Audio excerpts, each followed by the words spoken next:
Konoha's remaining fire sword. Chapter 1 Uchiha Yuzuki.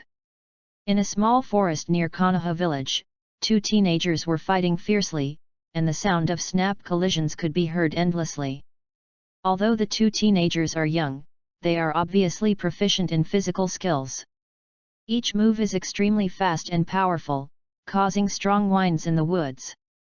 One of the teenagers was wearing a set of green tights, with a funny mushroom head, a pair of scary thick eyebrows, and a nose that was much larger than ordinary people. It was Metkai in his teenage years. Yuzuki, I am so happy fighting with you. But please be careful, this is my last move. Kai said to the other boy with a face covered in sweat and a look of pleasure. The young man who fought against Kai had black hair, a handsome face, and a pair of narrow eyes as calm as water. The boy is wearing the standard vest of Konoha ninja, and the forehead protector symbolizing Konoha's symbol is tied to his left arm. A red upper and lower white fan symbol in the center of the back of the vest indicates the family to which the boy belongs, the Uchiha clan. Konohaguri Kai yelled and was about to make a move when he was suddenly interrupted by a boy named Yuzuki. Wait! Yuzuki made a gesture to stop. Are you afraid, Yuzuki, that I, Kai, have finally defeated you in physical skills? Kai cried with joy when he saw Yuzuki actively asking to stop. Yuzuki said slowly, you are too focused on your opponent and have lost your due alertness to the surrounding environment. Izumi is already here. I have to go back for dinner. That's it for today. Brother, Mommy wants you to go home for dinner. As soon as Yuzuki finished speaking, a little girl's voice came from not far away. Then a little loli in purple clothes emerged from the woods. The little Lolita's name is Uchiha Izumi, and she is Yuzuki's younger sister. She has long black hair, big and bright eyes that flicker, she is cute, and she has a beauty mark under the corner of her right eye. Metkai nodded in disappointment. He and Yuzuki had made an agreement long ago. As long as Izumi calls him during each competition, the competition will officially end. The reason why Yuzuki made this rule is that Kai is too clingy. Once the fight starts, he can't control it and insists on pestering him to continue, so he made a 3-part agreement with him like this. Okay, let's compete with you next time, Yuzuki. A bright smile appeared on Metkai's face again, and after waving goodbye to Yuzuki, he shouted youth and ran out of the woods. When passing by Izumi, Kai grinned, his big white teeth flashing, and he stretched out his hand to give a thumbs up to Izumi. When Izumi saw this, she also smiled sweetly and gave Kai a thumbs up. Come on! Looking at Kai's retreating figure, waves of dust were raised. Yuzuki shook his head and smiled, then stepped forward and picked up Izumi. Izumi, go back and eat. It has been 14 years since Yuzuki Uchiha came to the world of Naruto. He is a time traveler from the Earth. When he was on Earth, he had also watched Naruto and had a certain understanding of the entire plot, but it was only a general plot, and he had long forgotten many details. Moreover, he was not very interested in the story of the fight between immortals in the later stages of Naruto. He only watched it hastily, and there was a lot of information that he didn't know clearly. However, Yuzuki understood the fate of the Uchiha clan very well. In a few years, the genius of the clan, Uchiha Itachi, will massacre the entire family except for his younger brother Sasuke, for the sake of the stability of the village. Of course Yuzuki cannot tolerate this kind of behavior from Itachi Uchiha. Not to mention that he himself is a member of the Uchiha clan, his parents and sister Izumi are his enemies in this life, and he will never allow anyone to harm them. Therefore, in order to control the fate of himself and his family, Yuzuki worked hard to improve his strength. Before time travel, Uchiha Yuzuki was a scientist in multiple fields, with an extremely rich knowledge reserve and efficient learning methods. With cognition far beyond that of his peers, Yuzuki has consciously trained his various abilities since he was a child.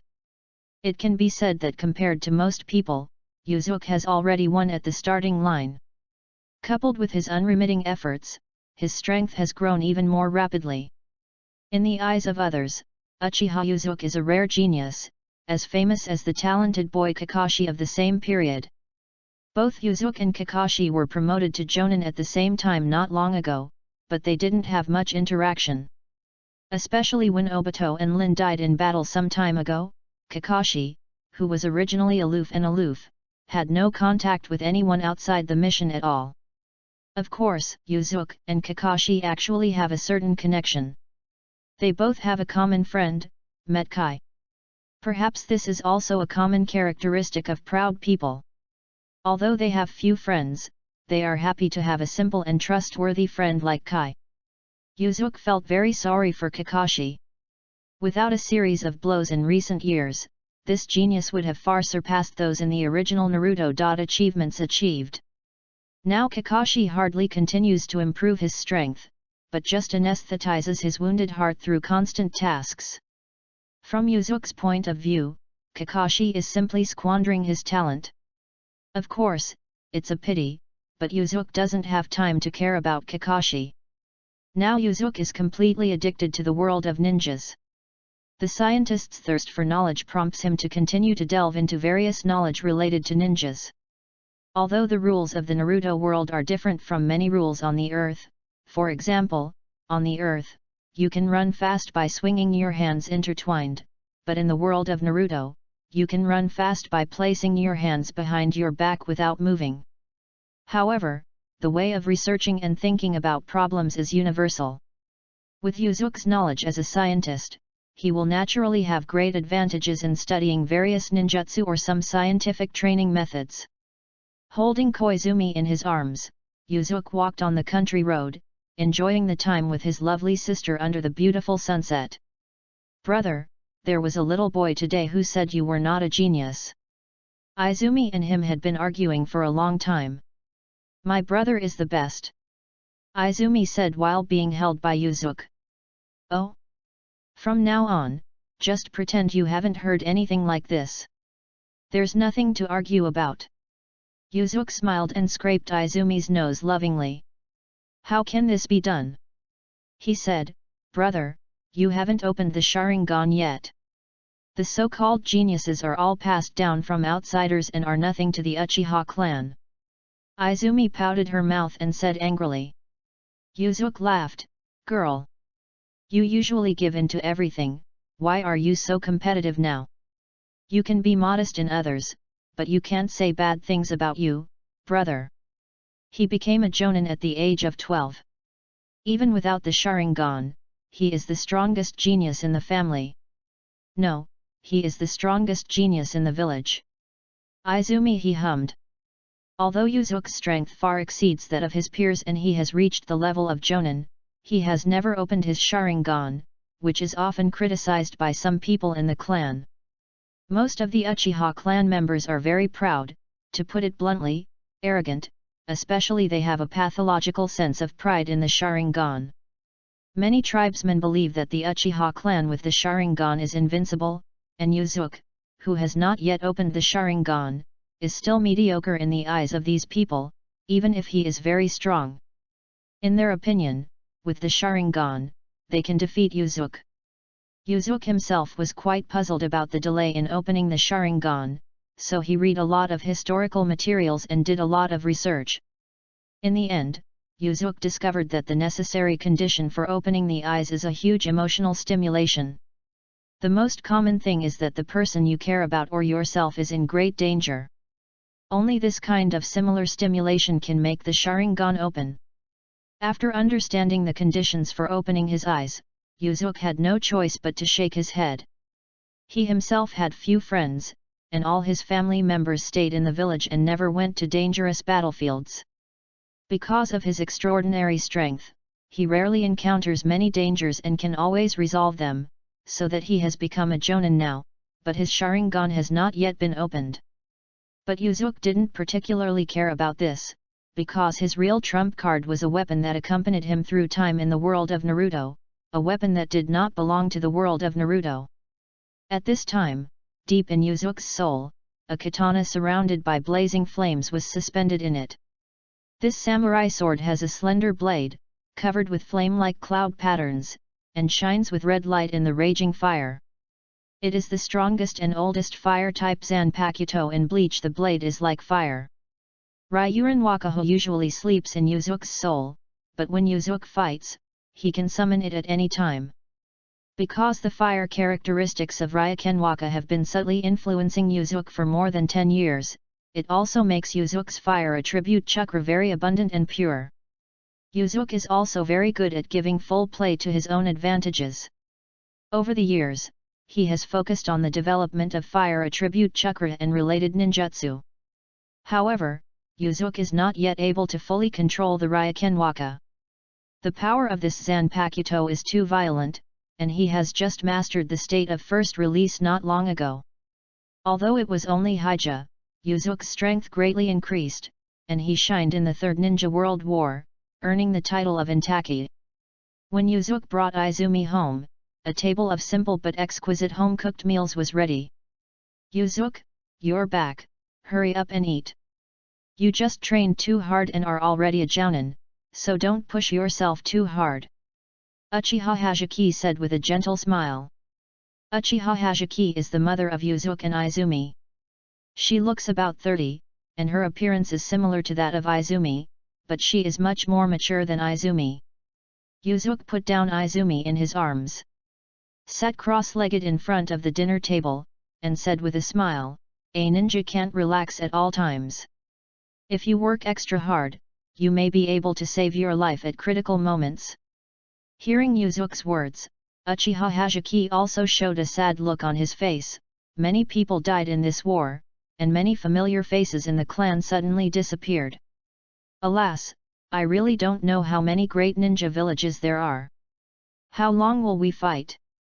Although you are a jounin, the ninja world is too dangerous, so you must be careful. Uchiha Hazuki continued to tell Yuzuki. "I understand, don't worry." Yuzuki responded seriously, then clasped his hands together and said, "I'm starting." After Izumi sat down, she was also ready to start eating. She also clasped her hands together and said, "I'm starting." In Japanese traditional etiquette, regardless of length, young children should put their hands together and say "I'm starting" before eating to show respect for the food and gratitude for having food to eat. After watching the two of them finish their dinner with gentle eyes, Uchiha Hazuki took out a pile of black clothes from the house. "Tomorrow morning, a grand memorial service will be held to commemorate all the compatriots who died in this war in the village. I've prepared clothes for you, remember to change into them when the time comes." "Is it another memorial service?" Yuzuki murmured. Chapter 2: Communication among Scientists. In a small forest near Konoha village, two teenagers were fighting fiercely, and the sound of snap collisions could be heard endlessly. Although the two young men are not very old, they are obviously proficient in physical skills. Each move is extremely fast and powerful, causing strong winds in the woods. One of the teenagers was wearing a set of green tights, with a funny mushroom head, a pair of scary thick eyebrows, and a nose that was much larger than ordinary people. It was Metkai in his teenage years. "Yuzuki-kun, I'm so happy fighting with you. But please be careful, this is my last move," Kai said to the other boy, sweating profusely and with a happy face. The young man who fought against Kai had black hair, a handsome face, and a pair of narrow eyes as calm as water.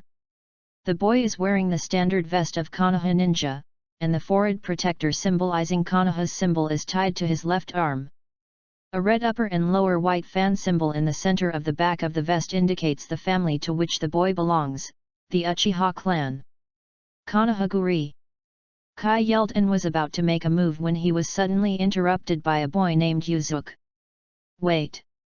Yuzuki made a gesture to stop. "Are you afraid, Yuzuki-kun, that I, Kai, have finally defeated you in taijutsu?" Kai cried with joy when he saw Yuzuki actively asking to stop. Yuzuki said slowly, "You are too focused on your opponent and have lost your due alertness to the surrounding environment. Izumi is already here. I have to go back for dinner. That's it for today. Brother, Mommy wants you to go home for dinner."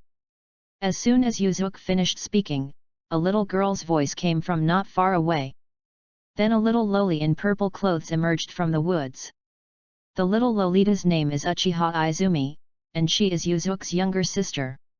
She has long black hair, big and bright eyes that flicker, she is cute, and she has a beauty mark under the corner of her right eye. Metkai nodded in disappointment. He and Yuzuki had made an agreement long ago. As long as Izumi calls him during each competition, the competition will officially end. The reason why Yuzuki made this rule is that Kai is too clingy. Once the fight starts, he can't control it and insists on pestering him to continue, so he made a 3-part agreement with him like this. Okay, let's compete with you next time, Yuzuki-kun. A bright smile appeared on Metkai's face again, and after waving goodbye to Yuzuki, he shouted youth and ran out of the woods. When passing by Izumi, he grinned, his big white teeth flashing, and he stretched out his hand to give a thumbs up to Izumi. When Izumi saw this, she also smiled sweetly and gave Kai a thumbs up. Come on! Looking at Kai's retreating figure, waves of dust were raised. Yuzuki shook his head and smiled, then stepped forward and picked up Izumi. Izumi, go back and eat. It has been 14 years since Yuzuki Uchiha came to the world of Naruto. He is a time traveler from the Earth. When he was on Earth, he had also watched Naruto and had a certain understanding of the entire plot, but it was only a general plot, and he had long forgotten many details. Moreover, he was not very interested in the story of the fight between immortals in the later stages of Naruto. He only watched it hastily, and there was a lot of information that he didn't know clearly. However, Yuzuki understood the fate of the Uchiha clan very well. In a few years, the genius of the clan, Uchiha Itachi, will massacre the entire family except for his younger brother Sasuke, for the sake of the stability of the village. Yuzuki certainly couldn't tolerate this kind of behavior from Uchiha Itachi. Not to mention that he himself is a member of the Uchiha clan, his parents and sister Izumi are his enemies in this life, and he will never allow anyone to harm them. Therefore, in order to control the fate of himself and his family, Yuzuki worked hard to improve his strength.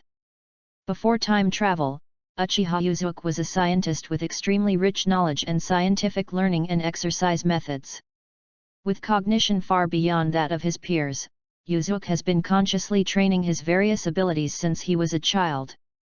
It can be said that compared to most people, Yuzuki has already won at the starting line. Coupled with his unremitting efforts, his strength has grown even more rapidly. In the eyes of others, Uchiha Yuzuki is a rare genius, as famous as the talented boy Kakashi of the same period. Both Yuzuki and Kakashi were promoted to Jonin at the same time not long ago, but they didn't have much interaction. Especially when Obito and Lin died in battle some time ago, Kakashi, who was already aloof, had no contact with anyone outside the mission at all. Of course, Yuzuki and Kakashi actually have a certain connection. They both have a common friend, Metkai. Perhaps this is also a common characteristic of proud people. Although they have few friends, they are happy to have a simple and trustworthy friend like Kai. Yuzuki felt very sorry for Kakashi. Without a series of blows in recent years, this genius would have achieved far more than what was achieved in later generations of Naruto. Now Kakashi hardly continues to improve his strength, but just anesthetizes his wounded heart through constant tasks. From Yuzuki's point of view, Kakashi is simply squandering his talent. Of course, it's a pity, but Yuzuki doesn't have time to care about Kakashi. Now Yuzuki is completely addicted to this ninja in the world of ninjas. The scientist's thirst for knowledge prompted him to continue to delve into various knowledge related to ninjas. Although the rules of the Naruto world are different from many rules on Earth, for example, on Earth, you can run fast by swinging your hands intertwined, but in the Naruto world, you can run fast by placing your hands behind your back without moving. However, the way of researching and thinking about problems is universal. With Yuzuki's knowledge as a scientist, he will naturally have great advantages in studying various ninjutsu or some scientific training methods. Holding Koizumi in his arms, Yuzuki walked on the country road, enjoying the time with his lovely sister under the beautiful sunset. "Brother, there was a little boy today who said you were not a genius." Izumi and him had been arguing for a long time. "My brother is the best," Izumi said while being held by Yuzuki. "Oh? From now on, just pretend you haven't heard anything like this. There's nothing to argue about." Yuzuki smiled and scraped Izumi's nose lovingly. "How can this be done?" he said. "Brother, you haven't opened the Sharingan yet. The so-called geniuses are passed down from outsiders and are nothing to the Uchiha clan." Izumi pouted her mouth and said angrily. Yuzuki laughed. "Girl, you usually give in to everything, why are you so competitive now? You can be modest in others, but you can't say bad things about you, brother." He became a Jonin at the age of 14. Even without the Sharingan, he is the strongest genius in the family. No, he is the strongest genius in the village. Izumi, he hummed. Although Yuzuki's strength far exceeds that of his peers and he has reached the level of Jounin, he has never opened his Sharingan, which is often criticized by some people in the clan. Most of the Uchiha clan members are very proud, to put it bluntly, arrogant, especially they have a pathological sense of pride in the Sharingan. Many tribesmen believe that the Uchiha clan with the Sharingan is invincible, and Yuzuki, who has not yet opened the Sharingan, is still mediocre in the eyes of these people, even if he is very strong.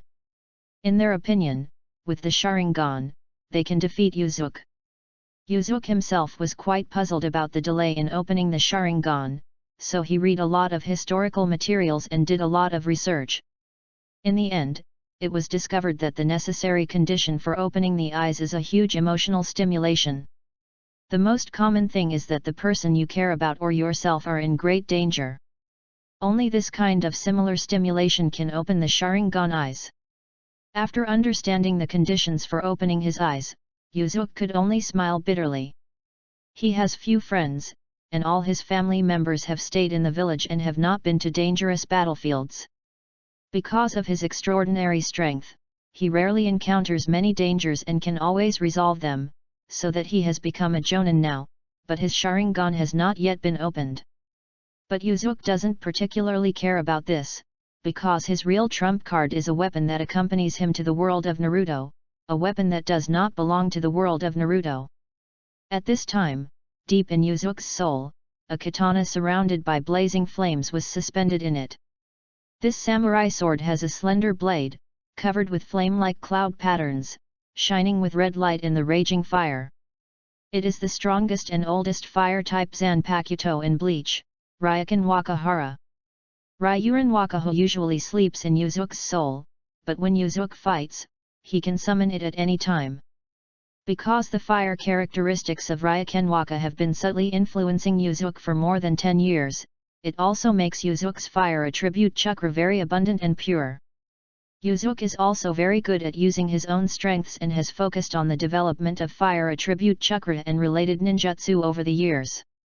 However, Yuzuki is not yet able to fully control the Ryuken Waka. The power of this Zanpakuto is too violent, and he has just mastered the state of first release not long ago.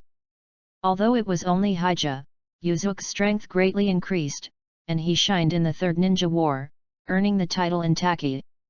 When Yuzuki brought Izumi home, a table of simple but exquisite home-cooked meals was ready. "Yuzuki, you're back, hurry up and eat. You just trained too hard and are already a Jounin, so don't push yourself too hard," Uchiha Hajiki said with a gentle smile. Uchiha Hajiki is the mother of Yuzuki and Izumi. She looks about 30, and her appearance is similar to that of Izumi, but she is much more mature than Izumi. Yuzuki put down Izumi in his arms, sat cross-legged in front of the dinner table, and said with a smile, "A ninja can't relax at all times. If you work extra hard, you may be able to save your life at critical moments." Hearing Yuzuki's words, Uchiha Hajiki also showed a sad look on his face. Many people died in this war, and many familiar faces in the clan suddenly disappeared. Alas, I really don't know how many great ninja villages there are. How long will we fight? Although you are a jonin, the ninja world is too dangerous, so you must be careful. Uchiha Hajiki continued to tell Yuzuki. I understand, don't worry. Yuzuki responded seriously, then clasped his hands together and said, I'm starting. After Izumi sat down, she was also ready to start eating. She also clasped her hands together and said, I'm starting. In traditional Japanese etiquette, regardless of age, everyone should put their hands together and say I'm starting before eating to show respect for the food and gratitude for having food to eat. After watching the two of them finish their dinner with gentle eyes, Uchiha Hajiki took out a pile of black clothes from the house. Tomorrow morning, a grand memorial service will be held to commemorate all the compatriots who died in this war in the village. I've prepared clothes for you, remember to change into them when the time comes. Again, is it a memorial service? Yuzuki murmured. Chapter 3 Awkward Encounter. Ninjutsu, like gimmick ninjutsu, which is extremely dependent on external objects, is its own school. Although there are many things worth learning from, it is putting the cart before the horse after all. Yuzuki shook his head and continued, only one's own strength is worth relying on. You are right, Yuzuki-kun. We are indeed the same people. I am currently studying a very interesting ninjutsu. If successful, it will allow humans to break through the shackles of life.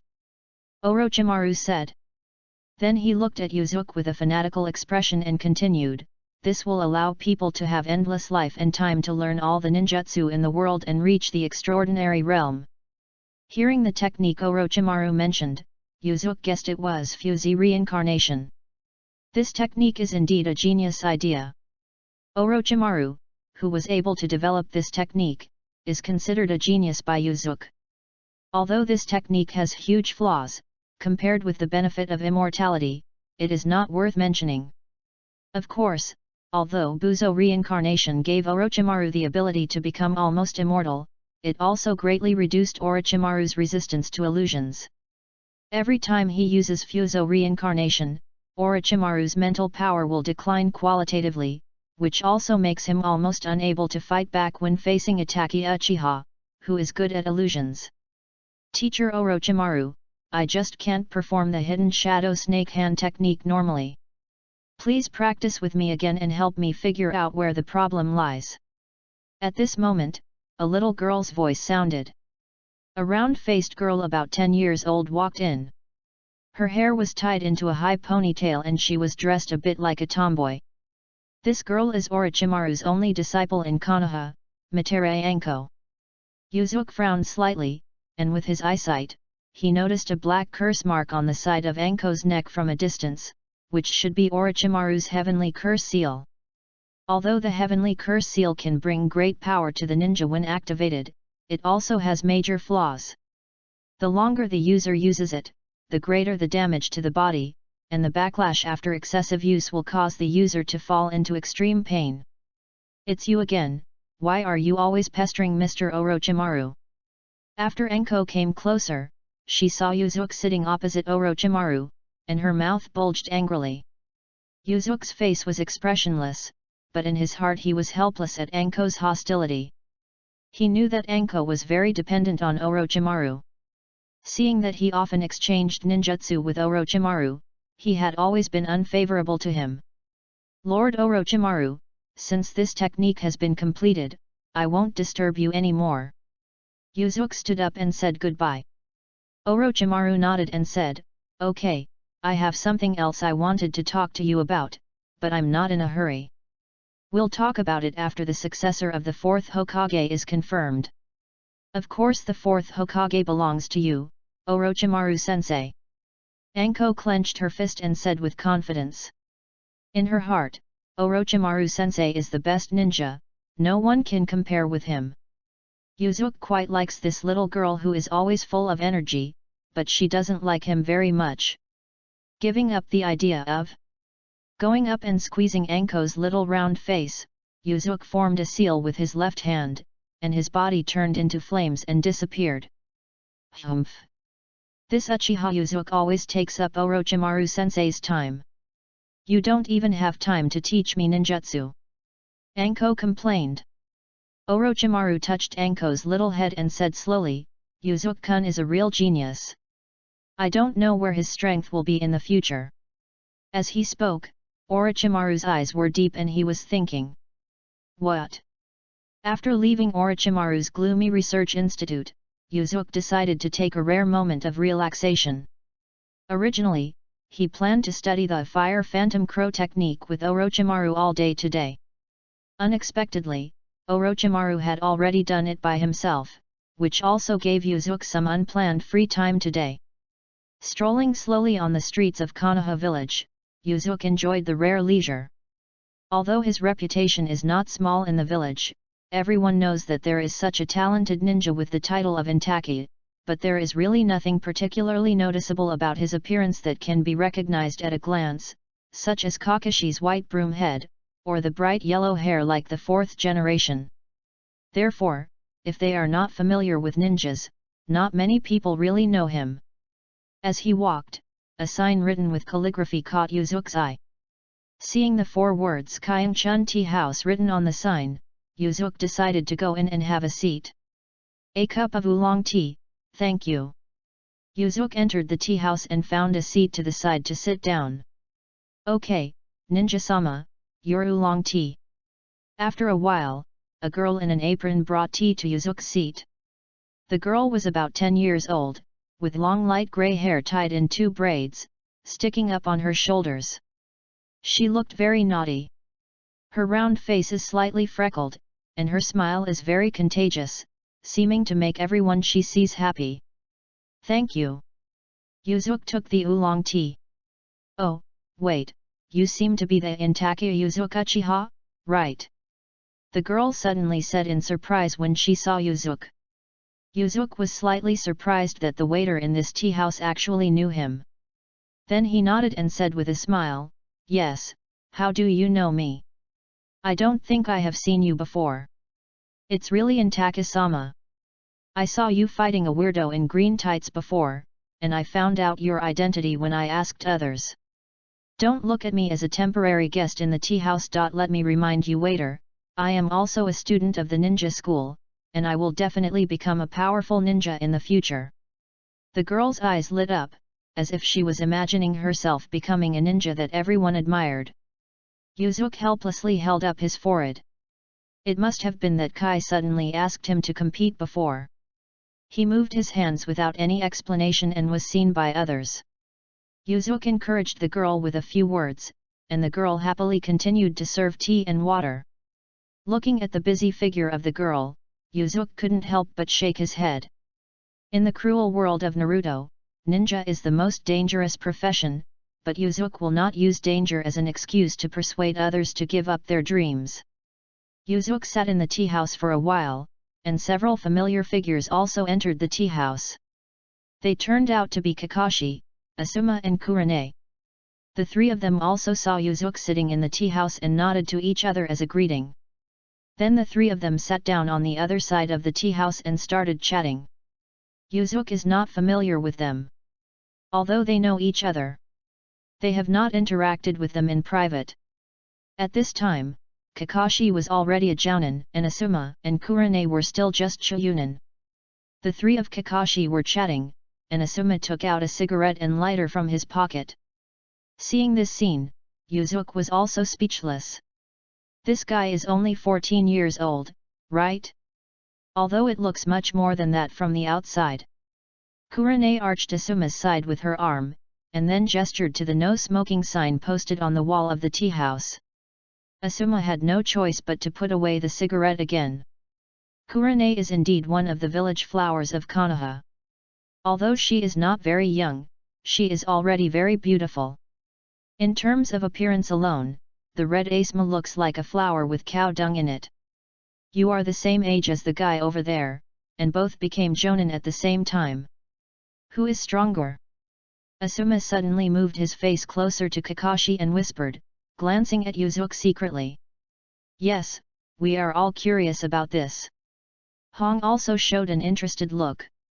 Kakashi had a pair of dead fish eyes and said indifferently, who knows about such boring things, maybe he is more powerful.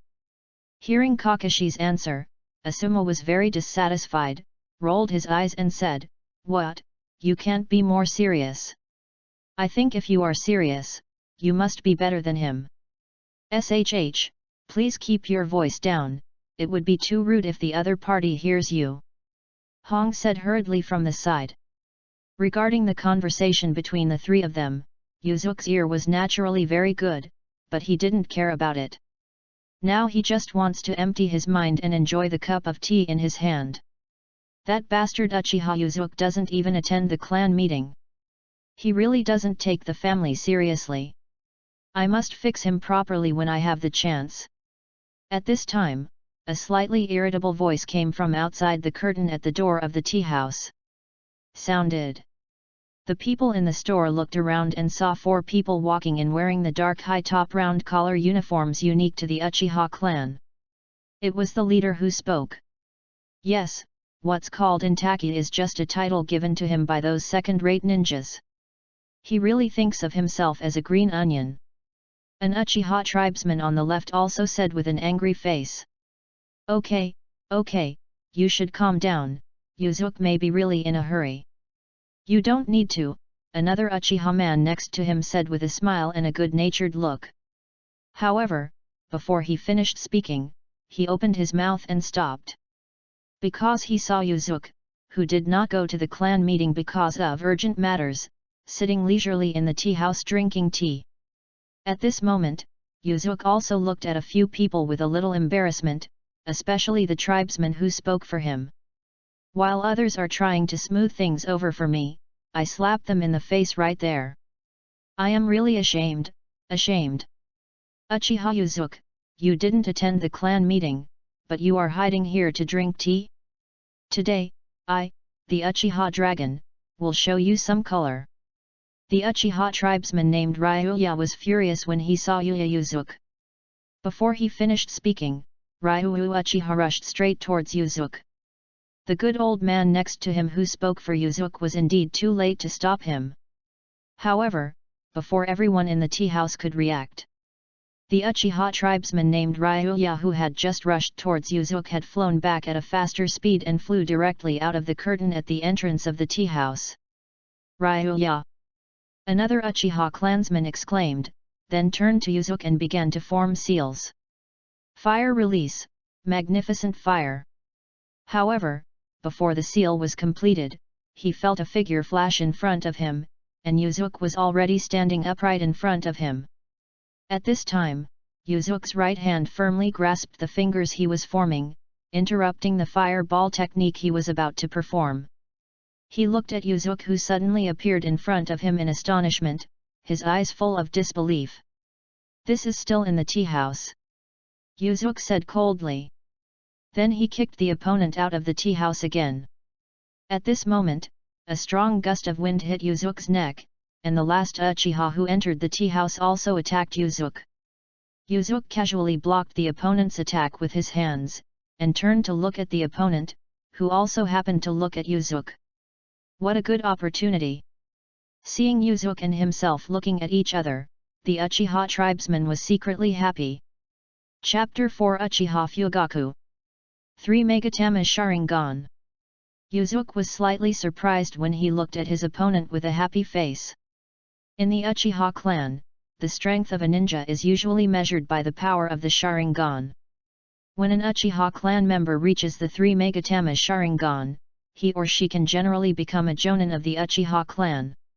You guys who haven't even opened the Sharingan, let me give you a taste of the power of the Sharingan Genjutsu. The Uchiha tribesman thought to himself. At the same time, the 2-3 Magatama Sharingan eyes started to rotate and launched a Genjutsu on Yuzuki. However, before the Uchiha tribesman had time to be happy, he saw fire flashing in the eyes of Yuzuki who was also looking at him, and he immediately felt as if his eyes were being burned by fire. Ah! My eyes! The Uchiha clansman screamed and covered his eyes, showing great pain. A little blood flowed out between the fingers of his hands that covered his eyes.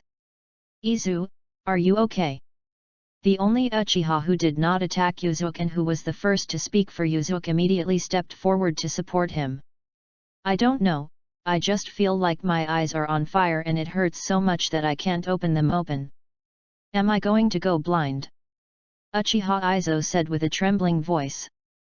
At this time, the two Uchiha tribesmen who were beaten away by Yuzuki at the beginning also gathered around, standing next to Uchiha Izo and glaring at Yuzuki. However, after the simple fight just now, the two of them also realized the gap in strength between them and Yuzuki, so they did not dare to take action again. Uchiha Yuzuki, you actually did such a cruel thing to a member of the same clan. After I go back, I must report this matter to the clan leader and let the clan leader seek justice. Ryuya Uchiha, who was the first to take action, said angrily. Yuzuki sneered, he cast an illusion on me without knowing the importance of it and triggered my illusion counter mechanism. Besides, I have no interest in continuing to waste time with you here. If you want to teach others a lesson, you should consider yourself first. Let's talk about the strength. After saying that, Yuzuki walked past several people and walked out of the tea house. Because of Yuzuki's strength, several people did not dare to continue to pester him. Yuzuki-kun, please wait. At this time, the Uchiha who did not attack Yuzuki chased him out of the tea house. Yuzuki turned around and looked directly at the other person. Yuzuki didn't have any ill feelings toward him, but if he wanted to continue to cause trouble for him, he wouldn't be polite. I am Uchiha Koichiro. They were just impulsive just now, so please don't take it to heart. I apologize to you on their behalf. After Uchiha Koichiro said to Yuzuki, he bowed. It's nothing, I won't care about this kind of thing. If there is nothing else, I will leave first. Seeing that the other party was so polite, Yuzuki's tone softened a little. It's just that Izo's eyes will be fine, right? Uchiha Suichiro looked worried. I have collected the chakra in time. As long as he goes back to recover, his eyes will not be seriously damaged. You should take him back to the clan for treatment as soon as possible. After Yuzuki finished speaking, he turned and left. Thank you very much. Uchiha Suichiro was delighted when he heard this and said loudly to Yuzuki's back. Yuzuki turned his back to him and waved his hand, saying that he didn't need to care. At this time in the tea house, Kakashi couldn't calm down for a long time. Judging from the strength that Yuzuki showed, whether it was speed, strength, or defense against illusions, he seemed to be superior to him. As an all-around ninja, Yuzuki is more like his high-ranking replacement. Kakashi, why does he seem to be stronger than you? Asuma said to Kakashi, with surprise in his eyes.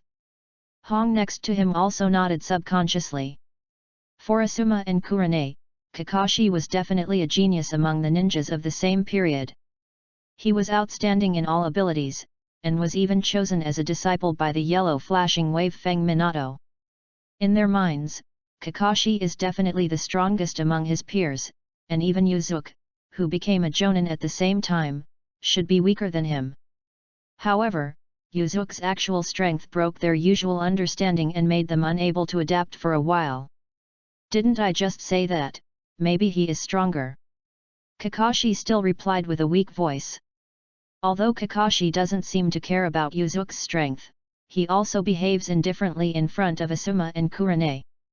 But in fact, Yuzuki's powerful strength has sounded the alarm for the proud man and aroused his long-lost fighting spirit.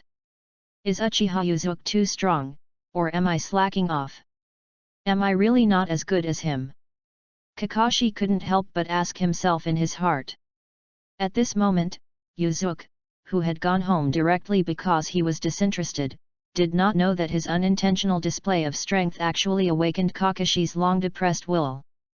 Uchiha Clan Land, the residence of clan leader Uchiha Fugaku. Chief, what we said is all the truth. That Uchiha Yuzuki is really shameless. He said he didn't attend the clan meeting because of something urgent, but in fact he was drinking tea in a tea house outside. Uchiha Ryuya also said to a man in front of him. The middle-aged man in kimono said with an angry tone. Another Uchiha tribesman next to him also echoed, yeah, what's even more disgusting is that he didn't know what weird ninjutsu he used to burn Yingzou's eyes and almost blinded Yingzou. It was really cruel. The middle-aged man in kimono sat upright, eyes closed, and listened to the two people pouring out their bitterness with a serious face. This person is none other than the current patriarch of the Uchiha clan, Uchiha Fugaku. Kaoru Ichiro, what do you think? Uchiha Fugaku slowly opened his eyes and asked Uchiha Suichiro, who was silent on the side. Uchiha Suichiro smiled bitterly and said, I can't say that. Yuzuki-kun does often make excuses not to attend clan meetings. But I can see that he was merciful in today's fight, otherwise I'm afraid the consequences will be more serious. Kaoru Ichiro, how can you speak for that guy? Uchiha Ryuya said, dissatisfied. Okay, you go back first. Kanikiro, please stay for a while, I have something to discuss with you. Send Uchiha Ryuya and the two away. Uchiha Fugaku kept Uchiha Suichiro. When Uchiha Ryuya and the two left the mansion, Uchiha Fugaku slowly walked to the corridor outside the house, looked up at the bright moon hanging high in the night sky, and inserted his hands into the wide sleeves of his kimono. Uchiha Suichiro also followed him outside the house and stood respectfully behind him. What do you think of Uchiha Yuzuki? Uchiha Fugaku asked. Uchiha Koichiro shook his head and said, I don't know much about him either, but it seems like he is not interested in power struggles. After a pause, Uchiha Suichiro continued, but one thing I am very sure of is that he is very strong. You know, his nickname is Intaki, but when he fought against Ryuya and the others, he didn't even draw a knife. Unfortunately, he didn't seem to have any sense of belonging to the family. Apart from his own family, he didn't have any close contacts with anyone else in the family. After hearing Uchiha Suichiro's views on Yuzuki, Uchiha Fugaku nodded and said, you are right. It seems that it is time for me to have a chat with the genius of this family. Uchiha Fugaku turned to look at Uchiha Koichiro and said, please help me make arrangements tomorrow. I want to see him. If there is nothing else, you should go back and rest early. Uchiha Suichiro said respectfully, understood, I will get back to you after making arrangements. When Uchiha Suichiro left, Uchiha Fugaku was still standing alone in the corridor outside the house, quietly looking at the night sky, lost in thought. Why are you standing alone in the yard in a daze, still worrying about family matters? At this time, a gentle female voice sounded behind Uchiha Fugaku. The person who came was none other than Uchiha Fugaku's wife, Suzuki, and Itaki's mother, Uchiha Mikoto. Uchiha Mikoto has long black hair shawl and a beautiful face. The two brothers Itaki and Suzuki inherited most of their appearance from her. At this time, her belly was slightly bulging, and she was obviously several months pregnant. It's nothing, it's just a trivial matter. You don't have to think too much, just take care of the baby with peace of mind. Uchiha Fugaku finally had a smile on his always serious face, and he reached out and gently hugged Uchiha Mikoto beside him. Don't worry too much about your family. By the way, have you ever thought about this child's name? Uchiha Mikoto asked, resting her head on Uchiha Fugaku's shoulder. Of course I have thought about it. If it is a boy, I have a very favorite name. Uchiha Fugaku said with a smile. Uchiha Mikoto looked curious when she heard this. What's your name? Uchiha Fugaku said slowly, I can't say it yet. Before using this name, I must obtain an adult's permission. Early the next morning, Yuzuki finished his morning training, went home and packed up before heading to a place he planned to visit. After that, he has to go to the Hokage building to accept the mission assigned by the Hokage. As soon as Yuzuki went out, he met Uchiha Kanikiro coming towards him. Yuzuki-kun, are you going out? It seems fortunate that I set off early, otherwise I would have missed it. Uchiha Koichiro stepped forward and said to Yuzuki with a smile. Yes, Hokage-sama asked me to go there today. There should be a mission to be given. Do you have any business with me? Seeing Uchiha Koichiro coming uninvited, Yuzuki felt a little strange. The patriarch hopes to meet and chat with you, so he asked me to make an appointment with you. I wonder when is your convenient time? Uchiha Soichiro said. Hearing what Uchiha Koichiro said, Yuzuki thought for a moment and said with a troubled expression, "Sorry, I can't determine the time yet. I'm going to visit a friend right away, and then I have to rush to the Hokage building. The Hokage ordered me to do it today. It's past noon. There should be a task assigned to me. I'm not sure of the specific timetable yet." "Okay, I understand. It's really an unlucky coincidence. I'll explain it to the clan leader when I get back." Uchiha Koichiro nodded and continued, "I wish you all the best on this mission, Yuzuki-kun." "Thank you. Please explain to the clan leader. After this mission, I will go to visit the clan leader on my own," Yuzuki said. After parting ways with Uchiha Soichiro, Yuzuki immediately rushed to the southernmost suburb of Konoha village. There was an orphanage with poor facilities there, which was also the destination that Yuzuki planned to visit. Chapter 5 Disciple. Orphanage Director's Office. "Yuzuki-kun, you haven't been here for a long time. Everyone misses you very much. During the war some time ago, everyone was worried that something might happen to you." A woman who looked about 25 years old smiled at Yuzuki. Road. The woman who spoke was named Medicine Master Nono. She was dressed in a black nun's uniform, had long yellow hair, and a pair of black square-framed glasses on her nose. She had a soft smile on her face, just like a big sister next door. If Yuzuki hadn't known her true identity, he would have been completely unbelievable that she was once a spy ninja who was good at assassination and spying on intelligence. Because Yakushi Nono had a very kind nature and was tired of her job as a spy ninja, she resigned from her position in the root organization to Danzo and built an orphanage on the outskirts of Konoha village to take in orphans who lost their loved ones in the war. But Yuzuki knew that Danzo had no intention of letting go of his former subordinate. "Yuzuki-sama, you don't know that the dean is so kind-hearted. She takes in orphans when she sees them. Now the funds provided by the village are far from enough for the orphanage's expenses. The dean is raising funds herself." A fat man, the nun, complained. "This nun is also an orphan, none of the employees of the children's home." "Dean, this is my little thought, please accept it." Yuzuki took out a package and handed it to the other party. It contained some money. The amount was not too much, but not too little either. As a jonin, Yuzuki's income is still very good. Yuzuki is not opposed to spending some money for charity within his ability, and he is also willing to provide some assistance to this kind woman. More importantly, this is an excellent way for him to contact his target audience, which can be said to kill two birds with one stone. "Thank you, Yuzuki-kun. If you hadn't been sponsoring, maybe the children would have had a harder life." Yakushi Nanoya did not refuse. She had devoted everything she had to this orphanage, and Yuzuki's support was indeed very important to her. She doesn't care, but the children in the orphanage still need money to support them. "Didn't you say before that you wanted to teach children medical ninjutsu so that they could serve the wounded in the village and earn some living expenses? How is the progress now?" Yuzuki asked casually. Pharmacist Nunwoya showed a happy smile on his face. "The children are working hard, and everyone is studying well. They should be able to actually work for the village soon. Especially the child Kabuto, who is very talented and has good medical tolerance. He is very skilled in using the technique, and even ordinary medical ninjas may not be as good as him."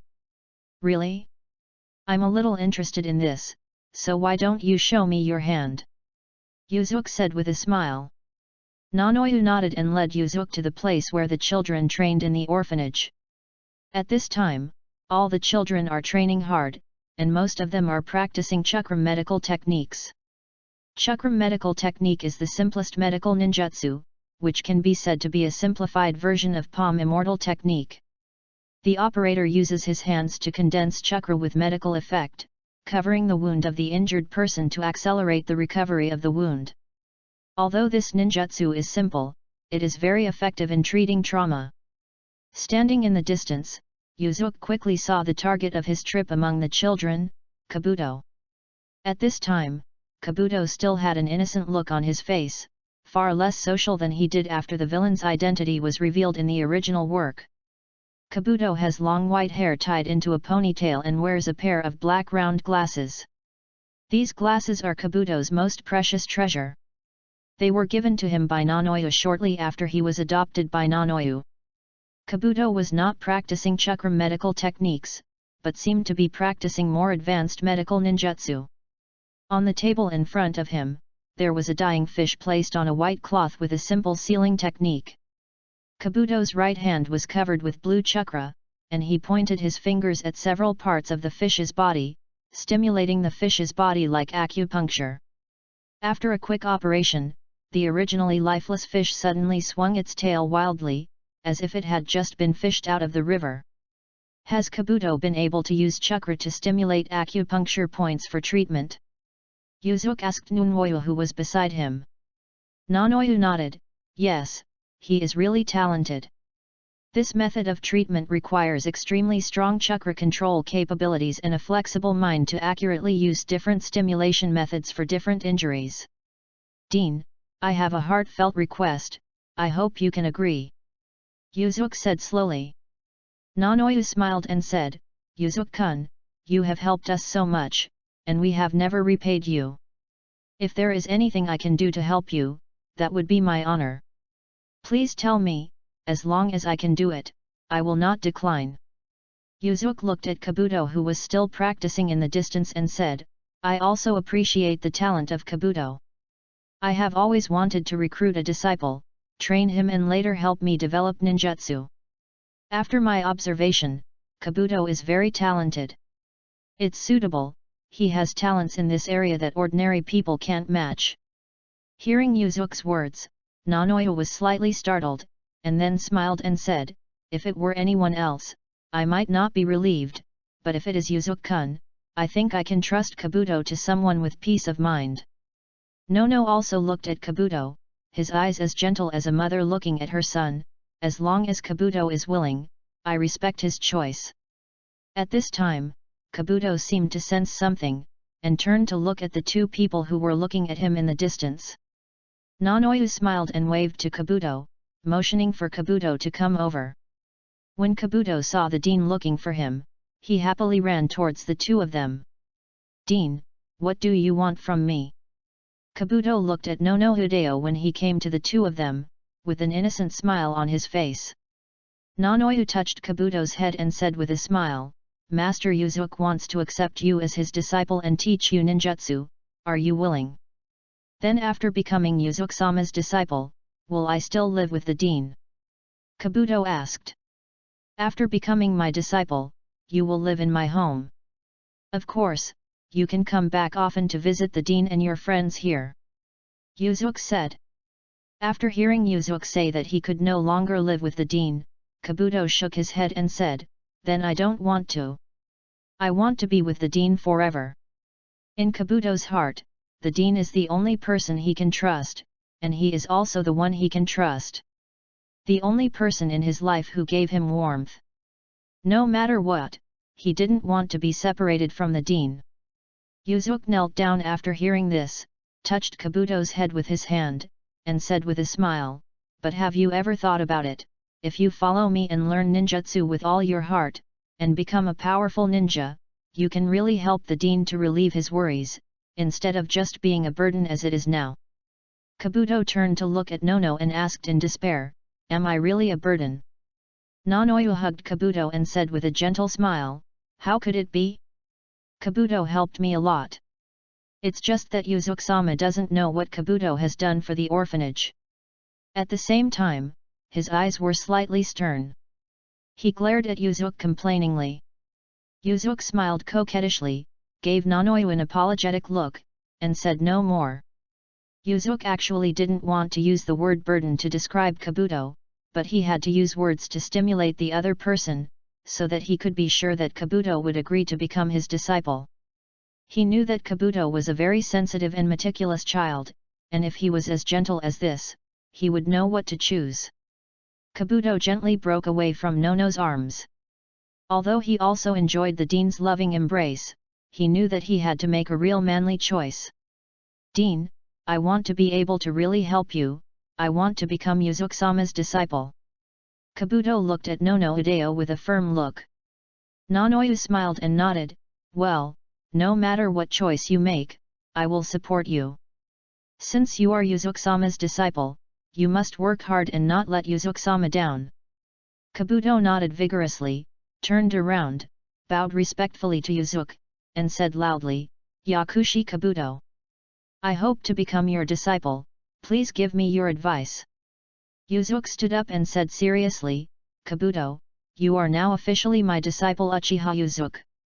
From now on, I will teach you with all my heart, and you must practice hard.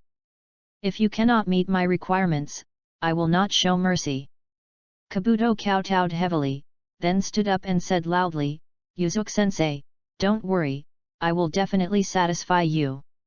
A smile appeared on Yuzuki's face again, I also believe you can do it. Seeing that the teacher recognized him so much, Doubta secretly vowed that he would not let the teacher down.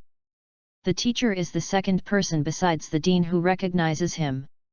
In the reluctant farewell of everyone in the orphanage, Yuzuki took Kabuto and left. Because Yuzuki still had to get to the Hokage building at noon, Yuzuki hurried as fast as he could with his arms folded in his pocket. By the time he got back to his home, Kabuto's eyes were spinning as if he was motion sick, and he almost vomited out his overnight meal. Yuzuki, is this the child you always said you wanted to take as your disciple? Is she such a cute girl? Looking at the Kabuto brought back by Yuzuki, Uchiha Hazuki asked with a smile. This sister, my name is Kabuto Yakushi, and I'm a boy. Kabuto said loudly with a slightly red face. Children at this age are sometimes hard to distinguish between male and female, especially children with delicate features like Kabuto. Uchiha Hazuki couldn't help but smile, touched Kabuto's head, and said with a smile, you are such a lovable child. You want to call me aunt, Yuzuki is my son. Where is Izumi? Yuzuki asked without seeing Izumi. This girl went out to play with her friends after she got up. Uchiha Hazuki said. That's Kabuto's trouble, I have to rush to the Hokage building now. Yuzuki said to Uchiha Hazuki. Uchiha Hazuki nodded and said, don't worry. Yuzuki took out a scroll from his arms and handed it to Kabuto, here are some basic ninjutsu.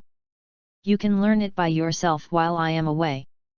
Kabuto took the scroll with both hands and said, teacher, don't worry, I will work hard.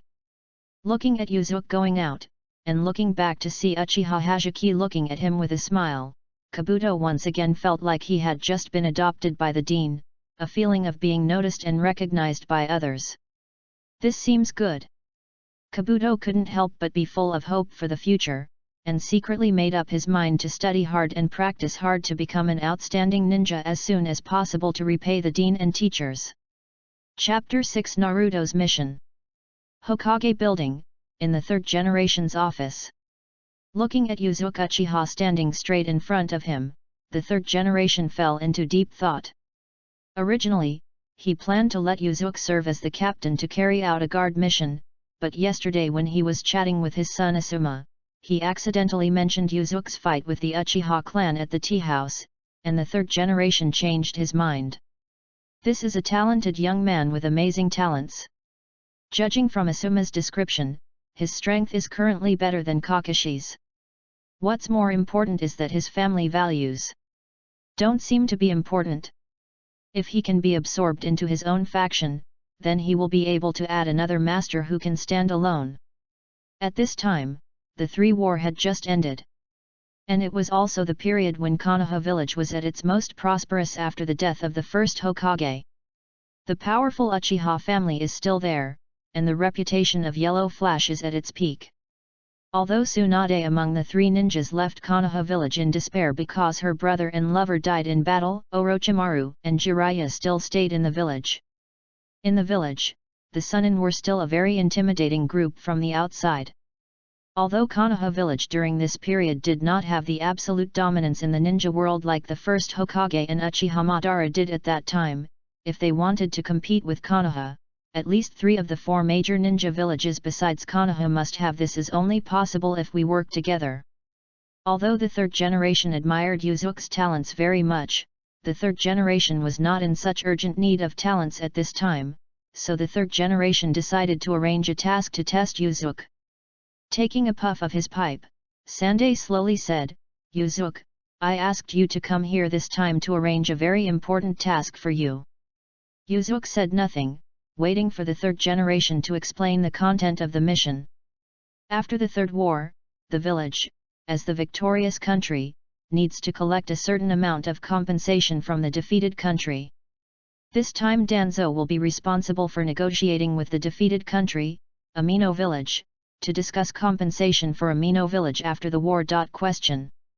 Having said this, Sandai paused and took another puff on his pipe, then continued, "And you, as my representative, will supervise Danzo. I need to know clearly the entire negotiation process and the agreement he reached with Sancho Hanzo. This task has been considered by the 3rd generation for a long time. Danzo himself is very domineering and ruthless. It is difficult to deal with Danzo without any strength. In the past 3 generations, people had not been assigned to supervise Danzo on similar tasks, but every time the ninjas who went on a mission were either controlled by Danzo or died for various reasons. The 3rd generation later gave up. Even the masters under his command were limited, and he was not willing to let these masters be lost in Danzo's hands. But now that a master like Yuzuki has appeared, and he does not belong to his direct lineage, the 3rd generation is naturally happy to make the best use of everything. Regardless of whether Yuzuki succeeds or not, he will not suffer any loss. Another very important point is the conflict between Danzo and the Uchiha clan. Danzo inherited the 2nd Hokage's prejudice against the Uchiha clan, and the Uchiha clan naturally did not have a good impression of Danzo. Arranging Yuzuki to supervise Danzo can also play a role in making Danzo and the Uchiha clan check and balance each other. It can be said to kill 2 birds with 1 stone. As for the 3rd generation's thoughts, Yuzuki had a rough guess about the content of this mission. However, he is not the kind of ninja who naively believes in the so-called wall of fire. He is not surprised that the 3rd generation has such an arrangement. "When does the mission start?" Yuzuki said expressionlessly. "In 3 days, someone will notify you then." Sandai said. Yuzuki nodded, "Understood. If you have no other instructions, I will go back and prepare first." The 3rd generation said yes, indicating that Yuzuki can help himself. Just when Yuzuki stepped out of the door of the Hokage's office, Sandai reminded Yuzuki, "Danzo may use some bad methods, and you should be careful when the time comes." After completing the tasks assigned by the 3rd generation, it was just afternoon. There are still 3 days left, so I can lay some foundations for Kabuto first. This mission should be longer, so Kabuto can do some training on his own while I'm away. Yuzuki thought to himself. Before going home, I still have to visit Uchiha Fugaku. Thinking of Uchiha Koichiro coming to see him in the morning, Yuzuki decided to go and see what Uchiha Fugaku's purpose was in visiting him. In the Uchiha clan, the residence of the patriarch Uchiha Fugaku. Fire release, high fireball jutsu. A 6 or 7-year-old boy stood by the lake, facing the area in the middle of the lake and performing the Uchiha family's signature fire ninjutsu. A large amount of flames erupted from the little boy's mouth, forming a huge fireball above the center of the lake. It was obvious that the little boy had accomplished this technique very successfully. The fireball lasted for about 5 seconds, then the little boy stopped outputting chakra, and the powerful fireball technique also stopped. A middle-aged man wearing a kimono next to the little boy laughed with satisfaction and praised with pride, "As expected of my son." The middle-aged man did not expect that his son would only watch his demonstration. "Once, you can perform the complete fireball technique." This father and son are Uchiha Fugaku and Uchiha Itachi. Originally, Uchiha Fugaku wanted to gradually teach Itaki in ninjutsu after he entered the ninja school, but now he had other plans, so he started teaching Itaki in advance. However, the more he taught Itaki, the more Uchiha Fugaku was shocked by his son's talent, making him firmly believe that Itaki was the hope of the Uchiha clan's future. "My lord, Uchiha Yuzuki came to visit and said that you want to see him." At this time, an Uchiha clan member came over and reported. "Invite him here." Uchiha Fugaku said, his face returning to its usual serious expression. "Itaki, you don't have to leave, just watch here." Uchiha Fugaku said to Itaki, who was about to retreat. Itaki agreed and stood aside obediently. After a while, the Uchiha tribesman who was responsible for delivering the message took Yuzuki to the small lake where Uchiha Fugaku and Itaki were practicing ninjutsu. Looking at Itaki standing next to Uchiha Fugaku, Yuzuki was slightly surprised. He originally thought that Uchiha Fugaku wanted to talk to him alone, instill in him some concepts of valuing the family, and let him participate in family group activities and so on. In Yuzuki's perception, Uchiha Fugaku is a dutiful patriarch and a father who loves his children very much. It's a pity that his control over the family is really insufficient. He can neither restrain the arrogant members of the clan nor convince the family's two genius masters, Shisui and Itaki, to stand on his side. In the end, Uchiha Fugaku, who possessed the Mangekyo Sharingan, was willing to die and cost the entire family in order to fulfill Itaki's will. It has to be said to be a sad tragedy. Seeing Yuzuki's arrival, Uchiha Fugaku's face became more serious, and he said in a deep voice, "Uchiha Yuzuki, Ryuya and the others reported that you not only made up excuses not to attend the clan meeting, but also bullied them and injured them. What do you have to say about this?" Yuzuki frowned slightly. He also thought that Uchiha Fugaku might be looking for him to accuse him, but the possibility was very low. After all, for a manager who lacked capable subordinates, recruiting capable members was the first priority. In his opinion, with Uchiha Fugaku's IQ, he should not make such a mistake. "Clan leader, I'm very sorry for not being able to attend the clan meeting. I had an important thing to do at that time, but something unexpected happened," Yuzuki said calmly. Speaking of which, Yuzuki paused and continued, "As for the three tribesmen who took the initiative to provoke me, I only punished them slightly." Yuzuki will not compromise and admit mistakes that are not his own, even if the other party is from the Uchiha clan. The same goes for the clan leader. Uchiha Fugaku sneered, "You are indeed unruly. It is said that you and Kakashi are the strongest geniuses of Konoha's new generation. They also gave you the nickname Itaki, so let me weigh you. Are you worthy of your name?" After saying that, Uchiha Fugaku motioned to Itaki beside him to step aside. "Since the clan leader wants to give me some advice, then I have to be respectful and obey his orders," Yuzuki said calmly. He also didn't expect that Uchiha Fugaku wanted to fight him. However, judging from the situation at the scene, it should be that the other party wants to show off his power and teach himself a lesson. If you really want to deal with him, you can't let Itaki, who is currently incapable of fighting, watch the battle from the side. The two looked at each other quietly. Uchiha Fugaku saw that Yuzuki had no intention of attacking first, so he prepared to launch an attack. At the same time, the pupils in his eyes changed from pure black to 3 Megatama Sharingan. I saw Uchiha Fugaku quickly forming seals with his hands. Yuzuki immediately saw that he was doing the Go Fireball Jutsu seal, and decided to respond with the same technique. He quickly formed seals with both hands, and unexpectedly came first, and Uchiha Fugaku completed the ninjutsu at the same time. Fire release, fireball technique. The two voices sounded at the same time. A large amount of flames were sprayed out from the mouths of the two people and collided with each other. The nearby air was distorted due to the sharp increase in temperature. The fireball technique is one of the signature ninjutsu of the Uchiha clan. It is also a ninjutsu used by the Uchiha clan ninjas to test the enemy or interfere with the enemy's ninjutsu. Basically, this jutsu is difficult to burn the enemy ninja to death in a real battle. Uchiha Fugaku, who was maintaining the powerful fireball technique, was slightly surprised. He did not expect that Yuzuki's seal formation speed would be so fast, and that he could complete the powerful fireball technique with him at the same time by forming a seal behind him. And Uchiha Fugaku was keenly aware that the amount of chakra he injected was higher than the opponent's, but the flames the opponent spewed seemed to be stronger than his own, and he actually needed to pay more chakra to compete with the opponent. What? He is still forming seals. Has his control over chakra reached this level? At this time, Uchiha Fugaku suddenly discovered that Yuzuki, who was fighting with him using the powerful fireball technique, started to form seals again. And the speed very quickly, the Indian style was completed in a blink of an eye. Thank you all for your support. Chapter 7 Fighting with the Clan Leader.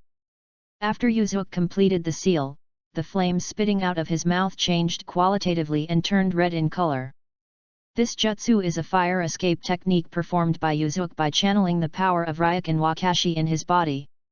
The intensity of the flames is much higher than that of ordinary flames. In the blink of an eye, it swallowed up Uchiha Fugaku's fireball jutsu, and instantly engulfed Uchiha Fugaku. Father! Itaki, who was watching the battle, exclaimed in surprise. But he soon felt relieved, because he saw that Uchiha Fugaku, who was engulfed in flames, turned into a wooden pile with a bang, and then the wooden pile turned into ashes in the flames. Apparently Uchiha Fugaku used the substitute technique in time to avoid Yuzuki's flame attack. Yuzuki also quickly put away the flames, and suddenly crossed his arms to the side of his body in a defensive posture, just in time to block the sudden appearance of Uchiha Fugaku's fierce whip kick. Because Uchiha Fugaku's whip was so powerful, Yuzuki also took a few steps back due to the impact. Uchiha Fugaku, who had gained the upper hand, stepped forward and launched a series of fierce attacks. Neither of them used weapons, but performed a pure physical attack and defense with their bare hands. The two sides fought extremely fast, and every move was powerful and heavy.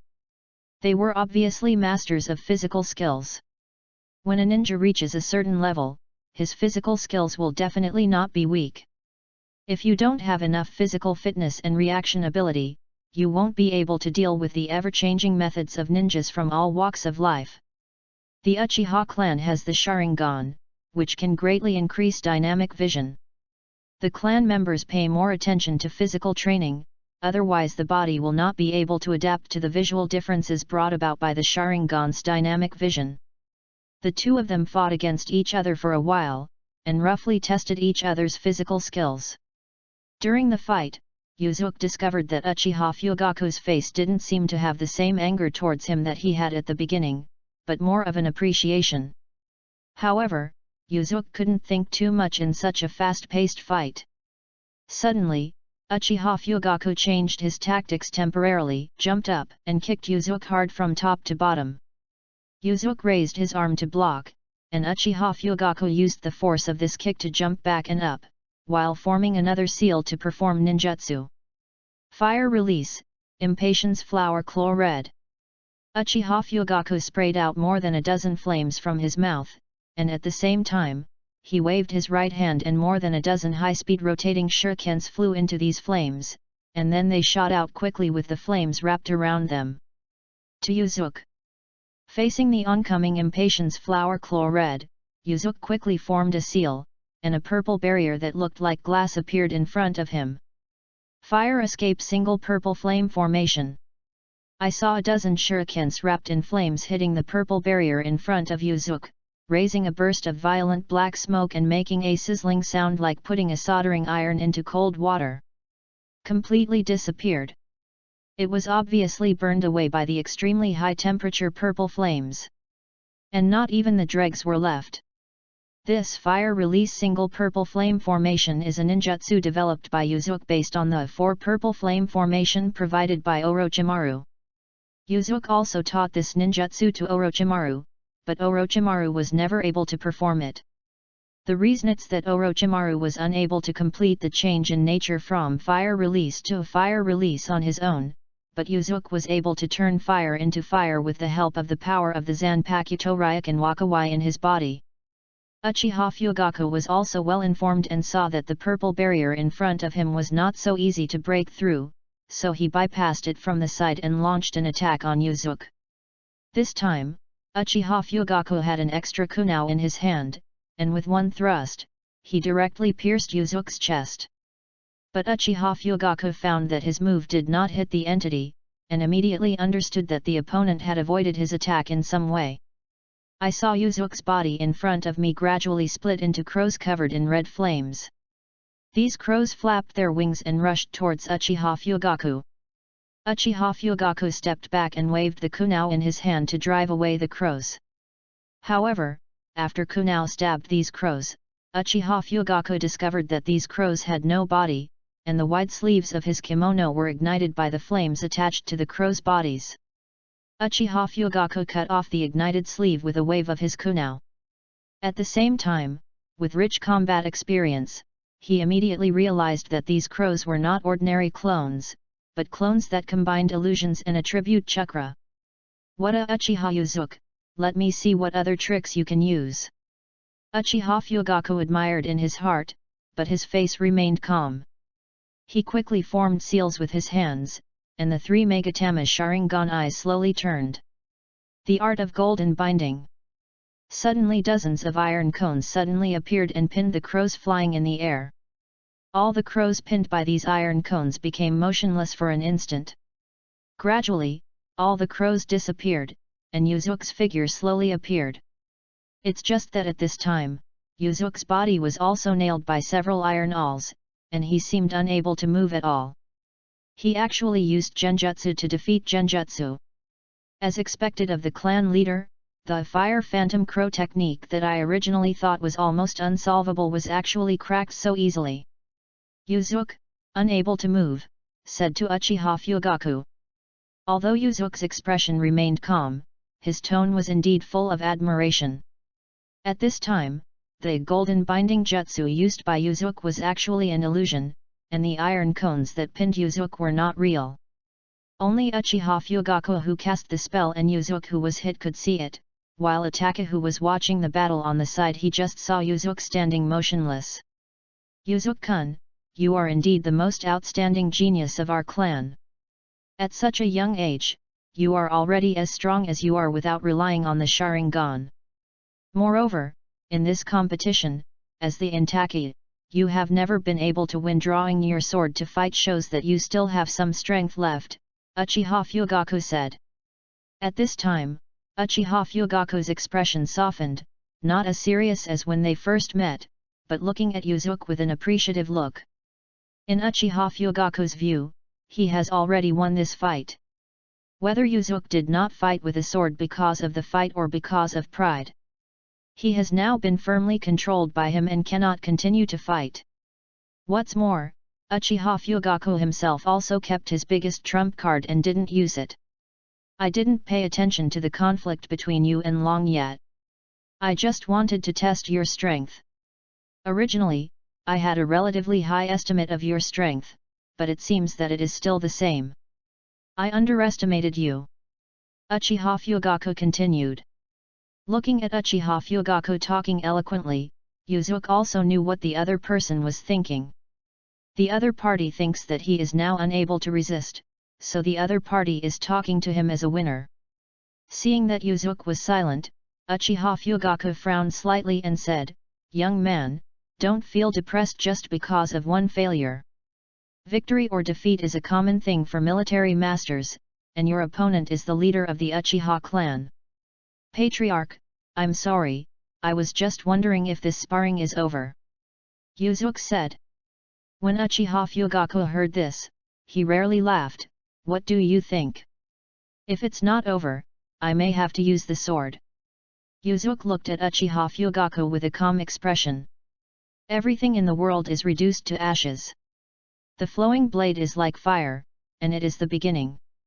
Before he finished speaking, Uchiha Fugaku saw a flash of fire in Yuzuki's eyes, and the powerful fire attribute chakra in his body ran wild, and he got rid of his golden binding technique in an instant.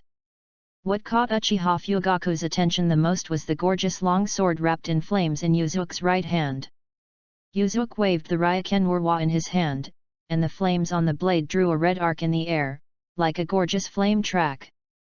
Seeing this scene, Uchiha Fugaku was shocked and couldn't help but sigh, as expected of the so-called Intaki, he is really formidable. After cancelling the Sharingan state, Uchiha Fugaku habitually wanted to insert his two hands into the wide sleeves of the kimono, but suddenly found that his left hand was empty.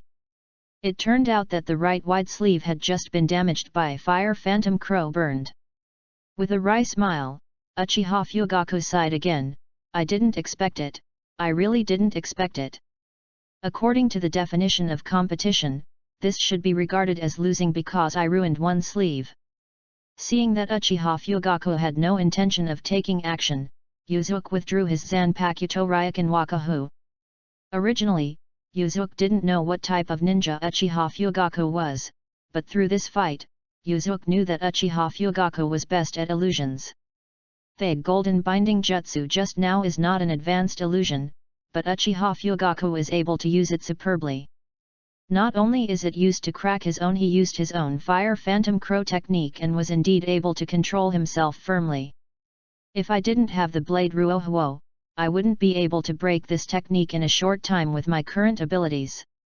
Of course, the so-called unbreakable thing is not simply against the spell, but more importantly, against the person who casts the spell. If it were Hong who used the same golden binding technique, he might not even be able to control himself for a moment.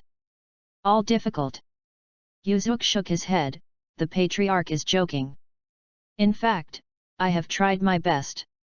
I am not arrogant enough to think that I can defeat the Uchiha clan leader now. These words are not Yuzuki's modesty. He knew that Uchiha Fugaku had awakened the Mangekyo Sharingan. If the opponent uses the strange and unpredictable ability of the Mangekyo Sharingan, I really can't resist it now. Uchiha Fugaku nodded with satisfaction, Yuzuki, this is not the place to talk. Let's go to the living room and sit down and chat. Uchiha Fugaku felt very satisfied with this young junior who was astonishingly talented and neither arrogant nor arrogant. He even called him a lot closer to him. The three of them came to the living room. Uchiha Fugaku and Yuzuki sat down opposite each other, while Itaka brought another futon and sat next to Uchiha Fugaku. The competition between Yuzuki and Uchiha Fugaku just now allowed Itaka to witness the competition between high-level ninjas for the first time. Being born with extremely high combat intelligence, he also had a feeling of yearning. Just like boys on Earth will have martial arts dreams or Superman dreams, most boys in the Naruto world will also have dreams of becoming a powerful ninja. Looking at Yuzuki's young but very calm face, Uchiha Fugaku said slowly, the family is facing various difficulties now. I believe that you, as a jounin, should be able to feel it. Chapter 8 Conversation with the Patriarch. Hearing Uchiha Fugaku mention the current difficulties of the family, Yuzuki nodded and said, yes, I know all these.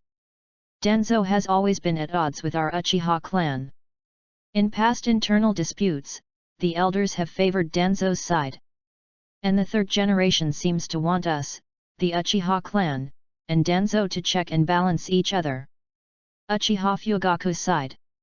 Since I became the clan leader, I have been carefully maintaining the relationships between all parties. However, my ability is really limited, and I have tried my best to still not be able to win the right to speak for the clan. Instead, the conflicts between the clan and the village have become more and more serious. The more. Itaki raised his head and looked at the father beside him with a worried expression. These fathers had never told him before, and this was the first time he heard about these family situations. Although Itaki is only 6 years old now, his mind is indeed much more precocious than other children. From the words of his father, Uchiha Fugaku, he can feel the crisis of the family and the burden on his father's shoulders. Seeing that Uchiha Fugaku actually said these words in front of him that could not be mentioned outside, Yuzuki knew that Uchiha Fugaku was indeed overwhelmed by the family's problems. Until this point, the head of the clan would not reveal his inner thoughts in front of a junior like him. As if sensing the worry of his son next to him, Uchiha Fugaku smiled and touched Taka's head next to him, indicating that he didn't need to think too much. Then he said to Yuzuki, "There are not many ninjas in the family who can stand alone, and among these people, I have not seen a talent who can become the real pillar of the family. Until I heard about your outstanding performance in the 3 wars, at that time I am very happy and have been paying attention to you." After saying this, Uchiha Fugaku's expression became serious, and he looked directly into Yuzuki's eyes, "But judging from your performance, I don't see the sense of family honor that an Uchiha tribesman should have. You can tell me that the family is here. What is your true position, Yuzuki Uchiha?" Uchiha Fugaku's tone was extremely serious, especially when he said Yuzuki's name at the end. His tone became even more serious. Facing Uchiha Fugaku's questioning, Yuzuki felt a little ashamed. "I have been focusing on training and the development of ninjutsu, and I really have no special contribution to the family." But Yuzuki has no intention of giving up on the family. After confirming his identity as a member of the Uchiha tribe after time travel, Yuzuki has decided to save the family's tragic fate. It's just that the method he wants to use is not political wrestling. "Clan leader, I am also a member of the Uchiha clan, but judging from the situation, do you see the road ahead for the family?" Yuzuki asked calmly. After hearing Yuzuki's words, Uchiha Fugaku slowly closed his eyes and sighed. Then he slowly opened his eyes again and looked at Yuzuki with a sharp look. "Even if we can't see the road ahead, we, the Uchiha clan, must persevere to the end. The family cannot be destroyed in our hands. And those who have extraordinary talents, you should take up this responsibility instead of giving up on the family." "I didn't give up on the family, I just gave up on saving the family through political means." In the conversation with Uchiha Fugaku, Yuzuki began to mention his true thoughts for the first time. Uchiha Fugaku frowned slightly and asked tentatively, "What do you mean?" "In recent years, under the deliberate exclusion of various forces, the living space of our Uchiha clan in Konoha has become smaller and smaller. Although there is no way to save it, I ask myself that I don't have the wisdom in this regard." Facing Uchiha Fugaku's fierceness, Yuzuki looked at each other without fear. "So I try my best to improve my strength.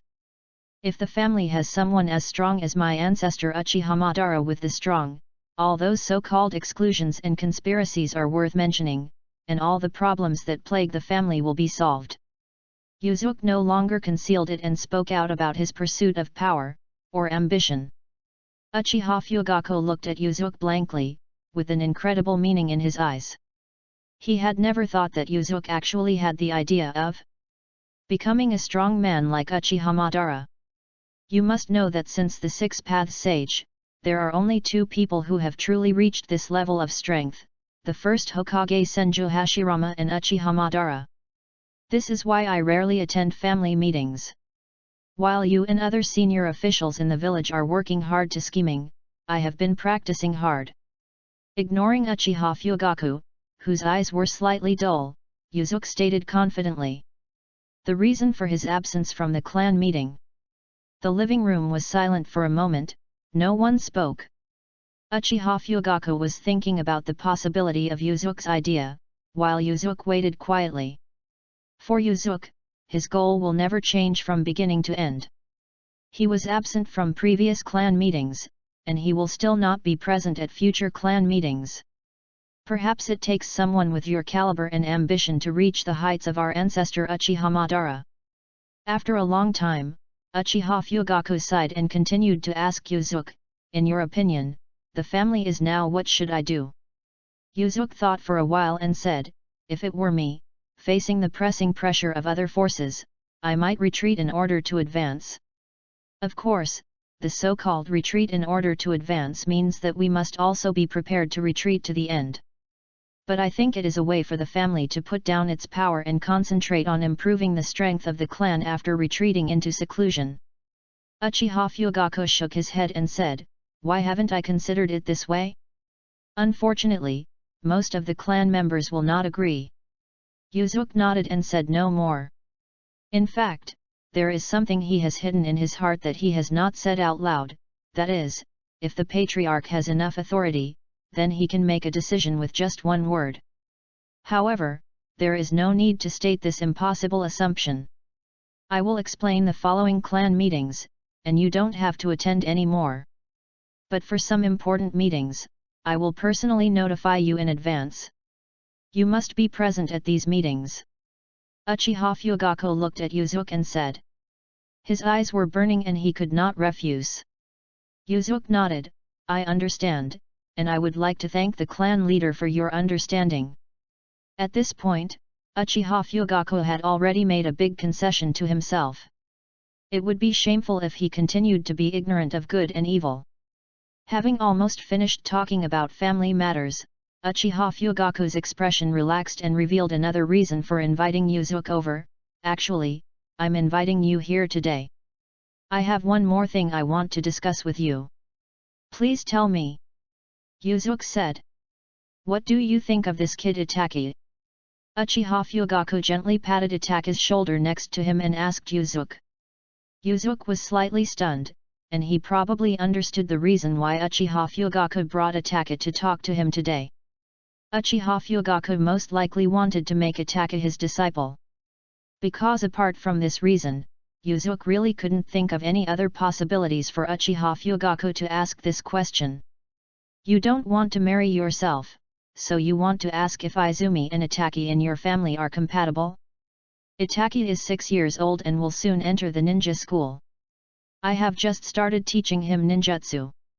Maybe you will think I am exaggerating, but as far as I can see, he has a talent that is not inferior to yours.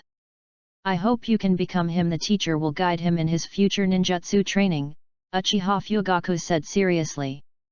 In fact, in his opinion, Itaki's talent is better than Yuzuki's, but of course he still has to be a little more modest when he says it.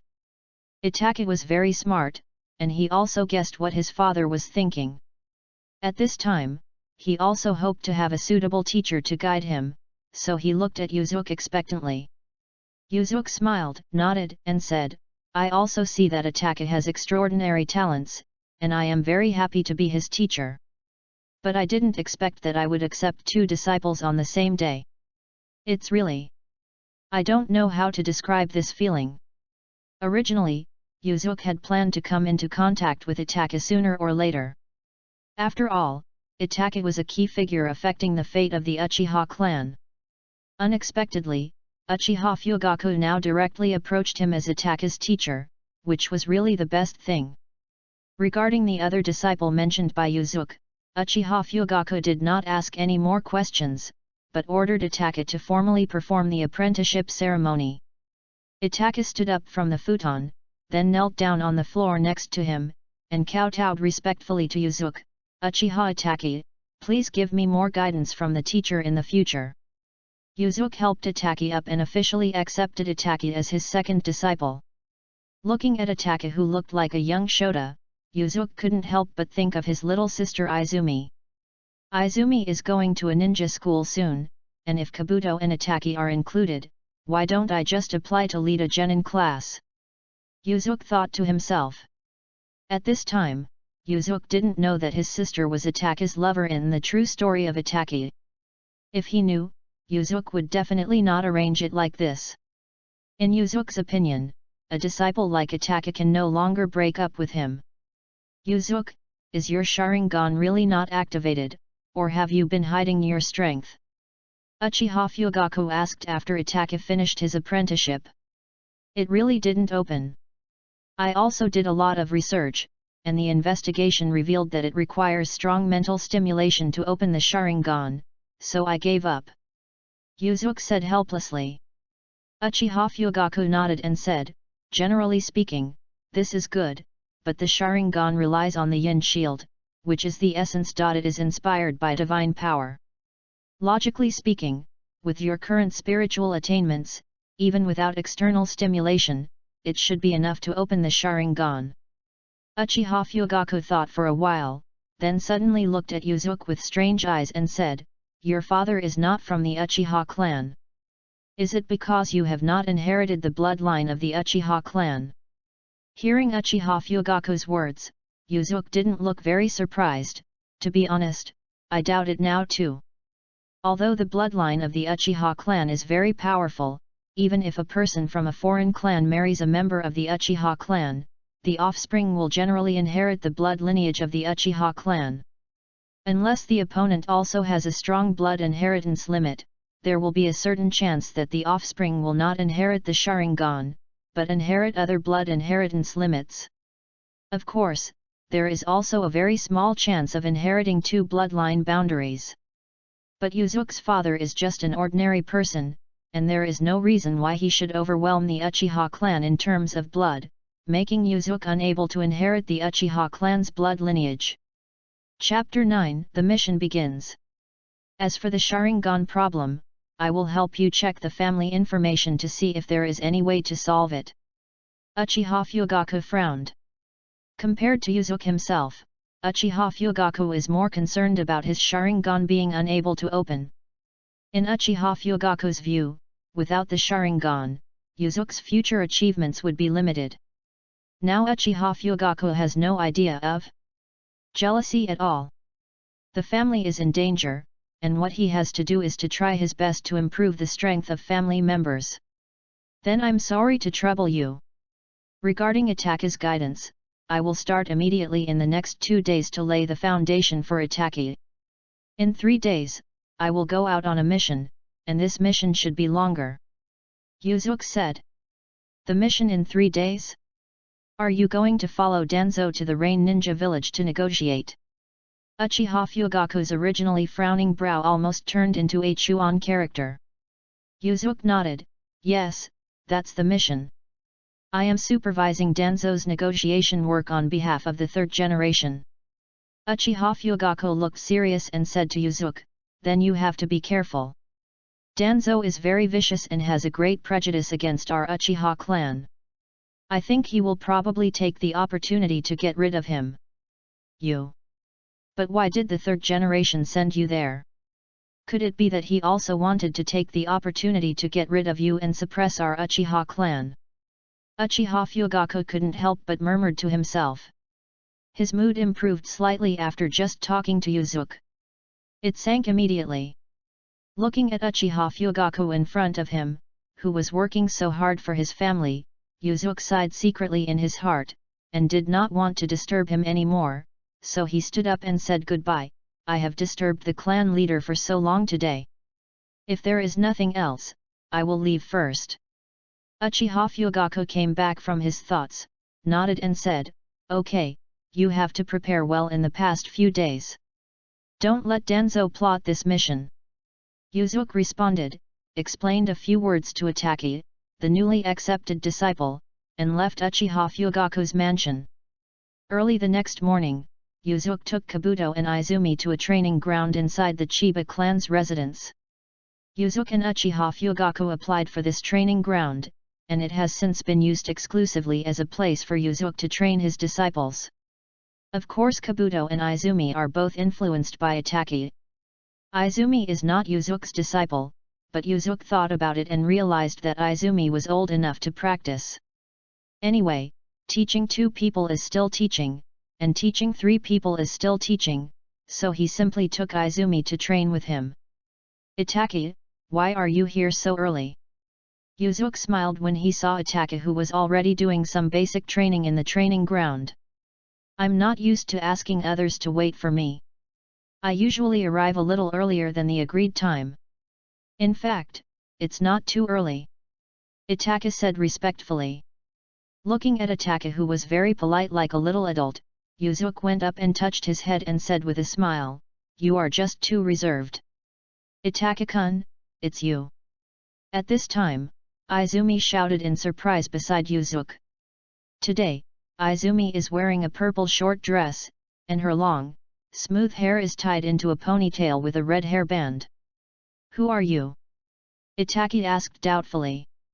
The girl in front of me is very cute and seems a little familiar, as if she has seen her somewhere. Izumi's originally surprised face immediately collapsed with disappointment.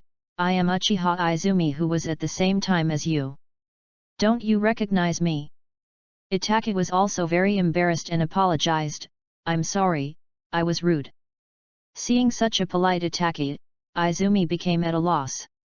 She waved her hands and said, "No need to apologize, no need to apologize. We will train together from now on.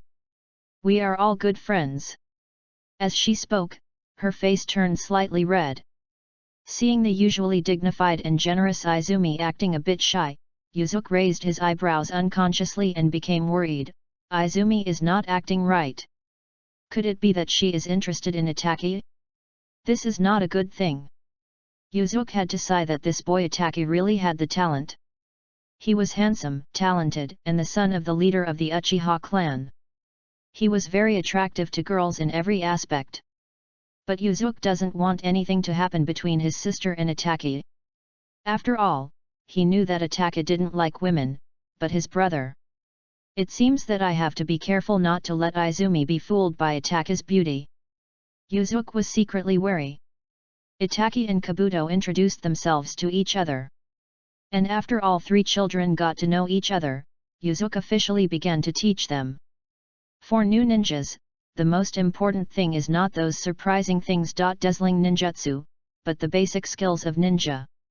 Therefore, Yuzuki explained his improved training methods for training chakra control and physical skills to several children. The children were all very smart and quickly understood the methods taught by Yuzuki and began to train. Yuzuki took the three children for 2 days of training. During the training process, he also secretly observed the conditions of the three children. Each person's performance was not much different from Yuzuki's expectation. There is no doubt that Itaki has the highest talent, whether it is chakra control ability or physical skills, he is extremely outstanding. Kabuto is inferior to Itaki in terms of physical skills, but his ability to control chakra is not inferior to Itaki's. Compared with the previous two, my baby sister Kwanmei is obviously a lot worse, but compared to ordinary people, she is still pretty good. In the evening of the next day, Yuzuki called 3 children who had just finished practicing and were sweating profusely in front of him. Everyone is very good. I have watched the training for the past 2 days. I am very satisfied with your performance. Yuzuki said with a smile. Kabuto, your chakra control ability is very strong. For you, I plan to focus on the development of ninjutsu. Of course, you can't abandon taijutsu. A strong ninja will not be weak in taijutsu. In fact, Yuzuki still has a hope for Kabuto, which is to train Kabuto to become a ninja scientist that surpasses Orochimaru. Itaki, your talents are outstanding in all aspects, and you are an all-round ninja. I will have stricter requirements for you in all aspects. Yuzuki knew that Itaki, who was almost a hexagonal warrior, still had a shortcoming, and that was the amount of chakra. Since I am a teacher, I have to think of a way for him in the future. What about me, what about me? Seeing that Yuzuki had commented on Kabuto and Itaki, but did not mention herself, Izumi pulled Yuzuki with expectant eyes and asked. As for you, from now on I will focus on teaching you the ninjutsu of defense, medical treatment and escape, so that you don't have to worry about me. Yuzuki touched Izumi's head and said with a smile. Kwanmei said dissatisfied, what? Are people so weak? Teacher, don't worry, I will protect Izumi from now on. Kabuto pushed up his glasses and said seriously. Yes, I will definitely try my best to protect Izumi. Itaki said solemnly. After these 2 days of training together, the 3 children got along very well, and their relationship was obviously very close. Because Kabuto and Izumi were 2 years old, Kabuto regarded him as an older brother and was very humble in everything. Although Itaki is a little younger than Kabuto, he is very mature mentally and takes care of Kabuto and Izumi without leaving any trace. Of course Izumi is mentally inferior to the first 2, but she is kind-hearted, lively, and cute, and naturally very easy to get along with. It seems that training a new Sunin is also very fulfilling. Looking at the 3 small figures in the sunset in front of him, Yuzuki thought to himself while touching his chin. Although Izumi's talent is far inferior to Itaki and Kabuto, it is still pretty good. From now on, with Itaki and Kabuto protecting her. She can just paddle. After the day's training, Itaki returned home. Uchiha Fugaku and Uchiha Mikoto were waiting for him to have dinner together. Itaki, you have been practicing for a day. You are tired. Come and eat. Uchiha Mikoto said with a smile. At this time, her belly was a little bigger. It was obvious that it would not be too long before the baby was born. How have you been practicing these past 2 days? Yuzuki was able to become a jonin at a young age and have the strength he has now. I think it's not just his talent, but also his very effective training methods. You have to be attentive. Go study, you know. Uchiha Fugaku poured himself a glass of wine and said slowly. You are saying that teacher's training method is indeed very efficient. Although it has only been 2 days, I feel that I have made great progress. Itaki sat down cross-legged and said very seriously. I'm also very curious about Itaki's teacher. I heard he's only 14 or 15 years old. What kind of person is he? Uchiha Mikoto asked. He is an awkward person. He's a man of 2 minds. Uchiha Fugaku and Itaki said at the same time. Awkward was what Uchiha Fugaku said, and difference in appearance was Itaki's comment. Uchiha Mikoto covered her mouth and smiled when she heard this, and asked, What do you mean by your evaluation? I don't understand. Uchiha Fugaku poured himself another glass of wine and drank it in one gulp. This boy obviously cares about the family, but he behaves with disdain and arrogance towards the clan members. Don't you think it's awkward? Uchiha Fugaku seemed to be in a good mood today, and he seemed to have drank a lot, and was not as serious and deep as usual. Seeing his mother turn to look at him with interest, Itaki said calmly, Teacher, although he usually behaves inhumanely, I feel that he is actually a very enthusiastic person. In fact, Itaki originally wanted to describe it as cold on the outside and hot on the inside, but he was in a good mood and wanted to make a joke. And Yuzuki, who was given the 2 evaluations of awkward and double, was rummaging through boxes at home. After rummaging for a long time, Yuzuki finally found a very heavy scroll from a dusty cabinet and handed it to Kabuto. Kabuto took the scroll solemnly, looked at the title on the scroll, and said softly, 21 Days of Ninjutsu from Beginner to Master. Yes, this is a ninjutsu enlightenment textbook carefully written by me, teacher. During my absence, in addition to practicing the 2 basic skills of chakra control and taijutsu, you have to study carefully during the rest of the time. Read. When I come back, I will give you a good test. Yuzuki said. Kabuto nodded seriously and said, Teacher, don't worry, I won't let you down. After Kabuto left Yuzuki's room holding the scroll, looking at the bright moon hanging high in the night sky outside the window, Yuzuki felt extremely hard to calm down. Yuzuki had a vague hunch that something big would happen during this mission to Uren. Early the next morning, Yuzuki arrived at the exit of the village on time and met up with the envoy led by Danzo to the AIM Ninja village. At this time, except for Danzo himself, all other members of the envoy had arrived. Yuzuki didn't wait long. Danzo also appeared with 2 of his henchmen. Danzo was wearing a half-black and half-white kimono. His face, including his right eye, and the open chest part of the kimono were tightly wrapped with bandages. There was an X-shaped scar on his chin. Danzo glanced at the ninjas present with sinister eyes. Most of the ninjas lowered their heads and did not dare to look at Danzo. When Danzo's eyes glanced at Yuzuki, Yuzuki keenly felt the vague murderous intention, and immediately looked towards the source of the murderous intention, and happened to collide with Danzo's eyes. Looking at Yuzuki's calm eyes, Danzo withdrew his gaze, turned to face the direction of the Rain Ninja village, and loudly ordered, Let's go. Chapter 10 Naive Ideal. After Danzo announced his official departure, all the ninjas immediately moved quickly towards the Rain Ninja village. The ninjas were traveling very fast. In just half a day, the envoy to Ninja village had already traveled dozens of kilometers. Danzo-sama, it's noon, do you want to take a rest here? At this time, a confidant beside Danzo asked Danzo. This ninja is named Yamanaka Antelope. He is a ninja from the Yamanaka clan. He joined the root organization since he was a child and is one of Danzo's most trusted subordinates. Well, let's take a rest here. Danzo nodded. His voice was hoarse, which made people feel uncomfortable. Soon the ninjas received the order to rest on the spot and stopped on a flat ground. Except for some ninjas who were responsible for reconnaissance and setting up temporary traps, everyone else began to rest and recover their exhausted energy.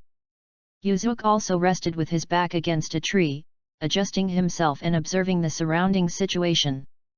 At this moment, Yuzuki saw Danzo slowly walking towards his direction, followed by several ninjas from the root organization. Uchiha Yuzuki, do you know the real purpose of Sandai sending you to supervise me? Danzo said solemnly when he came to Yuzuki. Ninjas do not need to ask for reasons when performing tasks. Yuzuki gave a very official answer. Although Yuzuki had some understanding of the third generation's thoughts, he would not really discuss them with Danzo. Yes, it seems that you still have the awareness to be a ninja. Danzo's eyes flashed coldly, and he was not satisfied with Yuzuki's perfunctory answer. However, Danzo didn't seem to care, and continued, the root organization is lacking ninjas like you right now. Compared to the weak ninja organizations in the village, only the root organization truly implements the way of the ninja. Although Danzo hates the Uchiha clan very much, he is actually a very rational person. Danzo knew that Yuzuki had good potential, and he wanted to try if he could recruit Yuzuki into the root organization. Once Yuzuki agrees, regardless of whether he joins sincerely or not, Danzo is confident that he will be able to firmly control Yuzuki and become a fighting force in his hands. Yuzuki was also slightly taken aback by Danzo's mysterious solicitation. He thought that Danzo would deal with him, but he didn't expect that he would recruit him. But Yuzuki knew very well that he and Danzo were not the same person at all. Danzo thought that he could gain the position of Hokage by hiding in the dark, accumulating strength and playing tricks. However, in Yuzuki's eyes, Danzo is just an undead hiding in the darkness. He has adapted to the darkness and cannot survive in the sun. Just like in the original work, when he became Hokage, he was destined to be near death. Sorry. I have no intention of joining the root organization. Yuzuki shook his head. Really, that's such a pity. Danzo said no more after hearing Yuzuki's rejection, turned around and seemed ready to leave. But what Yuzuki couldn't see was that Danzo, who had his back turned to him, had murderous intent in his eyes and winked at his subordinates. Suddenly, two root organization ninjas appeared on both sides of Yuzuki, grabbing Yuzuki's shoulders, one on the left and one on the right, trying to control Yuzuki. Facing Yuzuki, Yamanaka Antelope began to form seals, preparing to use the Yamanaka family's secret technique to deal with Yuzuki. Heart-turning technique. Yamanaka Antelope completed the seal and saw that Yuzuki had been restrained by the other two companions, unable to move, and his face showed joy.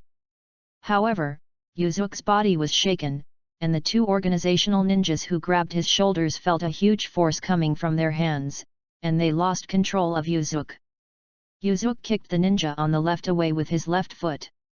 At the same time, he pulled the ninja on the right in front of him with his right hand, blocking Yamanaka Antelope's heart-turning technique in time. Before the smile on the mountain antelope's face disappeared, he immediately felt a sharp pain in his abdomen. It turned out that after he possessed his companion who was standing in front of Yuzuki, Yuzuki punched his companion in the stomach hard. He was also hurt in the same way while he was in the state of the heart-turning technique. Yuzuki smoothly threw the root organization ninja possessed by Yamanaka Antelope out sideways and hit the other two ninjas who were attacking him. The two opposing ninjas were unable to dodge, so they had to retreat with their arms around their companion who was thrown away by Yuzuki. At this moment, two hands suddenly, it stretched out from the ground under Yuzuki's feet and grabbed Yuzuki's ankle. It seems that he is preparing to perform the mind beheading technique to control people underground. The heart beheading technique is a technique commonly used by Earth escape ninjas to control enemies. Usurth escaped to sneak under the enemy's feet unexpectedly, and then quickly pull the enemy into the earth, leaving only the head exposed, making the enemy unable to move. Fire release, a square inch of scorched earth. Yuzuki sneered and quickly formed seals in his hands. After the seal was completed, a ninjutsu seal immediately appeared in a small area under Yuzuki's feet, and then the area covered by the seal immediately looked like land that had been exposed to the sun for several months. The soil dried up and cracked in layers. At the same time, a stream of heat came from the soil. Emitting from the cracks, it is obvious that the temperature under the earth is not low. Ah! A scream sounded, and a ninja whose body was charred and exuding the fragrance of barbecue jumped out of the ground under Yuzuki's feet, and Yuzuki gave him another unsympathetic kick and sent him away. Yuzuki had just finished dealing with a wave of attacking ninjas, when another group of root organization ninjas rushed towards him, and at the same time, more than a dozen kunai flew towards his location. However, what made all the Gen organization ninjas look at each other was that these kunai did not hit Yuzuki, but all passed through the middle of Yuzuki's body. They saw Yuzuki's body erratic in the air like a flame. And at the same time, they wrapped each one. The flaming crow split from Yuzuki's body and flew around in the sky before reuniting into Yuzuki on the branches of a big tree not far behind Danzo and the root organization ninjas. Danzo-sama, do you want to continue? Yuzuki crossed his arms and leaned against the tree trunk, looking at Danzo calmly. At this time, Danzo's plan to let his men control him through a sneak attack has failed. If he continues to attack, he will not be merciful. Although he may not be able to defeat Danzo and all the root organization ninjas present, it is still very safe to kill a few and then leave calmly. Hearing Yuzuki's voice behind him, Danzo turned around and looked at Yuzuki coldly. Although I heard that Yuzuki performed very well in the previous 3 battles, no less than the genius ninja Hitaki Kakashi, and he has the title of Intaki. But after the series of sneak attacks just now, Danzo's evaluation of Yuzuki's strength has been greatly improved, ranking him above Kakashi. Whether it is physical skills, reaction speed, or sealing speed, Yuzuki has shown an extremely high level. As expected of a genius of the Uchiha clan, he is indeed very skilled. Danzo said coldly, while waving his hand to stop the root organization ninja who wanted to continue to move forward. The sneak attack had failed, and Danzo said no more, leading his men away from Yuzuki's area. But in Danzo's heart, Yuzuki has already been included in his must-kill list. He would never allow any Konoha ninja to disobey him, especially those from the Uchiha clan. Seeing that Danzo had died down, Yuzuki continued to rest against the tree.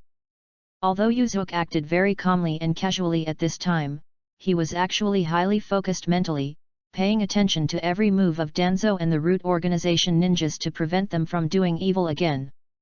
This mission is not easy. The 3rd generation really gave himself a difficult problem. Looking at Danzo and the root organization ninjas not far away, Yuzuki sighed in his heart. Soon after the Konoha delegation rested, they continued on their way to the Rain Ninja village. The sneak attack on Yuzuki by the ninja organization just now was just a small episode. Danzo and Yuzuki acted as if nothing had happened. At this time, within the sphere of influence of U-Ninja Village, an organization called Akatsuki was conducting various secret activities, and it also attracted the attention of the actual controller of U-Ninja Village. In a secret stronghold, Yahiko, Nagato, and Konan, the real founders of the Akatsuki organization, were talking. At this time, the Akatsuki members were wearing pure black robes without red clouds embroidered on them. Great, more and more ninjas are willing to join us. I believe that one day, our ideas will be able to eliminate all wars in the world. Under the dim candlelight, Yahiko with short yellow hair said excitedly with. The Akatsuki organization was not a terrorist organization when it was first established, and it had no plan to capture tailed beasts to execute the Eye of the Moon. In fact, the original establishment of the Akatsuki organization was just an organization established by 3 young people who simply yearned for peace and with the purpose of building peace without relying on force. At that time, the Akatsuki organization used the Rain Ninja village sandwiched between the three major countries of Konoha, Iwa, and Sand as its base. It traveled among the major countries, absorbing wandering ninjas who also yearned for peace in their hearts, and promoted the concept of peace in various countries. During this period, the Akatsuki organization was actually led by Yahiko. Yahiko is not only extremely charismatic, but also has very strong leadership abilities. Many wandering ninjas nearby admired his reputation and joined the Akatsuki organization, and willingly accepted his leadership. That's right, Yahiko, as long as enough people admit our ideas, even several big countries will have to stop the war. Nagato, who had red hair and had opened his samsara eye, laughed. At this time, Nagato's strength was already extraordinary. In terms of combat effectiveness, he was far superior to Yahiko. But Nagato also believes that Yahiko is the best leader, and he will use his own strength to help Yahiko achieve the ideal of peace in the ninja world.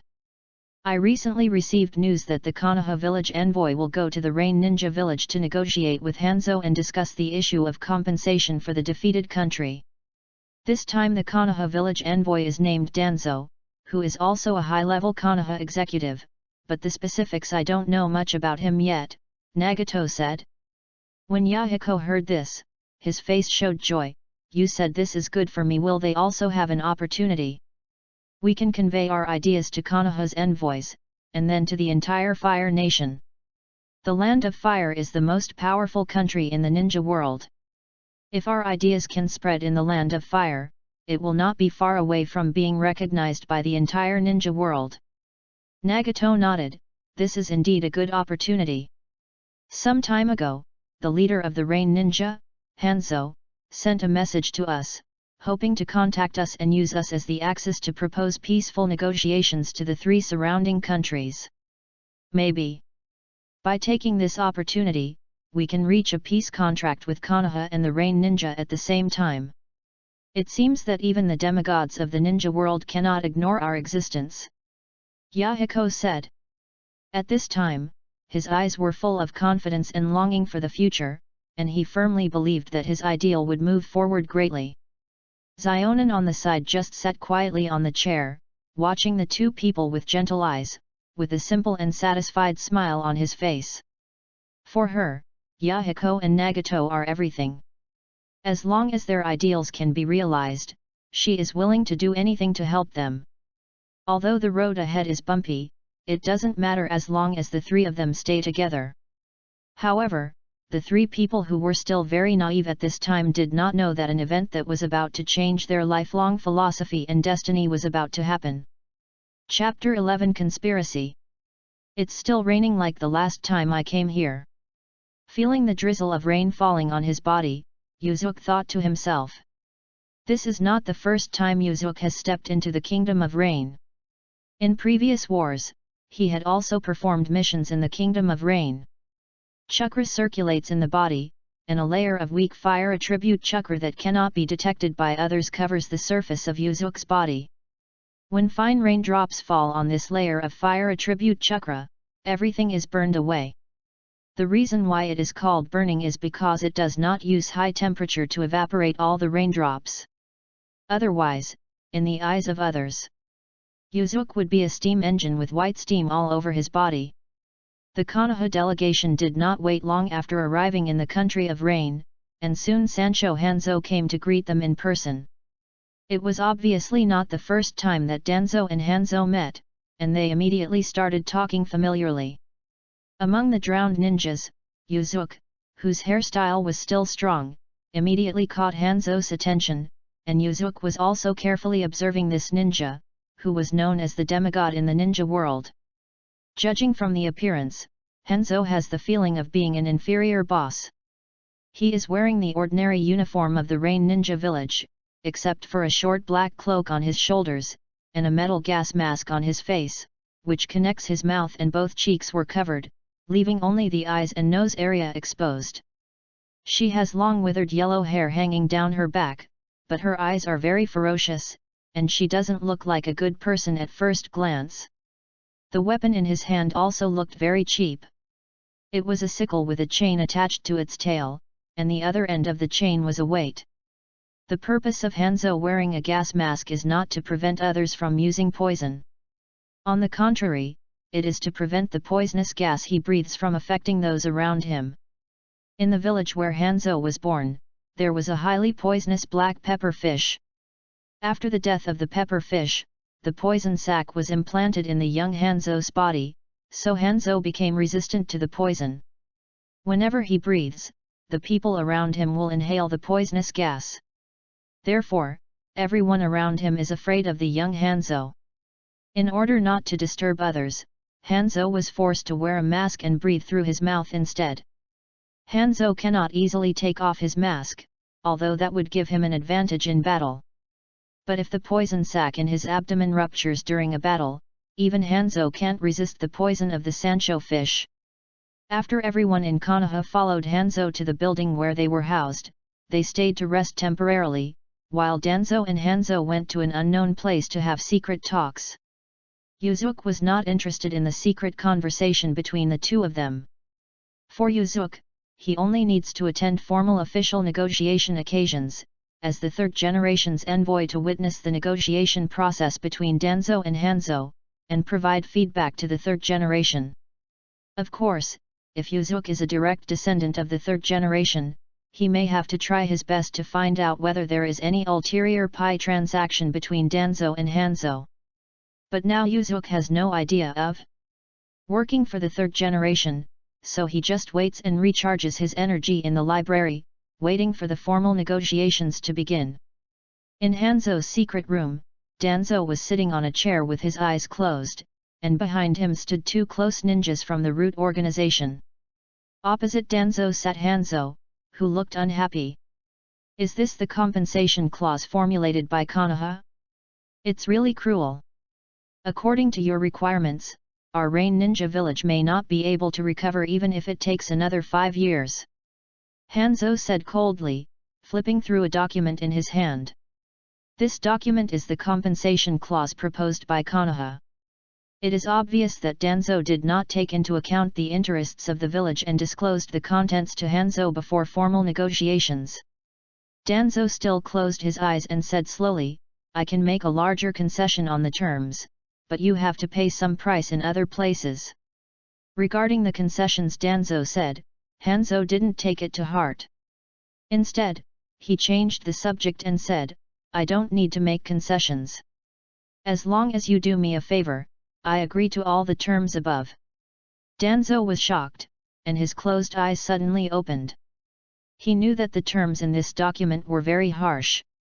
Danzo originally planned to sell out part of the village's interests, make concessions, and then let Hanzo compensate him for the Root organization from other places. But now Hanzo actually agreed to the terms in the document, which made Danzo very curious. What exactly does Zhang's so-called help mean? How can I help you? Just tell me. Danzo said calmly. Hanzo said slowly, have you ever heard of an organization called Akatsuki? They have been operating near the Rain Ninja village recently, promoting a ridiculous peace theory. With your demigod strength, can't you still solve such a small and inferior organization? Danzo asked. The leader of this organization is not a simple one. According to intelligence, a cadre of the Akatsuki organization possesses the legendary Rinnegan Eye. Hanzo directly dropped a bombshell. Hearing Hanzo's words, even Danzo's castle could not control his emotions. He opened his eyes wide and said in surprise, What? Are you talking about the legendary Eye of the Immortal? Seeing the greed in Danzo's eyes, the corners of Hanzo's mouth hidden under the gas mask slightly raised. Yes, it is the Rinnegan Eye known as the Eye of the Immortal. The opponent's strength is still a mystery, so I have never dared to take the initiative. But recently I have inquired about their internal situation. As long as I have your help, I am sure to catch them all. When the time comes, each of us will have one Samsara Eye, and I agree to all the terms of this negotiation, so that you can be killed. This great achievement will also help you to seek the position of Hokage in the future. Hanzo continued. He believed that based on the conditions he offered, Danzo had no reason to refuse. I agreed to this cooperation, but are you really sure that we can deal with the ninjas with the Rin-Egan? Danzo frowned. Although he was very coveted for the legendary Rin-Egan eyes, Danzo also knew very well that a ninja with these eyes would be difficult to mess with. Hanzo smiled sinisterly, to be honest, if it's a head-on battle, I'm not completely sure. But I've found their weakness. As long as your people cooperate, I'll be sure of success. Danzo said solemnly, then I will stay here for a few more days to cooperate with your plan. But you must let me know all the details of the plan. Regarding Hanzo, Danzo was not completely at ease. He did not want to be used as a weapon by Hanzo. You can rest assured on this. The key to this plan depends on your subordinates. I know that there are many talents who are good at espionage activities in your root organization. I need your subordinates to sneak into the other party's organization and wait for an opportunity to help me.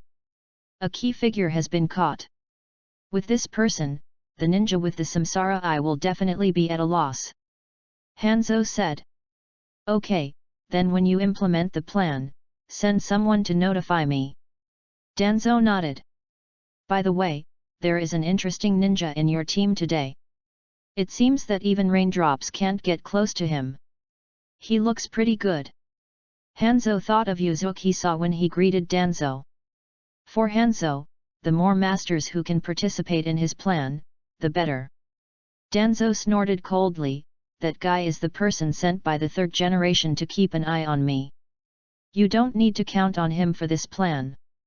You should have heard of him, he is Uchiha Yuzuki, who is known as the Intaki.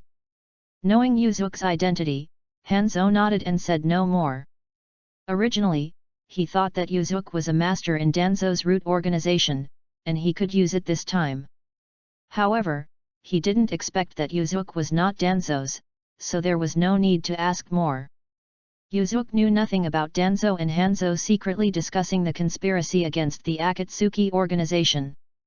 The next day, Yuzuki participated in the formal negotiation between Konoha and Rain Ninja. Although the entire negotiation process was very boring, the anomalies in it aroused Yuzuki's vigilance. Although the negotiators from both sides pretended to bargain, Ren actually made concessions on every clause in the end. This is a very abnormal phenomenon. After all, Sancho Hanzo is not a weak leader. Even if the Rain Ninja is in the position of a defeated country, he will not give in to such an extent. Danzo and Hanzo must have reached some hidden agreement. Yuzuki frowned slightly. But suspicion is suspicion, and Yuzuki doesn't know what kind of deal the two have secretly.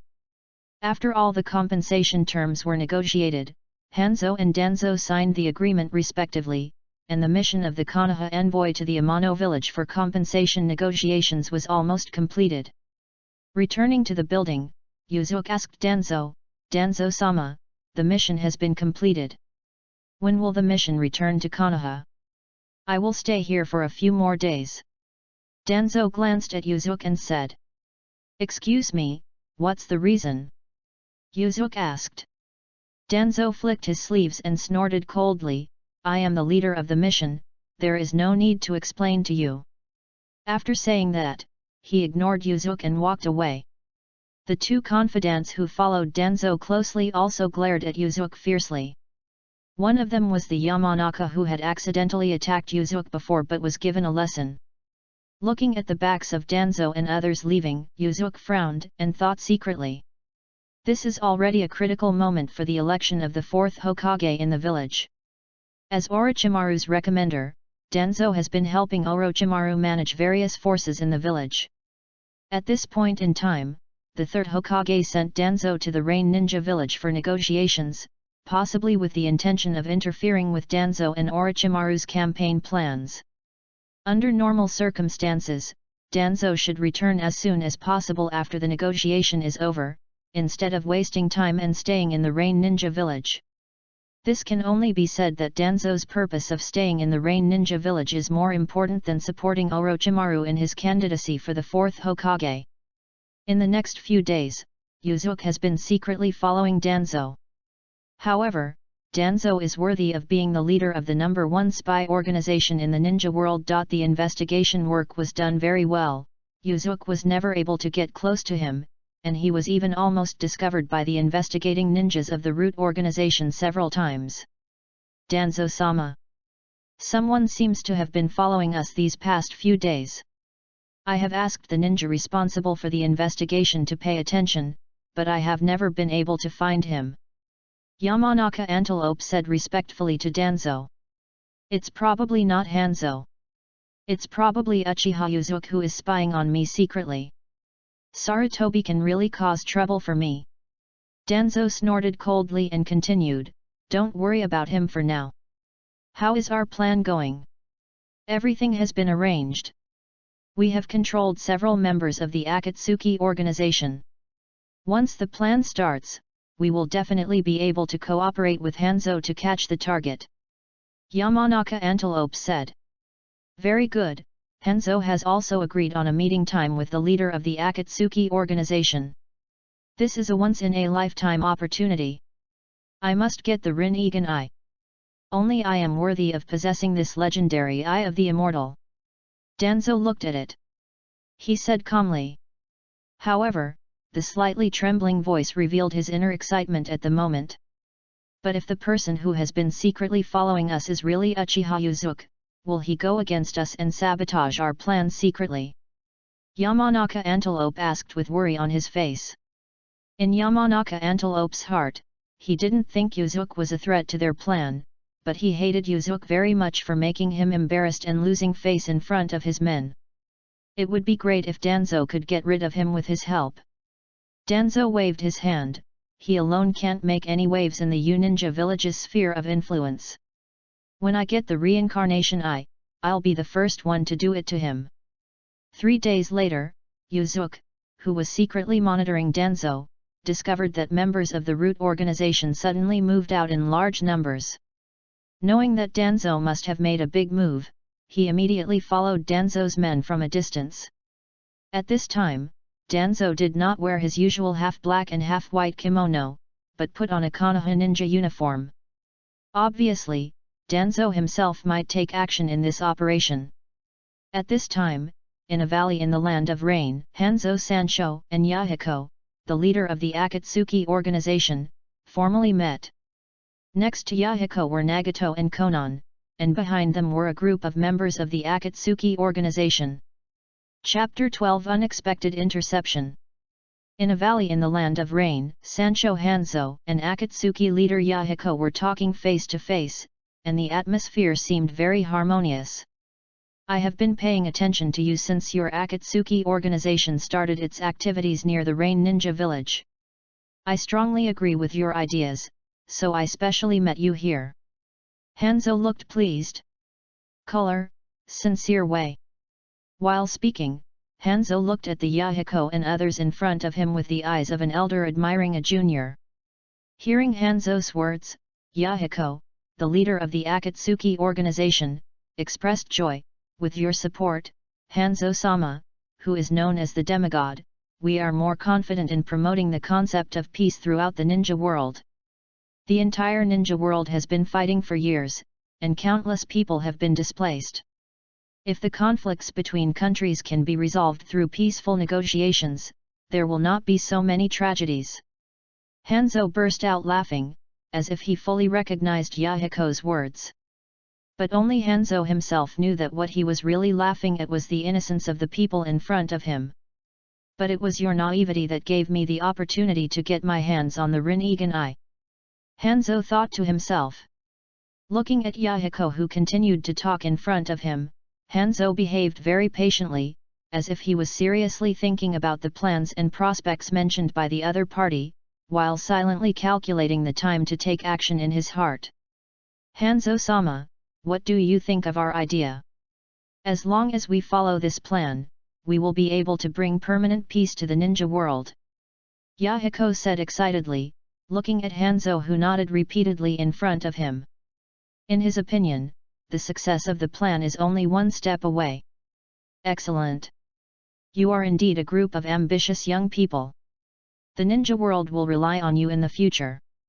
Hanzo nodded pleasantly, but there was disdain hidden deep in his eyes. In his eyes, the ninjas of the Akatsuki organization are just a group of young people who don't know the heights of the world. They don't even know what a ninja is, let alone the cruelty of the ninja world. Great!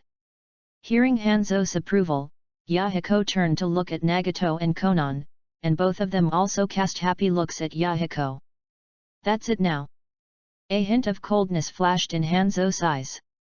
He spotted the moment when Yahiko and the others exchanged glances, and secretly made a gesture indicating action begins. At this time, an Akatsuki member behind Konan suddenly rushed towards Konan. Before Yahiko and Nagato could react to the sudden situation, two more Akatsuki members attacked them respectively, preventing them from supporting Konan. Although Konan reacted vigilantly to block the attack of the ninja behind her, there was Hanzo, known as the demigod in the ninja world, behind her. Hanzo launched a sneak attack from behind, grabbing Konan's hands to control her. Then he immediately used the teleportation technique and led Xiaonan to a high ground in the valley. The members of the Akatsuki organization who had just attacked a few people were disguised as ninjas from the root organization, and their purpose was to cooperate with Hanzo to capture Konan, so that Yahiko and Nagato would throw a trap. Standing on the high ground, Hanzo looked condescendingly at Yahiko and Nagato in the valley, who had expressions of disbelief on their faces. A sinister and cruel smile appeared under the gas masks on their faces. The original animation did not narrate the part before Konan was controlled. The plot here was made up by the author. Later, Konan was taken as a hostage and Nagato was killed. Yan and subsequent plot animations are included, and the author will not write more. At this time, on the other side, Yuzuki was following Danzo and his men from a distance, but he felt increasingly uneasy. However, what Yuzuki didn't know was that there was also a pair of eyes secretly observing him at this time. On a mountain peak not far from Yuzuki, a figure wearing a black cloak was standing. The owner of this figure wears a white mask with black lines on his face. The right eye exposed in the mask is a Sharingan. This figure is none other than Uchiha Obito. He and Zetsu have been secretly observing the Akatsuki organization. To be precise, they are observing Nagato, who has the Rinnegan eye. He also revealed a lot of the intelligence information of the Akatsuki organization to Hanzo, with the purpose of inducing Hanzo to take action against the Akatsuki organization. And take the opportunity to induce Nagato to go dark and participate in the Eye of the Moon plan. Uchiha Yuzuki, is it you? Obito murmured as he looked at the figure following Danzo in the distance. What, is this person your former friend? At this moment, a black and white head suddenly poked out from the trunk of a big tree next to Obito.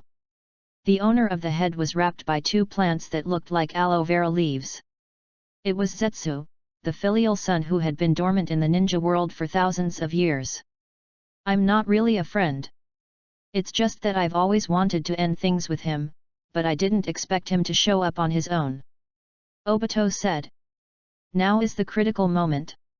If you want to force Nagato to summon the heretic demon, you'd better not provoke irrelevant people. Ju Chuan said. I only need 5 minutes, no, 3 minutes to deal with a guy like him. Obito snorted coldly, and without waiting for more words, his body continued to shrink like a vortex-like ripple centered on his right eye, and finally all were sucked into the divine power space in the right eye and disappeared. Just as Yuzuki was approaching the meeting place between Hanzo and the Akatsuki organization, he suddenly felt that there seemed to be fluctuations in the space in front of him, and he immediately stopped and became alert. I saw a swirling ripple in front of me slowly unfolding, and finally turned into a figure wearing a black cloak and a mask. Even Yuzuki, who was usually calm when dealing with things, couldn't help but shrink his pupils, with a look of shock in his eyes. At this time, Obito, who was standing in front of Yuzuki, thought that Yuzuki was swayed by his coquettish appearance, and he felt a little proud. Once upon a time, Obito had been silently pursuing Yuzuki, the genius of the Uchiha clan, and even challenged Yuzuki, but they all ended in miserable defeat. Now is the time for him to truly end things with Yuzuki, but this time, he will be the victor. However, what shocked Yuzuki was not the way Obito appeared, but the shock that he would meet Obito in this place. Although Yuzuki cannot remember many of the plots and details in the original work or even has forgotten them, it is impossible not to recognize Obito, the iconic character who runs through the entire Naruto story. "Who are you, blocking here, and what is your purpose?" Yuzuki asked, pretending not to recognize him. He was also very surprised as to why Obito blocked his way. Could it be that Danzo's actions were related to Obito? Looking at Yuzuki, who immediately regained his composure after being shocked, Obito sneered, "You are really as arrogant as ever." After hearing Obito's words, Yuzuki's heart was full of questions. Why does this boy's words sound sour? I just asked him about his purpose. Obito has been very strong since he was a child, but his aptitude was average. However, Yuzuki at the same time has always been known as a genius and has become an insurmountable peak for him. For Yuzuki, Obito has always had a vague resentment in his heart. It's not that he is stingy and wants to take revenge on Yuzuki, but that he has always had a secret obsession in his heart to defeat Yuzuki. Looking at Yuzuki, who didn't respond to his words, Obito continued, "I just saw an incompetent Uchiha tribesman and wanted to teach him a lesson." Yuzuki raised his eyebrows. But he didn't expect that Obito pretending to be Uchiha Madara was enough to bring him in. But if he really wanted to take action, he had to use all his strength. After all, Obito's Kamui ability was too weird and unpredictable, and he might have to answer for it if he was not careful. For ninjas who don't know the details of Obito, if they are caught by him and thrown into the Kamui space, they can only be slaughtered by him. Everything in the world is reduced to ashes. Facing Obito, Yuzuki no longer tried anymore, and directly began to unlock the Zanpakuto's Ryoken Waka. In his right hand, there was a long sword wrapped in blazing flames. Obito's eyes were also attracted by Yuzuki's Ryoken Wakahu. Yuzuki completed the first release of Ryoken Wakahu on the battlefield of the three battles, and first appeared in the ninja world under the name Intaki. At that time, although Obito had heard about it, he had never seen Yuzuki draw his sword. In the past, although Obito would occasionally challenge Yuzuki over his own abilities, Yuzuki had no ill feelings towards him. Instead, he would secretly criticize him after each sparring session. Although Yuzuki knows many famous events in Naruto, he does not know the exact time when these events occurred, such as the Battle of Konoha Bridge that changed Obito's fate. And as an ordinary ninja, he could not control the occurrence of these events. Yuzuki had also considered how he would deal with this kind of person who had turned dark in the future. At this moment, looking at Obito's increasingly cold and murderous eyes opposite him, Yuzuki knew that the other person had completely abandoned everything he had ever had. Except for Lin, everyone else meant nothing to him, including his former girlfriend. "Teacher, Namikaze Minato. Just let me take you, let your sins stop here," Yuzuki secretly thought. With murderous intent, Yuzuki no longer hesitated, and a fire escape instant appeared in front of Obito. Obito also didn't expect Yuzuki to strike so decisively. Based on his understanding of Yuzuki, this fellow tribesman who likes to show off always confidently lets others take action first. This is the first time he has seen Yuzuki take the initiative in a fair duel. The three eyes met, Yuzuki took action boldly, slashing out with the fire-like blade in his hand, and the blade dragged out a long flame tail in the air. At this time, a fallen leaf happened to come into contact with the flame on the tail of the flame, and instantly turned into ashes. Obito immediately used his divine power, and his body became insubstantial. Yuzuki's slash passed through Obito's waist, but it did not cause any damage to Obito. Looking at Yuzuki, who was beside him after using the horizontal slash, Obito didn't see any surprise in his eyes. This made Obito slightly surprised. In the past, whenever his enemies saw his move, they would show disbelief and panic, not knowing how to respond. And he was also used to appreciating the panic expression of his opponents. But it doesn't matter anymore, Uchiha Yuzuki, you have been defeated. The corners of Obito's mouth raised slightly under the mask. Chapter 13 Victory or Defeat. In a valley in the land of rain, Sancho Hanzo and Akatsuki leader Yahiko were talking face to face, and the atmosphere seemed very harmonious. I have been paying attention to you since your Akatsuki organization started its activities near the Rain Ninja Village. I strongly agree with your ideas, so I specially met you here. Hanzo looked pleased. Color, sincere way. He looked at Yahiko and the others in front of him with the eyes of an elder admiring a junior. Hearing Hanzo's words, Yahiko, the leader of the Akatsuki organization, expressed joy.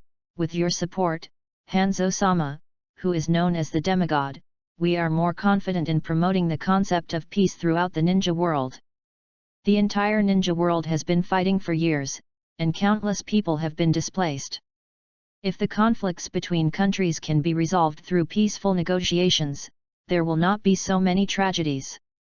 Hanzo burst out laughing, as if he fully recognized Yahiko's words. But only Hanzo himself knew that what he was really laughing at was the innocence of the people in front of him. But it was your naivety that gave me the opportunity to get my hands on the Rinnegan Eye. Hanzo thought to himself. Looking at Yahiko, who continued to talk in front of him, Hanzo behaved very patiently, as if he was seriously thinking about the plans and prospects mentioned by the other party, while silently calculating the time to take action in his heart. Hanzo-sama, what do you think of our idea? As long as we follow this plan, we will be able to bring permanent peace to the ninja world. Yahiko said excitedly, looking at Hanzo, who nodded repeatedly in front of him. In his opinion, the success of the plan is only one step away. Excellent! You are indeed a group of ambitious young people. The ninja world will rely on you in the future. Hanzo nodded pleasantly, but there was disdain hidden deep in his eyes. In his eyes, the ninjas of the Akatsuki organization are just a group of young people who don't know the heights of the world. They don't even know what a ninja is, let alone the cruelty of the ninja world. Great! Hearing Hanzo's approval, Yahiko turned to look at Nagato and Konan, and both of them also cast happy looks at Yahiko. That's it now. A hint of coldness flashed in Hanzo's eyes. He spotted the moment when Yahiko and the others exchanged glances, and secretly made a gesture indicating action begins.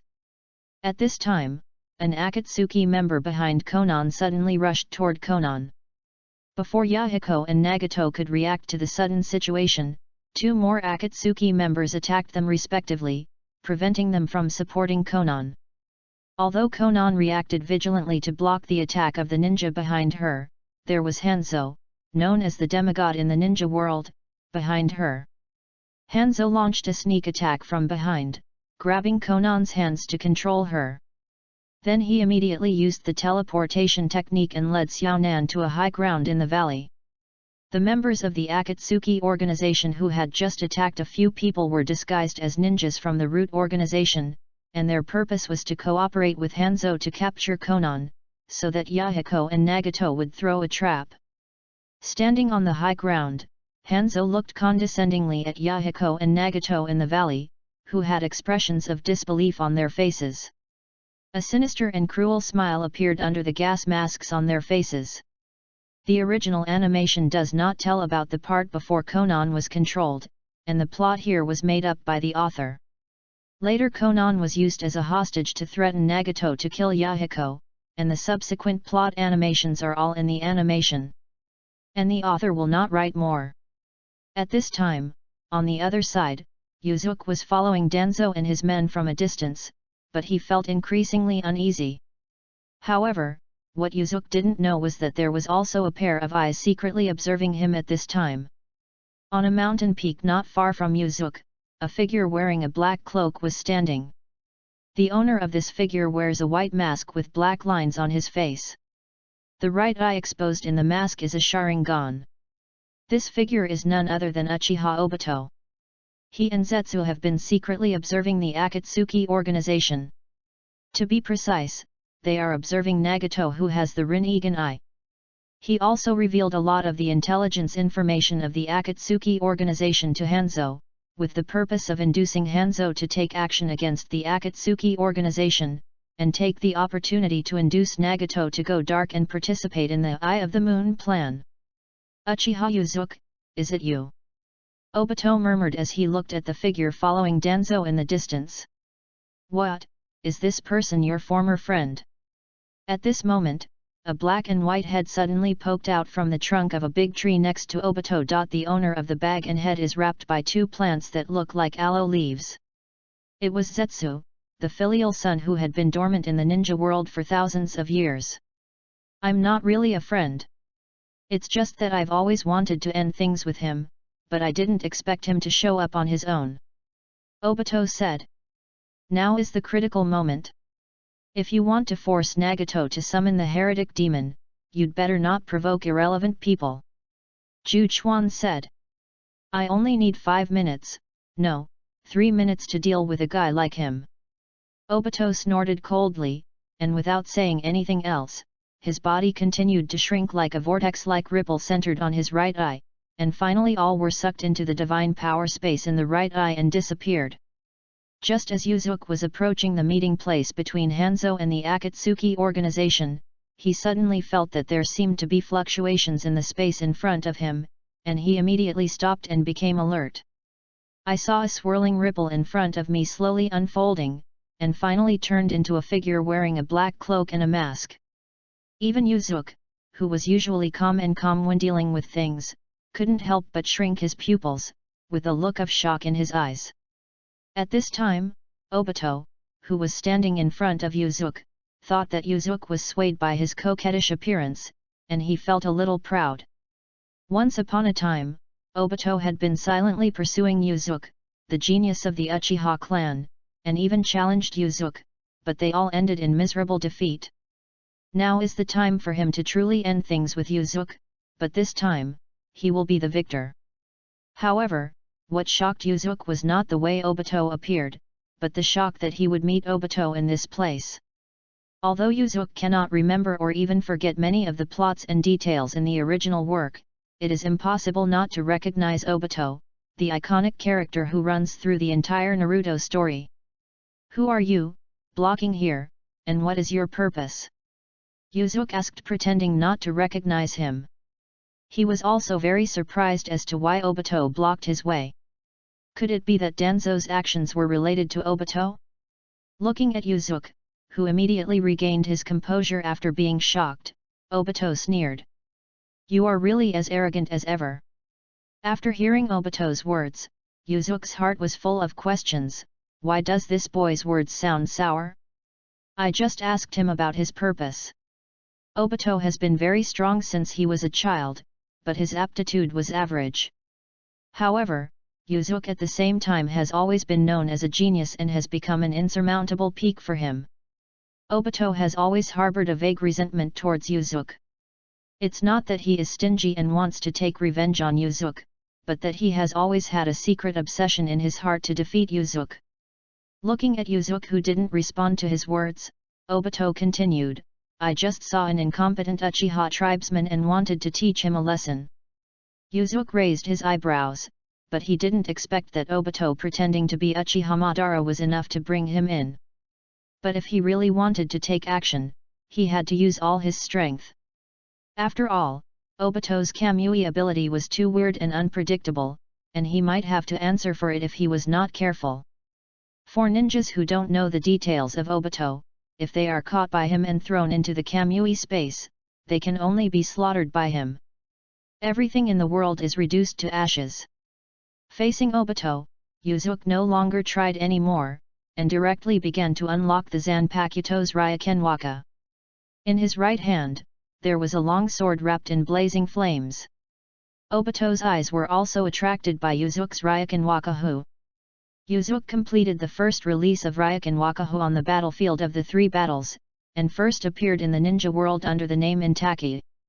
At that time, although Obito had heard about it, he had never seen Yuzuki draw his sword. In the past, although Obito would occasionally challenge Yuzuki over his own abilities, Yuzuki had no ill feelings towards him. Instead, he would secretly criticize him after each sparring session. Although Yuzuki knows many famous events in Naruto, he does not know the exact time when these events occurred, such as the Battle of Konoha Bridge that changed Obito's fate. And as an ordinary ninja, he could not control the occurrence of these events. Yuzuki had also considered how he would deal with this kind of person who had turned dark in the future. At this moment, looking at Obito's increasingly cold and murderous eyes opposite him, Yuzuki knew that the other person had completely abandoned everything he had ever had. Except for Lin, everyone else meant nothing to him, including his former girlfriend. Teacher, Namikaze Minato. Let me put your sins to this place. Yuzuki thought to himself. With murderous intent, Yuzuki no longer hesitated, and a fire escape instant appeared in front of Obito. Obito also didn't expect Yuzuki to strike so decisively. Based on his understanding of Yuzuki, this fellow tribesman who likes to show off always confidently lets others take action first. This is the first time he has seen Yuzuki take the initiative in a fair duel. The three eyes met, Yuzuki took action boldly, slashing out with the fire-like blade in his hand, and the blade dragged out a long flame tail in the air. At this time, a fallen leaf happened to come into contact with the flame on the tail of the flame, and instantly turned into ashes. Obito immediately used his divine power, and his body became insubstantial. Yuzuki's slash passed through Obito's waist, but it did not cause any damage to Obito. Looking at Yuzuki who was beside him after using the horizontal slash, Obito didn't see any surprise in his eyes. This made Obito slightly surprised. In the past, whenever his enemies saw his move, they would show disbelief and panic, not knowing how to respond. And he was also used to appreciating the panic expression of his opponents. But it doesn't matter anymore, Uchiha Yuzuki, you have been defeated. The corners of Obito's mouth raised slightly under the mask. Chapter 14 Sai. The Heretic Golem. Looking at the huge mountain-like monster in the distance, Yuzuki felt an unprecedented shock. He had seen huge-tailed beasts or psychic beasts on the battlefield, but none of them could compare with the size of the monster in front of him. Although there is still a distance, Yuzuki can still feel the powerful oppression brought by the heretic demon. So it turns out that Danzo's latest move is to unite with Hanzo to deal with the Akatsuki organization that has not yet truly formed. Seeing the appearance of the heretic golem, Yuzuki also learned about the actions that Danzo and Hanzo have been secretly preparing recently. Without any further hesitation, Yuzuki immediately sped up and rushed towards the location of the heretic demon. Although according to the original plot, Yahiko is already dead at this moment. But Yuzuki still has a bit of luck in his heart, hoping that a miracle will happen. Yuzuki has always been very sympathetic to Yahiko, Nagato and Konan. The dreams of the three people were originally very simple, but due to the persecution of Hanzo and Danzo, they embarked on the wrong path. Of course Yuzuki also knew that Obito must be secretly adding fuel to the fire. At this time, Yuzuki was not allowed to think too much. It didn't take much time for him to arrive near the location of the heretic demon. Standing on a high ground, Yuzuki saw from a distance 9 light blue translucent dragon-shaped energy bodies, or phantoms, traveling back and forth throughout the valley, hunting down the rain ninjas or root organization ninjas at the scene. Yuzuki's eyes quickly locked on Nagato, Konan, and Yahiko who fell beside them. At this time, Yahiko's eyes were wide open and his chest did not rise and fall. He was obviously dead. Yuzuki sighed. At this time, he no longer needed to intervene in the battle, so he hid aside and silently observed the battle between the two sides in the valley. The rain ninjas and root organization ninjas on the battlefield used various means to attack these dragon-shaped phantoms, but to no avail. Whether it was ninjutsu attacks or physical attacks, they all passed through these phantoms, unable to block or cause any damage. When these dragon-shaped phantoms touched the rain ninja or root organization ninja, they brought out soul-like humanoid energy bodies from their bodies. All the ninjas who were attacked died on the spot, and no one was spared. The rain ninja and the root organization ninja don't know the details of these dragon-shaped phantoms, but Yuzuki knows that this is the ultimate sealing technique performed by the Rinnegan's control of the Six Paths Golem, 9 Sealings of the Phantom Dragon. The magical dragon's 9 seals can extract the souls of living creatures from their bodies and seal them in the demons of the outside world. In the original work, Tendo Pain used this technique to extract the tailed beast from the Jinchuriki's body. In Yuzuki's opinion, this is a more powerful sealing technique than the zombie seal. Mizan Pakuto may be able to kill these dragon-shaped phantoms. Yuzuki thought secretly in his heart. At this time, Nagato had a ferocious look on his face, controlling the dragon-shaped phantom to harvest the lives of the Rain Ninjas and Root Organization Ninjas, while also constantly targeting Hanzo and Danzo. After Hanzo and Danzo found that they were helpless against these dragon-shaped phantoms, they also tried to interrupt the ninjutsu of Phantom Dragon 9 Sealings by attacking Nagato, but all their attacks were defended by the heretic golems guarding behind Nagato. Unable to cause any harm to Nagato at all. Danzo's confidant Yamanaka Antelope was instructed by Danzo to try to control Nagato using the art of turning his heart. It's a pity that the Rinnegan Eye has strong resistance to illusions. Not only did Yamanaka Antelope fail to control Nagato, but he was countered by the Rinnegan Eye's ability to resist illusions, and he bled to death from his 7 orifices. The battlefield was in chaos, and the Rain Ninja and Root organizations suffered heavy losses. Most of them were lost in just about a quarter of an hour. Even Hanzo and Danzo, 2 shadow-level masters, were almost touched by the dragon-shaped phantom several times. Danzo and Hanzo exchanged a look and decided to retreat immediately. Judging from the current situation on the field, they are no match for the Samsara Eye. If they continue to waste their time, it will not only be in vain, but they will also catch up with them sooner or later. At this time, Nagato's legs were almost disabled because they were caught in Hanzo's detonating talisman trap. There are also more than a dozen black metal tubes extending from the chest of the outside demon on the back. Because the chakra in the body has been excessively extracted by the outside demon, the cheeks are deeply sunken, like a person who is heavily addicted to drugs and malnourished. Looking at Danzo and Hanzo who were being driven away by his dragon-shaped phantom, Nagato showed a look of madness on his face, and concentrated on manipulating all 9 dragon-shaped mental bodies to chase and intercept the 2 people who wanted to escape. It's a pity that Danzo and Hanzo are both shadow-level masters and very cunning. Although they were no match for Nagato in a head-on confrontation, it was not difficult for them to escape from Nagato, who had lost his ability to move. When the Root Organization and the Rain Ninja all retreated, Nagato cut off the connection with the outer golem. The black metal tube connected to the outer golem on his back broke. The huge outer golem turned into ashes due to lack of chakra supply. A burst of white smoke disappeared. At this point, this despicable conspiracy war has finally come to an end. The drizzle was still falling from the sky, and in the entire valley, apart from the corpses of those who died in battle, there were only 2 young men with empty eyes and desperate eyes. Realizing that they were not out of danger at this time, Konan reluctantly cheered up, used paper escape to wrap Yahiko's body like a mummy, supported Nagato, who had already been overdrawn with chakra, and rushed to a secret cave stronghold. Arriving in the cave, Xiaonan gently put down Yahiko's body and sat down weakly against the rock wall of the cave, with uncontrollable tears pouring out of his eyes. Clearly 1 day ago. Everything is still so beautiful, Yahiko is still standing in front of him alive, looking forward to the future with high spirits.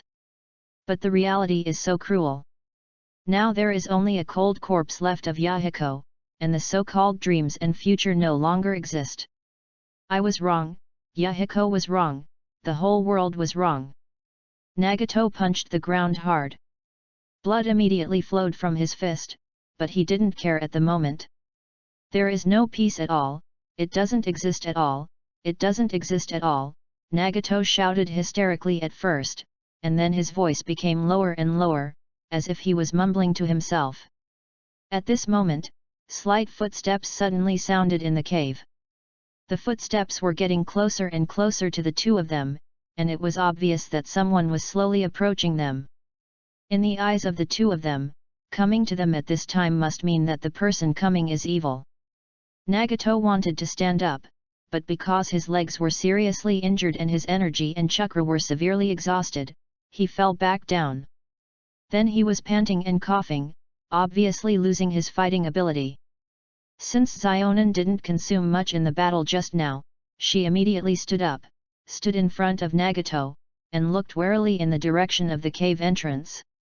A vague figure got closer and closer, and became clearer and clearer.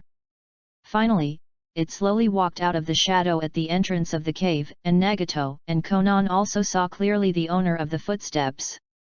The person who came looked like a young man, about 14 or 15 years old, with black hair and a handsome face.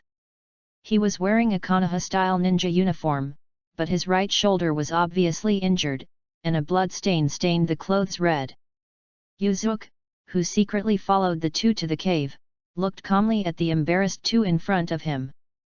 Nagato was leaning over and coughing constantly, his eyes full of madness.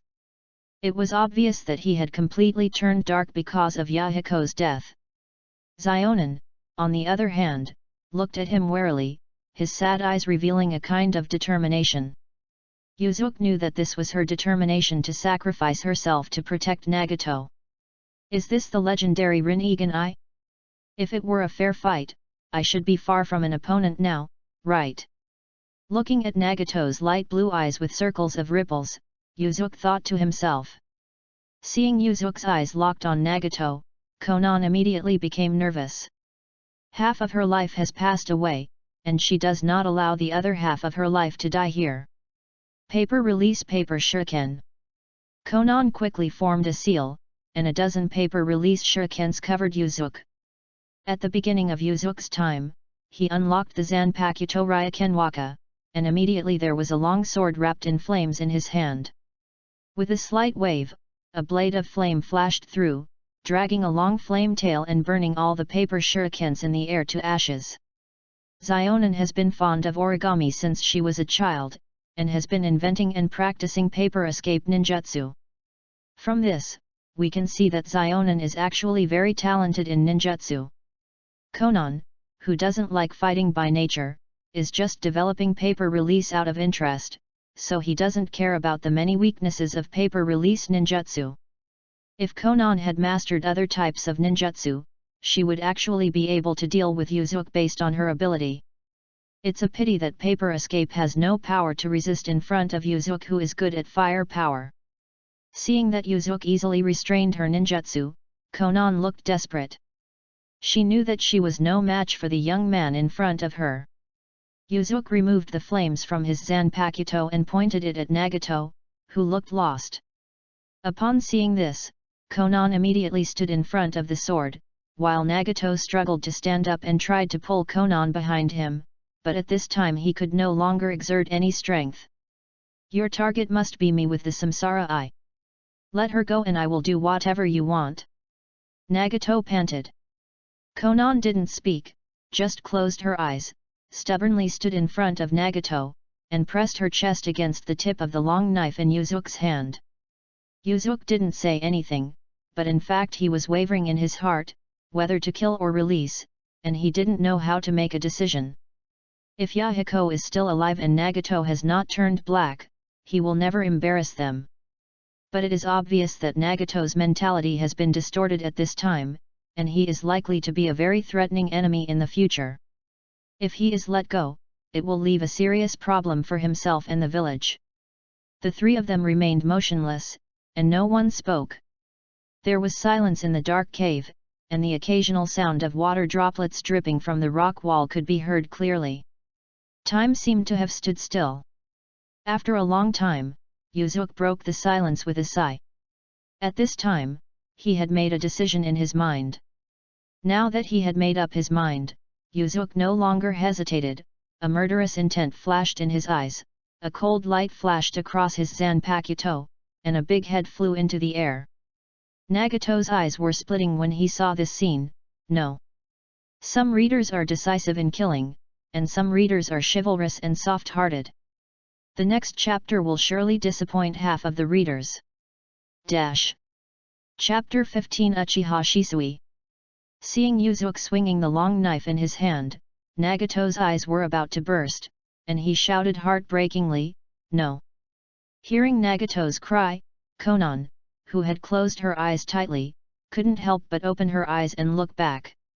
She saw Nagato's mouth opened wide, and the word "no" that he originally shouted stopped abruptly. There was a plop, and there was a headless corpse on the ground in the cave. However, this corpse seemed to have no clothes and was white all over, which was very strange.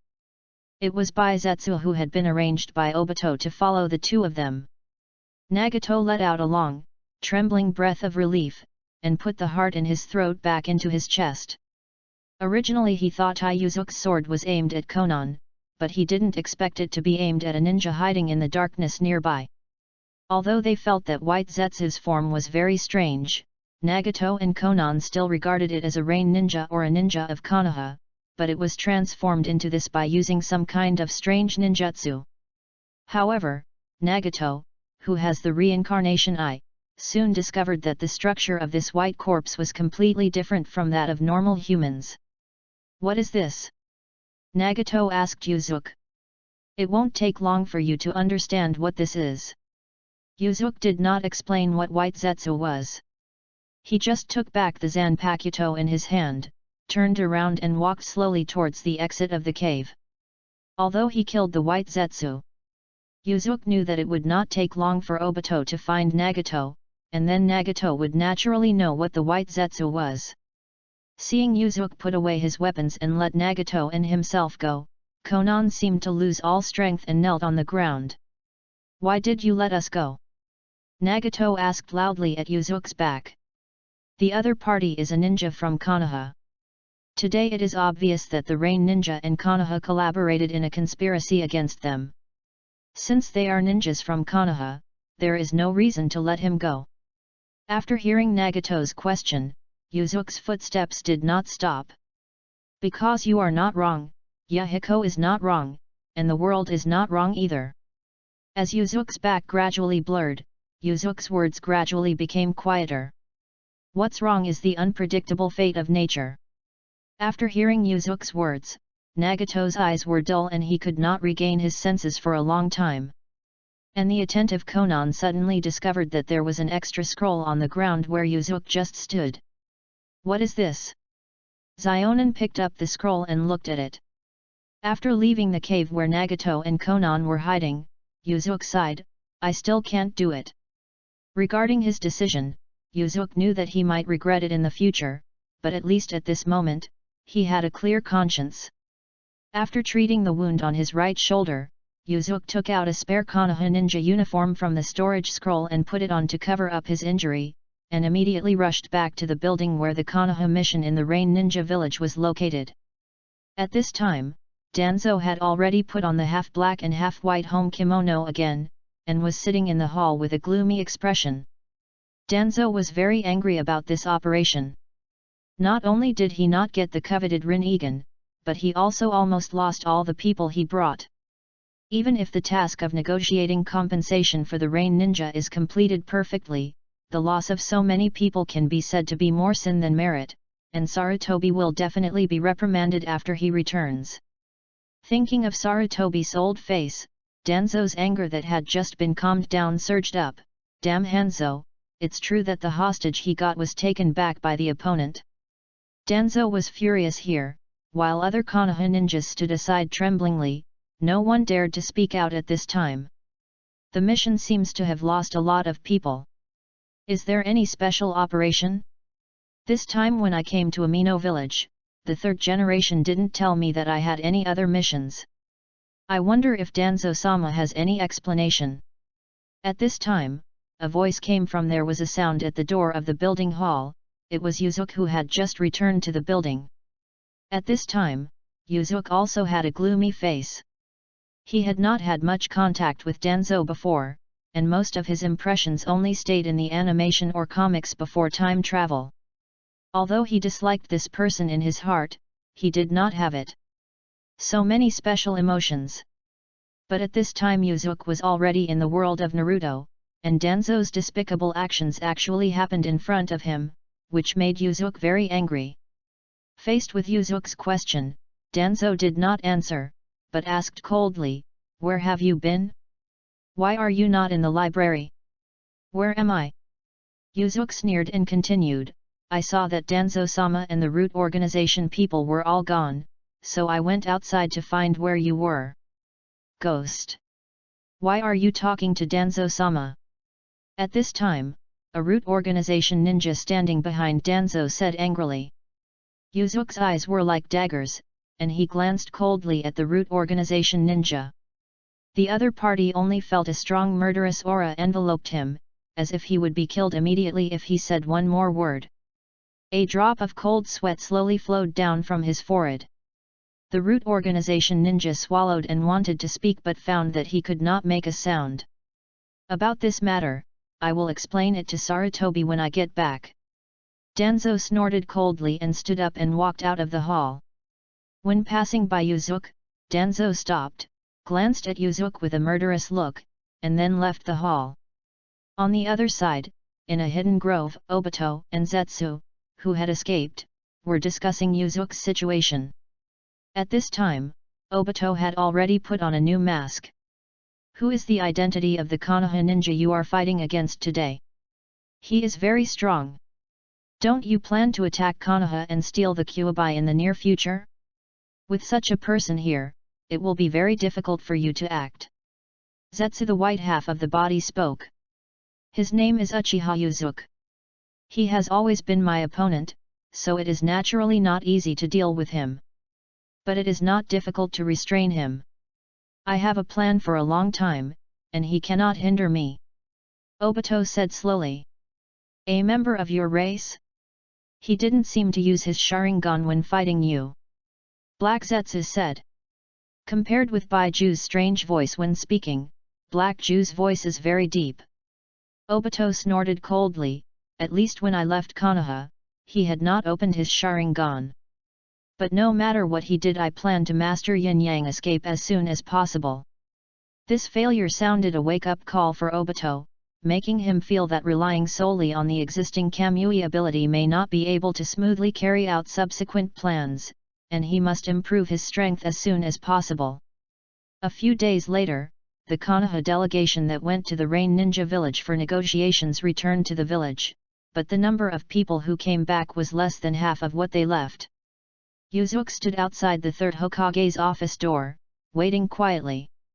Not long after, Danzo, who had a frighteningly dark face, walked out of it. He had obviously been severely beaten by the third generation and was in a very unhappy mood. Without even looking at Yuzuki, Danzo waved his sleeves and led the remaining confidant away. Unfortunately, another of his confidants, Yamanaka, had died at the hands of Nagato. After Danzo left, Yuzuki reported the information he had obtained to Sandeya. Except for the fact that he met Obito and let Nagato and Konan go, all other information, including the existence of the Rinnegan, was told to the third generation. After all, there were many ninjas involved in Danzo and Hanzo's operation, both in Konoha and Rain. There was no need or any way to hide them. After reporting to the third generation, Yuzuki did not stay any longer and left the Hokage building.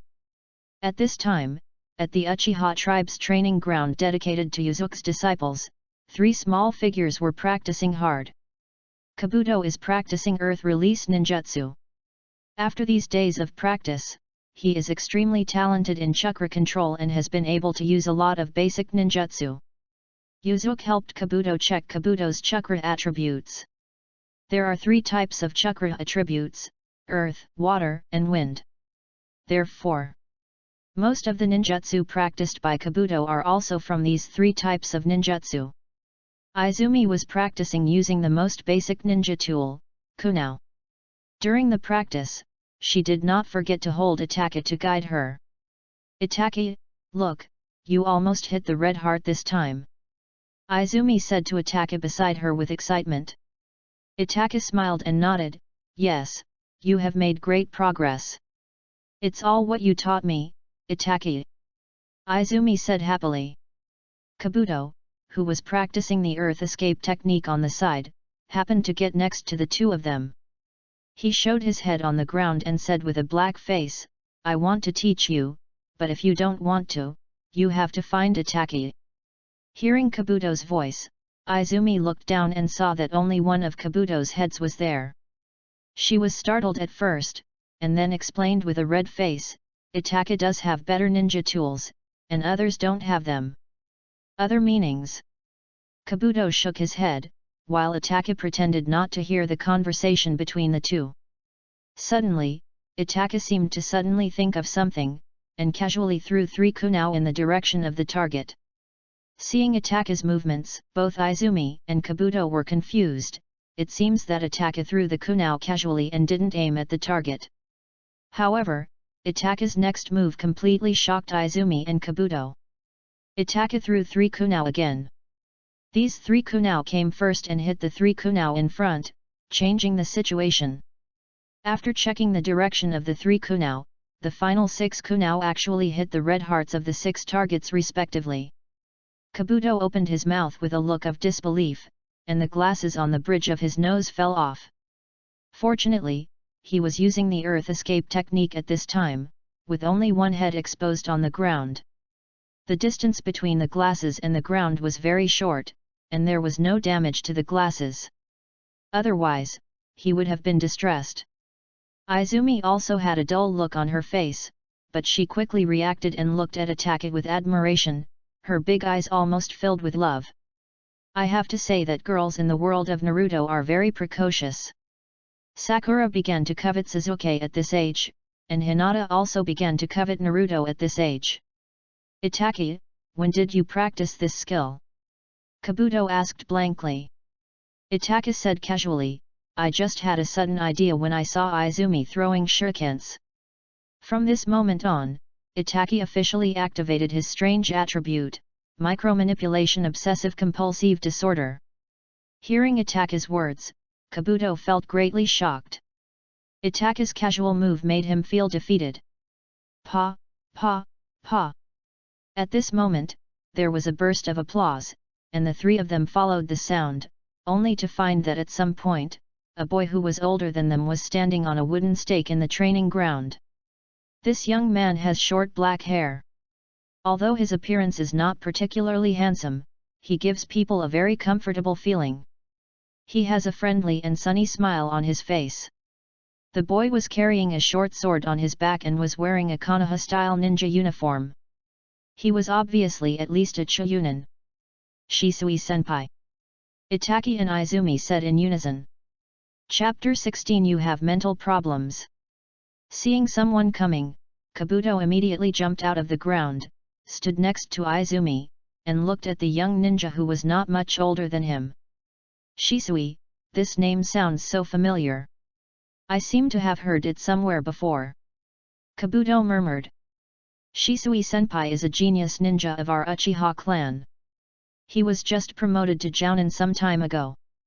In terms of age, he became a Jounin 2 years earlier than the teacher. Itaki introduced to Kabuto, his tone also showed that he was interested. Shisui admired him very much. During the time that Yuzuki was away, Shisui, another genius ninja in the clan, was also promoted to Jounin. Shisui had already shown considerable strength during the 3rd battle and had made a lot of contributions. Logically speaking, he was good enough to be promoted to Jounin. However, because he was a ninja of the Uchiha clan, Danzo was cited as age during the promotion process.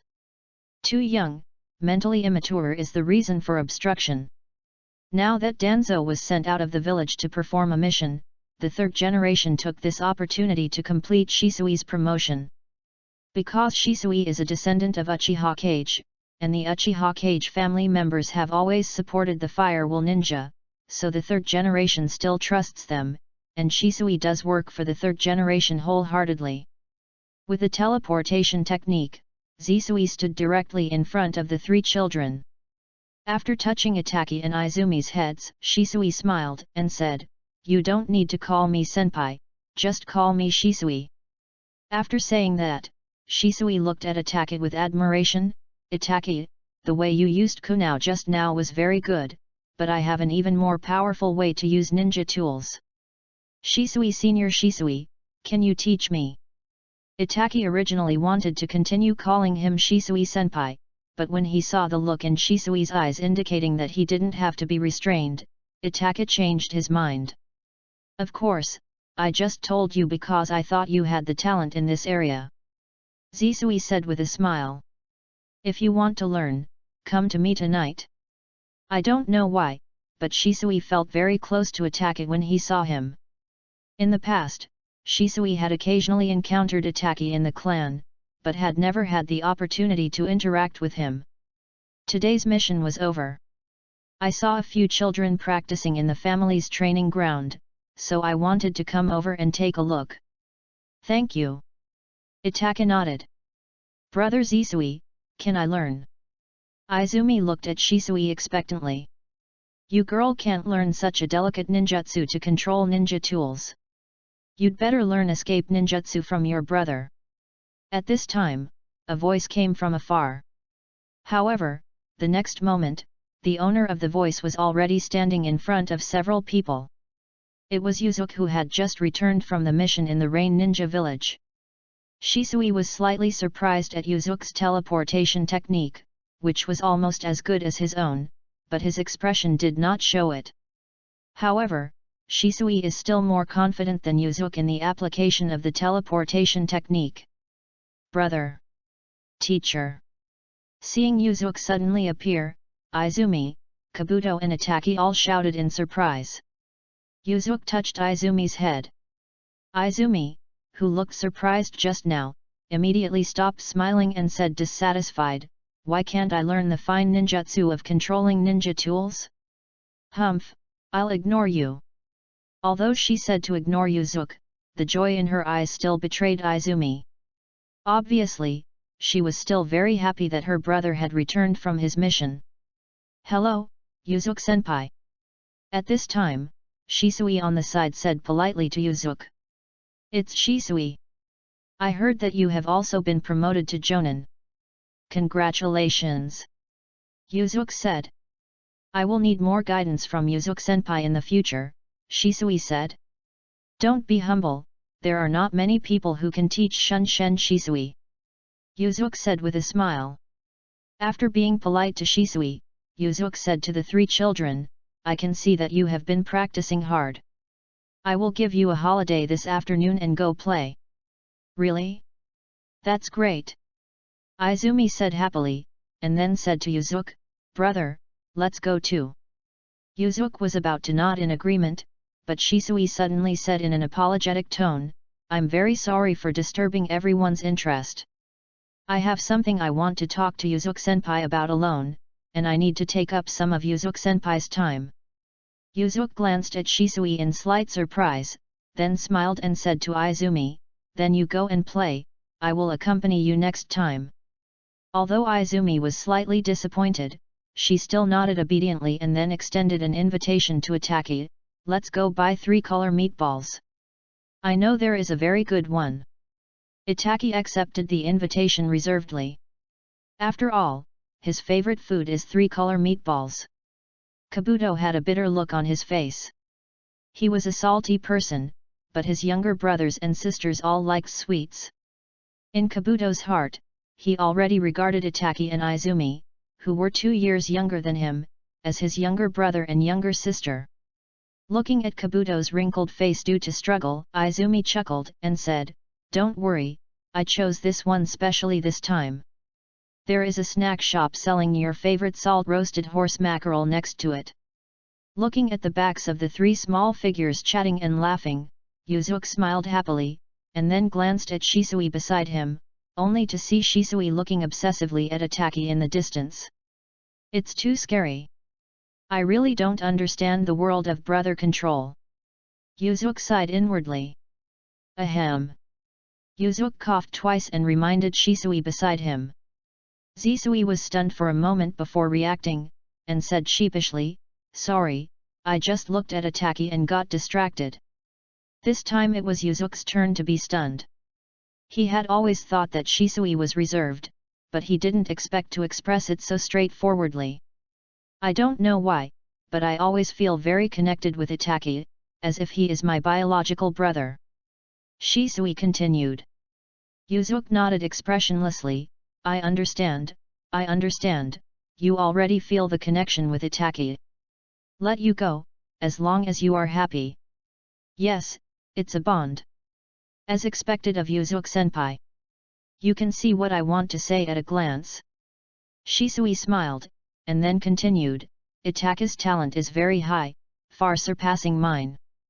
Although I am not, he is an outstanding ninja, but he also has some experience and good ninjutsu. I hope he can teach it to Itaki. Yuzuki-senpai is Itaki's teacher, so I hope you can agree. Excessive modesty is pride. In terms of talent, I think Itaki may not be able to beat you, Shisui. If you want to teach him, I have no objection. Yuzuki said with a smile. Having said that, Yuzuki felt wary. After all, Shisui had a large part of the credit for Itaki's concept of sacrificing himself and his family to help Konoha. Thank you, senior. Zisui said. Yuzuki waved his hand, that's not what you're looking for me for, right? Shisui nodded, stretched out his hand to catch a leaf that fell from the tree, and said softly. Where the leaves are flying, the fire will continue to grow. The fire will continue to illuminate the village and make new leaves sprout. Senior Yuzuki, do you believe in the will of fire? Shisui looked at Yuzuki with serious and firm eyes. Yuzuki did not answer Shisui's question. He was silent for a while and said with emotion, the will of fire, what a beautiful meaning. But are the countless people who silently burn themselves really illuminating the village and the new tree buds in the end? Yuzuki just kept this sentence in his heart and did not say it out loud. How many ninjas have fallen in the struggle for power, and how many of Konoha's top leaders are truly implementing the will of fire? Shisui-kun, you'd better explain your intention directly. Yuzuki said. Shisui nodded and said, Senior Yuzuki, the third generation is asking if anyone in my family would recommend anyone to join the Anbu. I admire your strength very much, and both the village and the family need someone who can serve as a communication node. I hope you can think about it. You may be disappointed at this point. I have no plans to join ANBU. Yuzuki shook his head. Yuzuki-senpai, you'd better think about it again, Shisui said urgently. Yuzuki waved his hand, you don't need to say it anymore, I have never had the idea of joining ANBU. Seeing Yuzuki's firm refusal, Shisui had no choice but to leave with a disappointed face. After sending Shisui away, Yuzuki decided to go to the tea house he often visited. Apart from practicing and developing ninjutsu, Yuzuki's only hobby now may be to go to the tea house to drink a cup of tea. You know, I heard that Lord Orochimaru is doing human experiments. In the tea house, a young man with a blue cloth on his head and a pointed beard on his chin said. The boy was wearing a Konoha-style ninja uniform. He was no more than the same age as Yuzuki, but the beard on his chin only added to the greasiness. This young man's name is Dai Iwashi, and he is now a Choyunin. There were two companions at the table with him who were also Choyunin, Shiranui Genma and Tamashirai. Shiranui Genma also wore a blue scarf on his head and held a senbon in his mouth, looking very free and easy. Bing's Hideo has short brown hair and a scar on his left face from his eye to his cheek. The three of them were ninjas of the same period as Yuzuki, Kakashi, Asuma, and others, and are now Choyunin. According to the plot in the original work, Shiranui Genma and Tamashiro will become special Jounin. The three of them will later become the exclusive guards of the fourth Hokage, Namikaze Minato. Among them, Yuzuki and Shiranui Genma had performed tasks together during the Third War, so they had some friendship. However, seeing that he was chatting with other friends, Yuzuki entered the tea house and did not come forward to say hello. Instead, he silently found a seat to the side and enjoyed this leisurely moment alone. Hey, you're dying. Keep your voice down. If it reaches Lord Orochimaru's ears, maybe we won't be able to see you tomorrow. Ningzu said softly. Shiranui Genma nodded in agreement. I will never forget the first time I saw Lord Orochimaru. He looked at me as if I was covered in snakes. I was so scared at the time. A drop of cold sweat dripped from Shiranui Genma's forehead, as if he remembered the first time he met Orochimaru. Yuzuki, who was sitting in a corner, frowned slightly as he listened to what the three of them said. Is Orochimaru so careless in conducting human experiments now? There are already rumors even among the Chuunin. It seems that he is not far away from defecting. What a pity! From now on, there will be one less person in the village who can communicate with ninjutsu. Yuzuki sighed in his heart. This time when he came to the tea house, Yuzuki did not see the girl waiter who claimed to be in the ninja school last time. He guessed that she might have concentrated on her ninja career and no longer worked in the tea house, which made her feel a little regretful. After all, I had a few words with this energetic girl last time, which made me feel much better. Yuzuki-kun, you are indeed here. At this time, a voice interrupted Yuzuki's random thoughts. Yuzuki looked up and saw that it was Uchiha Kanikaido.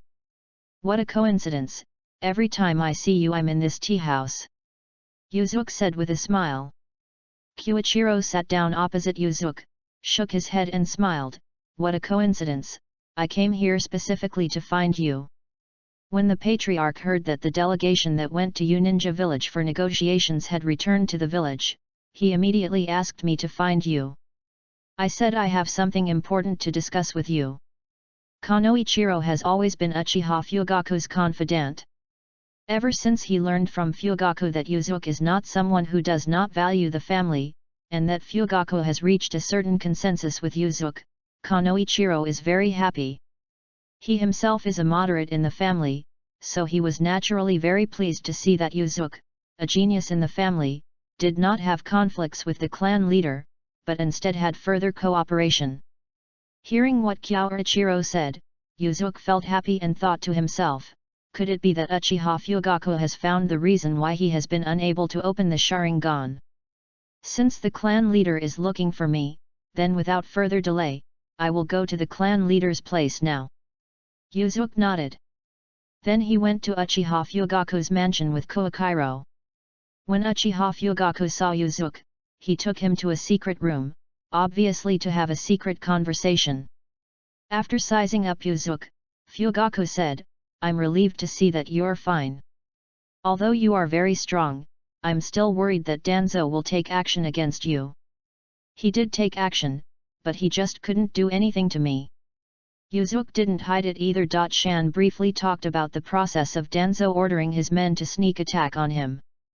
Fugaku snorted coldly, this old man is really bullying others. I have repeatedly given in, but he still targets my Uchiha clan like this. There was no one else here, and Fugaku no longer concealed his anger towards Danzo. Master Patriarch, you came to me in such a hurry. Could it be that you have some clue about the problem of my Sharingan? Yuzuki didn't want to go too far on Danzo's topic, so he went straight to the topic. Fugaku nodded, yes, regarding this aspect, I have consulted a lot of information within the clan. According to common sense, with your current strength, it is impossible not to be able to open the Sharingan. Therefore, I infer. There must be something wrong with your mind. This book has been signed. Thank you for your continued support and your rewards. Although the author is still working in regular classes, he must ensure quality updates. Degree D Degree. Chapter 17 Reasons for Not Opening Eyes. Mental Problem. Yuzuki frowned slightly. Of course, he would not think that this was Uchiha Fugaku scolding him for being crazy. He must be referring to something wrong with his mental strength. In the world of Naruto, mental power is a relatively common term, and when one understands power to a certain level, mental power is called yin escape. Yes, I'm afraid I have to verify this myself. Uchiha Fugaku's face became serious and he said slowly, you know, the power of my Uchiha clan is not just the Sharingan. On top of the Sharingan, there is also more powerful abilities. Yuzuki raised his eyebrows, knowing that Uchiha Fugaku was talking about the Mangekyo Sharingan, and he also knew that Uchiha Fugaku had opened the Mangekyo Sharingan, but it had never been exposed, and no one knew the power of his Mangekyo Sharingan. What are the abilities you have? Clan leader, you must be talking about the Mangekyo Sharingan. Yuzuki said. Uchiha Fugaku nodded. Uchiha Fugaku was not surprised that Yuzuki knew about the Mangekyo Sharingan. He thought that Yuzuki might have discovered the information about the Mangekyo Sharingan from some clan information. Yes, it is the Mangekyo Sharingan. The ability of the Mangekyo Sharingan is very powerful, far more than the ordinary Sharingan. And each Uchiha clan member has different abilities in opening the Mangekyo Sharingan. Uchiha Fugaku said. Therefore, the Uchiha clan uses the Mangekyo Sharingan to fight, and fights without the Mangekyo Sharingan are completely different concepts. And I have opened the Mangekyo Sharingan. At this point, Uchiha Fugaku's serious expression, there is a hint of pride hidden in it. Although Yuzuki remained expressionless, he was actually smiling secretly in his heart. He also knew that the patriarch was still bitter about losing one of his sleeves in the last competition, so he hinted here that he had not tried his best in the previous competition. However, no one in the clan knows that I possess the Mangekyo Sharingan, so you must keep this secret and not tell others. Uchiha Fugaku continued. I understand this. As for the problems that exist in my spiritual world, how are you going to verify it, Patriarch? Yuzuki said. Suddenly, Uchiha Fugaku's pupils turned, and a blood-red pattern appeared in his eyes, but it was not the 3 Megatama pattern in the normal Sharingan. It was obviously the activation of his Mangekyo Sharingan. Uchiha Fugaku said slowly, I will use the unique ability of my Mangekyo Sharingan to observe your spiritual world and find out the real reason why you have been unable to open the Sharingan. After hearing what Uchiha Fugaku said, Yuzuki hesitated. After all, everyone has their own secrets, and Yuzuki doesn't know how much information about himself Uchiha Fugaku can see after observing his own spiritual world using the ability. Seeing the troubled Yuzuki, Uchiha Fugaku also guessed his thoughts and continued, Don't worry, you can sense the entire observation process. I will not take the initiative to explore the secrets of your spiritual world. Yuzuki thought for a moment and finally decided to take the risk. Of course, it's not that Yuzuki has completely trusted Uchiha Fugaku, but he believes that if an accident occurs, the Ryuran Wakaho hidden in his spiritual world can help him expel Uchiha Fugaku's ability. However, the Sharingan is worthy of being called the Eye of Soul Reflection. Uchiha Fugaku's awakening of this ability may not be because he was suppressed everywhere in the struggle with Konoha's high-level officials, so he hoped to obtain this power that can spy on people's hearts. I accept this method, but Patriarch, you must be careful. There is something hidden in my spiritual world that can kill any illusion that has an adverse effect on me. Yuzuki reminded. Not only reminds Uchiha Fugaku to be careful about the Zanpakuto in his spiritual world, but also hints to the other party not to do anything detrimental to him. The same thing. Uchiha Fugaku became confused and didn't understand what Yuzuki was referring to.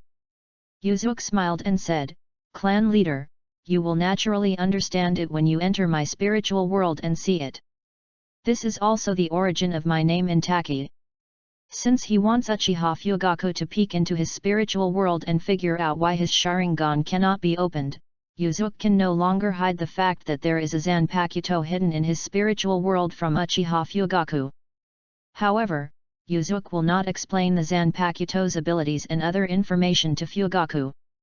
Uchiha Fugaku nodded, then let's get started. I will enter your spiritual world through the pupil technique. Don't resist. As soon as he finished speaking, Yuzuki saw Uchiha Fugaku's eyes. The kaleidoscope pattern rotated rapidly, and then his eyes flashed, and his perspective became God's perspective. In the center of an endless mist-shrouded land, a long knife surrounded by blazing flames stood vertically. This long knife is very huge, penetrating the sky and the earth. The tip of the knife is submerged in the earth, and the handle of the knife is hidden in the sea of clouds in the upper sky. There are countless dream-like bubbles floating on this land, and Yuzuki can feel that what is hidden in these bubbles is his own thoughts, memories, or knowledge. Is this my own spiritual world? It's such a wonderful feeling. That long sword must be my Zanpakuto Ryokan Wakawai. Yuzuki thought to himself. At this time, Uchiha Fugaku's figure also appeared on the ground. He looked at the Zanpakuto stuck in the ground with a shocked face, as if connecting heaven and earth. He did not expect that there was still something in Yuzuki's spiritual world. Such a divine thing is hidden. At this time, with the reference of Uchiha Fugaku's figure, Yuzuki had an intuitive understanding of the size of the Zanpakuto from Yuzuki's perspective. At this time, Uchiha Fugaku stood in front of his Zanpakuto, as if standing in front of a building hundreds of stories high, looking very small. What exactly is this knife? Uchiha Fugaku swallowed and asked in a dry voice. This sword has been lodged in my mind since I was born. Its name is Flowing Blade Wakahara. Yuzuki's voice sounded on the ground. No wonder you can easily break through my illusion. I didn't expect that there is such a magical weapon hidden in your spiritual world. You are indeed a unique person. Uchiha Fugaku sighed. At the same time, he was also sure in his heart that Yuzuki had the possibility to surpass his ancestor Uchiha Madara. Looking at the huge long sword burning with blazing flames in front of him, Uchiha Fugaku slowly said, "The reason why your Sharingan has not been opened yet is precisely because of this flowing blade like fire." Hearing Uchiha Fugaku's words, Yuzuki was not surprised. His voice rang out in the spiritual world, "I had doubts before, but I didn't feel that Ryokan Wakaka had any adverse effects on my mental power, so I ruled it out. This is the reason. That's because it is born in your spiritual world, so you can't feel its impact on you at all. Just like a normal person can't feel the blood circulating in his body." Uchiha Fugaku wrote. And this knife itself does not have any adverse effects on your spiritual world, it is just protecting your spiritual world. Because of the protection of this knife, your spiritual world is so stable that it is almost impossible to produce any fluctuations. And the awakening of the Sharingan requires intense mental stimulation. Uchiha Fugaku felt that he had gained some knowledge today. He had just shown off his kaleidoscope in front of Yuzuki, but the other party showed him such an unprecedented artifact. Could it be that Yuzuki is the reincarnation of the god of fire with earth life? Otherwise how could there be such a magical sword entwined with blazing fire in his spiritual world? Uchiha Fugaku couldn't help but think wildly. The Uchiha clan also has an extraordinary belief in flames. On their fan-shaped clan emblem, the red part represents flames. The Uchiha clan was once called the Fire Clan. After hearing Uchiha Fugaku's explanation, Yuzuki also thought about it secretly. Master Patriarch, do you mean that as long as a powerful spiritual power is injected into my spiritual world and can break through the suppression of Ryokan Wakawai, it can stimulate the awakening of my Sharingan? Yuzuki asked Uchiha Fugaku. Yes, that's my understanding, but I don't know how to get such a powerful spiritual power and inject it into your spiritual world. Uchiha Fugaku sighed and shook his head. In his opinion, Yuzuki has almost no chance of opening the Sharingan. But then Uchiha Fugaku was relieved. With the help of this magical weapon, Yuzuki's power may not be inferior to the Mangekyo Sharingan, and may even surpass it. After figuring out the reason, Uchiha Fugaku no longer stayed in Yuzuki's spiritual world, and immediately released the ability of the Mangekyo Sharingan. The two people's vision was immediately pulled back to reality, and what just happened in Yuzuki's spiritual world, everything is just a moment. Looking at Uchiha Fugaku in front of him, whose left eye was bloodshot and blood was constantly oozing out, Yuzuki felt very grateful. The other man had indeed done his best for him. Clan leader, don't worry. Although he already knew that it was a sequelae of the use of the Mangekyo Sharingan, Yuzuki still wanted to show concern. Uchiha Fugaku waved his hand. It's okay, it's just that the power of the pupils is excessively exhausted. I need to take a rest. If there is nothing else, you can go back first. After Uchiha Fugaku opens the Mangekyo Sharingan, he can read more information on the Uchiha clan's stone tablet. He is also aware of the sequelae of the Mangekyo Sharingan and some information related to the eternal Mangekyo Sharingan. Thank you, clan leader. I'll take my leave now. After leaving Uchiha Fugaku's mansion, Yuzuki felt uncontrollably excited. Because Yuzuki not only thought of a solution to the problem of awakening his Sharingan, but he also had a guess about the fact that Zanpakuto Ryuban Wakawai has never been able to exert the same level of power as in Bleach. Soul power, mental power, and escape chakra. It seems that I have to discuss it with Orochimaru. Although his forbidden technique undead reincarnation has not yet been developed, the weakness of this technique you should have made some discoveries. I believe that Orochimaru will not refuse if I propose to jointly study techniques to enhance soul power. Hokage Building, the office of the third Hokage.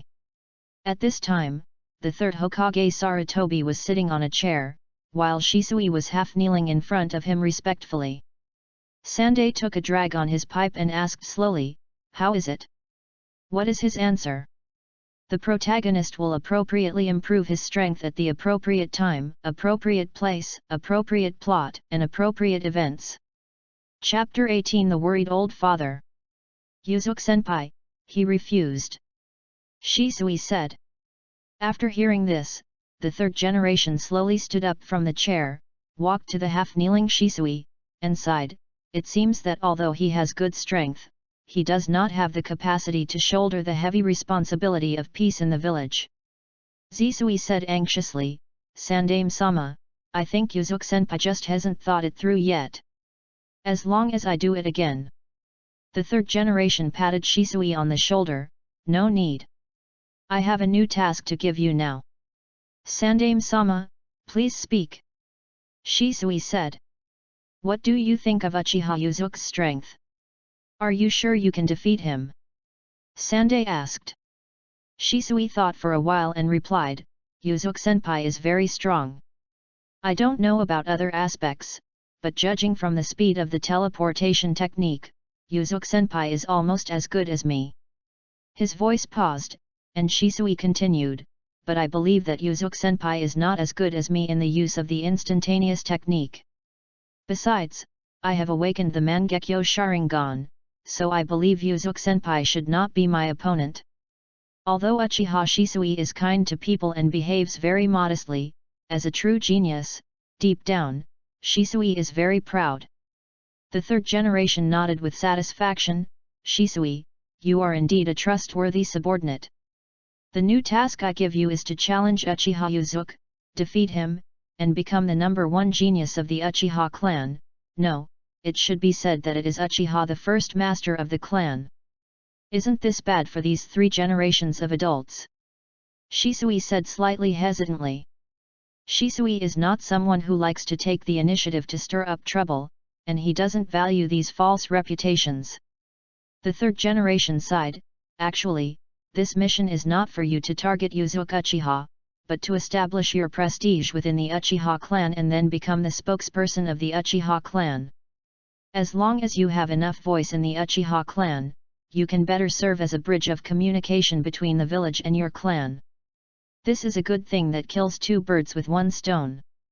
Moreover, I believe that only you can shoulder this important task." When Shisui heard the words, he raised his head slightly, and met the eyes of the third generation full of trust and expectation. He couldn't help but feel excited. He only felt that the peace of the village and the future of the Uchiha clan must be maintained by himself. He loudly accepted the order. "Shisui understands, I will definitely complete the task you assigned me." Seeing Zisui accept the order, the third generation nodded with satisfaction. "Of course. This task does not require you to start immediately, you can prepare well first. In the recent period, I will arrange for people to build momentum for you.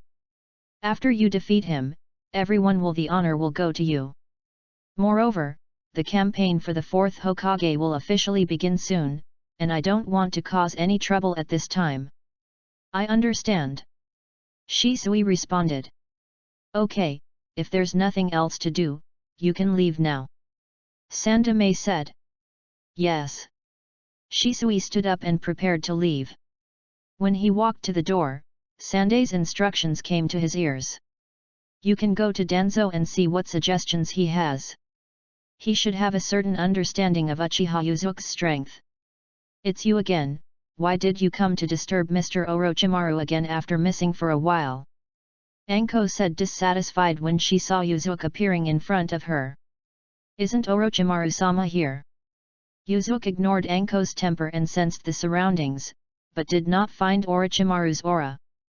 Hey, Orochimaru-sensei is busy running for the 4th Hokage, and I don't have time to pay attention to you. Anko said with her arms folded across her chest, and then a look of anger appeared on her face.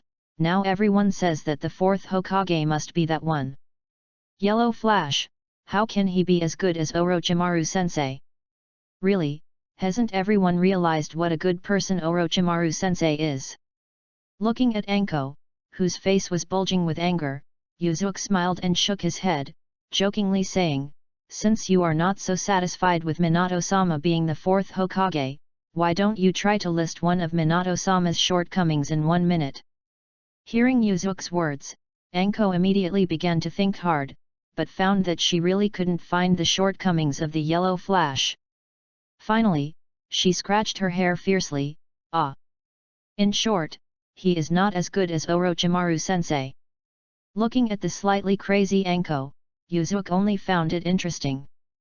Yuzuki-kun, it seems that you are in a good mood recently, and you are actually chatting with Anko here.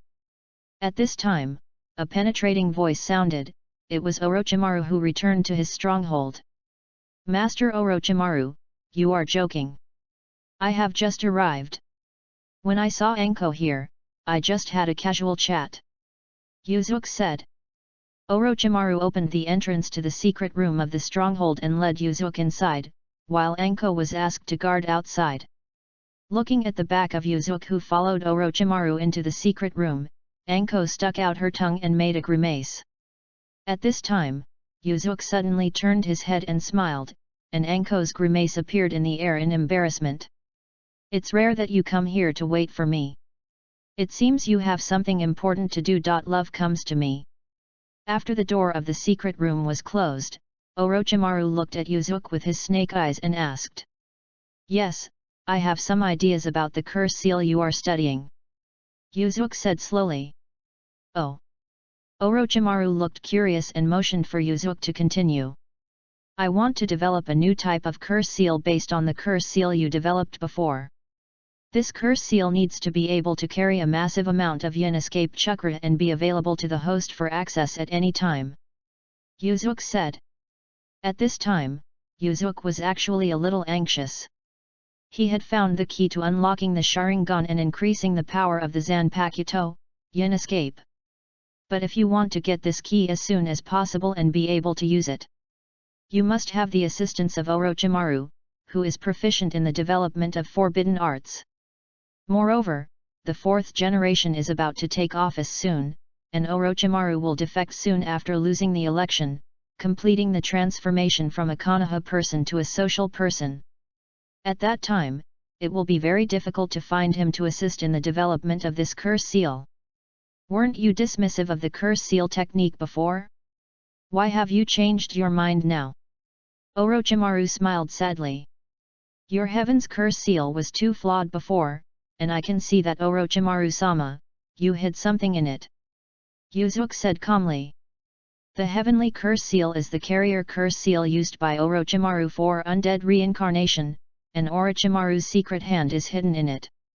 Moreover, the original Heaven's Curse Seal or Earth's Curse Seal were developed based on the natural energy extracted from Yugo's body by Orochimaru. It can be said to be an inferior version of the Sage Mode, which Yuzuki looked down upon. As expected of Yuzuki-kun, you can even discover this. So what is the purpose of studying this kind of curse seal that can seal the yin escape now? Orochimaru asked. I found a way to open my Sharingan. I need to reserve a large amount of yin escape chakra, and then make a breakthrough in one fell swoop. Yuzuki paused here, looked into Orochimaru's eyes, and threw out the hidden bait.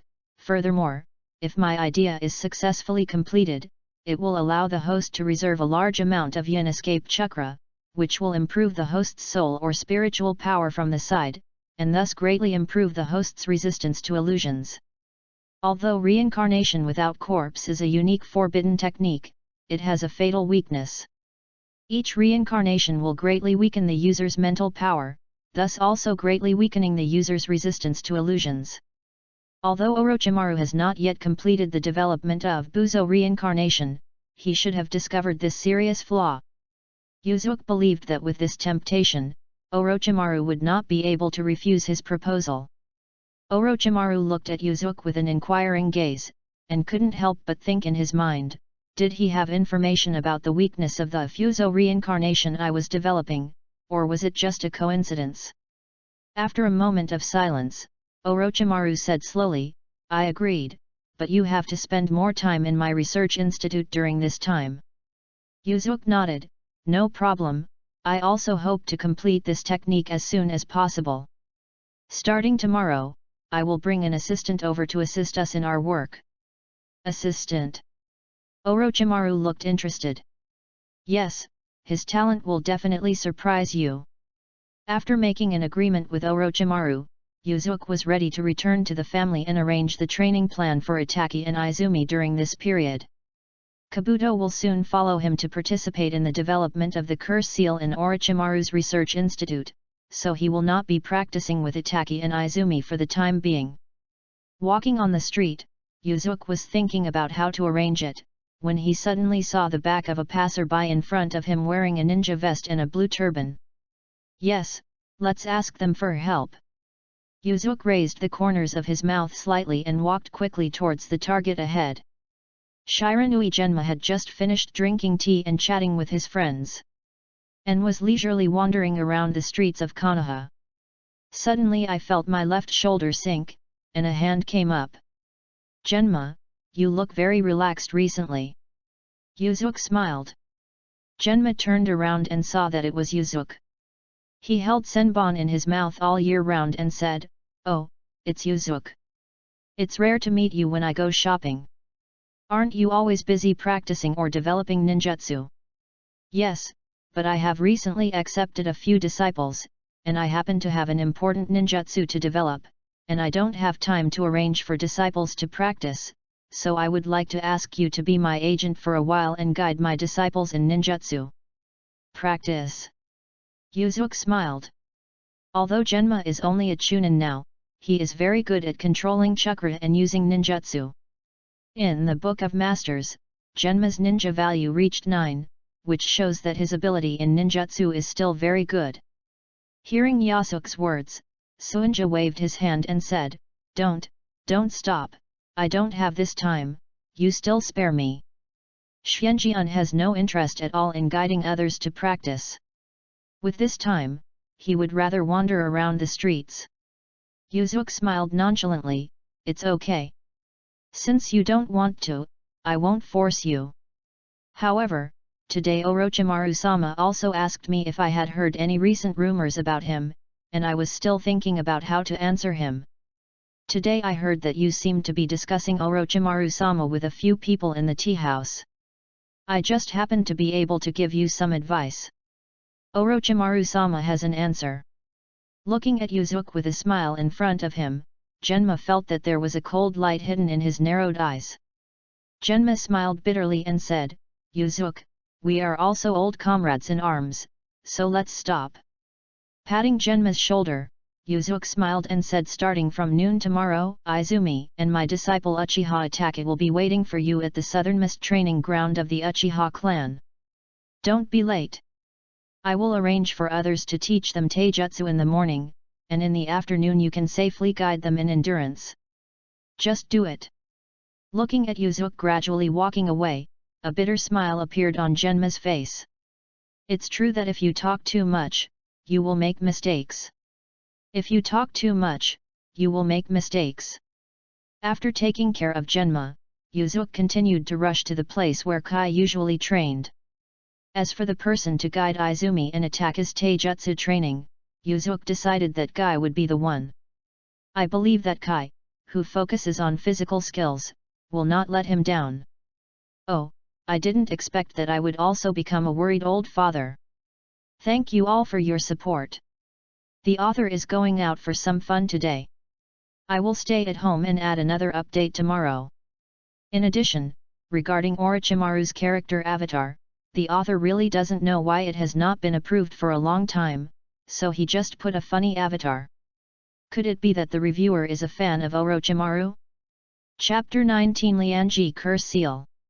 Drink. Ha! Long live youth! Before seeing Kai, Yuzuki could hear his shouts during training from a distance. When Yuzuki came closer, a disturbing green figure came into view. It was Kai, who was doing push-ups at an animal's speed. Yuzuki did not disturb Kai, but stood quietly and waited.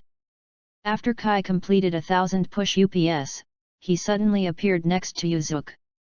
Wiping the sweat on his forehead with his hand, Kai grinned and said, "Yuzuki-kun, are you here to compete with me in taijutsu? I just finished warming up. Let's start now. Let's have a passionate fist fight between men collision." Unable to complain about Kai's imaginative words, Yuzuki shook his head and said, "No, I just happened to be passing by and was about to go find Kakashi to discuss something." If it were anyone else, they would definitely be able to tell that Yuzuki was lying. Because the place where Kai trains is relatively remote, people looking for Kakashi will never pass by here. And just now Yuzuki had been standing aside waiting, obviously looking for Kai. But the stubborn Kai completely believed Yuzuki's words and asked curiously, "What are you doing with Kakashi?" Took the bait. Yuzuki secretly smiled in his heart, but said calmly, "It's nothing, I'm just a little busy recently, so I asked Kakashi to help guide my disciples' taijutsu." Having said this, Yuzuki sighed and said, "You also know that among my peers, apart from myself, Kakashi is the only one who is more powerful in taijutsu." After hearing Yuzuki's words, Kai's big face suddenly came up to him, which shocked Yuzuki. "Yuzuki-kun, think about it again, there is a person whose taijutsu is better than Kakashi." Kai stared at Yuzuki with wide eyes. "Is there any?" Yuzuki thought for a moment as if he was confused, then shook his head and said, "No, Kakashi is probably the best." Kai, my taijutsu must be better than Kakashi." Kai pointed at his big face and kept emphasizing. Yuzuki frowned and looked Kai up and down, and said, "You're pretty good, but I always feel that Kakashi is more reliable." "Yuzuki-kun, don't worry. Kai, will help you train your disciples' physical skills well. If you are not satisfied by then, Kai, will punish you." Kai said, patting his chest crazily. "Are you really sure?" "Real." "Oh, okay, then I'll have to reluctantly believe you for once. Thank you so much, Yuzuki-kun." "You're welcome, we are friends." After arranging the disciples' recent training plan, Yuzuki concentrated on leading Kabuto in Orochimaru's research institute to develop a curse seal technique that could carry a large amount of yin escape chakra in the human body. Before you know it, a week has passed. In this process, Orochimaru was also shocked by Kabuto's learning ability and understanding of ninjutsu. At the beginning, Kabuto only knew some of the most basic ninjutsu knowledge, but during the development process of the curse seal, under the deliberate guidance of two ninjutsu masters, Orochimaru and Yuzuki, Kabuto learned and improved at an astonishing speed. In just 1 week, Kabuto has been able to truly participate in the development of this forbidden technique. "Yuzuki-kun, even I am very jealous of Kabuto's talent. I wonder if you can give up your love and let him be my assistant." Orochimaru looked at Kabuto with admiration in his eyes and asked Yuzuki. When Kabuto, who was beating his hands, heard Orochimaru's words, his body suddenly felt cold, and he looked at Yuzuki with a worried look on his face. Although Kabuto had been getting along with the eerie Orochimaru for a week, he still couldn't get used to it. Every time the other person looked at him, Kabuto would feel as if his whole body was wrapped by dozens of venomous snakes, and he would be too nervous to move. "Master Orochimaru, you are joking." It took me a long time to find a suitable assistant like Kabuto, but I can't leave it to you. Yuzuki decisively refused. Hearing Yuzuki's rejection, Kabuto also secretly breathed a sigh of relief. That's such a shame. Orochimaru licked his lips. But today is the day for the 4th Hokage's election, does it really not matter if you don't participate? Yuzuki looked at Orochimaru and asked. Orochimaru waved his hand, it is impossible for me to be the 4th Hokage. In terms of means, Danzo and I are no match for Sarutobi-sensei, so why waste this time? Now only the development of forbidden techniques can excite me. Konoha Hokage's election is not a public opinion contest, it is a voting election by the upper echelons of Konoha. Only the upper echelons of Konoha or some prestigious ninja families have the right to participate. In addition to these powerful forces, ordinary people are only eligible to vote if they reach the rank of Jonin.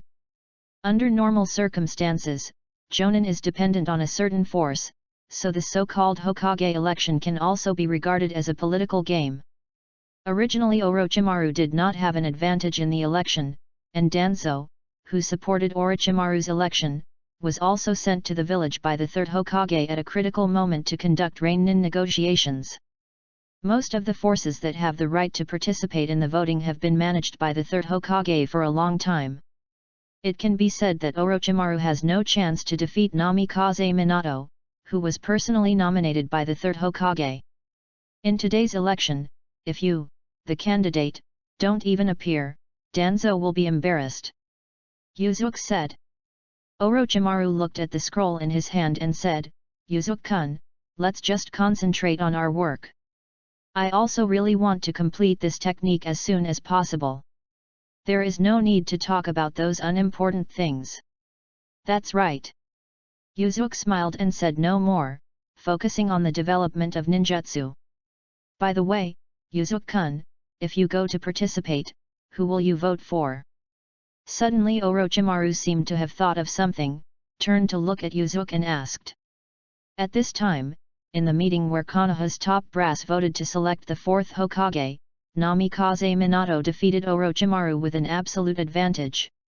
But Orochimaru himself was not present at all, only Danzo, whose face was so gloomy that he could drip water. After the 3rd generation officially announced that Namikaze Minato was successfully elected as the 4th generation Hokage, the Konoha village was filled with joy.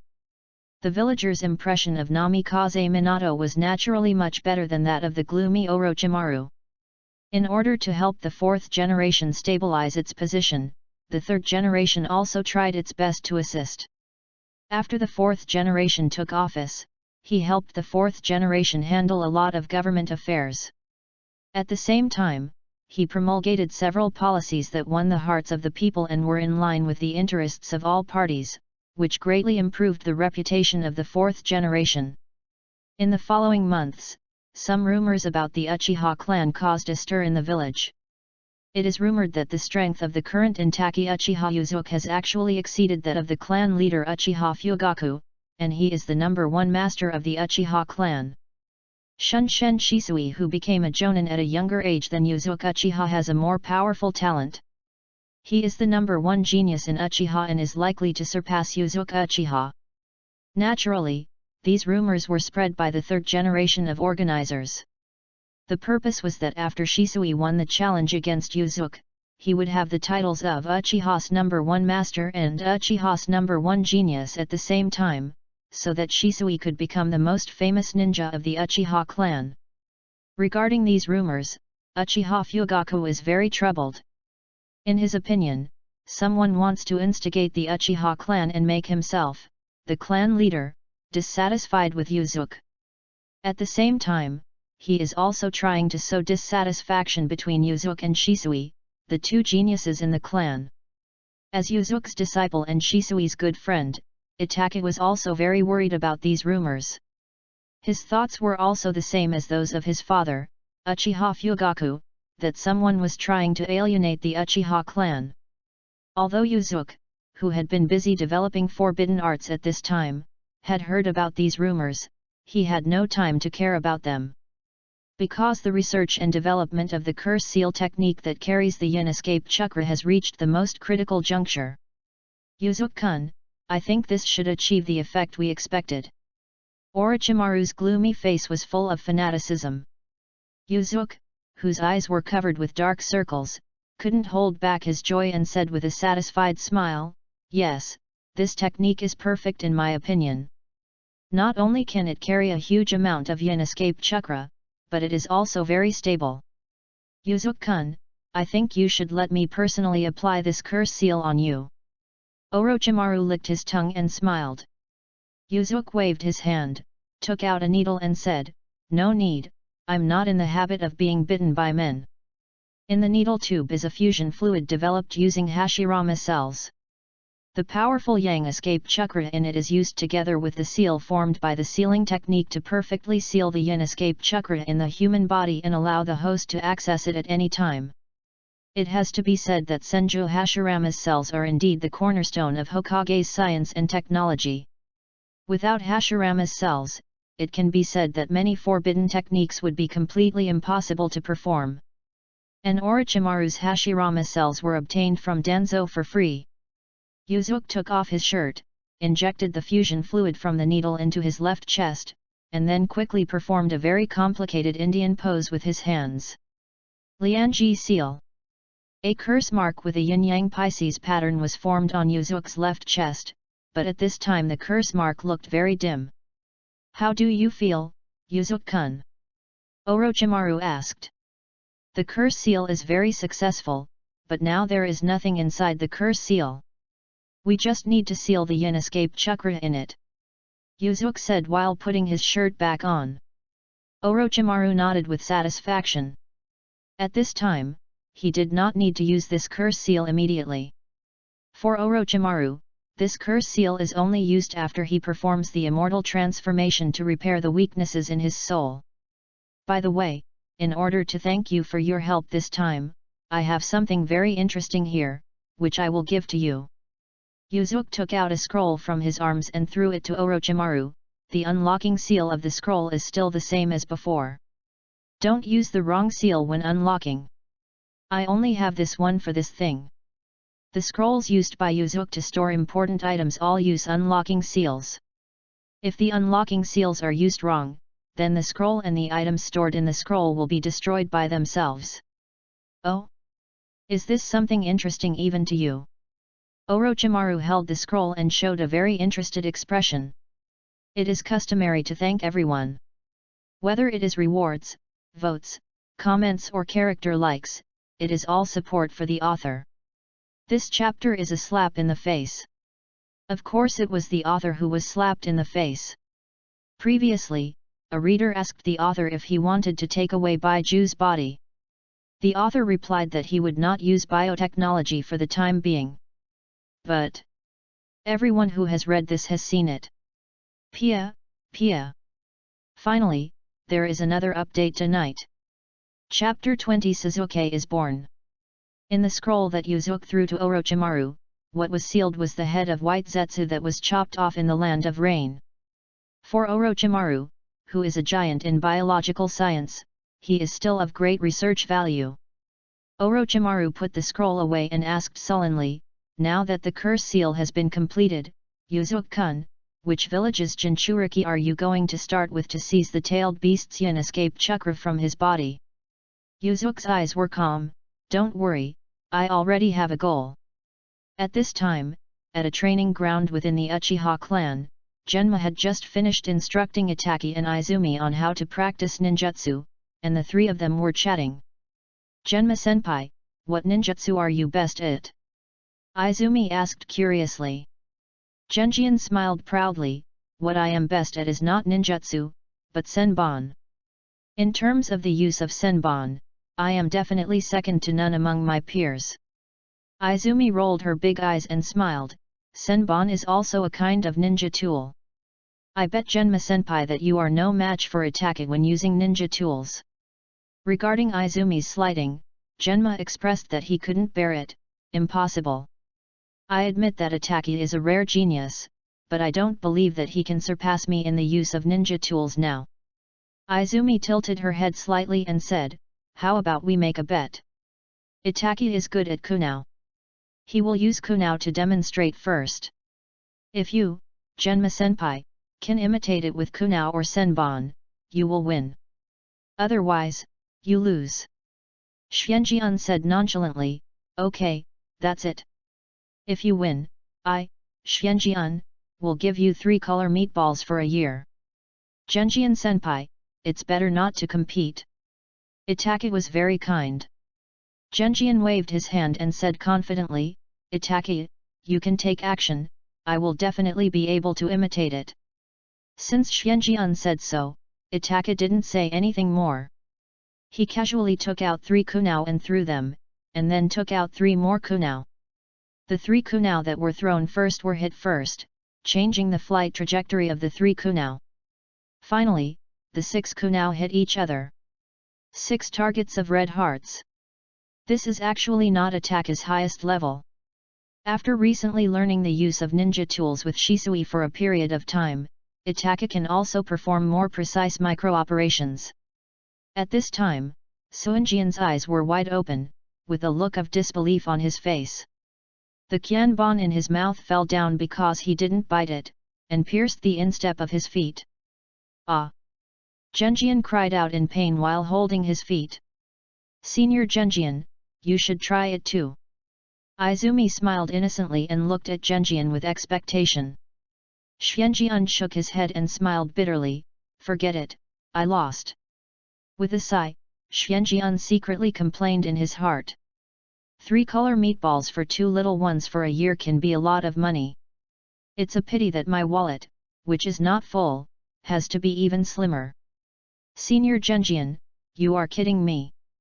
You have helped us practice for so long, and we haven't even thanked you yet. Let's treat you to 3 color meatballs today. Looking at Genjian with a bitter look on his face, Izumi said with a happy smile. Looking at the smart but considerate Izumi, Itaki smiled slightly. Xianjian also breathed a sigh of relief, but scratched his head in embarrassment. At this time, a voice came. Disrupting the 3 people's plan to eat 3 color meatballs together, Master Itaki, the Patriarch wants to inform you to go to the hospital as soon as possible. Looking at the Uchiha tribesman who came to convey the message, Itaki asked, "Did father say what happened?" The visitor replied, "Madam is about to give birth." Hearing that his mother was about to give birth, Itaki said sorry to Izumi and Genma, and hurried to the hospital. The original plan for the 3 of them to eat 3 color meatballs together was naturally cancelled. When Itaki rushed to Konoha Hospital, Uchiha Mikoto had successfully completed delivery. At this time, in the independent ward of Konoha Hospital, Uchiha Mikoto was holding a crying baby, and Uchiha Fugaku was also standing aside. "Mother, I'm sorry I'm late." At this time, the door of the ward opened and Itaki walked in. "Itaki, this is a boy, you have a younger brother." Uchiha Mikoto smiled softly.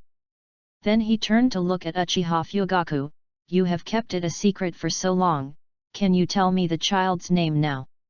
Uchiha Fugaku bent down to take the baby from Uchiha Mikoto's arms, picked it up, and said in a voice full of joy, "Suzuki, Uchiha Suzuki." Uchiha Mikoto was surprised, "It's a good name, but..." Uchiha Fugaku smiled and said, "Yes, it is the name of the 3rd generation's father. I have already told the 3rd generation, and the 3rd generation also agreed." Uchiha Fugaku raised Suzuki, who was still a baby, in his hand, and the bright sunlight outside the ward window shone in, shining on Sasuke's little body. "Suzuki, don't live up to this name, be a man." Uchiha Fugaku's voice was full of hope.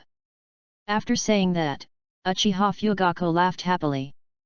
Holding Suzuki in his father's hands, Itaki secretly made up his mind that no matter what happens in the future, he must take good care of his brother, even if it means giving everything he has.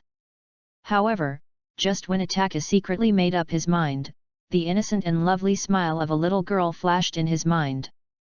When Izumi returned home, she saw that her brother Yuzuki was here, and she happily asked, "Brother, why are you back so early today?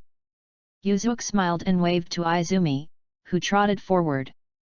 Yuzuki reached out and touched Izumi's head and said, I've been busy developing an important ninjutsu recently and I don't have time to accompany you. I'm really sorry. Brother, let's take you and your mother out to eat tonight. Izumi said happily, great, I want to eat barbecue today. Okay, you can eat whatever you want. Yuzuki pinched Izumi's little face that still had a little baby fat, and then asked curiously, why did you come back so early today? After training, don't you always have to talk to me? Itaki, are you going to hang out for a while? Itaki's mother gave birth to a baby today. Itaki will have a younger brother or sister soon. I'm also looking forward to it. I really want to have a younger brother or younger sister too. Izumi looked envious. After hearing Izumi's words, Yuzuki began to think. Sasuke has been born. It seems that Naruto will be born soon. I also need to make some preparations in advance. If possible, I hope that this Nine Tails rebellion can help the Yandere couple survive. Yuzuki admired the fourth Hokage Namikaze Shuiken very much. Born as a commoner, he became the CEO of Konoha without relying on cheats, and won the Uzumaki family's Haku Fumi. He can be said to be an inspirational model for common people. And the fourth generation himself can also be said to be a perfect man, outstanding in terms of strength, talent, character, and appearance. I hope I can arrive before you cast the corpse seal. After Yuzuki completed the development of the Ryoji seal, he liberated Shiranui Genma and took charge of the ninjutsu training of his disciple and his sister Izumi again. Kai, on the other hand, fell in love with the feeling of being someone else's teacher, and begged Yuzuki to allow him to continue to teach several children in taijutsu. Yuzuki naturally agreed to him helpfully. There is no way, he can't refuse the friend's request. Yuzuki-sensei, there have been some rumors about you and Shisui recently. Have you heard about them? One afternoon, after finishing the day's ninjutsu training, Yuzuki was walking around the snack street with Kabuto, Itaki, and Izumi. Itaki suddenly asked. Yuzuki nodded, I heard it. It's obvious that someone is deliberately promoting this. The purpose should be to provoke conflicts within the Uchiha clan. Promoting me as the family's top master and Shisui as the family's top genius will not only create competition between me and Shisui, but also make the patriarch wary of us. I'm not familiar with Zisui, and I haven't communicated this matter to him yet. However, we have already talked about it with the clan leader. The clan leader doesn't care about it. He also said that he would talk to Zisui and ensure that the family of unity. After hearing what Yuzuki said, Itaki felt a little relieved and said, I will also have a chat with Shisui. Patting Itaki on the shoulder, Yuzuki said, then I'm sorry to bother you. I have no intention of competing with Shisui for these false reputations. At this time, Yuzuki, Fugaku, and Itaki were still unclear. The purpose of these rumors was not only to sow discord among the masters of the Uchiha clan, but more importantly, to lay a premise for Shisui to challenge Yuzuki, and to allow Shisui to become an Uchiha after winning the number one master and genius of the Bo clan. I have to say that the third generation is indeed very scheming. In the tea house, Yuzuki took a sip of oolong tea, and his old friend Shiranui Genma was sitting opposite him. I'm talking about Yuzuki, why have you become so enthusiastic recently? You either invite me to tea or to dinner. You should know that I, Genma, am not a greedy person. Genma asked curiously. Road. Waiter, please bring 1 more cherry cake, 1 yokan, and 4 strawberry daifuku. Before Yuzuki could answer, Genma politely ordered 2 more refreshments. Yuzuki's eyelids twitched and he said with a smile, of course I want to thank you for your help in guiding my disciples to practice ninjutsu some time ago. Xianjian frowned slightly, but you have already thanked me 5 times.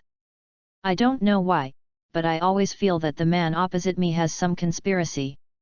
You must know that among his peers, Yuzuki is the most difficult to mess with. No one has ever taken advantage of him.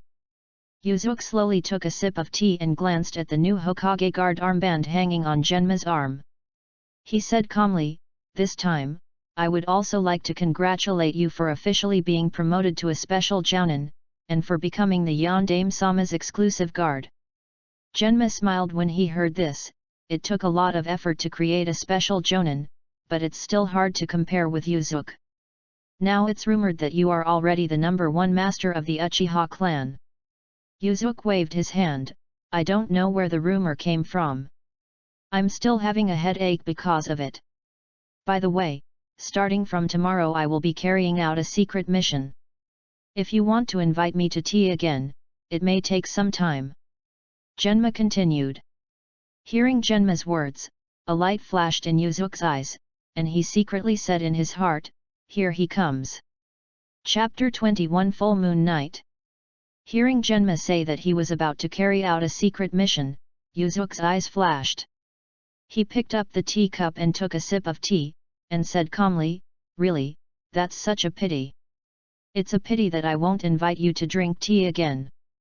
Of course, Yuzuki invited Genma to drink tea with a purpose, in order to get through Suinma, who is the exclusive guard of the 4th generation. Time to determine the delivery time of the 4th wife Kushina.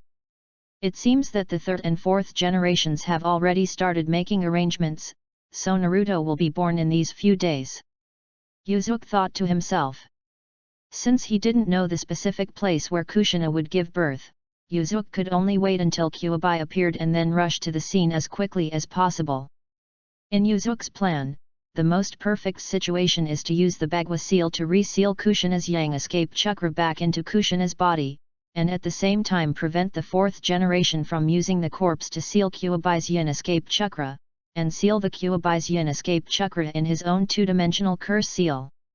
Looking at Shiranui Genma in front of him, Yuzuki couldn't help but think of the Flying Thunder God technique.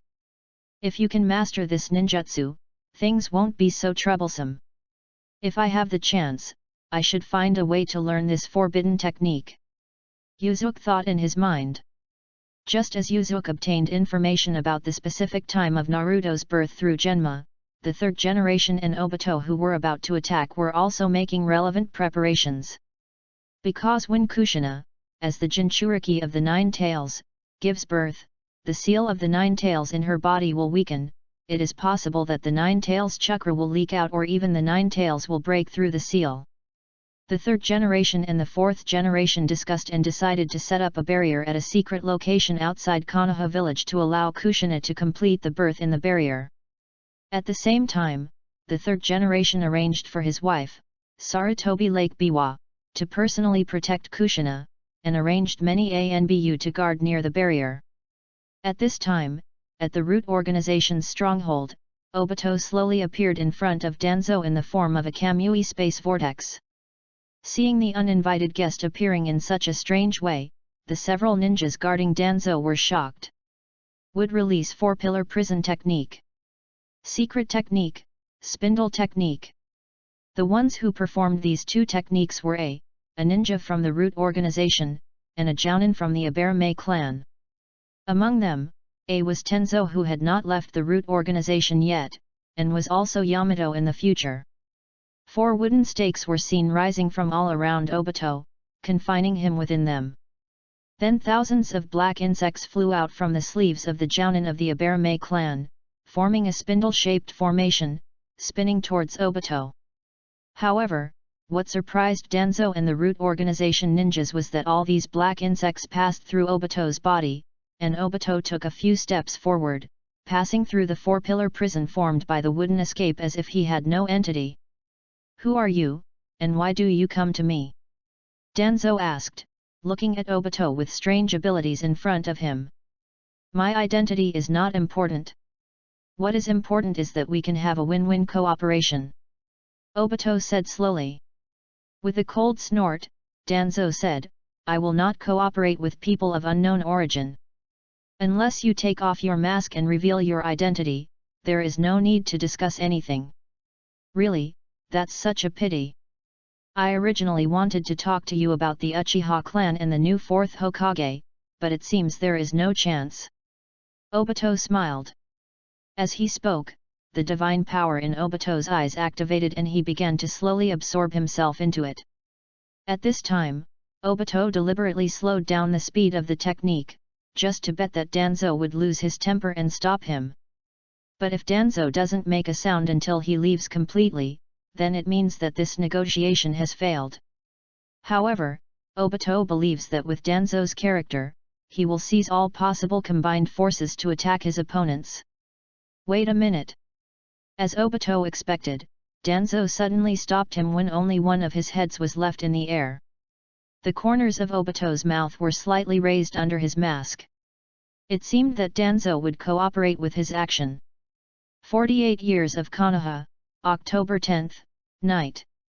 A bright moon hung high in the sky, and on a hill overlooking Konoha village, a figure wearing a black cloak and a mask suddenly appeared. Tonight will be an unforgettable night. At this time, in a secret stronghold with a barrier outside Konoha village, Kushina was having a hard time giving birth. Assisting and caring for Kushina was the third generation's wife, Sarutobi Biwako, and another female medical ninja. On the side, the fourth Hokage Namikaze Minato was anxious, but he could do nothing. He could only hold Kushina's hand, hoping to give Kushina some spiritual strength. After a painful process, Kushina finally succeeded in giving birth to Naruto. At this time, Obito had already eliminated the ANBU guarding outside the barrier. Looking at Naruto who was still crying in Biwahu's arms, Kushina's eyes were gentle, with tears of joy in her big eyes. Minato beside her also wiped his eyes with his arms excitedly.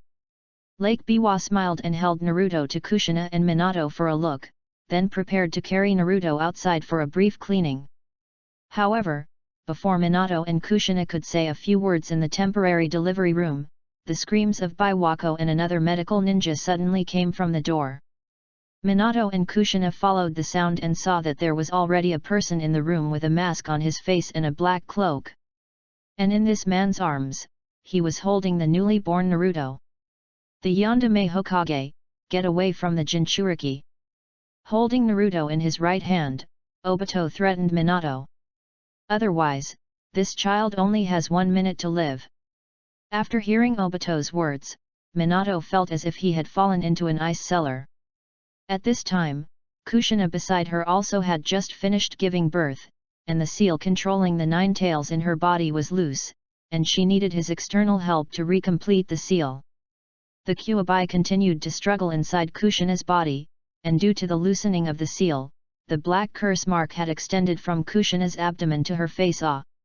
Hearing Kushina's painful cry, Minato immediately looked at him with concern, while forcing himself to calm down. Seeing that Minato still refused to leave Kushina, Obito took out a kunai threateningly and pressed it against Naruto's neck. Seeing that the enemy seemed to be about to attack Naruto, Minato hurriedly said, "Wait a minute, calm down first."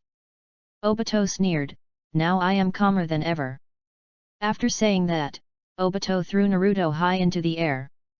Minato was horrified when he saw this, and immediately used a teleportation technique to snatch Naruto into his hands. However, before he could be happy, he suddenly found several ignited detonating charms attached under the swaddling clothes that wrapped Naruto. Soon enough, Minato immediately activated the Flying Thunder God technique and teleported to a prearranged location.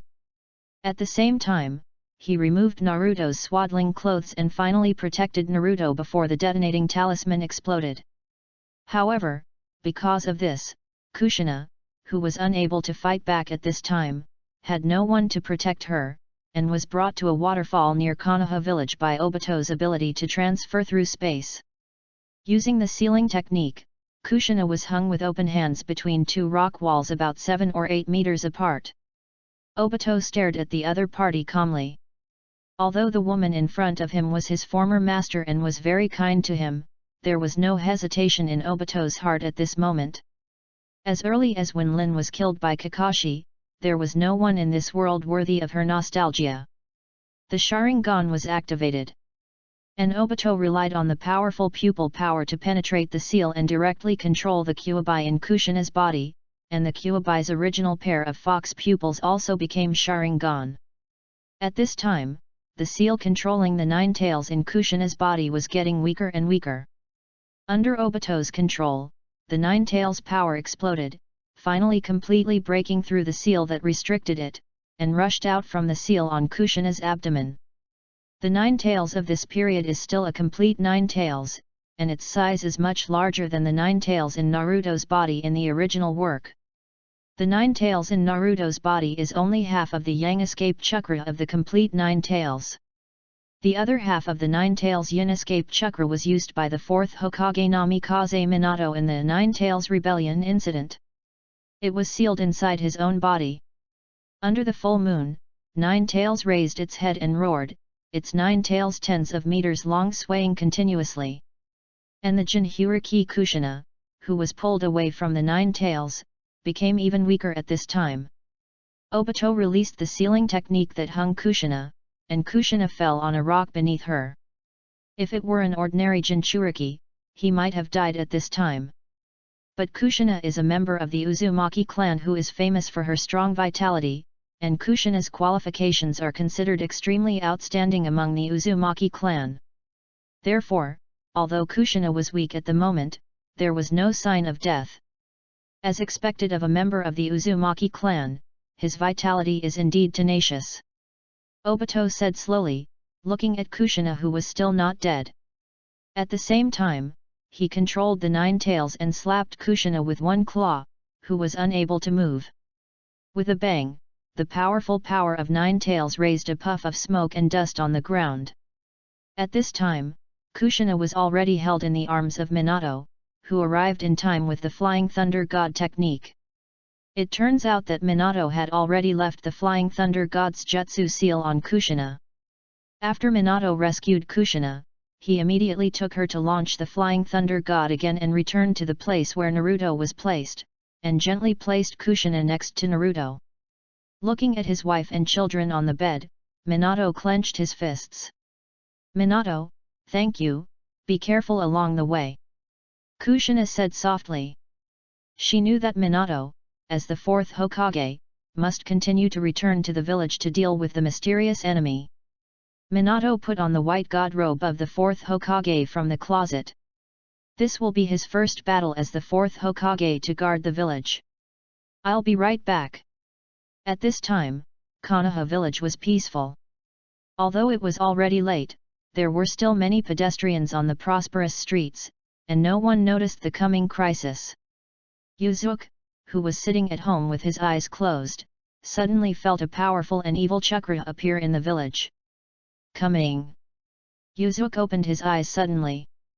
At this time, in an area to the north of Konoha village, a huge beast with the appearance of a fox with 9 tails suddenly appeared. After the giant beast appeared, it frantically destroyed the surrounding area. Many buildings were destroyed in an instant, and many villagers died in the chaos. Looking at the 9 tails being channeled by Obito in the distance, Yuzuki activated the barrier he had arranged at home. After instructing his family not to go out, he went to the square of the Uchiha tribe. When encountering such a big event, as a Konoha, the Uchiha clan of the guard force will definitely go to support. At this time, the ninjas of the Uchiha clan have also gathered in the square where the family lives, preparing to rush to the front line to deal with the Kyuubi. All Uchiha clan ninjas obey the order. They must stay within the Uchiha clan's residence tonight. No one is allowed to go out. Regularly. Thank you for your support. This week's chapter is mainly about the 9 Tails Rebellion incident. Chapter 22, Minato vs Obito. At this time, a gloomy voice sounded, and the speaker was Danzo, who had colluded with Obito and rushed to the Uchiha clan's residence. Behind Danzo, a large number of root organization ninjas followed. "Danzo-sama, what do you mean? As the police force of Konoha, we, the Uchiha clan, shoulder the important task of guarding the village. What do you want to do when you stop us at this time?" Uchiha Fugaku walked away from the crowd. He came out and asked Danzo. So far, only Uchiha Madara has been able to control the 9 tails with his Sharingan. And now when Kyuubi suddenly appeared in the village, it was probably a huge conspiracy, and it might be involved with the entire Uchiha clan. Therefore, the Uchiha clan must stay here tonight and no one is allowed to leave. Danzo said coldly. Hearing Danzo's words, all the other Uchiha clan ninjas present were very angry. Some people were expressing their dissatisfaction one after another, and some even yelled. Uchiha Fugaku raised his hand to signal the clansmen to stay quiet. Then he asked Danzo, "So, I wonder if the Sandame and the Yandame agree with your actions, Danzo-sama. The fourth generation is not in the village now, and the third generation has agreed to my actions." Danzo replied. When Uchiha Fugaku heard this, he frowned and stopped talking. He also didn't expect that even the third generation would be so wary of their Uchiha clan. Yuzuki, who was not far behind Uchiha Fugaku, was thinking secretly, is this the truth that in the original work, during the Nine Tails Rebellion, neither the Uchiha clan ninja nor the root organization ninja appeared? In Yuzuki's view, the third generation still attached great importance to the fourth generation Hokage Namikaze Minato. Not only did he single-handedly promote Minato, but after Minato took office, he also tried his best to help him stabilize his position. Perhaps the third generation did not expect that Minato would be involved in this battle, otherwise the root organization and the Uchiha clan would never have been wasted here, wasting so much fighting power. Yuzuki, who was determined to obtain the Kyuubi chakra, was not prepared to ignore Danzo's restraining order. After finding an opportunity to use the fire escape clone, he asked the fire escape clone to stay at the scene and paddle, while the real body secretly rushed to where Kyuubi was. However, since the restriction order against the Uchiha clan has been issued, Yuzuki can no longer show up to fight with his true identity at this time. He can only put on a white cloak and a ghost face mask, hide near Kyuubi, and wait for the opportunity. At this time, many Konoha ninjas were already fighting the Kyuubi, but because the Kyuubi's chakra and vitality were too powerful, the attacks of these ordinary ninjas had almost no effect. Instead, a large number of ninjas died in vain on the Kyuubi. Under the tail claws. Tired of being harassed by attacks from Konoha ninjas, Kyuubi opened his mouth and fired a tailed beast Tama, destroying a large number of buildings along the way, and the ultimate target of the tailed beast Tama was the Hokage rock on the mountain wall outside the village. At this time, a huge sealing spell appeared in front of the Hokage rock. The tailed beast Jade disappeared completely after being submerged in the sealing spell, without causing any damage to the Hokage rock. A second later, a huge light group rose in the distance from the village. It turned out that someone moved the tailed beast Jade through space ninjutsu to a huge lake far away from the Leaf Village. The one who performed this space ninjutsu was the fourth Hokage, Namikaze Minato, who had just arrived in the village. Looking at the intact Hokage rock, Sandai, who was still rushing towards Kyuubi, also breathed a long sigh of relief. "Minato, you are really a trustworthy person." After taking care of the tailed beast Jade, Minato was about to go to the location of the Nine Tails in the village when he suddenly felt a trace of space fluctuation behind him and immediately turned around with a kunao in hand to fight back. However, what surprised him was that the kunao in his hand passed through the center of the enemy's head, and the one who attacked him was the mysterious man wearing a mask and a black cloaked knight. "Your opponent is me," and at this time, Minato's kunao had completely passed through Obito's head. Obito instantly released his virtual state and grabbed Minato's wrist. "This is the end." Obito immediately activated his Kamui, preparing to suck Minato into the Kamui space. At this critical moment, Minato activated the Flying Thunder God technique in time and teleported to a location where the Flying Thunder God kunao had been arranged in advance.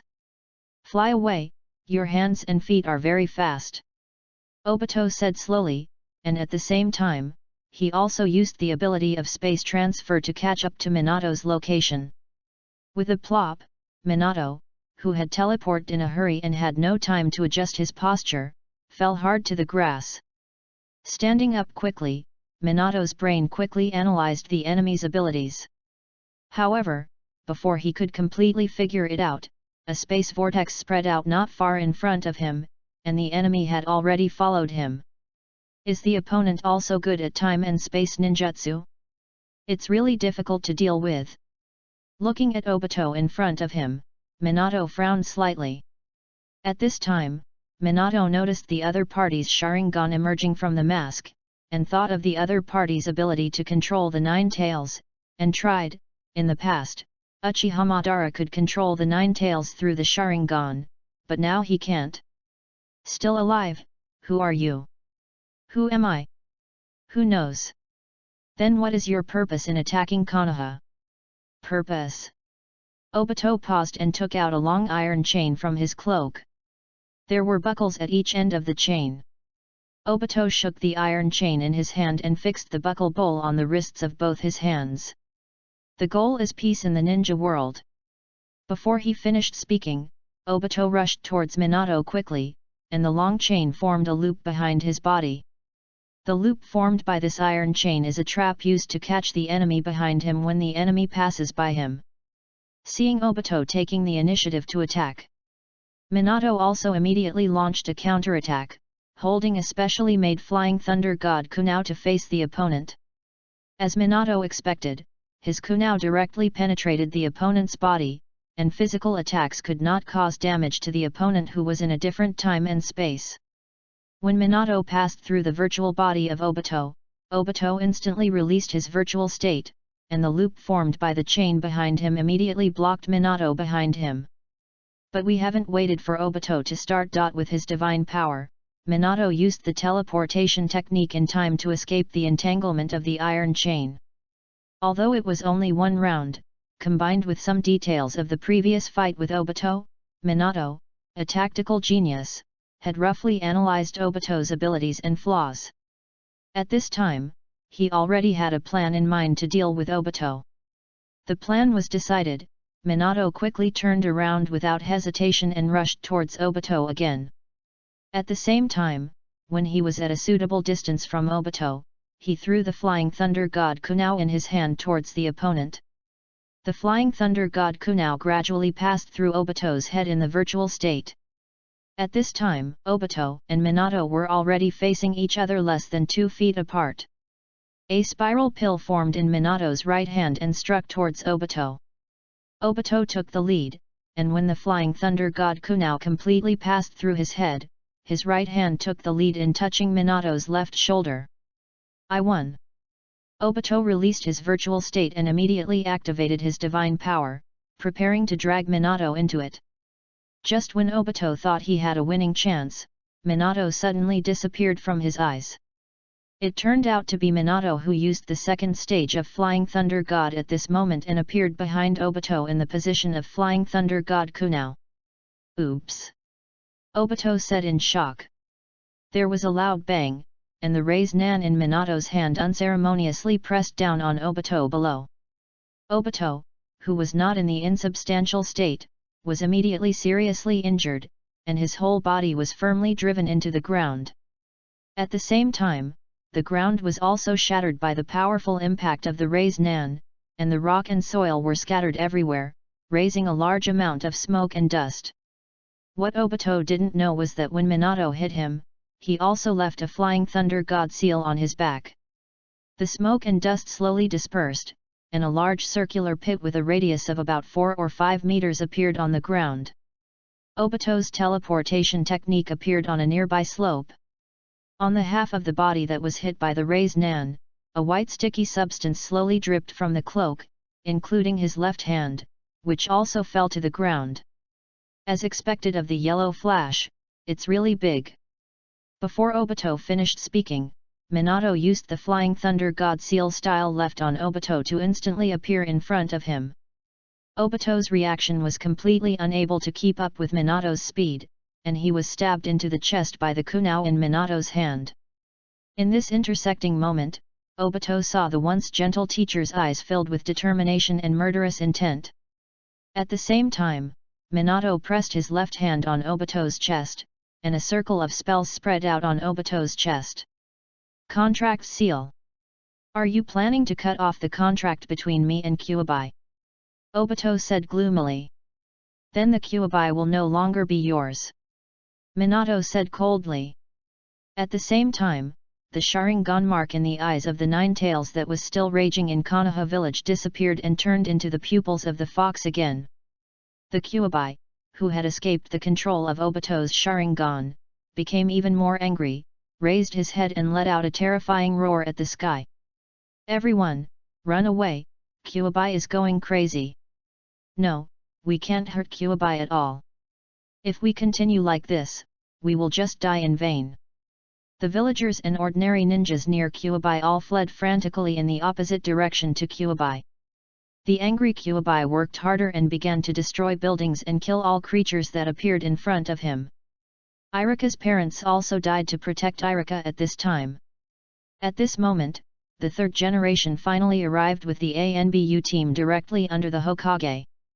The ANBU team immediately stepped forward to deal with Kyuubi, holding back Kyuubi while buying time for the third generation.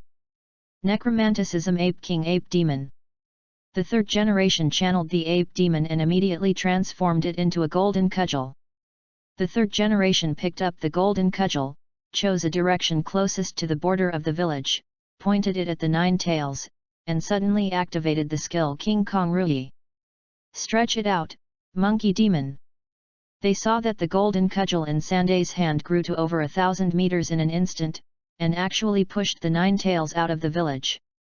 However, due to the huge size of the Kyuubi, when it was pushed out of the village, it also destroyed many buildings along the way, leaving a ruins of more than a kilometer long.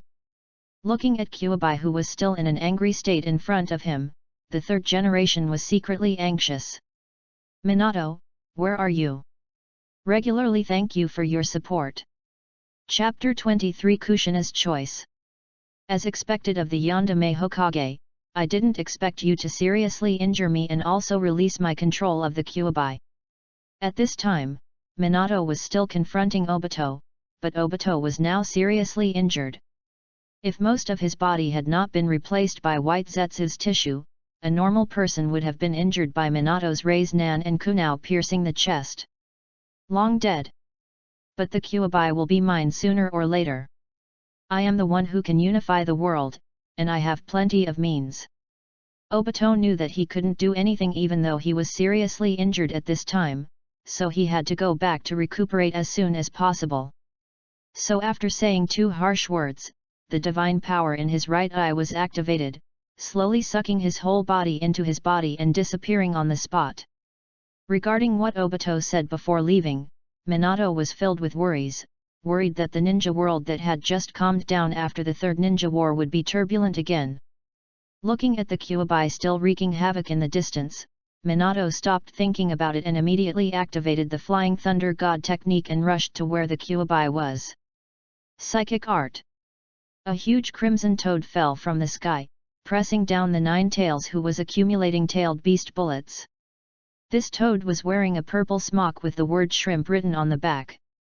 There was a ferocious scar on the left eye of his face. He had a pipe in his mouth and a huge gun hanging on his waist. The short sword looks fashionable and fierce. It was none other than Gamabuntat, one of the leaders of MT Mayaboku. This Shivunta stepped on Kyuubi, and above him stood Minato who arrived in time. Seeing the Yandere Hokage with his godly robe flying, the surviving Konoha ninjas immediately cheered up, and the panting Sanday who was half kneeling on the ground also showed a look of relief. Looking at the powerful Kyuubi, Minato really couldn't think of a way to deal with it. After just a moment's thought, Minato, who implemented the will of fire, decided to sacrifice his family in exchange for peace in the village. Asking Bunta to hold down the Kyuubi under him, Minato mobilized the chakra in his body, used the Flying Thunder God technique, and teleported the Kyuubi to a deserted open space outside the village. A few seconds later, a burst of intense light lit up in the distance. Apparently, the Nine Tails that had just been suppressed were filled with tailed beast bombs and exploded. Now, seeing Minato teleporting the Nine Tails away, Yuzuki knew that Minato was about to use his last resort to seal the Nine Tails. Following the bright light in the distance, Yuzuki immediately used the fastest speed to perform the teleportation technique without interruption, and rushed to the location of Kyuubi, which is where the 4 generations of couples ended up in the original work. According to the plan, Yuzuki must arrive before Minato sacrifices himself, otherwise Kyubai's yin escape chakra will follow Minato into the belly of the god of death. Kushina, I'm sorry. Minato apologized breathlessly. At this time, Minato was holding the weak Kushina with his right hand, and holding Naruto with his left hand. Because teleporting the Kyuubi consumes a lot of chakra, and the previous battle with Obito also consumed a lot of physical strength, Minato, who did not have an outstanding amount of chakra, was already in a state of severe overdraft. Needless to say, I support you. Kushina smiled and shook her head. At the same time, he forced himself up and used the Uzumaki clan's secret technique Vajra blockade. 8 golden chains stretched out from Kushina's back, firmly controlling the huge 9 tails. At the same time, a barrier opened, covering several people and the 9 tails. Under the control of 8 diamond chains, no matter how hard 9 tails struggled, it was still unable to move at all. This shows that Kushina's strength is absolutely extraordinary. Even when she is exhausted, she can still control the complete 9 tails so firmly. Gently placing Naruto on the ground, Minato immediately formed a seal and used the sealing technique taught to him by Kushina. Bagua seal. In order to prevent the power of the 9 tails from being too powerful for the young Naruto to bear, Minato used the Bagua seal to separate the Kyuubi's yang release chakra from the Kyuubi's body and sealed it on Naruto's belly. 2 layers of the 4 elephants seal appeared on Naruto's belly, forming a Bagua seal, and then gradually disappeared. Because half of the yang release chakra was extracted, 9 tails size immediately shrunk by half, and there were a lot of gaps in the golden chains that originally tightly locked 9 tails. Die! The angry 9 tails saw the opportunity, and immediately grabbed Naruto with its huge and sharp claws, trying to take the opportunity to kill Naruto and release the other half of the sealed yang escape chakra.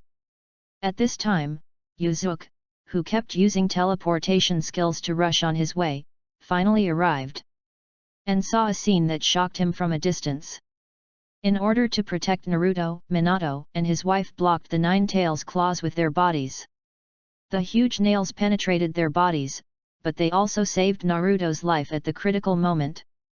Kushina screamed with all her strength, blood overflowing from her mouth, and the 8 loose diamond chains immediately tightened, locking the 9 tails firmly again. At this time, Minato and Kushina were not only overdrawn in chakra, but also fatally injured. They were obviously at the end of their strength. The 2 people's eyes intertwined, looking into each other's eyes, everything was silent. At this time, the celebrity next to him seemed to feel something and started crying loudly. I really want to see a grown-up Naruto. Kushina's eyes were filled with tears, and she looked at the crying Naruto in front of her tenderly and sadly. Behind Kushina, Minato gently hugged his beloved wife for the last time, and said softly, "Right now, I will use the ghoul seal to seal a ray of your chakra in Naruto's body. When he grows up, you can see what he looks like." "What? Why do you have to seal it with a corpse? Otherwise, your soul will be swallowed up by the god of death, and you will never be able to rest in peace." Kushina was shocked and stopped her flatly. At this time, both of them were fatally injured and were certain to die. Originally, she thought Minato was just using ordinary sealing techniques to seal the other half of the Kyuubi's yin escape chakra, but she didn't expect that the opponent actually sealed all the zombies. Only when all the corpses are sealed away can a ray of chakra from you and me be left in Naruto's body. Minato said with a smile. "No, the price is too high." Kushina persuaded, holding Minato's hand tightly. "The 4th Hokage, the worst has not yet come." At this moment, a figure wearing a white cloak and a ghostly face mask appeared outside the barrier. The person coming was none other than Yuzuki, who had just arrived. Seeing another unidentified ninja in front of him, Minato coughed and asked, "Who are you, and what is the purpose of showing up at this time?" Kushina also looked at Yuzuki with wary eyes, feeling anxious in her heart. Once she couldn't support the barrier, she and Minato had no power to resist at this time. The most important thing is that Naruto will also fall into the opponent's hands. I just want to help you seal the 9 tails. At this time, I no longer have the need to deceive you. I'm afraid you won't be able to hold on for 5 minutes now. Yuzuki said slowly.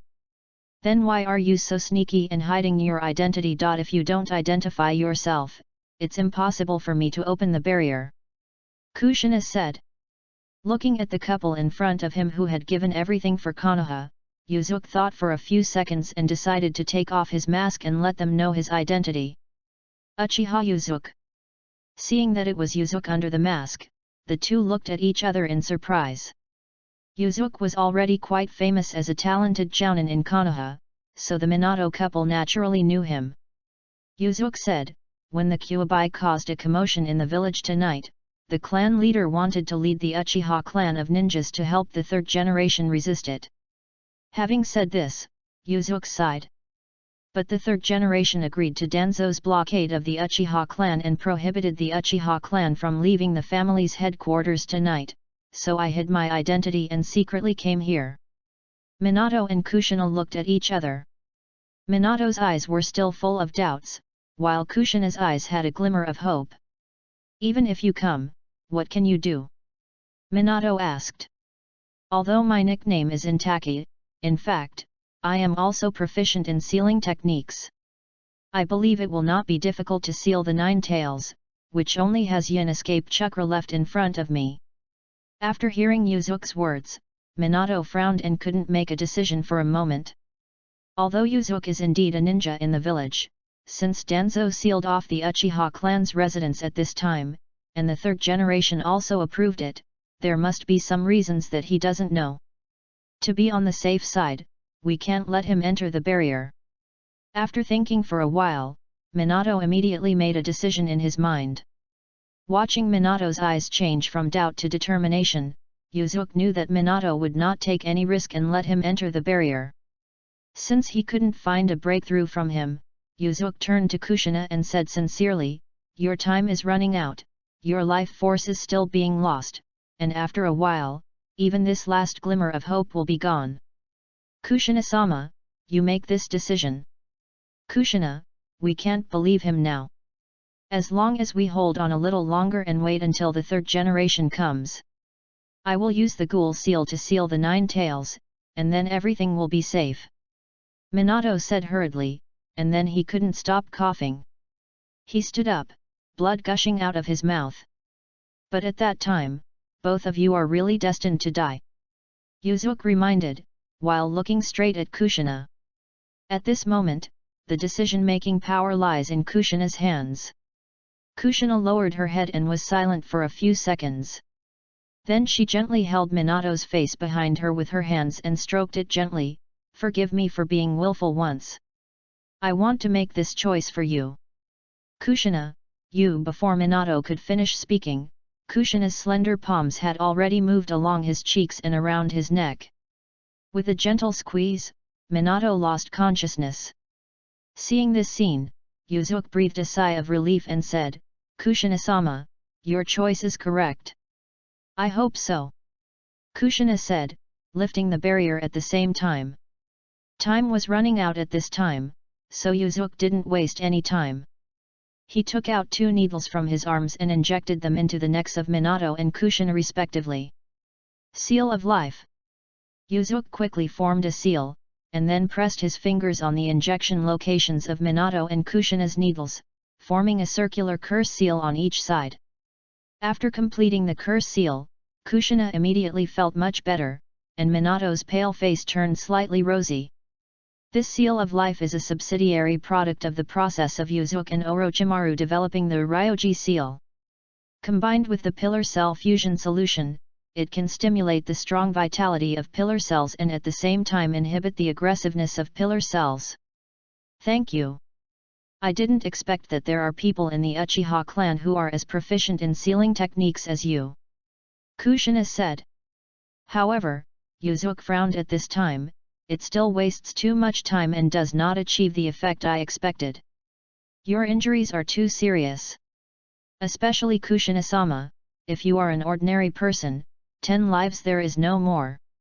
Regarding Yuzuki's words, Kushina seemed not to have heard them, and just turned to look at Minato blankly. After a few seconds, Kushina suddenly smiled and said, "It's not too late, it's not too late. You'd better seal the Kyuubi as soon as possible." Just as she was talking, Kushina couldn't stop tears from flowing in her eyes.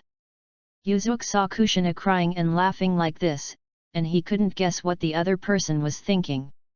However, there is not much time left for Yuzuki. He must complete the seal of the 9 tails before the 3rd generation arrives. Turning around, Yuzuki looked at Kyuubi, who was firmly controlled by the King Kong blockade in front of him, and Kyuubi glared at Yuzuki with ferocious eyes, as if to warn Yuzuki not to play any tricks. "Kyuubi, you've stopped here." Chapter 24 Sharingan of Flame Megatama. Yuzuki took out a storage scroll from his arms. After using the decryption seal, a huge scroll appeared that was taller than Yuzuki. Looking at the Kyuubi in front of him, Yuzuki waved with one hand, and the huge scroll flew into the air. At the same time, the scroll continued to unfold in circles, suspended and surrounding the huge body of 9 tails. Ryoji Seal Boundary. Yuzuki quickly formed a seal with both hands, and the seal he formed was very complicated. As Yuzuki formed more and more seals, the mantras on the scrolls suspended around Kyuubi lit up with blue light in turn. Kyuubi looked at the seal forming Yuzuki with horrified eyes. Although he didn't know what kind of sealing technique the man in front of him used, but judging from this formation, it was definitely not comparable to ordinary sealing techniques. Surrounded by layers of seal scrolls, 9 tails went crazy. It struggled, but Kushina's Vajra blockade still bound it tightly, and because its mouth was surrounded by the Vajra chain, it couldn't even roar. Yin escape seal. When all the runes on the scroll lit up, Yuzuki put his hands together to complete the seal. A huge Ryoki seal array was formed under Kyuubi's body, and Kyuubi's body began to gradually turn into energy, turning into wisps of faint blue light, which was continuously sucked into the Ryoki curse seal on Yuzuki's left chest. Inside, the process of sealing and absorbing the 9-tailed yin release chakra was not pleasant. Yuzuki felt a severe pain in his entire left chest, as if it was about to be torn apart. But compared to this pain, Yuzuki was more excited. He knew that this time, his strength would make a qualitative leap. Although the amount of Kyuubi's yin escape chakra is very huge, the whole process did not last long. When the last ray of yin escape chakra was absorbed into the curse seal, Yuzuki calmed down his excitement. He did not immediately mobilize the yin escape chakra in the curse seal to awaken the Sharingan, but looked at Minato aside. Couple and baby Naruto. Kushina also saw the entire process of Yuzuki sealing the Kyuubi, and guessed that although Yuzuki said he wanted to help them seal the Kyuubi, his actual purpose was to take the Kyuubi chakra as his own. "So your real purpose is Kyuubi?" Kushina became alert again. At this time, Naruto still had the other half of the 9 tails yang chakra in her body. If Yuzuki in front of her wanted to take it away, she could only use her last bit of strength to fight back. Yuzuki didn't hide anything. "Yes, I do it for the Kyuubi's chakra. But don't worry, I only need half of the chakra from Yindu. I won't hurt this child." Looking at Yuzuki's sincere eyes, Kushina nodded. With the strength of the other party, there is no need to deceive yourself at this time. No longer looking at Yuzuki, Kushina turned around and held the unconscious Minato in her arms, kissed Minato gently on the forehead, and said with a gentle smile, "Minato, thank you for your company all the time. Naruto will be with you from now on. Here you go." As soon as the words fell, the 8 diamond chains extending from Kushina's back suddenly stretched into Minato's body. Chakra and life force visible to the naked eye continued to pour into Minato's body through the chains. At the same time, Kushina's red long hair color gradually becomes dull. "What?" Yuzuki was shocked when he saw Kushina's actions. "The Yondaime Sama's physique is far inferior to yours. Even if you inject all the remaining life force and chakra into the Yondaime Sama's body, he may not be able to survive. On the contrary, you yourself still have a glimmer of hope. Seeing the decision, Kushina sacrificed herself for Minato, Yuzuki couldn't help but say. But after speaking, Yuzuki regretted it, because he could understand Kushina's choice and determination. What he said made no sense at all. With a sigh, Yuzuki couldn't help but think of a sentence from his previous life. Ask what love is in this world, and it will teach you how to make love between life and death. Seeing Kushina's original bright red hair gradually turning grey, Yuzuki felt regretful but full of admiration for this woman. Suddenly, Yuzuki thought of something. Kushina-sama, you must still want to see the Yondaime-sama and Naruto. I have a method here. I wonder if you are willing to give it a try. Shortly after Yuzuki left, the third generation led the ANBU to the location where the fourth generation and others were. Sandaime-sama, in front of you are Yondaime-sama, Kushina-sama, and a baby.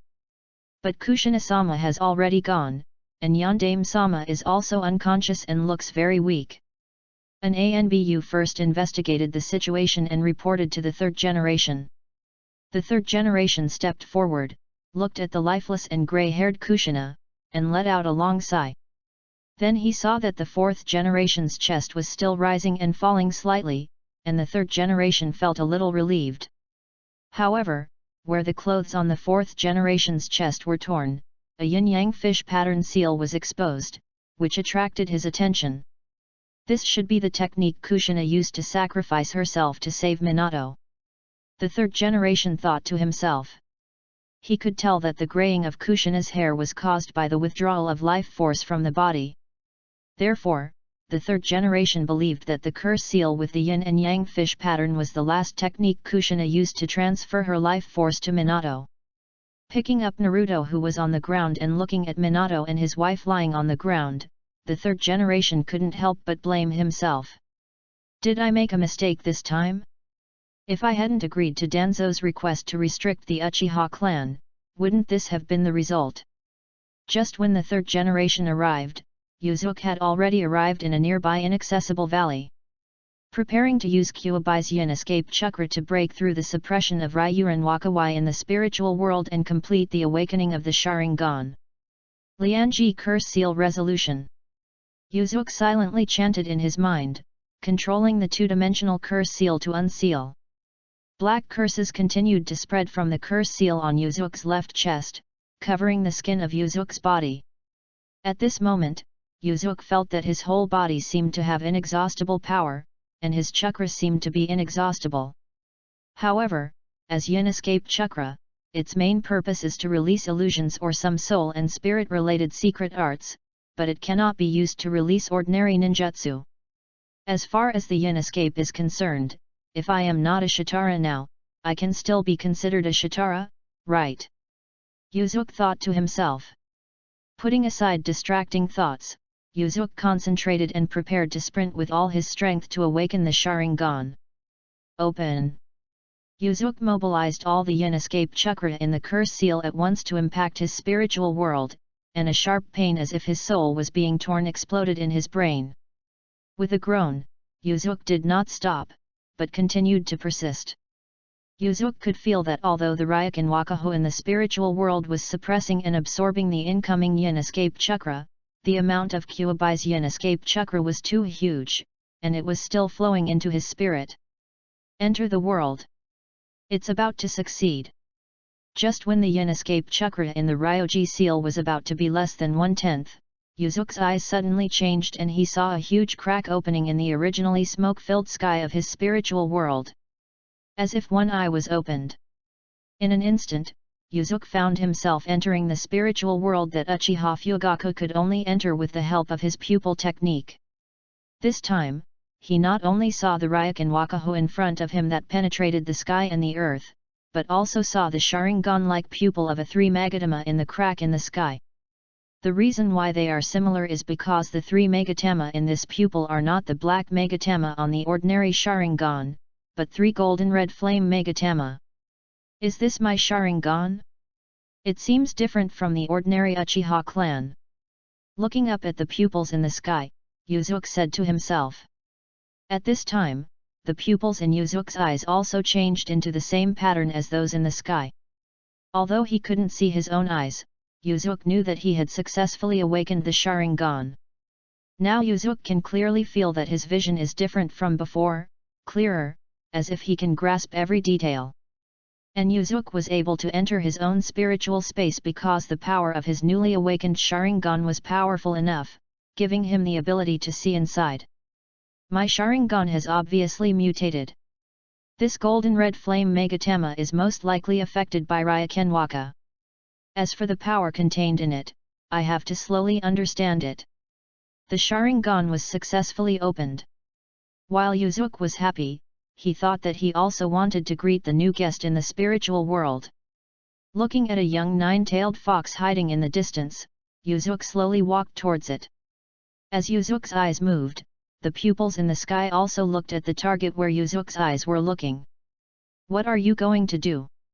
I am the most powerful nine-tailed demon fox. Don't come over here.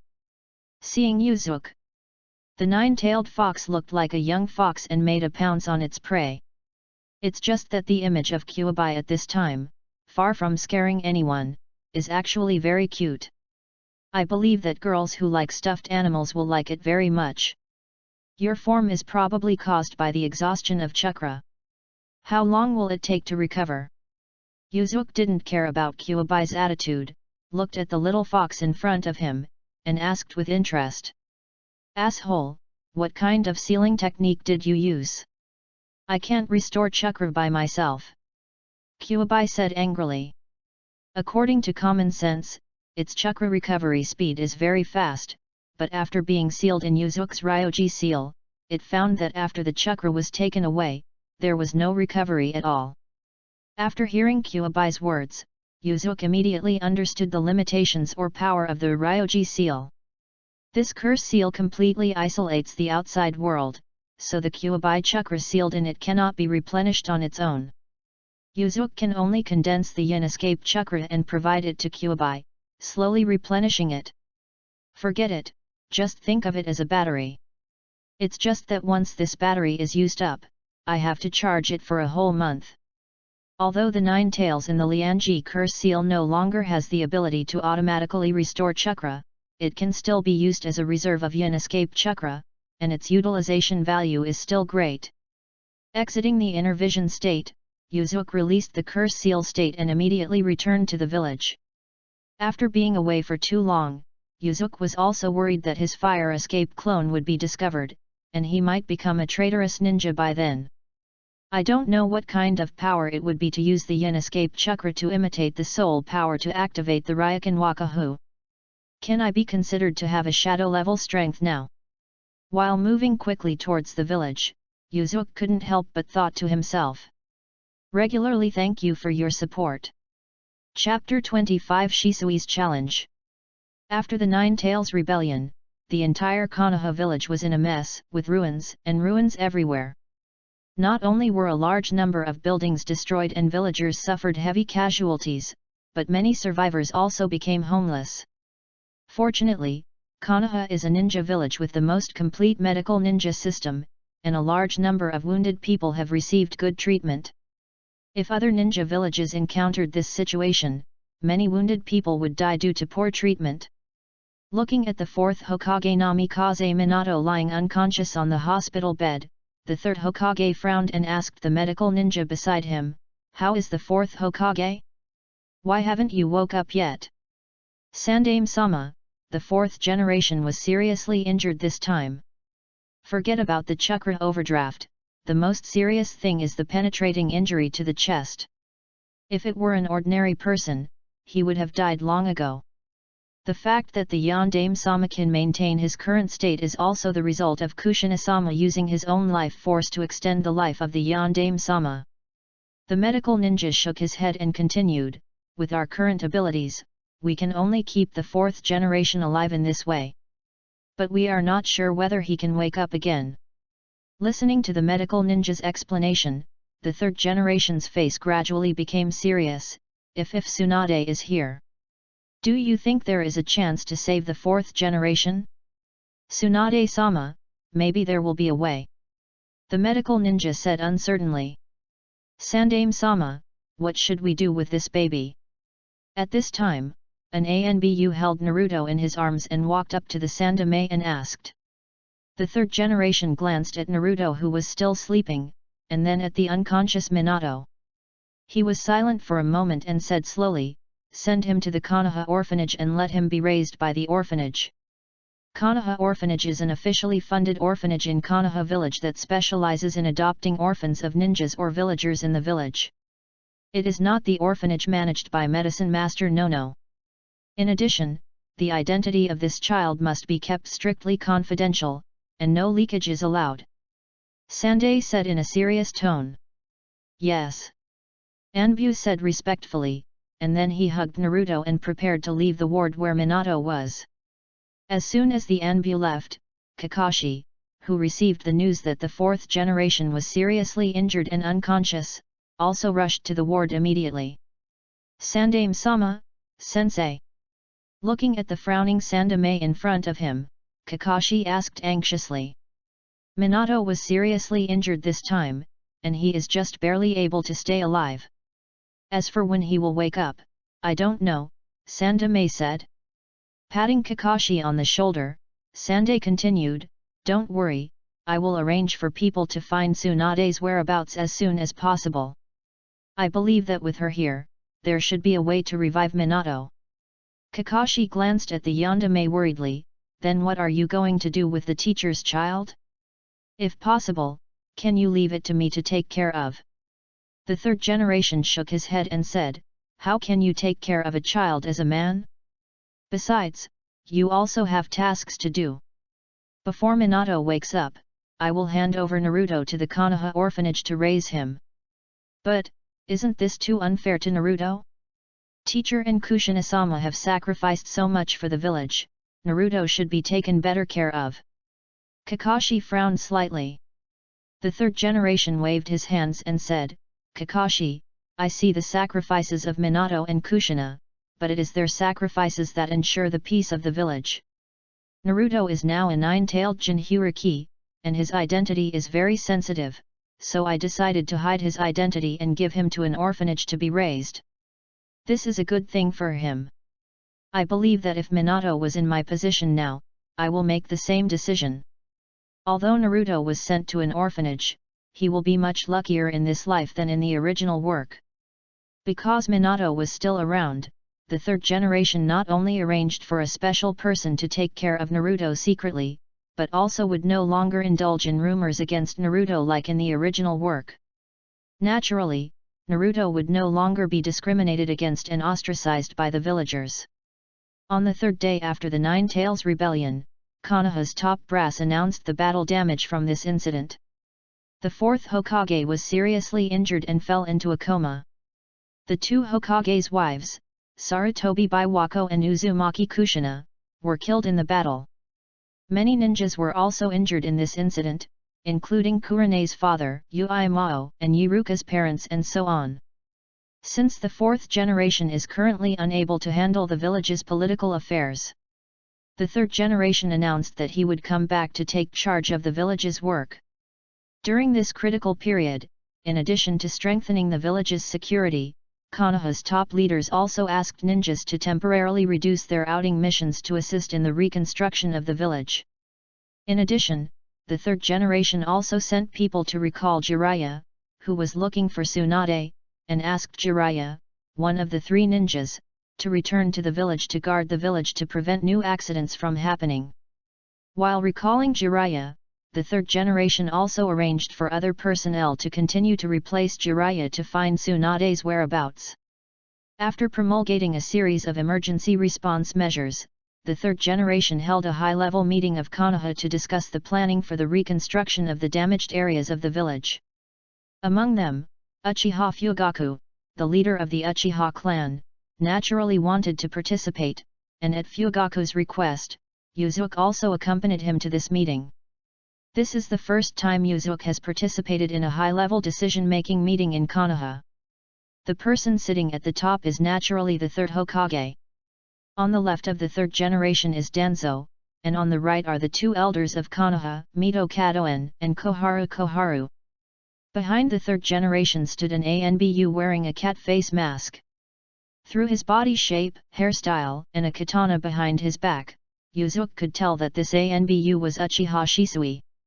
In addition to these high-level senior officials of Konoha, the rest are the heads of the major ninja families, such as the head of the Hyuga family, Hyuga Hyazu, the heads of the three families of Ino Shikacha, etc. Behind some clan leaders, there are one or two key members of the family standing. The representative of the Uchiha clan is naturally the clan leader Uchiha Fugaku, while Yuzuki stood behind Uchiha Fugaku and paddled expressionlessly. At first, the high-level officials discussed some strategies for restoring the village's economy and resettling the injured after the war. After the discussion of these two issues was completed, Danzo stood up and took out a map, which was an overhead view of Konoha village. Due to the Kuwabai's attack, the village was severely damaged. Taking advantage of the opportunity of revival, Konoha's senior officials decided to make some changes to the village's zoning. Danzo said slowly. Then Danzo made corresponding arrangements for each family, some remained unchanged, and some were moved to more favorable locations. For example, the Abarame clan moved from the west of the original village to a location with a forest in the south, making it easier to feed insects.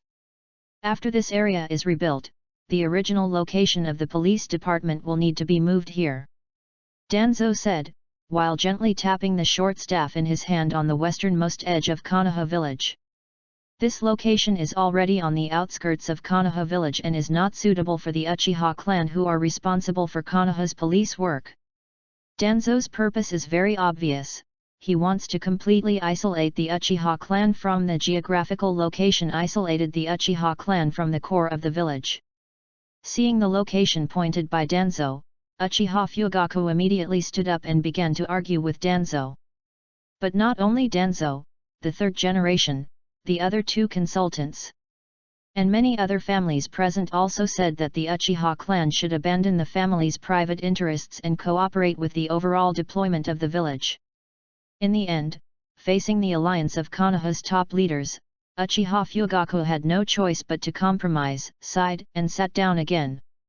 Although Yuzuki stood behind Uchiha Fugaku and watched with cold eyes, although his face was expressionless, he had a more intuitive understanding of the current situation of the village's higher UPS rejecting the Uchiha clan. I also secretly lamented that the demise of the Uchiha clan really cannot be entirely blamed on Uchiha Fugaku. After discussing the relocation and resettlement of the Uchiha clan, Uchiha Fugaku protested against Danzo's blockade of the Uchiha clan's residence on the night of the Nine Tails Rebellion. The third generation decisively dumped the blame on Danzo, and simply scolded Danzo, whose face was as dark as the bottom of the pot, and the matter was settled. Walking out of the conference room, Uchiha Fugaku looked very tired as if he had experienced a war. Yuzuki, you have also seen our current situation. We are really in a difficult situation now, and we can't make a wrong step. Uchiha Fugaku sighed. As long as any mistake is caught by others, we will pay a huge price. In response to Uchiha Fugaku's exclamation, Yuzuki did not answer, but just nodded to express his understanding. But you don't have to think too much, just feel free to improve your strength. I have high hopes for you. Uchiha Fugaku patted Yuzuki on the shoulder and continued, by the way, I have something else to do, so I'm going back to the family with you. After saying goodbye to Yuzuki, Uchiha Fugaku left alone. Looking at Fugaku's back, Yuzuki couldn't help but secretly think, perhaps, only by having a Hokage appear in the Uchiha clan can the family's current predicament be broken. At this moment, a voice sounded behind Yuzuki. Yuzuki-senpai, what do you think of the arrangements made by the senior management for the family at today's meeting? Yuzuki turned around and saw an ANBU walking towards him. It was Uchiha Shisui who was guarding the third generation at the meeting. I don't have any opinion. Yuzuki replied.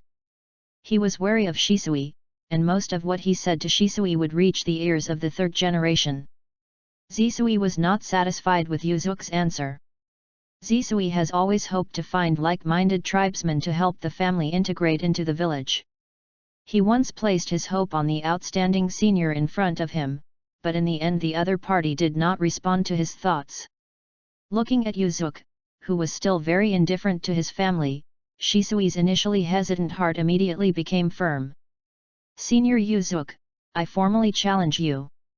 In 3 days, at the martial arts field in the village. Shisui looked at Yuzuki and said solemnly. Regarding Shisui's challenge, Yuzuki frowned slightly. Is it because of the rumors during this period? I don't think you care about these people with false reputations.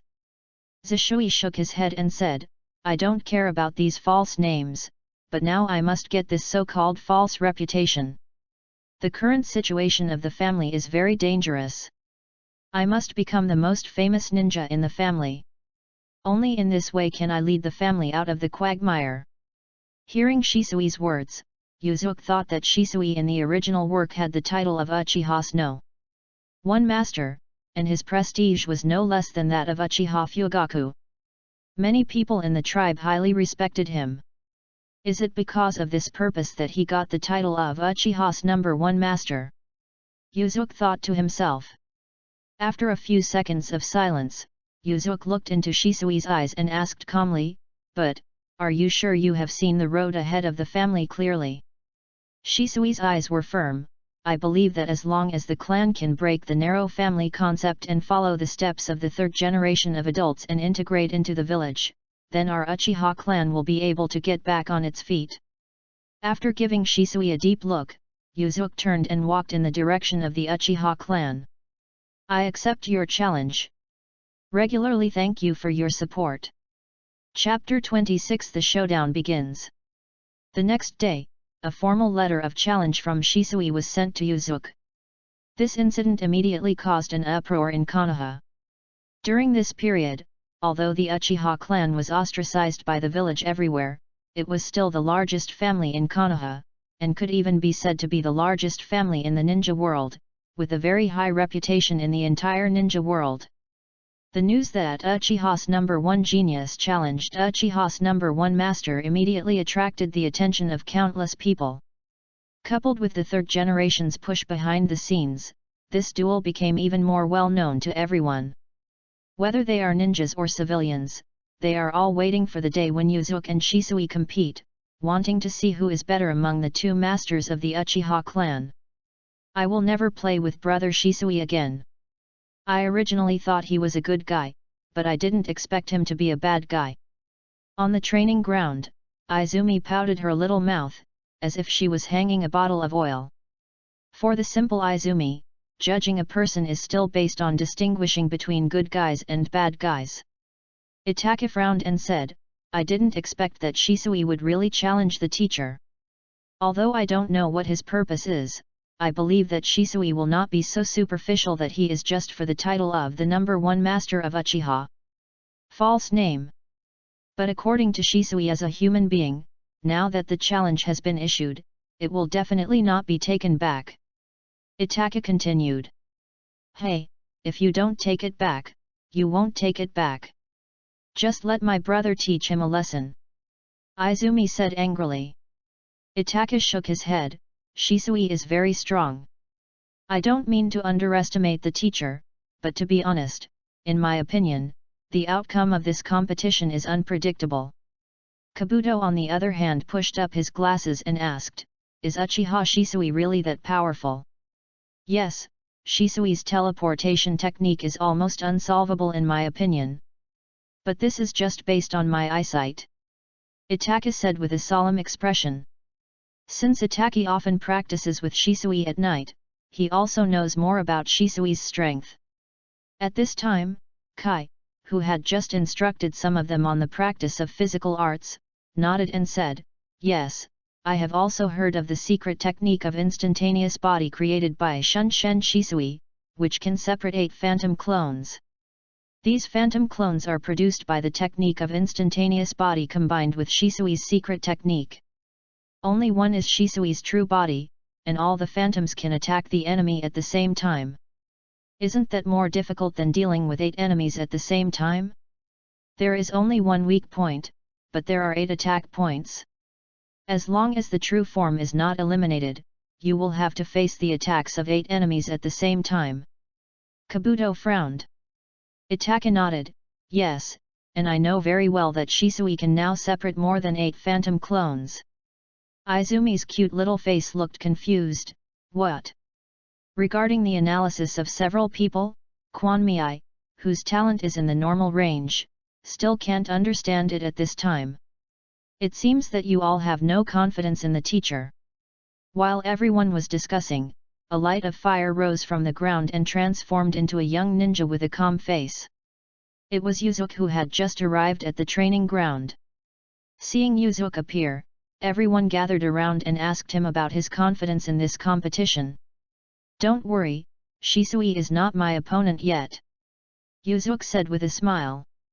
If it was before obtaining the 9-tailed escape chakra, Yuzuki would not be sure of defeating Shisui. But now that he has awakened the Sharingan and mastered the method to further exert the power of Ryuren Wakawai, it can be said that he has a winning chance. I knew my brother must be the best.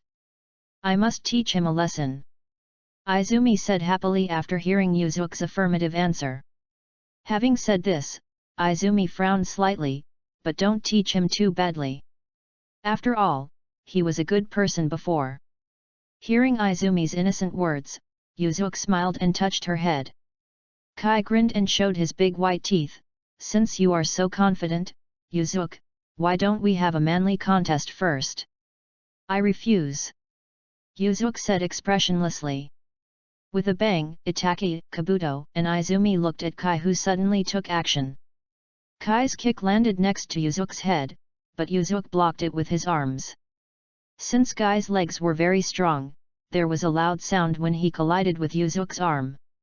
You can't refuse this contest, Kai laughed. Before he finished speaking, Kai's figure was gradually blurred, like a phantom. Before everyone present could react, suddenly 4 identical Kais attacked Yuzuki at the same time, 2 using kicks and 2 using fists to attack. Yuzuki raised the corner of his mouth slightly, and he also understood what Kai meant. This was to help him experience Shisui's teleportation technique in advance. Yuzuki dodged while resisting the 4 Kai's attacks.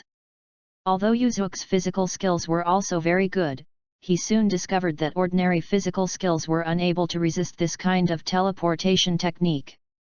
You must know that Kai can only display 4 phantom clones at this time. Yuzuki blocked left and right, with almost no chance to fight back. Even if he occasionally fights back, what he attacks is a disembodied phantom. After barely holding on for more than 10 seconds, Yuzuki couldn't resist Kai's offensive and used the Fire Phantom Crow technique to turn into dozens of phantom crows wrapped in flames and distance themselves from Kai. It's not that Yuzuki doesn't have methods to deal with this kind of teleportation technique, but his method must first release Ryuren Wakahu, which is likely to hurt Kai. Yuzuki, what's going on? Do you have any countermeasures against this kind of phantom clone using the teleportation technique? One of the 4 Kais bent over and panted with his hands on his knees. It was obviously due to excessive physical exertion. The other 3 phantom clones of Kai also gradually disappeared. Kai's taijutsu is stronger than Shisui's, and he may not lose to Shisui's ordinary teleportation technique alone. However, Kai did not have the secret technique that Shisui mastered. He relied entirely on physical teleportation techniques to simulate phantom clones, which consumed a huge amount of physical energy. Therefore, with Kai's strength, he can only simulate 4 phantom clones at most, and it cannot last long. Yuzuki nodded, it's indeed very difficult, but it doesn't trouble me. Thank you, Kai, Yuzuki said sincerely. Kai stood up and smiled heartily, it's nothing, I just don't want the opponent I recognize to be defeated by someone else first. 3 days passed quickly. At this time, many spectators had gathered in Konoha's martial arts field dedicated to ninja competitions, both ninjas and civilians, all coming to watch the duel between the 2 Uchiha masters today. At this time, in the audience, people from all the major ninja families were present. Even the third generation and Danzo had already sat in their special seats in advance, waiting quietly for the competition to begin. Who do you think will win today? It should be Shunshen Shisui. I heard that one person can transform into 1,000 people, and each one of them can stab each other to death. The urban legend you heard somewhere is not that exaggerated at all. I am more optimistic about Intaki. He is a genius master who was very active during the Third War. At this time, many spectators in the auditorium were whispering and discussing the possible outcome of this duel. And in a location close to the martial arts competition area, Kakashi, Asuma, Kurane, Shiranui Genma, and Kaiji were also gathered together. Kakashi, who do you think has a higher winning rate among these two? Last time I saw Uchiha Yuzuki's ability to deal with several of his own race in the tea house, I am more optimistic about him. Asuma said to Kakashi. Shiranui Genma nodded, I agree with Asuma. I know Yuzuki's strength. He is definitely an elite among Jounin. Kakashi did not answer, but quietly waited for the competition to begin. Now he can't judge the outcome. The outcome of a battle between ninjas of the same level is not so easy to guess. In the eyes of Asuma and Genma, Yuzuki is very strong and has an overwhelming advantage. But as one of the third generation's confidants, Kakashi had some dealings with Shisui, who was an ANBU, and he vaguely knew the horror of Shunshen Shisui. On the other side, in a dark corner, Orochimaru excitedly licked his lips with a snake-like tongue. This is really a battle that people are looking forward to. It's almost time. This competition will be hosted by me, Uchiha Fugaku. Now please invite the two competing ninjas to the center of the martial arts field. At this time, Uchiha Fugaku, with the dark face, entered the martial arts field and said loudly. After Shisui officially sent the challenge letter to Yuzuki, Uchiha Fugaku talked to Shisui twice, but he failed to persuade Shisui to give up the challenge. From Uchiha Fugaku's point of view, this is a joke that makes other families in Konoha look at the Uchiha clan. But no matter how reluctant he is, as the leader of the Uchiha clan, he is also the most suitable person to host this competition.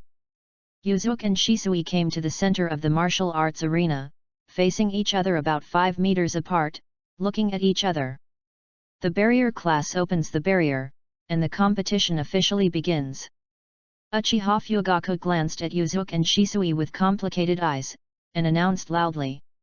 At the same time, he also withdrew from the martial arts arena. If these two geniuses can live in harmony and work together to help me revitalize my family, then my Uchiha clan will definitely be able to regain a foothold in Konoha. Uchiha Fugaku sighed in his heart. Although Yuzuki had reminded Uchiha Fugaku about Shisui's position, Uchiha Fugaku still trusted Shisui very much. In Uchiha Fugaku's understanding, Shisui is just a moderate representative of the clan. He hopes to eliminate the conflicts between the family and the village and serve as a communication bridge between the family and the village's senior officials. He didn't believe that Shisui would ignore the interests of his family and completely surrender to the side of the village's senior leaders. On the martial arts field, Shisui's Sharingan was activated, and he looked at Yuzuki with stern eyes. Yuzuki-senpai, the winner of this competition will definitely be me. Although you are strong, you are no match for my ninja and determination. Senior, what is your nindo? Looking at Shisui, who was full of confidence, Yuzuki said slowly, my ninja way? It's not time to let you know yet. After hearing Yuzuki's answer, Shisui stopped talking and his eyes suddenly became sharp. Fire release, fireball technique. As usual, thank you for your support. There are still 37 days until the double update starts. Regarding the announcement of the author's full-time writing, enthusiastic book friends have put forward many opinions. Because there are too many, the author cannot reply one by one, so he made a unified reply in the pinned post in the book circle. Thank you very much for everyone's enthusiasm. Even if the double update has not started yet, the author has received a lot of support votes. Chapter 27 Intaka vs Shunshen Shisui. Fire release, fireball technique. After the competition officially started, Shisui quickly formed seals and used the fireball technique to tactically block Yuzuki. Fire escape, fire return.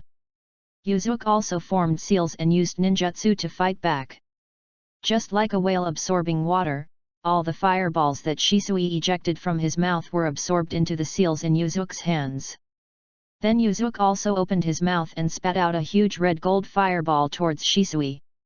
From the outside, this red-gold fireball is one size larger than the Hao fireball cast by Shisui, and it can be seen that the temperature is higher. The part that touches the ground actually burns the surface into ashes and dents it. Go down. At this time, Shisui on the battlefield also saw that Yuzuki's flame release was not easy to resist, and immediately flew back and jumped high to avoid Yuzuki's counterattack. Fire release, Impatience flower claws are red. In mid-air, Shisui simultaneously shot out a dozen shurikens wrapped in flames and spinning at high speed, flying towards Yuzuki. But Shisui's Impatience flower claw red was not that simple. He formed seals again and used illusions to multiply the original dozen shurikens several times, making it impossible to tell the real ones from the fake ones. Facing the overwhelming shurikens entwined with flames, Yuzuki knew that the best way was to use AoE to solve them all at once. He quickly formed seals with his hands and once again performed a fire escape ninjutsu that no one had ever seen before. Fire escape feign wind. I saw a huge crimson tornado forming in front of Yuzuki, blowing towards Shisui and the shurikens that Shisui shot. All the shurikens that were touched by this crimson tornado were sucked into it, and what is not involved is naturally the shuriken clone formed by Shisui Genjutsu, which has no entity or attack power. Seeing Yuzuki's ninjutsu skills, he acted. The ninjas in the martial arts stands were very surprised by Yuzuki's ninjutsu attainments. I didn't expect Uchiha Yuzuki to be so powerful in ninjutsu, and he seems to have mastered the fire release ninjutsu. Asuma said in shock. Yes, he is extremely skilled in the use of fire attribute chakra, and he does not know how to complete the property change of fire escape chakra. In the earliest days, he has always been a ninjutsu type ninja. It was when he fought Black Horega, one of the 7 ninja swordsmen, that he used the flame-controlling sword technique for the first time on the battlefield. After that battle, his reputation as Intaki it gradually spread. The speaker was Shiranui Genma. During the Third Ninja War, he and Yuzuki once performed missions in the same team. Is there anyone named Black Horega among the 7 ninja swordsmen? Haven't I heard that all the names of the 7 ninja swordsmen have a fruit or dried fruit in their names? At this time, Kai on the side asked a sharp question. Hearing Kai's question, everyone was stunned for a moment. They didn't expect that Kai's focus would be here. Kakashi held his forehead and shook his head helplessly. At this time in the martial arts arena, Shisui's body had been involved in the red tornado used by Yuzuki. It immediately caused a burst of exclamation in the audience. However, the person who was caught in the tornado was naturally not Shisui's true body. At this time, Shisui had already used the teleportation technique to appear behind Yuzuki, and at the same time drew out the katana behind him and slashed at Yuzuki's back. And Yuzuki was also keenly aware of Shisui's movements, and immediately turned around, with a gorgeous sword in his hand, blocking Shisui's attack. This sword is the Ryuen Ruohuo that has yet to be understood. The two swords were held tightly against each other, and Yuzuki and Shisui looked at each other. Shisui's eyes were full of persistence and determination for victory, while Yuzuki's eyes were indifferent and calm. Shisui fiercely waved the katana in his hand, and flew back with the impact of the collision of the two swords. Uchiha-style sword jumping flame. Fire light rose from the katana in Shisui's hand, forming a flaming blade and slashing towards Yuzuki. Yuzuki was slightly startled when he saw this. This was the first time that someone had slashed him with a flaming knife. He dodged Shisui's flame slash by turning sideways, and Yuzuki immediately started to escape. Everything in the world is reduced to ashes. Just after Yuzuki began to release Ryuren Wakahu, Shisui suddenly formed a seal with his left hand and disappeared from sight. Yuzuki immediately turned around and faced Shisui, who was using ninja sword skills. Uchiha style blizzard sword. I saw Shisui's katana swinging rapidly. And 4 more huge flame slashes rushed towards Yuzuki. But even though it was a violent wind sword, Yuzuki didn't realize that Shisui's move had anything to do with the violent wind. The corner of his mouth curled up slightly. Yuzuki didn't believe that Shisui's flame slash could defeat Ryokan Wakahu, even if Ryokan Wakahu didn't fully exert its power. Yuzuki waved the Ryokan Ruohuo in his hand gently sideways, and a crimson flaming sword flashed past, and all 4 flaming slashes made by Shisui disappeared. Sure enough, the name Intaki is not called for nothing. Playing with fire on the sword looks like Uchiha Shisui is no match for Uchiha Yuzuki. Asuma outside the field laughed, and several ninjas around him nodded. Agree. But Uchiha Shisui is not famous for his fire escape. His nickname is Shunshen Shisui. It seems that the fight between the two has not reached a critical moment. Kurane analyzed. Seeing Hong's rare opinion, Asuma immediately nodded in agreement and said, "That makes sense." On the martial arts field, Shisui frowned slightly as he looked at the long sword burning with blazing flames in Yuzuki's hand. He saw that the principle of producing flames on the knife in Yuzuki's hand was completely different from his own, and the intensity of the flames was not at the same level. "Sure enough, I can't defeat you, senior, without using the secret technique of teleportation," Shisui said slowly. At this time, he still did not regard Yuzuki as an opponent of the same level. In his opinion, his secret technique of teleportation was enough to deal with Yuzuki, not to mention that he also had a hidden trump card, the Mangekyo Sharingan. Just in time, I also want to see how powerful the secret technique of Shunshen Shisui is, Yuzuki said calmly. Just as Yuzuki finished speaking, Shisui in front of him suddenly moved quickly. At the same time, every time he moved, a phantom exactly like him would appear, making it impossible to tell the real thing from the fake one. All of these copied phantoms are real, and all of them are fake. Shisui's true body can teleport to every phantom at the same time to attack, or it can teleport to the unattacked phantom's location when attacked. Until the 16 phantoms appeared, Yuzuki was also very surprised at Shisui's strength. If an ordinary ninja encountered Shisui's move, he would definitely be helpless. Faced with the Shisui army rushing towards him, Yuzuki held the Ryokan Wakahu and retreated instead of advancing. Figures intertwined, Yuzuki waved his hand like a fire blade, dragging the red flame tail, drawing out a trail of flames. It's exactly the trick Yuzuki used to deal with Obito Uchiha. In terms of combat experience, Shisui is obviously richer than Obito.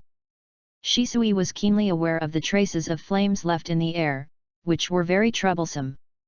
If he teleports to the phantom position and attacks with his body and encounters these flames, even if it is just a spark, he will be immediately ignited by this powerful fire escape or possibly flame escape. Yuzuki is surrounded by 16 phantom clones of Shisui, but no matter where these clones move, Yuzuki will always use Ryokan Wakawai to cut out flame trails around him that can restrict the opponent. And Yuzuki could immediately tell that those phantom clones of Shisui that remained unharmed in the flame trail were not his true body, thus allowing Yuzuki to reduce the difficulty of locating Shisui's true body. On the martial arts field, Yuzuki was seen waving the sword in his hand, leaving gorgeous flaming sword lights in the air, just like crimson ribbons, which was dazzling. Shisui, on the other hand, was completely unable to exert the full power of the original secret technique of instantaneous body, and could only switch back and forth among several phantom clones that were not in the trajectory of Yuzuki's flames. As a result, he who should have been on the offensive after launching the secret technique of instantaneous body originally it turned into a defensive stance. Increasing the input of chakra, Shisui accelerated the movement speed of the phantom clone, actively dodged Yuzuki's flame slash, and at the same time attacked Yuzuki with his katana. Although Yuzuki tried to widen the range of attack and defense with every strike, he could not achieve 360 degrees without blind spots, so there were still many gaps for Shisui to counterattack. the technique of flame release and flame walking. Yuzuki formed a seal with his left hand and began to use his own flame teleportation technique. As long as the flames of Ryokenwaka are located, Yuzuki's fire walking technique can instantly move to that location. At this time, everyone in the audience was dazzled. They saw Shisui's dazzling phantom clones everywhere on the martial arts field, constantly dodging or counterattacking in the red sword light, and Yuzuki was also it moves around in the flame trails elusively, blocking and constantly looking for opportunities to attack Shisui's true body. Shiranui Genma swallowed, are these two so strong? That Shisui seems to be only 12 years old. And Yuzuki, this guy's strength has improved too quickly. When we first met the 7 ninja swordsmen, if Yuzuki had already had such strength, maybe Mr. Dai wouldn't have to sacrifice. Genma then shook his head and sighed. Kai on the side was silent when he heard Suinjian's words. Asuma arched Kakashi beside him with his arm and asked, "Are you like them, and have been hiding your strength?" Kakashi shook his head, "I'm afraid I am no match for the two of them now. But if we encounter them as enemies on the battlefield and hold off either of them, I am confident that I can still do it." If Yuzuki had been there, he would have secretly complained that Kakashi had already positioned himself as a 50-50 ninja. On the other side of the auditorium, the two brothers Hyaga Hisashi and Hyaga Hisashi of the Hyaga family opened their eyes and observed Yuzuki and Shisui who were fighting on the field. "Brother, even my Byakugan can't tell Uchiha Shisui's true form." Hinata Hisashi frowned. Hinata Hinashi said slowly, "Yes, I don't know how the opponent uses this secret technique. Every phantom clone seems to be the real body. Even the Byakugan can't tell the difference. It is indeed a difficult ninjutsu." Having said this, Hyaga Hinata's face became serious. The Uchiha clan is indeed the top family since the Warring States period. Our Hyaga family is also a top family, but now there is no such genius master. It is really a kind of shame. Also, pay attention to Yuzuki Uchiha's chakra.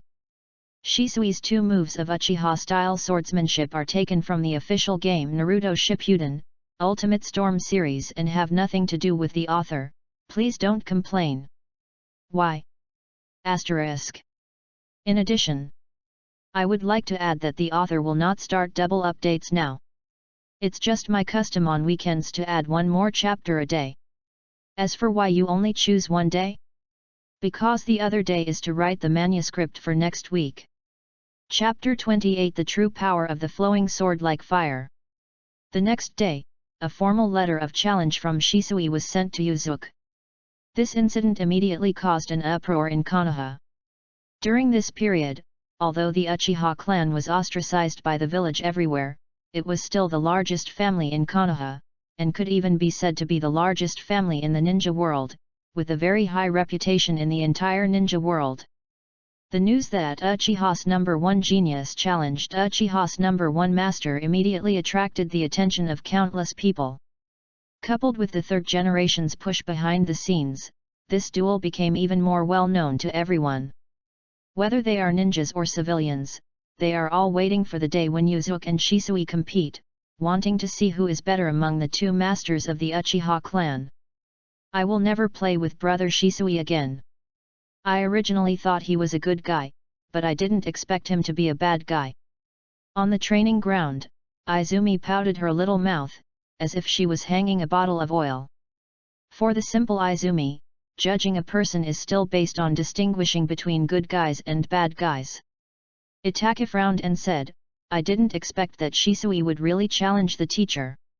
Although I don't know what his purpose is, I believe that Shisui will not be so superficial that he is just for the title of the #1 master of Uchiha. False name.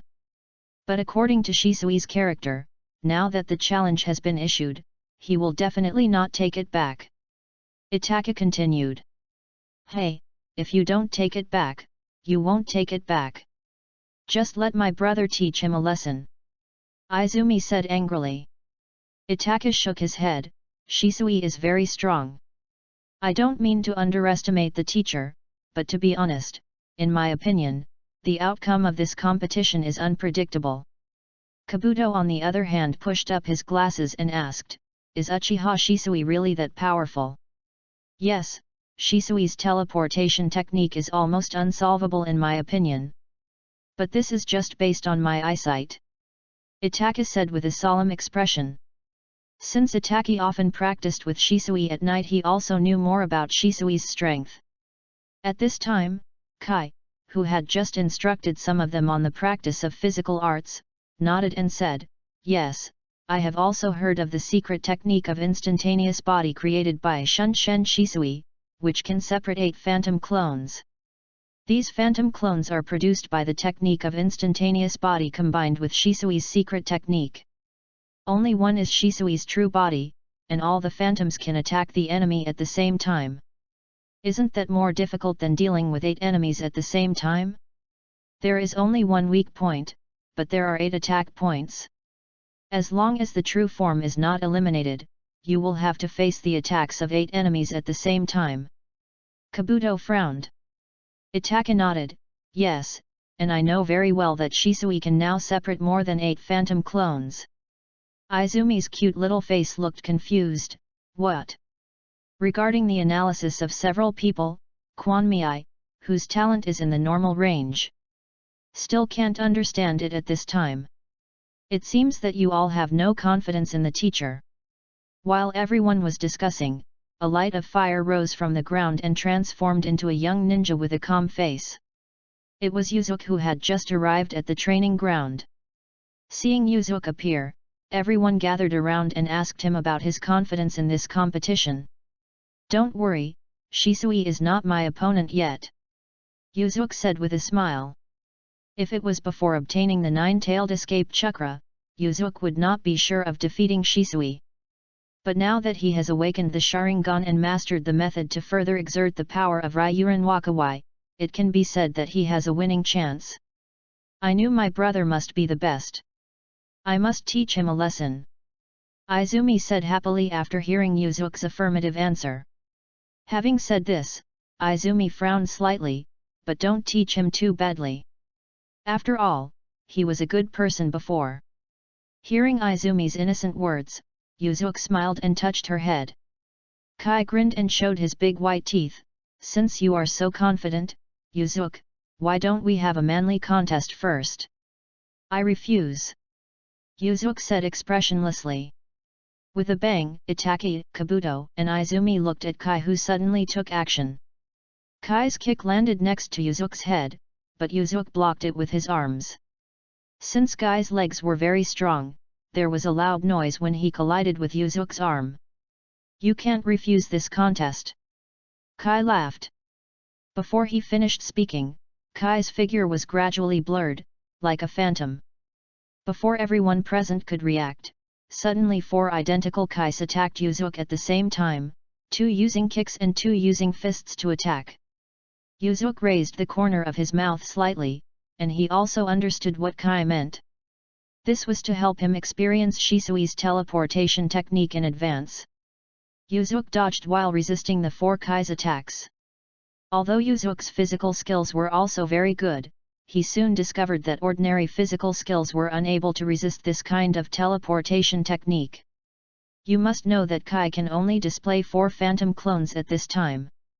Yuzuki blocked left and right, with almost no chance to fight back. Even if he occasionally fights back, what he attacks is a disembodied phantom. After barely holding on for more than 10 seconds, Yuzuki couldn't resist Kai's offensive and used the Fire Phantom Crow technique to turn into dozens of phantom crows wrapped in flames and distance themselves from Kai. It's not that Yuzuki doesn't have methods to deal with this kind of teleportation technique, but his method must first release Ryuren Wakahu, which is likely to hurt Kai. "Yuzuki, what's going on? Do you have any countermeasures against this kind of phantom clone using the teleportation technique?" One of the 4 Kais bent over and panted with his hands on his knees. It was obviously due to excessive physical exertion. The other 3 phantom clones of Kai also gradually disappeared. Kai's taijutsu is stronger than Shisui's, and he may not lose to Shisui's ordinary teleportation technique alone. However, Kai did not have the secret technique that Shisui mastered. He relied entirely on physical techniques to instantly simulate a phantom clone, which consumed a huge amount of physical energy. Therefore, with Kai's strength, he can only simulate 4 phantom clones at most, and it cannot last long. Yuzuk nodded.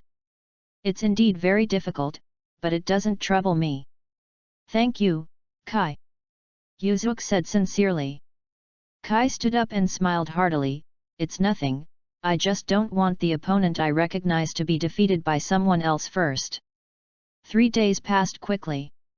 At this time, many spectators had gathered in Konoha's martial arts field dedicated to ninja competitions, both ninjas and civilians, all coming to watch the duel between the 2 Uchiha masters today.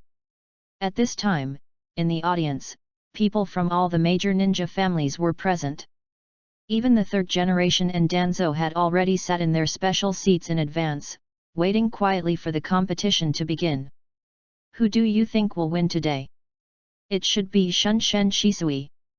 I heard that one person can transform into 1,000 people, and each one of them can stab each other to death.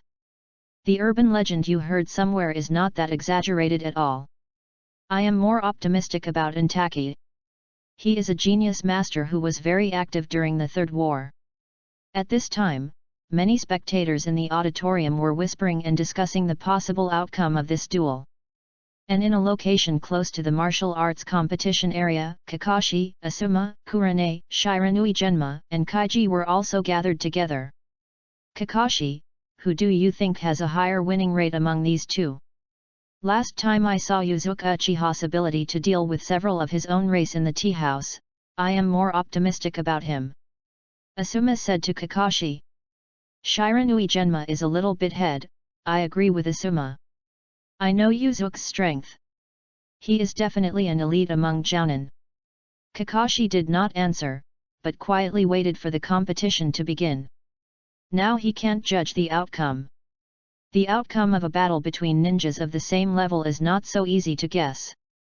In the eyes of Asuma and Genma, Yuzuka is very strong and has an overwhelming advantage.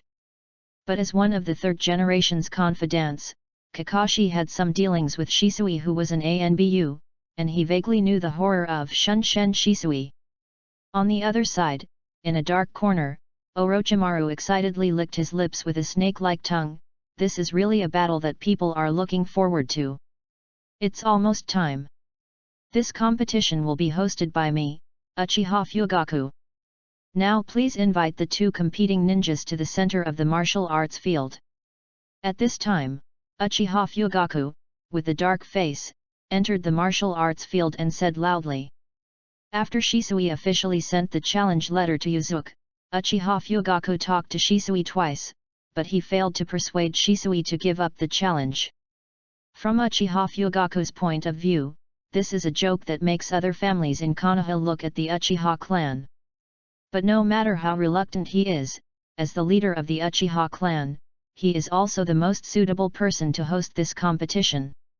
Yuzuka and Shisui came to the center of the martial arts arena, facing each other about 5 meters apart, looking at each other. The barrier class opens the barrier, and the competition officially begins. Uchiha Fugaku glanced at Yuzuka and Shisui with complicated eyes, and announced loudly. At the same time, he also withdrew from the martial arts arena. If these 2 geniuses can live in harmony and work together to help me revitalize my family, then my Uchiha clan will definitely be able to regain a foothold in Konoha. Uchiha Fugaku sighed in his heart. Although Yuzuka had reminded Uchiha Fugaku about Shisui's position, Uchiha Fugaku still trusted Shisui very much. In Uchiha Fugaku's understanding, Shisui is just a moderate representative of the clan. He hopes to eliminate the conflicts between the family and the village and serve as a communication bridge between the family and the village's senior officials. He didn't believe that Shisui would ignore the interests of his family and completely surrender to the side of the village's senior leaders. On the martial arts field, Shisui's Sharingan was activated, and he looked at Yuzuka with stern eyes. Yuzuka-senpai, the winner of this competition will definitely be me. Although you are strong, you are no match for my ninja and determination. Senior, what is your nindo? Looking at Shisui who was full of confidence, Yuzuki said slowly, "My ninja way? It's not time to let you know yet." After hearing Yuzuki's answer, Shisui stopped talking and his eyes suddenly became sharp.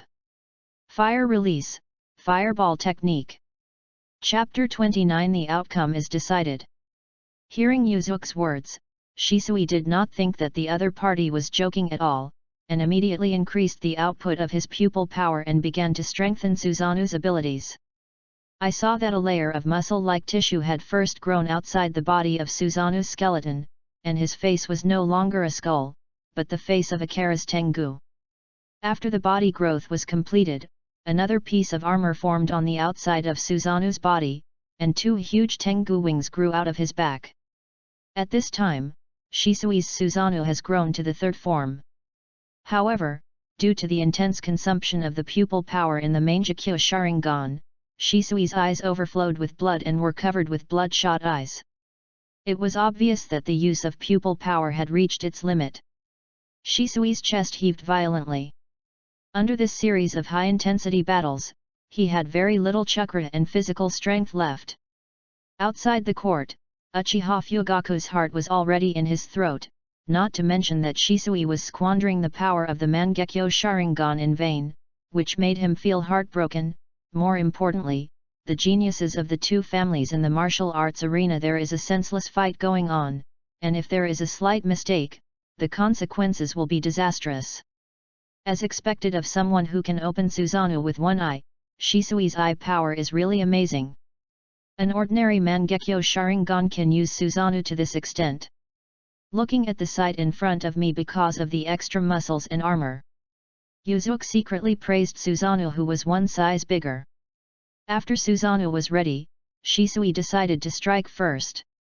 Before this competition started, he never expected that Yuzuki would be so strong that he would be forced to use Suzanu's 3rd form. I saw the armor on Suzanu's chest slowly opening, revealing a huge emerald green Megatama hidden inside. Suzanu reached into his chest with his left hand and took out the Megatama. "Yuzuki-senpai, let us decide the outcome with this move," Shisui panted. At this time, Yuzuki also frantically extracted the yin escape chakra of Kyuubi in the curse seal. The yin escape chakra that had been added not long ago was extracted by Yuzuki. The Kyuubi, who had just recovered a lot in the curse seal, suddenly turned back into a child form. Seeing the 2 people on the field getting ready to go, all the spectators were silent. And the entire martial arts field was silent. At this moment, everyone is holding their breath and waiting for the moment to decide the winner. Yasaka Kyung Megatama. Hell is hot. The emerald green chakra around Shisui's Suzanu suddenly exploded, and the Megatama in his hand instantly grew in size and spun at high speed, flying towards Yuzuki's location with a strong gust of wind. If you are hit by this move, you will definitely be shattered to pieces. Yuzuki's eyes suddenly turned sharp, and he waved his right hand like a fire blade, slashing out a streak of red-gold flames. As the flames streaked through the air, balls of fireballs emerged one by one along the tail of the flames. Each fireball is instantaneous. It turned into a pillar of fire that was hundreds of meters high. In the end, 8 huge red-gold fire pillars formed, and quickly surrounded Shisui's Suzanu. Seeing the power of Shisui and Yuzuki's moves, Uchiha Fugaku on the sidelines immediately mobilized the SEAL squad to strengthen the SEALs around the martial arts field. At the same time, he was worried in his heart and secretly prayed that the 2 of them would not make any mistakes. When the emerald green Yasaka Megatama collided with the red-gold fire pillar displayed by Yuzuki, Shisui imagined that the scene of Yasaka Megatama breaking through the pillar of fire and continuing to attack Yuzuki did not appear. Instead, like a mud cow entering the sea, Yasaka Megatama completely disappeared in the sea. In the pillar of fire. What? Seeing Yasaka Kyan Megatama turn to ashes in the pillar of fire, Shisui looked in disbelief and exclaimed loudly.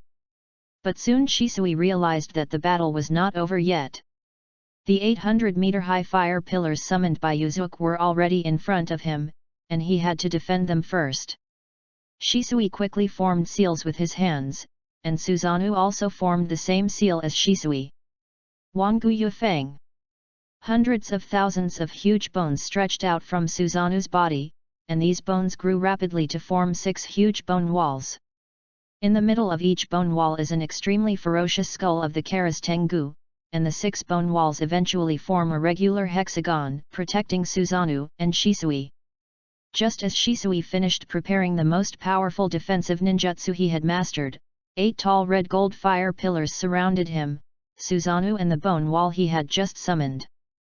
The pillar of fire burst suddenly and turned into a sea of red gold fire. Under the extremely high temperature of the red gold flame, the bone wall and Suzanu used by Shisui began to melt at a speed visible to the naked eye. Yuzuki, please show mercy. At this time, Uchiha Fugaku outside the court shouted loudly. He could not just watch Shisui, who had opened the Mangekyo Sharingan, be folded in Yuzuki's hands. Hearing Uchiha Fugaku's request, Yuzuki sighed and decided to let Shisui go. At this time, he felt that Shisui's aura in the sea of fire was extremely weak, and he was overdrawing his chakra and pupil power and struggling to support it. But even so, Yuzuki judged that he wouldn't be able to hold on for more than a few breaths. Yuzuki teleported to the top of Shisui Suzanu's head, preparing to withdraw the flames. At this time, Yuzuki was stepping on the huge Suzanu, with a blazing sword in his hand. The flame tail dragged out from the tip of the sword formed a huge red gold fire wheel behind him, and in conjunction with the surrounding red gold flames, the backdrop of the sea of fire is like a god of fire. The entire martial arts arena, whether ninjas or civilians, were all shocked by Yuzuki's astonishing power. Yuzuki inserted the blade of the sword in his hand vertically downward into Suzanu's head, causing Suzanu to roar crazily. Along with Suzanu's roar as if coming from the abyss of hell, its wings, armor, muscle tissue and bones gradually dissipated, and finally the entire Suzanu disappeared into the martial arts arena. At the same time, Lu Renruohuo sucked all the flames in the red gold sea of fire into the sword like a long whale sucking water. The sea of fire that was still burning fiercely dissipated in a moment, leaving only a huge pit in the center of the martial arts field, and a piece of scorched earth under the pit. Without Suzanu's guard, Shisui, whose physical strength, chakra, and eye power were completely exhausted, fell from the air with a groan. At this time, he had no strength to react anymore, and he lay down directly in the pit of the center. Yuzuki, who was originally standing above Suzanu's head, fell from the sky and stood in front of Shisui. His Zanpakuto, which had been released from its initial state, was suddenly inserted into the ground beside Shisui's neck, looking down at Shisui. The victory has been decided. Looking at Shisui's bloodshot eyes and exiting the Sharingan state, Yuzuki said calmly. For Yuzuki, this is a meaningless battle. It can be said that it has no meaning. Therefore, at this moment, Yuzuki did not feel any joy, but instead felt slightly grateful. If I hadn't captured Kyubai's yin escape chakra first, I would have lost this battle. After checking the status of Ryoji's curse seal, Yuzuki found that after casting Hot Hell, the yin escape chakra in the curse seal had been exhausted, and the Kyubai was ruthlessly drained by him again. Right now, I have only just used the ability of Ryokan Wakahu. I still haven't fully unleashed the full power of Ryokan Wakahu. And there will be swastika moves in the future. It seems that I have to find a way to improve the yin release chakra as soon as possible. Reserve. Yuzuki thought to himself. Uchiha Fugaku outside the field breathed a sigh of relief when he saw that Yuzuki showed mercy and spared Shisui's life, and hurried to the center of the martial arts field to announce the results of the competition. The entire auditorium of the martial arts arena suddenly became excited after the silence. Today's battle can be said to have reached the level of film level. It was an eye-opener for everyone present, and the response was naturally very enthusiastic. Due to the high temperature effect of Yuzuki's hand, the air in the martial arts arena became very dry. Many spectators were already sweating profusely due to the heat, and some of their hair even curled slightly, as if they had just been baked. Shisui was silent and stared at the sky. 2 lines of hot tears mixed with blood flowed out of his eyes, slowly dripping down the sides of his cheeks and onto the ground. In Zishui's heart, he failed to live up to the expectations of 3 generations of him, and also lost the opportunity to gain more say in the family and thus reform the family. After officially announcing that Yuzuki had won the competition, Uchiha Fugaku immediately arranged for medical ninjas to carry Shisui away for treatment. Now in Yuan Shiha Fugaku's heart, the most important person in the family is still Yuzuki. But after Yuzuki, it was Shisui who had already opened the Mangekyo Sharingan. Yuzuki, thank you for showing mercy. Looking at Yuzuki, Uchiha Fugaku said sincerely. In a ninja duel, the outcome is often between life and death. In a battle of that level just now, Yuzuki was able to hold back and save Shisui's life, which really gave himself a lot of face. Yuzuki waved his hand and reminded, I still say that Shisui's position is a big problem. If you, the patriarch, can't bring him to your side, he may be your biggest obstacle in the future. Uchiha Fugaku nodded, don't worry, I will talk to Shisui again.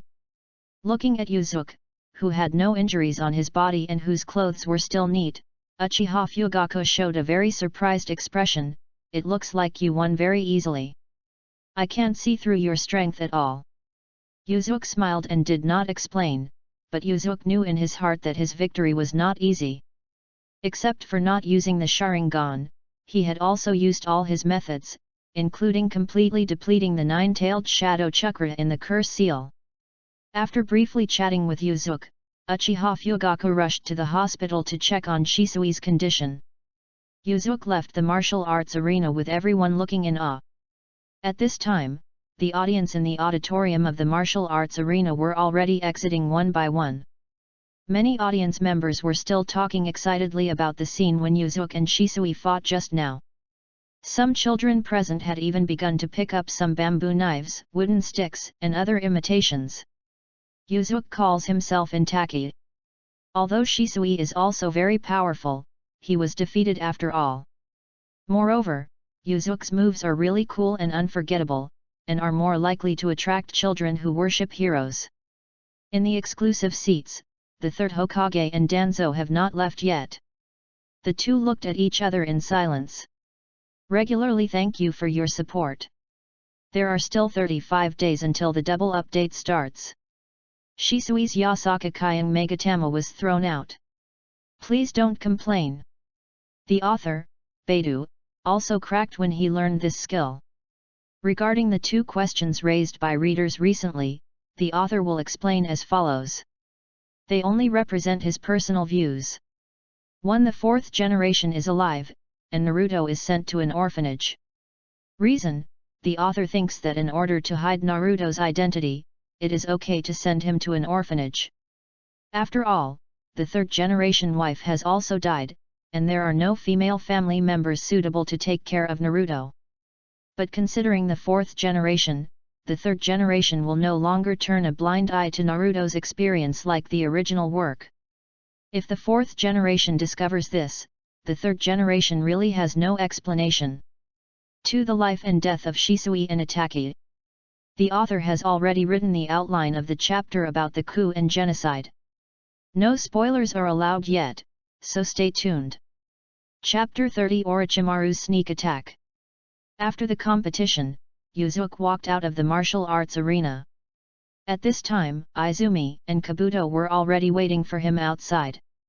Seeing Yuzuki coming, Izumi happily jumped into Yuzuki's arms. Brother is so handsome, I knew you would win. Holding the petite Izumi with his left hand and touching her head with his right hand, Yuzuki smiled and said, this is natural. Quan Mi's big black eyes blinked, and she said coquettishly, brother, your knife skills that make the knife catch fire are so powerful. Can you teach Quan Mi too? There's nothing I can do about it, brother. It's my special ability and others can't use it. But don't worry, brother will teach you other powerful ninjutsu in the future. Hearing Yuzuki's words, Izumi pouted her little mouth. But she quickly skipped this incident and asked Yuzuki, it doesn't matter to him, Shisui. He looked a little miserable when he was carried out just now. Although he was a little inexplicable and suddenly challenged you, brother, but he didn't. Did you hurt him too badly? Hearing this, Itaki on the side also looked at Yuzuki with a worried look on his face. Patting Itaki on the shoulder, Yuzuki said, "Don't worry, Shisui is fine. He will be fine after a while of rest." Yuzuki was about to take his 3 children back to the Uchiha clan's headquarters when a cheerful voice came from behind. "Yuzuki, celebrate that you defeated a strong opponent. Let's go have barbecue together to celebrate." Several people followed the sound, and it was Kai who had also just come out of the martial arts arena. Accompanying him were Kakashi, Asuma and others. Looking at Izumi and Kabuto with expectant faces, Yuzuki accepted Kai's invitation and prepared to take the 3 children to have a good meal together. "Teacher, I'm very sorry. I'm a little worried about Shisui's injury and want to go see him," Itaka said with an apologetic look on his face. Yuzuki nodded, expressing understanding. However, Izumi, who was holding her in her arms, seemed a little uninterested when she heard that Itaka wasn't going. Hokage Building, in the office of the 3rd Hokage. "Sarutobi, you saw today's battle. We must find a way to limit the power of the Uchiha clan," Danzo said gloomily. At this time, there were only the 3rd Hokage and Danzo in the office. Even the ANBU who had been secretly protecting the 3rd generation were separated by the 3rd generation. Obviously, the 2 of them needed to discuss some very confidential matters. Hearing Danzo's words, the 3rd generation frowned, but did not respond, as if he was thinking about something. Seeing that the 3rd generation was still silent, Danzo continued, "With the strength of this Uchiha Yuzuki, not to mention me, even you may not be able to defeat it, right? Besides, Uchiha Shisui's strength is not much worse than him. If you can't control Uchiha Shisui, there will be at least 2 in the Uchiha clan who can match you. A Master of Hokage. In addition, I believe that Uchiha Fugaku must also be hiding something. Now the village may not have enough power to suppress the Uchiha clan." Danzo continued to analyze the current situation for the 3rd generation, hoping that the 3rd generation could take a stand and start dealing with the Uchiha clan as soon as possible. "That's enough, let me think about it again." Sandai waved his hand, indicating that Danzo didn't need to say any more. Danzo snorted coldly, very dissatisfied with the 3rd generation's indecision. "If you continue like this, you will regret it sooner or later." Danzo shook the sleeves of his kimono hard and left the 3rd generation's office. Rubbing his eyebrows, Sandai also had a headache at this time. "Uchiha Yuzuki, how should I arrange it for you?" The plan to make Shisui become the spokesperson of the Uchiha clan failed, but instead helped Yuzuki greatly enhance his prestige in the Uchiha clan and even in the village. What worries the 3rd generation most is that Yuzuki's strength is completely invisible to him. Do we need to use Shisui's eyes to control him first? Sandai thought for a while and finally gave up the idea. The ability to stop water eyes is too important, and the time interval between using it again is too long. The 3rd generation is not prepared to use the ability to stop water eyes unless it is absolutely necessary. At this time, in a barbecue restaurant in Konoha, Yuzuki, Izumi, and Kabuto had a rare gathering with ninjas from the same period. At Kai's invitation, in addition to Yuzuki, Kakashi, Shiranui Genma, Asuma and Kurane were present. Sitting around the barbecue table, everyone had a large glass of drink in front of them, but it was not wine, just ordinary juice. At this time, everyone had not yet reached the official drinking age. The owner of the barbecue restaurant decisively refused Asuma, who wanted to buy wine. The 2 children, Izumi and Kabuto, were enjoying their meal, while Yuzuki was chatting with several ninjas at the same time. "Yuzuki, how did you master the flame ninja sword technique? It's really amazing," Asuma asked with interest. Hearing Asuma's question, everyone looked at Yuzuki. After all, the strength he showed today was too amazing. And the most impressive thing was the blazing sword. As a ninja, it makes sense to know how to use flaming swordsmanship, right? Yuzuki said with a smile. It was the first time today that I used the move of Ryoken Warwaki, and the effect was outstanding, so Yuzuki was in a very good mood, and he played tricks on his own that no one at the scene could understand. I heard that your clan leader's son, Uchiha Itachi, is also your disciple. Will you teach him this unique skill? Genma asked. Yuzuki shook his head. My sword skills can't be handed over to anyone. It's my unique talent. After all, without the blade Ruohuo, I couldn't use those moves at all. Having said this, he glanced at Kakashi out of the corner of his eye and said, but when it comes to ninja swordsmanship, White Fang Senpai is definitely second to none, and I admire his ninja swordsmanship very much. At this time, Kakashi was still carrying the chakra short sword passed down by White Fang on his back, and he had not completely given up on the ninja sword skills of the Hotaki family. But Yuzuki knew that soon Kakashi would focus on the development of the Sharingan and transform into a ninjutsu-type ninja, and would later be called a copy ninja. But this is a very wrong choice in Yuzuki's opinion. Kakashi didn't seem to care about Yuzuki's words on the surface, but in his heart he was hesitant about his future choices. Everyone discussed ninjutsu for a while. It was getting late and they were ready to leave. Kai was about to ask everyone for help when he suddenly discovered that Kakashi, who was sitting down, suddenly turned into a mangy dog, and Yuzuki, Izumi, and Kabuto turned into a big bear doll and two small bear dolls. Asuma and Kurane disappeared like phantoms, obviously escaping through illusions. With a dull expression, Kai poked Shiranui Genma, who was still beside him, with his finger. When he found that the other person was still there, he poked him a few more times in disbelief. Hey, stop poking, I'm a real person. But you invited me for this meal, you don't want me to pay for it, do you? Then why don't you just run away? What are you doing here? I just want to see how you take the money out of this tights without the ninja vest. Kai. On the street in the evening, 3 figures, 1 large, 2 small, were strolling leisurely. Yuzuki held Izumi with his left hand and followed Kabuto with his right, walking slowly towards the new residence of the Uchiha clan. Brother, you have already settled the bill, why are you still using the substitute technique to escape? Izumi asked. It's nothing, I just thought it might be fun. Yuzuki said with a smile. When Kabuto heard this, the corners of his mouth twitched slightly, and he pushed up his glasses silently, not knowing what he was thinking. The 3 of them walked and chatted, and soon they arrived in front of the house. In the darkness, a small white snake was watching them secretly. Let Izumi and Kabuto go home first and close the door gently. Yuzuki turned around and looked at where the little white snake was. Lord Orochimaru, please come out. With a bang, the little white snake turned into a puff of white smoke. A tall and thin figure slowly walked out of the smoke, it was Orochimaru. Yuzuki-kun, this is not the place to talk. Come with me. Yuzuki followed Orochimaru, and the two soon arrived at a hidden grove on the edge of the village. Stopping.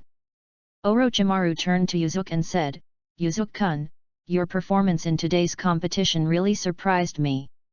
It's nothing, I believe this strength is enough not in your eyes, Orochimaru-sama. Yuzuki said slowly. You are too modest.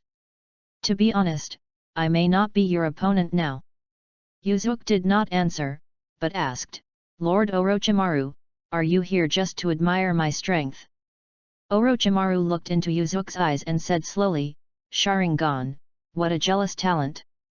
That kid named Uchiha Shisui, just by relying on his Sharingan, can reach heights that most ninjas would never dare to imagine. Although Orochimaru's tone remained normal, Yuzuki could see that his snake pupils were radiating a light called desire. Yuzuki did not expect that his battle with Shisui would actually make Orochimaru interested in the Sharingan in advance. If ordinary people transplant the Sharingan, they may lose more than they gain.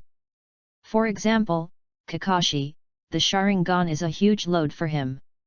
He cannot close the Sharingan and is always in a state of chakra consumption.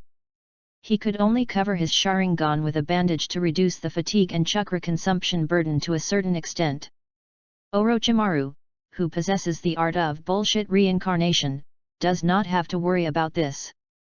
As long as he takes the body of an Uchiha clansman, he will have the blood of the Uchiha clan and can perfectly control the Sharingan.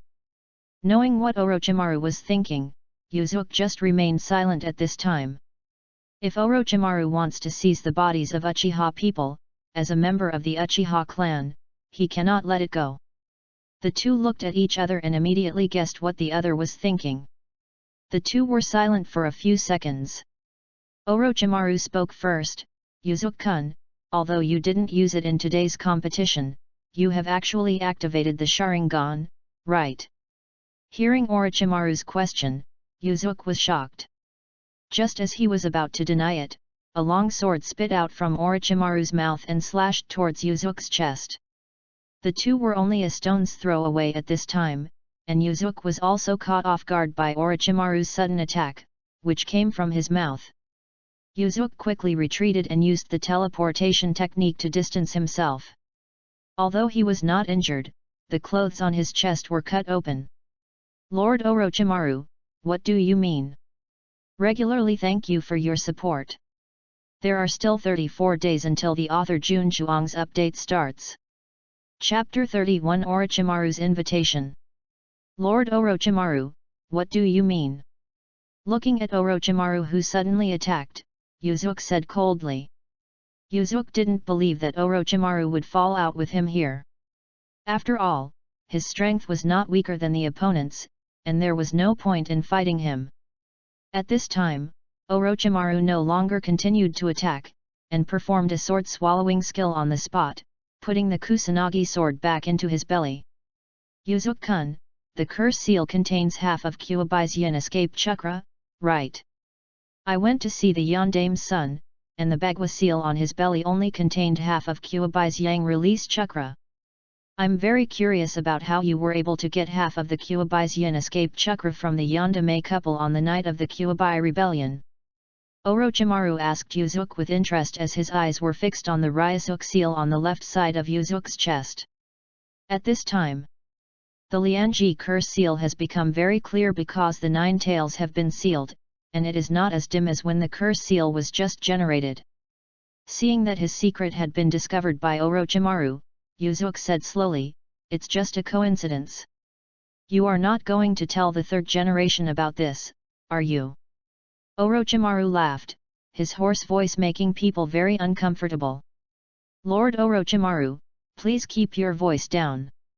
Your experiments have been making too much noise recently.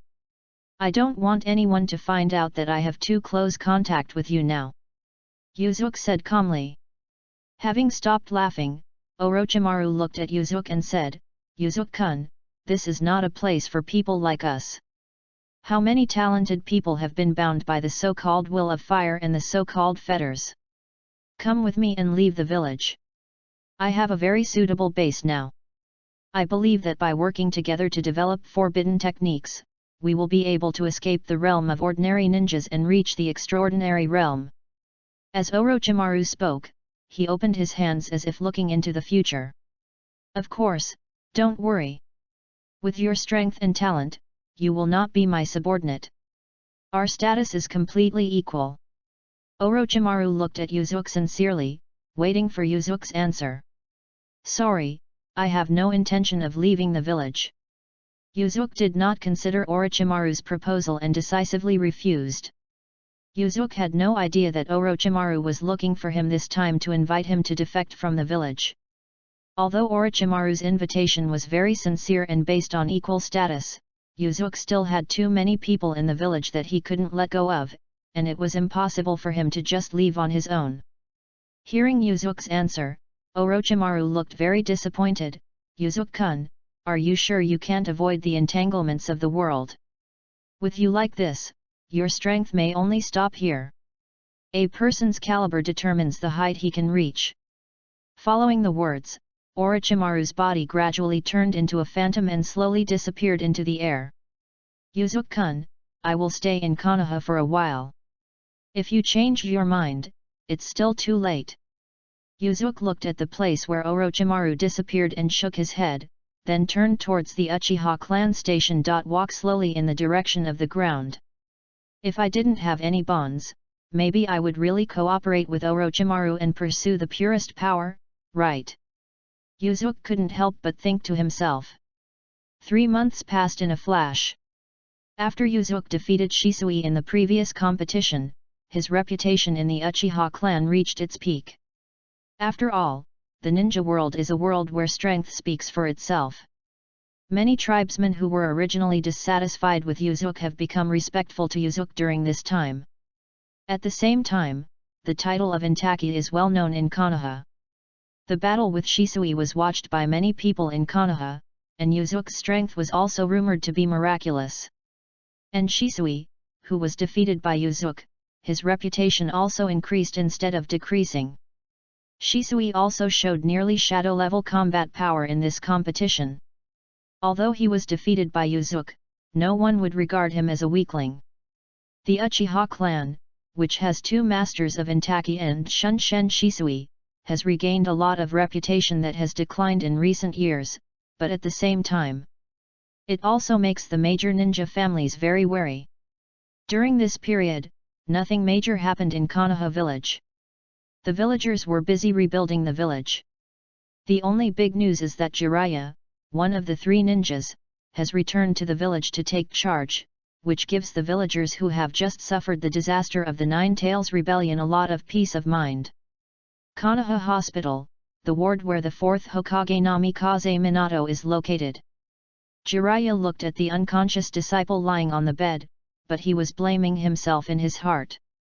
If only I had been in Konoha village at that time, Minato would not have been under such great pressure and ended up like this.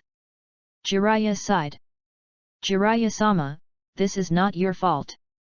No one would have expected that Kyuubi would suddenly attack the village. Next to Jiraiya, Kakashi comforted him.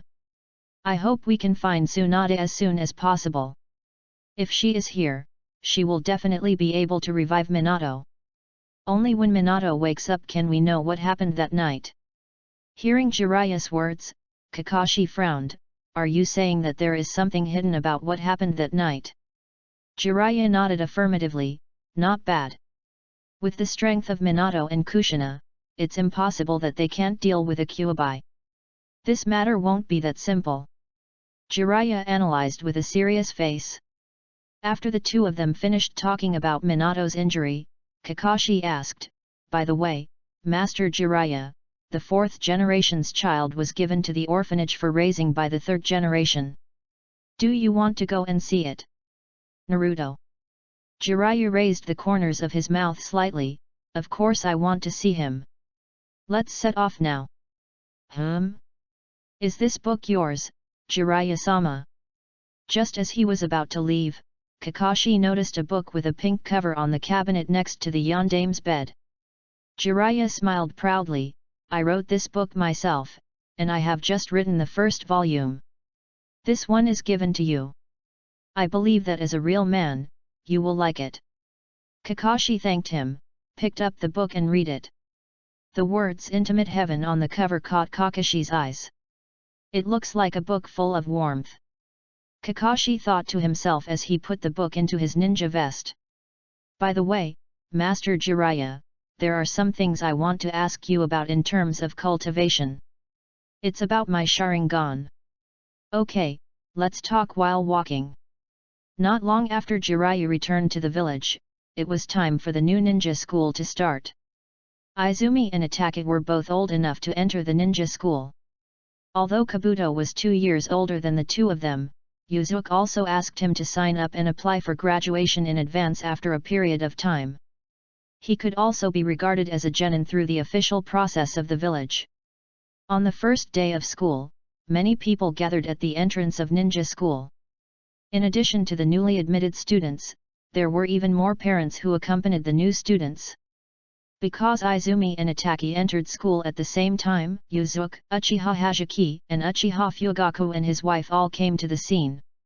Looking at Izumi standing among a group of children, Yuzuki couldn't help but sigh and said, Koizumi is also going to grow up. Uchiha Hajiki, who was beside Yuzuki, smiled and said, "You kid, you look at your sister like an old father looks at his daughter." Although Yuzuki is just 15 years old now, he is a time traveler. And his actual mental age is older than his current mother, Uchiha Hazaki. Over the years, hasn't Yuzuki doted on Izumi like an old father doting on his daughter? Yuzuki smiled, as the saying goes, an elder brother is like a father. Is there anything strange about this? At the entrance ceremony, the third Hokage gave a speech in person, telling the history of Konoha village and the glorious deeds of the previous Hokage, and focusing on promoting the will of fire. When the third generation finished speaking, the entrance ceremony was completed. The newly admitted students have officially begun the most basic endurance courses, and parents have also left the ninja school one after another. 6 months after enrolling, Izumi, Itaki and Kabuto all applied for early graduation. Because the three of them have been practicing with Yuzuki for a long time, they have all met the requirements for early graduation. Among them, Izumi and Kabuto stayed with Yuzuki to continue their training. Yuzuki was worried about her going out to perform tasks. Kabuto was Yuzuki's best assistant in developing ninjutsu. Although he was still young, he could already provide a lot of help to Yuzuki. As for Itaki, he wanted to be able to practice some practical tasks, so he joined a standard 4-person ninja team. The leader of the team is Jounin Minajiki Yuki. In addition to Itaki, there are 2 genin who are 2 terms senior to him, Izumo Tenma and Inari Arita. Itaki performed many missions in this team. Although he did not integrate into the team at first, as the number of missions increased and the difficulty of the missions continued to increase, Itaki and the other 3 teammates in the team became more and more cooperative. There was a tacit understanding and everyone became friends. However, the good times did not last long. During a security mission, Itaki's team was attacked by a mysterious man. The leading ninja Yuaki Minajiki and the genin Izumo Tenma were killed, and the genin Inari Shinko was seriously injured. The mysterious man didn't seem to have any intention of harming Itaki. Itaki was only slightly injured in this battle. The death of the captain and teammates stimulated Itaki's spirit and allowed him to successfully activate the Sharingan. Standing in front of the graves of his captain and teammates, Itaki once again thought about the meaning of life. When he just returned to his clan after his mission failed, his father didn't care about the death of his teammates, but only praised him for opening the Sharingan at such a young age. At this moment, Itaki felt very depressed. "Itaki, I didn't expect that at this age, you would have to face the sadness of the death of your comrades." Along with a sigh, a voice sounded behind Itaki. Hearing this familiar voice, Itaki turned around and looked at the person. "Teacher, why are you here?" Yuzuki stepped forward, touched Itaki's head, and said with a smile, "You're a good kid, but you're too sentimental and have too many things to think about." "Teacher, did any of your friends die on the battlefield?" Itaki looked up at Yuzuki. "Of course, I saw too much, sensei, during the Third Ninja War. I was numb, but not touched at all." Yuzuki looked into the distance, as if remembering the past. Yuzuki comforted, "It's useless to be sentimental. Cherish the people in front of you and work hard to make yourself stronger. Only then will you be able to change your destiny." After hearing Yuzuki's words, Itaki was silent for a long time, and suddenly asked Yuzuki, "Teacher, which one do you think is more important, the village or the family?" "I thought you would always keep this question in your mind." Yuzuki smiled and found a stone step next to him to sit down. She waved to Itaki and motioned for him to sit next to her. "So Itaki, which one do you think is more important?" Itaki hesitated for a while and replied, "In my opinion, the village should be more important." Yuzuki was not surprised by Itaki's answer. In the original work, Itaki chose to eliminate his family for the sake of the village. If one day there are extremely serious and irreconcilable differences between the village and the family, will you sacrifice the entire family for the sake of the village? Hearing Yuzuki's question, Itaki was stunned. He himself didn't know what choice he would make. Patting Itaki on the shoulder, Yuzuki asked with a smile, "Have you ever heard of the railway problem?" Railway problem. Thank you all for your support. There are still 33 days until the author starts double updates. I found that many readers are very disgusted with the word "rai smile." Yesterday, the author smiled bitterly while editing all the places where the protagonist smiled bitterly. Chapter 32 Orochimaru's Defection. When Yuzuki mentioned the term railway problem, Itaka shook his head and said he had never heard of it. A special note here is that there are trains in the world of Naruto. On one railway track, 5 people are tied up. On a branch track of this railway track, 1 person is tied up. At this time, a train is passing quickly, and you are holding the lever in your hand to change the train's track. Then, will you choose to pull the lever and exchange the life of this person for the lives of these 5 people? Yuzuki slowly told about the famous railway problem in his previous life. Although Itaka hasn't answered yet, Yuzuki has roughly guessed what choice Itaka will make. Itaka just thought for a moment before replying, "I will pull the lever." Yuzuki nodded and continued to ask, "Then if there are 5 people with heart, liver, spleen, lungs and kidneys problems, they can survive as long as they can be replaced with healthy organs. And at this time, a healthy person appears. Would you choose to kill this healthy man and exchange his healthy heart, liver, spleen, lungs and kidneys for these 5 people?" Hearing Yuzuki's question, Itaka shook his head, "No." Just after answering, Itaka looked at Yuzuki's half-smiling expression, as if he understood something, but he still couldn't grasp the key point. "Teacher, your 2 questions make me even more confused about how to make a choice." Itaka's eyes became confused. The value of life cannot be measured purely by quantity. You have no right to take away the life of another person for the sake of 5 people. Yuzuki said slowly. As for the conflict between the village and the family, we should not sacrifice the family to improve the village just because the village is large and the family is small. The family may not be wrong, and the village may not be right. If the village's strategy against the Uchiha clan is wrong, shouldn't we compromise? Facing Yuzuki's question, Itaka didn't know how to answer. He was silent for a moment and asked, "But Shisui said that familialism is narrow-minded. If all the families in Konoha are selfish and don't consider the village, then what about the village?" Hearing Itaka's words, Yuzuki sneered. The so-called narrowness is just Shisui's value simply measured by quantity. If familialism is narrow-minded to the village, then isn't village supremacy also narrow-minded to the entire shinobi world? If one day, sacrificing our Konoha village can save the other 4 great ninja villages, will you do it? I believe you are a smart child, and you will definitely be able to figure out what we should really protect. See your position clearly, and don't let down the people who really care about you. I'm not asking you to choose between the village and the family, I just want you to think clearly. Don't take it for granted that the family should make sacrifices for the village just because the village is superior to the family." Having said all that needed to be said, Yuzuki patted Itaka on the shoulder and stood up to leave. Itaka was left alone to think, still having a fierce ideological struggle. In the next few days, Yuzuki didn't see Itaka. At this time, several of Yuzuki's disciples already have a good foundation, and their practice no longer requires Yuzuki's step-by-step guidance like at the beginning, so they no longer train together at a fixed time and place. Kabuto was raised as a scientific otaku by Yuzuki, and he was obsessed with developing and experimenting with ninjutsu all day long. Izumi, who admired her brother, learned how to use a sword from Yuzuki and began to practice Uchiha-style swordsmanship.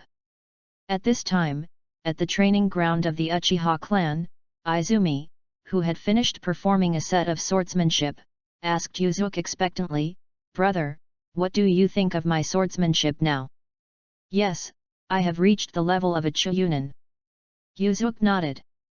Hearing Yuzuki's words, Izumi said dissatisfied, "What? You're only at the Chunin level. You girl, you want to fly before you have a good journey." Yuzuki shook his head and smiled. At this moment, Itaki also came to the training ground and walked towards the two of them. Looking at Itaki's clear and firm eyes, Yuzuki knew that he had figured it out.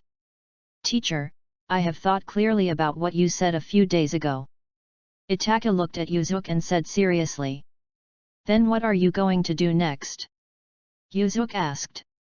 "I will work hard to practice and make myself strong enough to change my family and the village. If I didn't have that kind of talent, I would do my best to protect my family and the important people around me," Itaki said firmly. After finishing speaking, Itaki looked at Izumi aside. It was the first time that Izumi was stared at by Itaki's inexplicable gaze, but Izumi lowered her head shyly, with a blush rising on her cheeks. "You are worthy of being my disciple, Itaki, I believe you can do it." Yuzuki was also very pleased at this time. Yuzuki couldn't figure out the thoughts of Itaki, his disciple.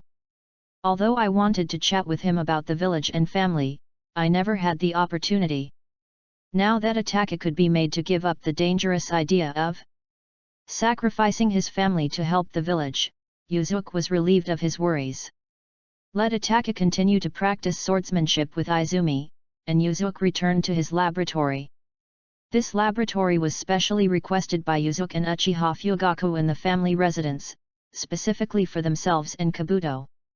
After Yuzuki and Orochimaru worked together to complete the Ryoki Curse Seal, he has been considering developing the Reverse Ryoki Curse Seal, which is a curse seal specially used to seal Yang Escape Chakra.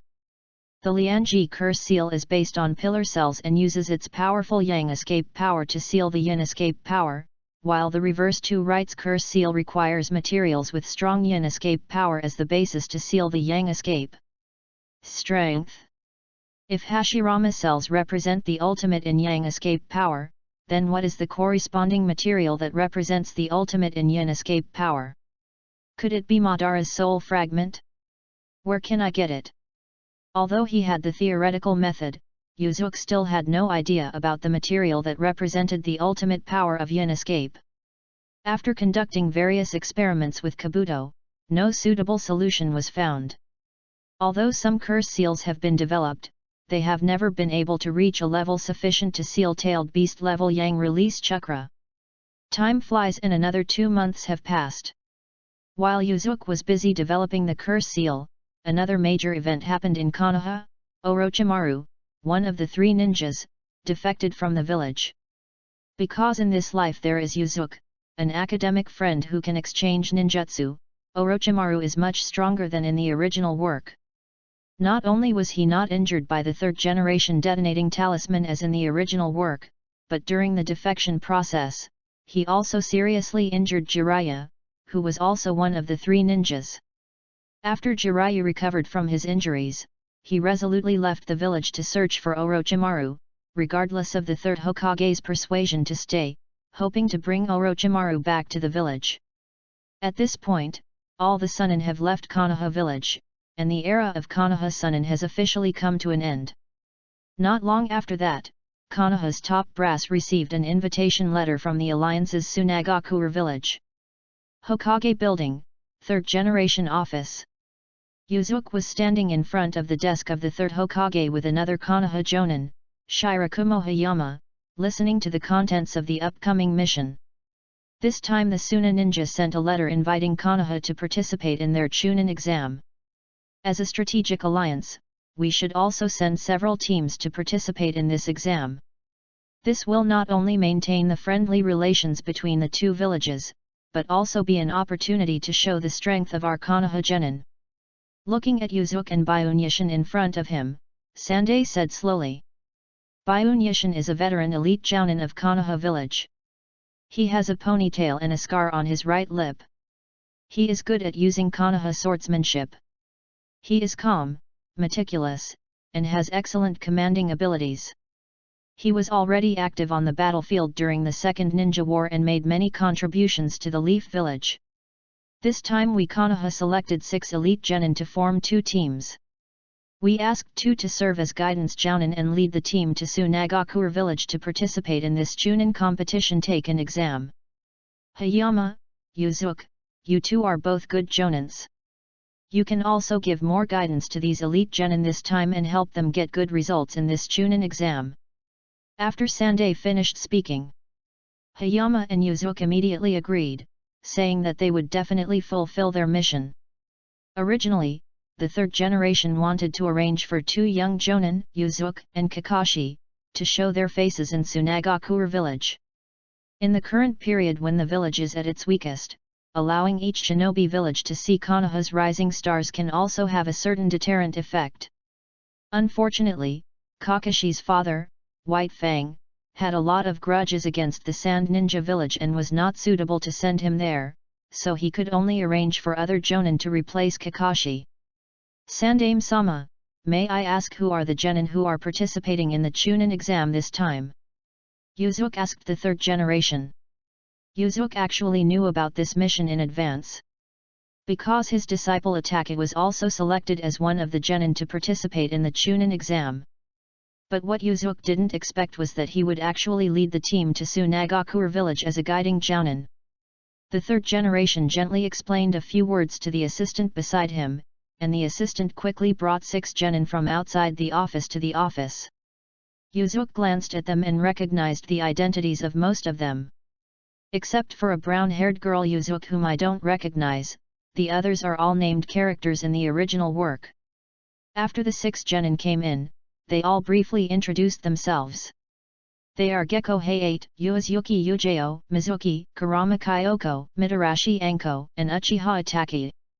Kurama is a descendant family in Konoha village who is very good at illusions. If this girl was chosen, she must be good at illusions. But what surprised Yuji was that Mizuki, a parallel importer, was also selected. Could it be that the butterfly effect of his time traveling improved Mizuki's strength? These 6 genin are all young. Itake is just 7 years old, and the oldest Mizuki is only 13 years old. At this time, everyone except Hongda seemed very excited. Because of Orochimaru's defection, Anko at this period was not as full of energy as when Yuzuki saw him before, but had a gloomy look on his face. After Orochimaru defected, Anko was detained. After many rounds of interrogations, she was freed only after it was determined that she was not involved with Orochimaru, but she also changed from a rising star to an ordinary genin. And Orochimaru, whom she trusted and admired the most, abandoned her and defected from Konoha alone, which deeply affected her and she couldn't let it go for a long time. Looking at the 6 genin lined up in a row, the third generation said slowly to Shirayun Hayama and Yuzuki, they are all selected experts from the genin. You can choose freely to form 2 teams. After the third generation finished speaking, he handed over the remaining matters to Yuzuki and the others. Byun Yishin looked at the 6 genin and said to Yuzuki, these children seem to admire you. It's better for you to choose first, so as not to blame me later. Since Yuzuki was already famous at a young age at this time, he was also a slightly famous genius ninja in the entire ninja world. Among the several genin, except Anko, who kept his head down, the other genin looked at Yuzuki with more or less admiration in their eyes. Yuzuki smiled, Hayama-senpai, your words make me feel ashamed. But since you, senior, are so humble, then junior, it is better to be respectful than to obey. Regularly thank you for your support. There are still 32 days until the author Jun Chuang updates. Last Sunday's manuscripts were all used up yesterday. I got liver disease after get off work today. I'm distressed. Degree. Regarding the suggestions from readers, Irika is indeed not suitable for selection, so some adjustments will be made here. Originally, the author wanted to use a named character, but he couldn't find anyone from the same period, so he made up a person from the Kurama family. Chapter 33 Itake vs Anko. Hearing that Yuzuki would be the first to make the selection, among the several genin present, except for Anko, who kept his head down, they all showed expectant looks. At this moment, Yuzuki keenly discovered that although Anko lowered her head, the corners of her eyes secretly turned towards him from time to time. Itake. Yuzuki named the first member of his team. As Yuzuki's disciple, there is no doubt that Itake will have a spot. After looking at the remaining ninjas, Yuzuki began to think. He was already planning to choose Anko into his team, and Yuzuki, the childhood sweethearts of Moonlight Hayate and Uzuki Uejo, did not intend to break up, but Mizuki really made him uninterested. Kurama Kyoko. After hearing Yuzuki call out the second name, Anko's shoulders shook unconsciously. In her heart, she hopes to be selected into Yuzuki's team. Although she didn't seem to deal with Yuzuki very well when she met Yuzuki before, she still regarded Yuzuki as one of her few friends. Why didn't he choose me? Does it mean that he doesn't want to have anything to do with me because of Orochimaru-sama's defection? Hongdu couldn't help but secretly thought, and subconsciously clenched his two small fists tightly. Anko. At this moment, Yuzuki announced Anko's name.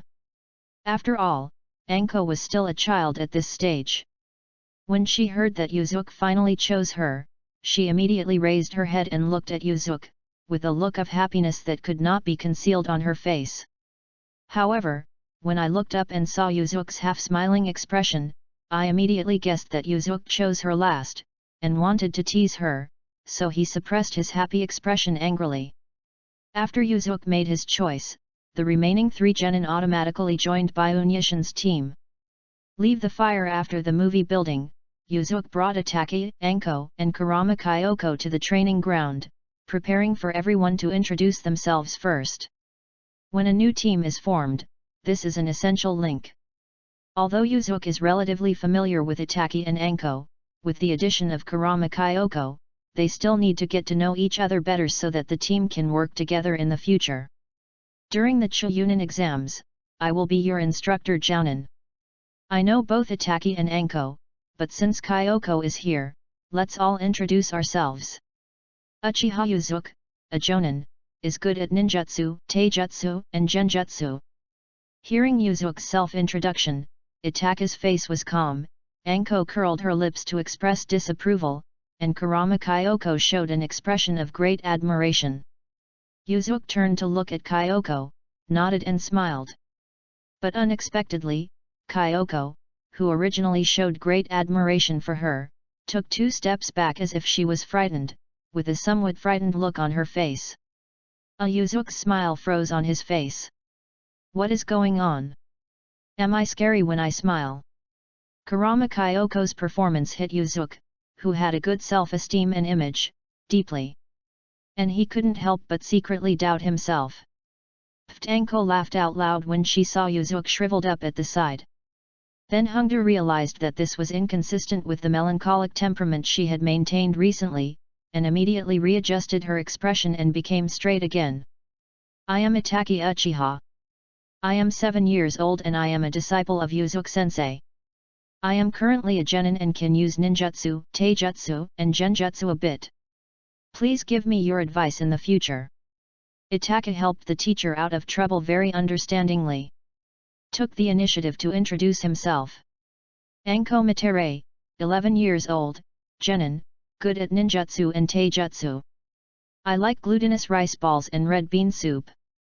Anko introduced herself after Itaki, and also reported her favorite food. Hearing that Anko also liked eating meatballs, Itaki glanced at the other person subconsciously.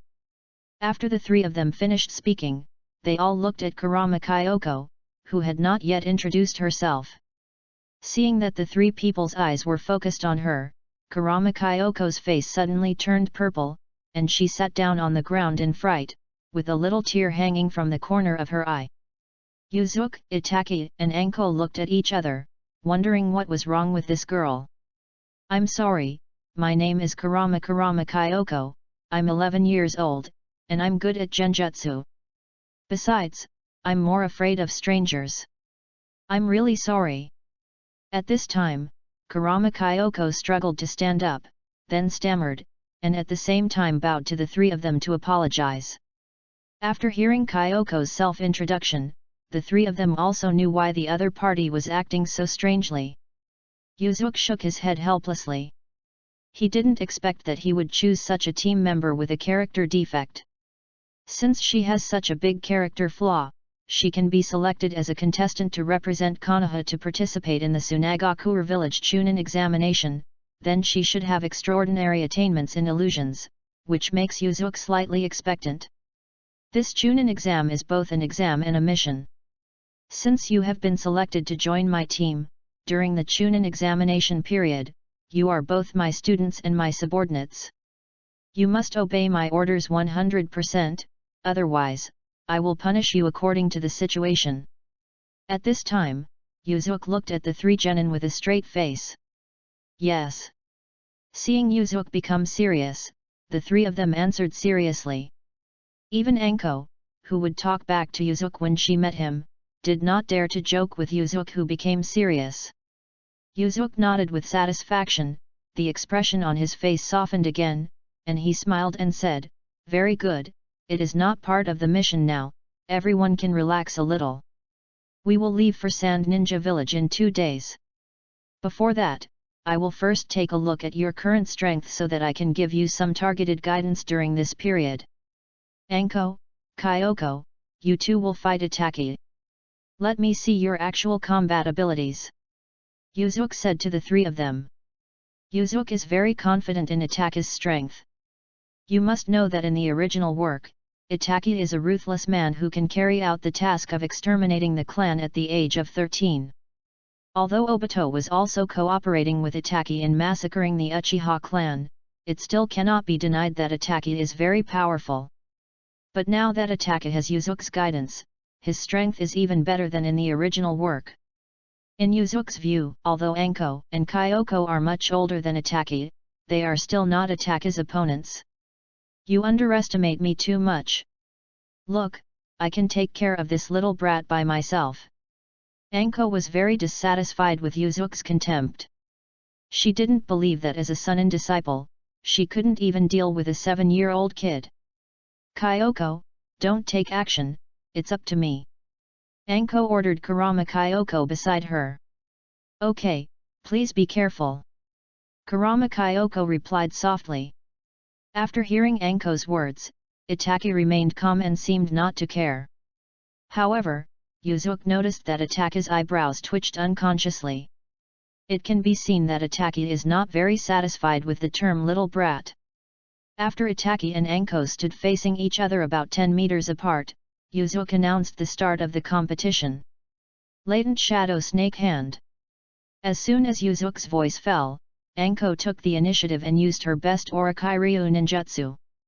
I saw 7 or 8 light brown snakes stretching out from Anko's sleeves and biting towards the spot in front of Itaki. The weasel facing these snakes Shang looked calm, but Kyoko, who was watching the battle next to Yuzuki, turned pale with fright. Yuzuki shook his head, wondering how such a weak girl could survive on the cruel battlefield of ninjas. Itaki calmly jumped back and up, avoiding Anko's latent snake hand attack. At the same time, he quickly formed seals with both hands, so fast that he almost caught up with Yuzuki, who was a teacher. Looking at Itaki's seal, Yuzuki nodded with satisfaction. Itaki had an extraordinary speed in forming seals in the original work. Now after Yuzuki's intensive training, he has this shocking ability to form seals in advance. Fire Release Phoenix Immortal Fire Technique. The seal was completed almost instantly, and missiles composed of 7 or 8 chakra flames flew densely towards Hongdo's location. Anko was also startled by Itaki's counterattack speed. She immediately retracted her latent snake hand and dodged the incoming fire missiles. While Anko was concentrating on dodging, Itaki had already jumped to a nearby tree, with the Sharingan in his eyes open, and at the same time, he threw many kunao and shurikens into the sky around Anko. Anko also noticed Itaki's movements, but she didn't understand Itaki's purpose at all. These kunao and shurikens were far away from her, and their strength was insufficient and their speed was very slow. Even ordinary people, not to mention ninjas, could dodge them. Just when Anko had just dodged all the fire missiles and rushed towards Itaki, Itaki threw a large number of kunao from his hand. It's just that this time the kunao thrown by Itaki was extremely fast, and it caught up with the kunao and shuriken that had not yet landed in the air. Those kunao and shurikens, which had magically changed their original flight trajectories after being hit by the kunai thrown by Itaki, all moved towards Anko. Seeing this, Anko hurriedly broke out to dodge, but the kunai and shurikens that surrounded her were all wrapped with extremely thin silk threads, wrapping around her body.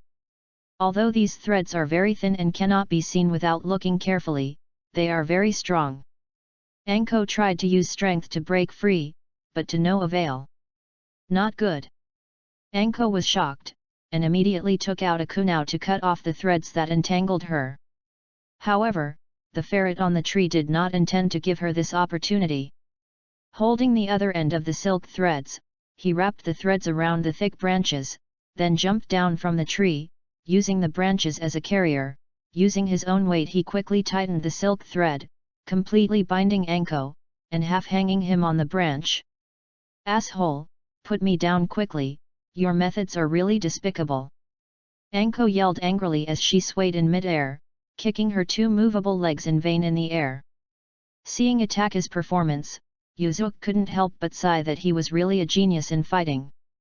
The entire battle lasted less than a minute, and without much expenditure, Hongdu, who was much larger than him, was neatly captured alive.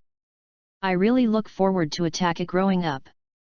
If he walks on the right path in this life, he will surely reach an unimaginable height."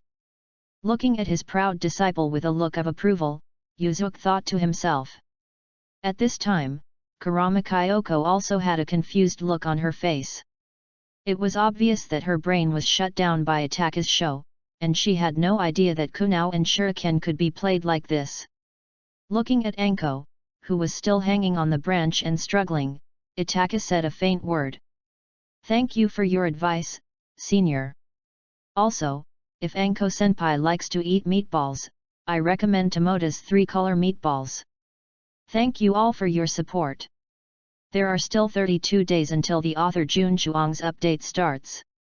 Chapter 34, Blade Like Fire. The competition between Anko and Itaki ended with Itaka's victory.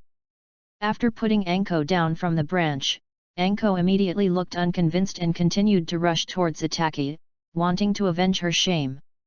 Seeing this, Itaka didn't panic, activated his Sharingan again, and placed the fingers of his right hand together in front of his chest in a hand seal gesture. The art of Genshara. Fantasy Genjutsu is a type of illusion mastered by Itaka that needs to be activated with the Sharingan. It can control the mind of the user to return to some memorable scenes, and thus fall into an illusion and cannot escape. Of course, the illusion created by this technique can be a scene in the user's good memory, or it can be a scene in some bad memory. In the eyes of Yuzuki and Kurama Kyoko, Anko, who was rushing towards Itaki at high speed, stopped in place. In Hongdo's perception, his eyes suddenly flashed and he was hung on the branch again. "What's going on? I'm already down, haven't I?" I found myself confused by Hongdo hanging on the branch again, completely confused about the situation. At this time, Kurama Kyoko saw Anko being controlled and formed seals with her hands. "Untie!" As her voice fell, the scene in Hongdo's eyes flashed and she returned to reality. At this time, Hongdo also knew that she had fallen into Itaka's illusion and was controlled by Itaka twice. She was embarrassed to continue competing with Itaka for victory. His face turned red, and he snorted and said, "You are quite capable, kid. I will lose this battle." Itaka politely replied, "Anko-senpai accepts." After Itaka finished speaking, he looked at Kurama Kyoko on the side and said, "Kyoko-senpai is indeed very good at illusions. He was able to crack my Gensaku no Jutsu so quickly. He is very confident in his Genjutsu." In Itaka's view, his Genjutsu can only be lifted by at least a Chuunin who is proficient in Genjutsu. Kurama Kyoko's tone was still stammering, "I only know some illusions. Physical skills and ninjutsu are very common. I will ask everyone more in the future. Please give me more advice." After the discussion between Anko and Itaki, as well as Kurama Kyoko's ability to dispel Itaka's illusion, everyone has a general understanding of their respective strengths. Yuzuki made some suggestions for the three people's future practice, and led the 3 people to do some team training before announcing the disbandment. The day after tomorrow we were going to Tsunagakure village, and Yuzuki didn't want the team members to be fatigued due to overtraining, so he gave everyone a day to rest and adjust themselves. Returning to the family station, Yuzuki himself began to prepare. Regarding this mission to Tsunagakure village, Yuzuki actually had other thoughts hidden in his mind. After sealing the Kyuubi's yin release chakra and using this chakra to fight Shisui, Yuzuki confirmed that the amount of yin release chakra had a great influence on his own strength, and he also had the idea of capturing the yin release chakra of other tailed beasts. It just so happened that he was tasked with guiding the Jounin to lead the team to Tsunagakure village to take the Chunin exam, which gave Yuzuki a chance to contact Ichibai Shikaku. Since the death of the first Jinchuriki of Sand Hidden Village, FANFIC, the one-tailed Shikaku has been sealed in the Shikaku pot by Tsunagakure village. However, since the blessing, Tsunagakure village has continuously asked many ninjas to try to become the one-tailed Jinchuriki, but they were unable to withstand the tyrannical character of the one-tailed Shikaku, and they all suffered from mental breakdown and died. When the last Jinchuriki died, one-tailed Shikaku found an opportunity, broke through the seal and escaped into the Nara desert near Tsunagakure village. Because there was never a suitable candidate to become a Jinchuriki, the 3rd Kazekage and the 4th Kazekage were not in a hurry to expend their strength to capture the one-tailed Shikaku. But Yuzuki knew that as Gaara grew up, the 4th Kazekage Raza began to think of Gaara as a Jinchuriki. After that, he will go to the Nara desert to find a Shikaku, and capture it by himself and seal it in the Shikaku pot. Although the amount of chakra of one-tailed Shikaku is far less than that of Kyuubi, as a tailed beast, he should still be on the same level as Kyuubi in terms of power level. You must know that during the Nine Tails Rebellion, facing the raging Nine Tails, the 3rd generation was almost helpless and could only rely on the Minato and his wife to save the situation. From this point of view, the 4th generation Kazekage Raza is actually very powerful. Although he was assassinated by Orochimaru lightly in the original plot, there must be an unknown process involved. Having prepared the scrolls required for various sealing techniques, Yuzuki opened his Sharingan and entered a state of spiritual introspection. In the state of spiritual introspection, the time in the outside world is only a moment. However, Yuzuki will continue to consume his pupil power during this process. When the pupil power is exhausted, Yuzuki will be forced to exit the inner vision state even if he wants to stay in the spiritual world. Once again, he came to the land full of mist in his spiritual world. Zanpakuto Ryakenwaka was still wrapped in blazing flames and stood between the sky and the earth. The giant Sharingan in the sky moved its eyes as Yuzuki's eyes moved. Kyuubi, on the other hand, lay motionless on the ground with a bruised nose and swollen face. Wait a minute. Something seems wrong. Why is Kyuubi so bruised and swollen? And he behaves so submissively. Yuzuki couldn't help but feel strange. Seeing Yuzuki walking towards him, Kyuubi suddenly screamed in horror, like a little daughter-in-law who had been domestically abused. Ah! Don't come over, I know I was wrong. There were only big question marks in Yuzuki's mind. He didn't know why Kyuubi was so afraid of him. Kyuubi, what's wrong with you? Why are you bruised and swollen? Yuzuki asked. Kyuubi slowly backed away and shouted, Isn't this all your fault? Do you want to do it again? Please let me go. Looking at the trembling Kyuubi, Yuzuki was completely confused. He didn't know why he could make Kyuubi so scared. He also had no idea where the injuries on Kyuubi's body came from. You tell me what happened, or I will let you experience it again. Yuzuki said lightly, a cold light flashed in his eyes. Although he didn't know exactly what was going on, in order to find out the truth, Yuzuki could only make mistakes and threaten them. Upon hearing Yuzuki's threat, Kyuubi immediately shivered and had to tell the story again. But at this time, in Kyuubi's mind, Yuzuki was a complete pervert. After beating him up, he even had to repeat it to himself. It is simply unreasonable for the dignified Kyuubi to end up in such a situation. After hearing Kuobai's words, Yuzuki frowned slightly and began to think. According to Kuobai, he came to the spiritual world not long ago. And at that time, Kuobai was severely beaten by him because he contradicted him, and it was actually unbelievable that he still had injuries on his mental body. Can you say? Yuzuki turned his eyes and looked at the Zanpakuto standing in the spiritual world, and tried to call out, flowing blade like fire, is that you? Following Yuzuki's call, a figure slowly walked out of the blazing fire. Although the specific appearance cannot be seen clearly, the figure's eyes are like two sharp swords, passing through the heavy flames. Being swept by the other party's sharp and domineering gaze, Yuzuki felt that his breathing was stagnant, as if he was facing an invincible opponent. Seeing this figure, Kuobai immediately stepped back a long way and shouted in horror, "It's him, it's him, it's him. That's the look. No wonder I felt something was wrong when I just saw you. Although you look exactly the same, your eyes are completely different." As Kuobai's voice fell, the figure also completely walked out of the flames.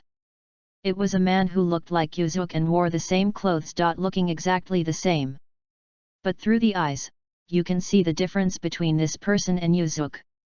Yuzuki's eyes were as calm as water, while this man's eyes were full of sharpness and domineering. "Yes, it's me." Lu Renruohuo stared at Yuzuki, and Yuzuki felt an unprecedented pressure rushing towards his face. His whole body seemed to be stuck in a quagmire, and it became very difficult to even speak. "Is this spiritual pressure?" Yuzuki asked with difficulty. Lu Renruohuo put away his spiritual pressure and said slowly, "You still have some ability. You are not so shocked by my spiritual pressure that you can't speak. But now you are still far from reaching the level that I approve of." Hearing Lu Renruohuo's words, Yuzuki frowned slightly. He also knew that he had not exerted the power of the fire blade, but he still could not find a clue to how to cultivate the power of the fire blade. Although he thought of using the tailed beast yin release chakra to activate the Ryuren Wakawai, Yuzuki also vaguely realized that this was not completely the right path. The owner of a Zanpakuto is called a Shinigami, and Shinigami use spiritual power to fight. As long as the spiritual power is strong enough, not to mention my fire power, any move will be extremely powerful. As Ryuken Wakawai spoke, two tachi that were exactly the same as his Zanpakuto appeared in his hand, and he threw one of them to Yuzuki. "Attention!" Liu Renruohuo reminded. "Guessing that the other party wants to fight with me to teach me how to use the Zanpakuto." Yuzuki was also on guard, preparing to deal with the opponent's moves. Lu Renruohuo holds the scabbard in his left hand and the handle of the knife in his right hand, posing as if he is about to draw the sword. Fuxing and slashing. A flash of light flashed in Lu Renruohuo's eyes, and the sword in his hand was unsheathed at an incredible speed. Yuzuki felt his eyes blurred and immediately raised his sword to block. At this time, Ryukenwaka had already sheathed his sword and stood behind Yuzuki. With a clang, the sword in Yuzuki's hand was broken into two pieces, and the tip of the sword fell to the ground. Yuzuki stared blankly at the half-cut blade in his hand, savoring the exchange just now. "Is it because of the spiritual pressure? I can feel the sharp spiritual pressure on your blade, which seems to be irresistible." Yuzuki turned to look at Ryuken Wakaho and asked. "Yes, this is the qualitative difference between your spiritual pressure and mine. Although you use the soul power of the tailed beasts in this world as your power to activate the Zanpakuto. However, this is only a quantitative supplement. Even if you collect 10 more tailed beasts or 100 more tailed beasts, your soul power will not change qualitatively. And if the quality of your soul is strong enough, you can even suppress the enemy's soul by relying on spiritual pressure, or even obliterate the enemy's soul." Lu Renruohuo said slowly. "Then how can I qualitatively improve my soul power?" Yuzuki asked. "Regularly. Thank you for your support." The author later cancelled the double updated time report because it was understood by readers to be a deliberate attempt to titillate everyone. Anyway, as the author said before, It is expected that the resignation will be completed in mid-September, and the double update mode will be launched by then. Chapter 35 Heading to Sand Hidden Village. Hearing that Yuzuki would be the first to make the selection, among the several genin present, except for Anko, who kept his head down, they all showed expectant looks. At this moment, Yuzuki keenly discovered that although Anko lowered her head, the corners of her eyes secretly turned towards him from time to time. Itaki. Yuzuki named the first member of his team. As Yuzuki's disciple, there is no doubt that Itaki will have a spot. After looking at the remaining ninjas, Yuzuki began to think. He was already planning to choose Anko into his team, and Yuzuki, the childhood sweethearts of Moonlight Hayate and Uzuki Uejo, did not intend to break up, but Mizuki really made him uninterested. Kurama Kyoko. After hearing Yuzuki call out the second name, Anko's shoulders shook unconsciously. In her heart, she hopes to be selected into Yuzuki's team.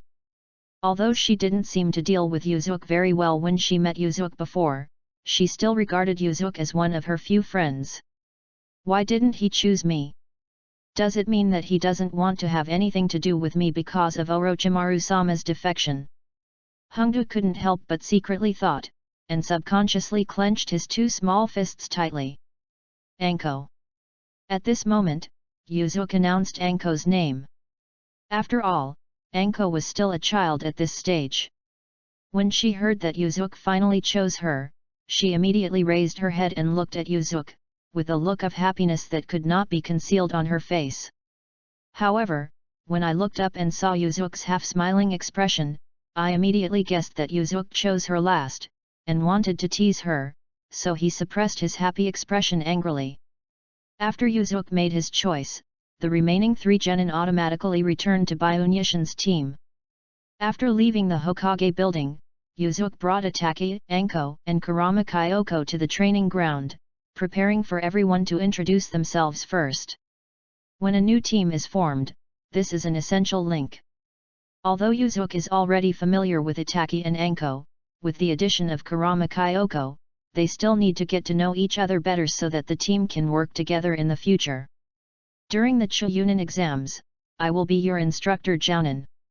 I know both Itaki and Anko, but since Kyoko is here, let's all introduce ourselves. Uchiha Yuzuki, Jounin, ninja. He is good at martial arts, physical arts, and illusion. Hearing Yuzuki's self-introduction, Itaki's face was calm, Anko curled her lips to express disapproval, and Kurama Kyoko showed an expression of great admiration. Yuzuki turned to look at Kyoko, nodded and smiled.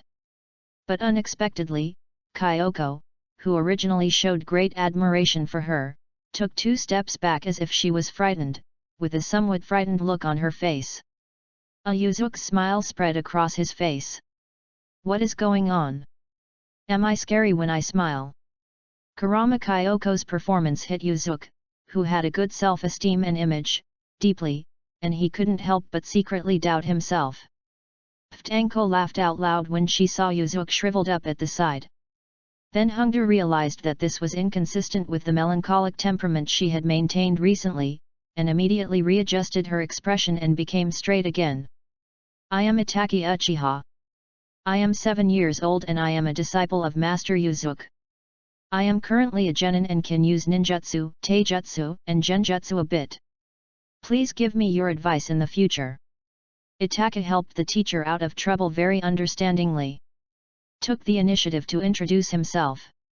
Anko Mitere, 11 years old, genin, good at ninjutsu and taijutsu. I like glutinous rice balls and red bean soup. Anko introduced herself after Itaki, and also reported her favorite food. Hearing that Anko also liked eating meatballs, Itaki glanced at the other person subconsciously. After the 3 of them finished speaking, they all looked at Kurama Kyoko, who had not yet introduced herself. Seeing that the 3 people's eyes were focused on her, Kurama Kyoko's face suddenly turned purple, and she sat down on the ground in fright, with a little tear hanging from the corner of her eye. Yuzuki, Itaki, and Anko looked at each other, wondering what was wrong with this girl. Yes, I'm sorry, my name is Kurama, Kurama Kyoko, 11 years old, good at general genjutsu. Also, and, I'm more scared of strangers. I'm really sorry. At this time, Kurama Kyoko struggled to stand up, then stammered, and bowed to the three of them to apologize. After hearing Kyoko's self-introduction, the three of them also knew why the other party was acting so strangely. Yuzuki shook his head helplessly. He didn't expect that he would choose such a team member with a character defect. Since she has such a big character flaw, she can be selected as a contestant to represent Konoha to participate in the Tsunagakure village Chunin examination, then she should have extraordinary attainments in illusions, which makes Yuzuki slightly expectant. This Chunin exam is both an exam and a mission. Since you have been selected to join my team, during the Chunin examination period, you are both my students and my subordinates. You must obey my orders 100%, otherwise, I will punish you according to the situation. At this time, Yuzuki looked at the three genin with a straight face. Yes. Seeing Yuzuki become serious, the three of them answered seriously. Even Anko, who would talk back to Yuzuki when she met him, did not dare to joke with Yuzuki, who became serious. Yuzuki nodded with satisfaction, the expression on his face softened again, and he smiled and said, "Very good, it is not part of the mission now, everyone can relax a little. We will leave for Sand Ninja Village in 2 days. Before that, I will first take a look at your current strength so that I can give you some targeted guidance during this period. Anko, Kyoko, you two will fight Itaki. Let me see your actual combat abilities," Yuzuki said to the three of them. Yuzuki is very confident in Itaki's strength. You must know that in the original work, Itaki is a ruthless man who can carry out the task of exterminating the clan at the age of 13. Although Obito was also cooperating with Itaki to massacre the Uchiha clan, it cannot be denied that Itaki is very powerful. But now that Itaki has Yuzuki's guidance, his strength is even better than in the original work. In Yuzuki's view, although Anko and Kyoko are much older than Itaki, they are still not Itaki's opponents. You underestimate me too much. Look, I can take care of this little brat by myself. Anko was very dissatisfied with Yuzuki's contempt. She didn't believe that as a Sunin disciple, she couldn't even deal with a 7-year-old kid. Kyoko, don't take action, it's up to me. Anko ordered Kurama Kyoko beside her. Okay, please be careful. Kurama Kyoko replied in a low voice. After hearing Anko's words, Itaki remained calm and seemed not to care.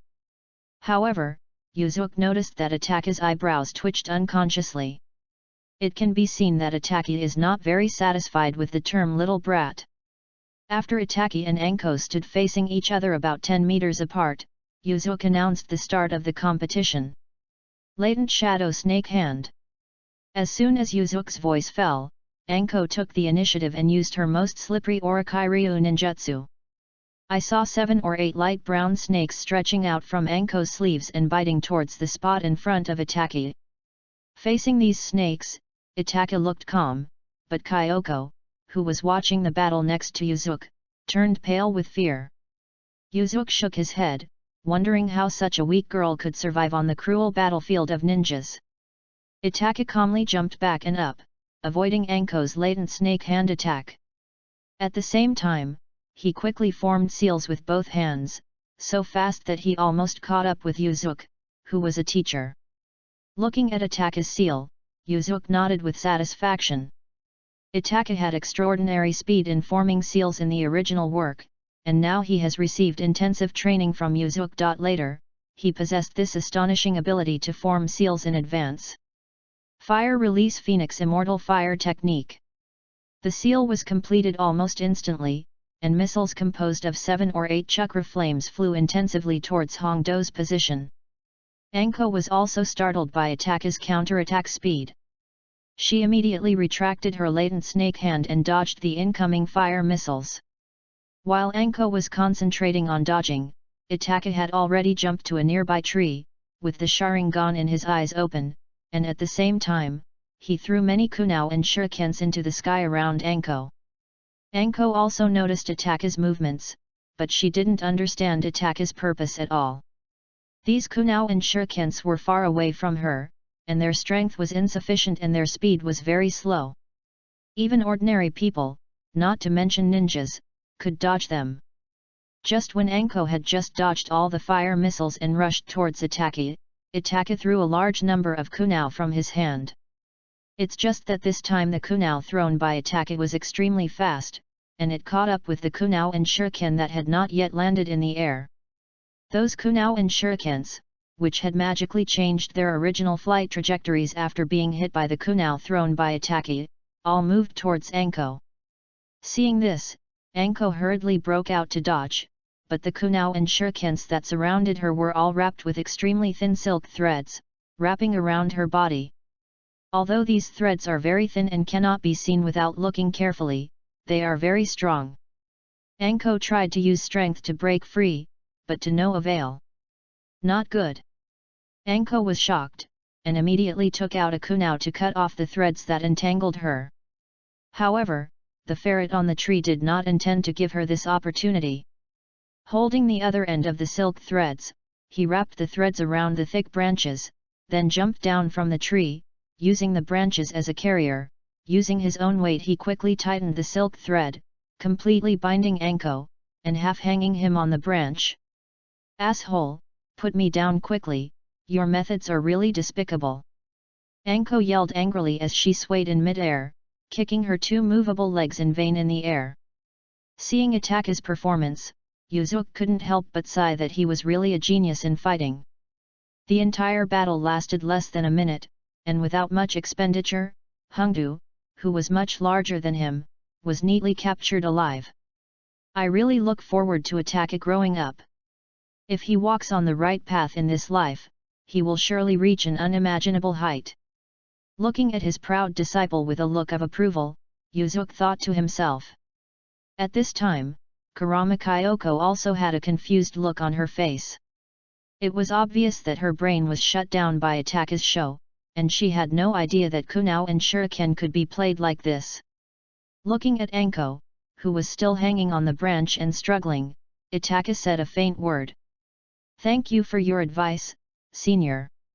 Also, if Anko-senpai likes to eat meatballs, I recommend Tomoda's 3-color meatballs." Chapter 36 Yakang. On the morning of the third day after parting ways with the 6 genin, Yuzuki and Shirogane Hayama stood outside the east gate of Tsunagakure village, waiting for the arrival of their genin. In the past few days, Yuzuki's phantom crow clone has been observing the situation of the 6 genin in the sky. At the same time, he also saw many genin from other ninja villages. The strength of the genin in each ninja village varied. Yuzuki discovered that many genin from other villages were trapped in the desert, unable to find their way, or some were exhausted and collapsed in the desert. These genin were all rescued by the mentors of their own ninja villages, but they also lost the qualification to continue to participate in the Chunin exams. Compared with some small ninja villages, the situation of Konoha's 6 genin is much better. Except for Kurama Kyoko and Moonlight Hayate, they were lacking in physical strength, which slowed down the entire team's progress. But it was still enough for everyone to reach Tsunagakure village within 3 days. Kurama Kyoko is not good at physical skills, while Moonlight Hayate is ill.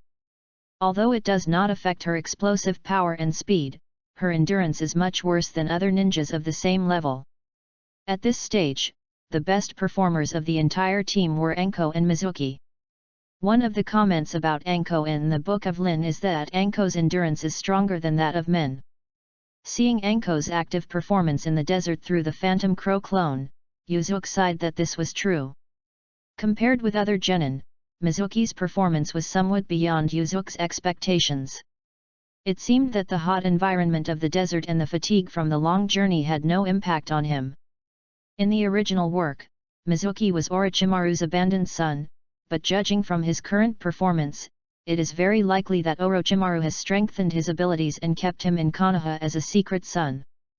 Through observation over the past few days, Yuzuki also discovered that Mizuki was deliberately approaching Ataka, but he didn't care much about it.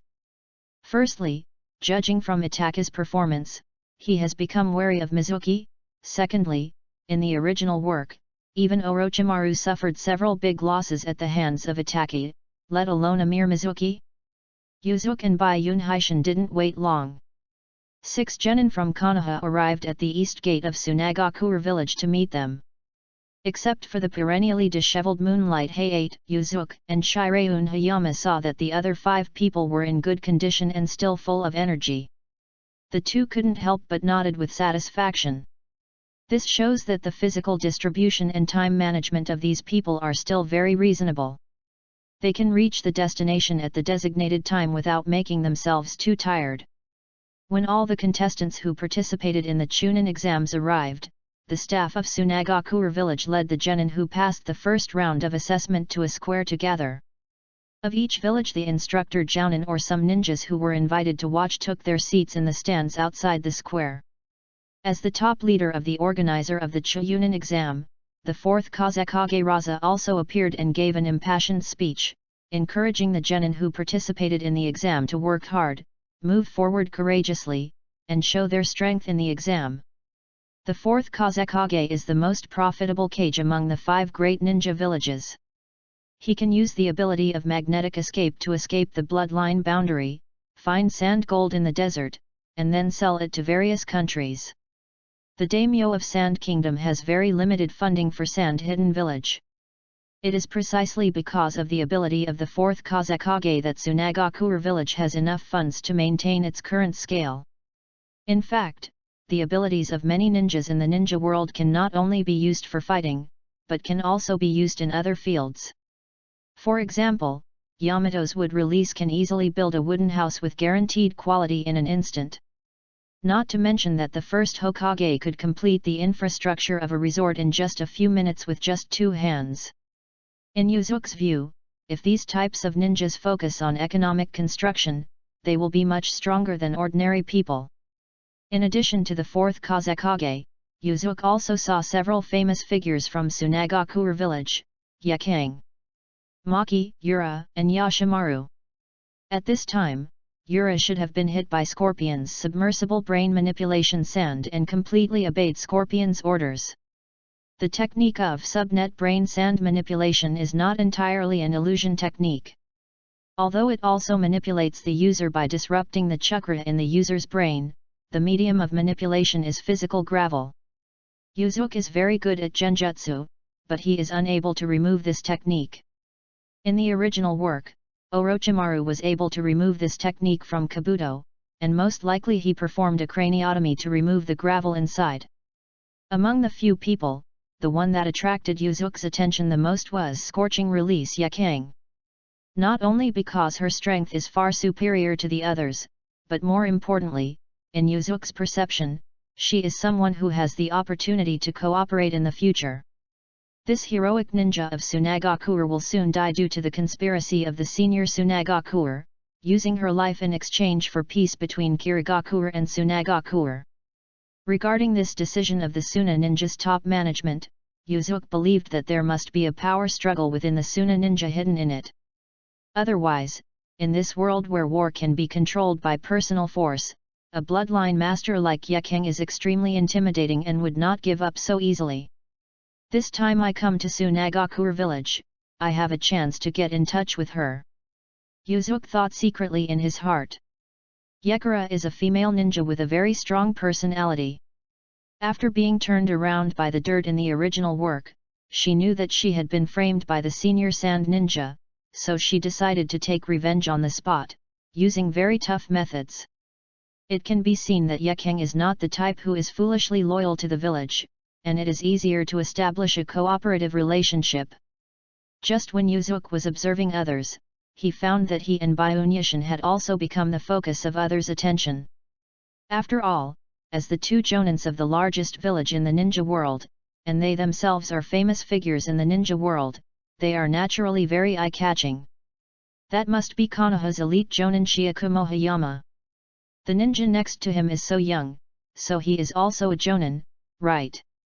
The one next to him is Uchiha Yuzuki, Konoha's Intaki. He is the genius ninja who killed Black Horega in the Third War. He should be only 15 or 16 years old now. The Uchiha clan is indeed one of the most powerful clans in the ninja world.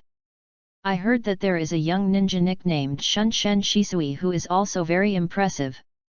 There are endless discussions like this around.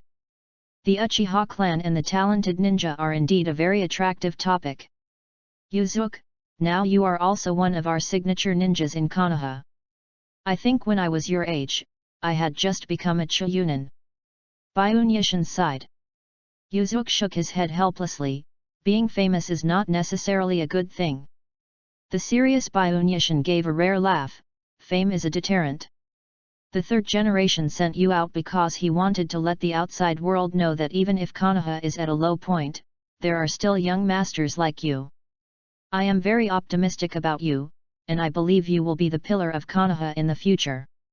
Yuzuki and Shirayun Hayama chatted one after another, and the examiner of the Chunin exam also began to announce the content of the second stage of the assessment.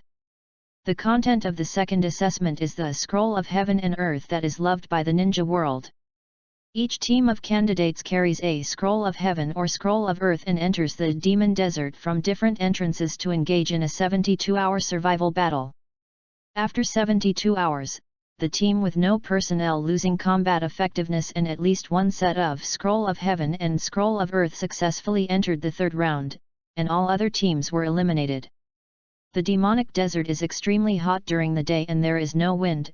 At night, the temperature plummets to below zero, and strong winds rage, forming huge sandstorms from time to time. In the demonic desert, the genin must not only adapt to the extremely harsh weather and environment, but also be prepared for the elusive giant sand scorpions in the desert. More importantly, in order to advance, each team must grab at least one scroll from its opponent that its own team does not have, which means that at least half of the teams will be eliminated in this assessment. Based on past experience, a strong team will snatch more scrolls and eliminate more opponents. The pass rate is generally around 30%. Your crow clones are really convenient. I want to see the performance of these children, but I can't enter the venue. Seeing Yuzuki's separate two phantom crow clones flying over the demonic desert, Byunyishin said with envy. Yuzuki's phantom crow clone is indeed very convenient for investigation. Not only can it fly, but it can also be observed from a high position. More importantly, the phantom crow clone has no entity, is not afraid of physical attacks, and is not as fragile as an ordinary clone. Yuzuki smiled and said, Hayama-senpai, don't worry, with the strength of these children, such a test will not be difficult for them. This is not because Yuzuki is overconfident. As the head of the 5 major ninja villages, Konoha is the first ninja village to implement the ninja school system. The quality of ninjas is also considered to be the top in the ninja world. The genin who were selected to take the exam this time were all the elite genin in the village, and with a genius like Itaki, such an assessment was indeed nothing. After the second assessment officially began, the instructing jonin of each ninja village also began to move around freely. Some were wandering in the open areas of Tsunagakure village, while others returned to the arranged inns to rest. Since ninjas are all individuals with unstable factors, Tsunagakure village still arranges many ANBU and ninjas to secretly monitor the ninjas in each ninja village to prevent anyone from doing anything detrimental to Tsunagakure village. Yuzuki did not wander around Tsunagakure village, but returned to the inn to rest until night came. With the help of the night sky, Yuzuki summoned a large number of phantom crow clones, because the phantom crow clones were originally black and almost impossible to detect when hidden in the dark night. Even if someone happened to spot one or two, they would just think they were passing birds. Most of the phantom crow clones were controlled by Yuzuki to fly to the Nara desert some distance away from Tsunagakure village, looking for traces of Ichikara Shikaku. The remaining few were hovering over Tsunagakure village, looking for Hayakura. Not long after, Yuzuki's phantom crow clone discovered Yekeng at a busy night market in Tsunagakure village. At this time, Yekeng was not wearing his usual ninja uniform, but a casual kimono. He was accompanied by a cute girl with oil paint on her face, who was her closest disciple, Wan. It has to be said that Yekeng is an out-and-out beauty, with exquisite facial features, long black hair tied up high, and a strand of crimson hair hanging down on both sides of her forehead, which adds a bit of heroism to her beauty. Today, Yekeng rarely put down his ninjutsu practice, accepted the invitation from his disciples, and agreed to come to the night market together. While the two were talking and laughing, Yekeng couldn't help but feel something was wrong. There was nothing strange about the surrounding environment, but Yekeng felt a very strange and uncoordinated feeling, but she couldn't find any clue herself. Is it just my imagination? Yekeng thought secretly in his heart. Regularly thank you for your support. Chapter 37 Shikaku appears. With the bright night sky, the brightly lit streets, and the constant shouting, there seemed to be nothing unusual about the entire night market. But Yekeng had an indescribable feeling, which was the vigilance she felt as an outstanding ninja for many years. As expected of Scorching Release Yekeng, he can actually detect my illusion. Suddenly, a low and illusory voice came to mind, and Yekeng found that the noisy sounds on the originally noisy street suddenly disappeared. The pedestrians on the roadside, including his disciple Wan, who was holding hands, suddenly stopped, as if the whole world had stopped. Time seemed to have stood still. Yekeng looked solemn as he watched a slender, grey figure walking towards him step by step. The figure was obviously processed by illusion, and the face and clothing could not be seen clearly. It was impossible to judge the true identity of the other person. He could only vaguely identify him as a man. Who are you? What's your purpose? Yekeng asked in a deep voice. The person coming was naturally Yuzuk. With the help of Sharingan, Yuzuk dragged Yekeng into an illusion space. No matter how much time passes in this illusion space, it is only a moment in the real world. Yuzuk's illusion is somewhat similar to Ataka's kaleidoscope illusion Tsukuyomi, but it is far less powerful than Tsukuyomi. Ataka's Tsukuyomi can inflict mental damage to the target in the illusion space. In severe cases, it can cause the user to collapse or even die. Yuzuk's illusion space can only create illusions and cannot cause any substantial damage to the target. But for Yuzuk, this was enough. In the brief moment of performing this technique, Yuzuk also cast an illusion on himself that would cause others to misunderstand, so that other people around him could not detect the fact that he was using the Sharingan. Don't worry, I don't have any intentions towards Tsunagakure village. I just want to show you something interesting. Yuzuk said slowly in a voice simulated by Genjutsu. Yekeng snorted coldly, you guys who hide their heads and show their tails, just say what you have to say. In Yekeng's view, this mysterious man is actually capable of performing illusions on himself in the bustling city of Sand Hidden Village. He must not be a simple character. And if the other party needs to contact him in this way, he must have an ulterior motive. As soon as he finished speaking, Yekeng suddenly noticed that the surrounding environment suddenly changed rapidly, and the scenes were acted out like a movie. Yuzuk simulated two scenarios through Genjutsu. One was that Yekeng accepted a confidential mission from Tsunagakure's top management and secretly went to Kirigakure village for peace talks. The other was that Yekeng was ambushed and killed after arriving in Kirigakure village's sphere of influence. During the entire scene interpretation, some settings or characters were not clear, but Yekeng understood what Yuzuk meant. Eyes slightly narrowed, Yekeng thought of the various conflicts he had with senior officials recently, and he couldn't help but be filled with doubts. The authenticity of the scene makes me even more doubtful about how the other party obtained this information. Although he already believed it in his heart, Yekeng did not show it on his face, but sneered, are you using this illusion just to show these non-existent things and to drive a wedge between me and the village? Yuzuk smiled and said, let's wait and see if it's true or not. I believe time will prove everything. For Yuzuk, the information he wanted to convey has already been given to Yekeng, and there is no need to waste time explaining the authenticity of these things to her. When Yekeng receives the task issued by the village's top management, he will naturally verify it himself. As Yuzuki's words fell, the illusion scene in front of Yekeng slowly faded away, and the noisy sound of the night market rang in his ears again. Teacher, teacher, why don't you speak? At this time, Wan, who was holding Yekeng's hand, kept calling Yekeng. Yekeng came back to his senses, his face returned to normal, and he said with a smile, "It's nothing, I was just stunned for a moment."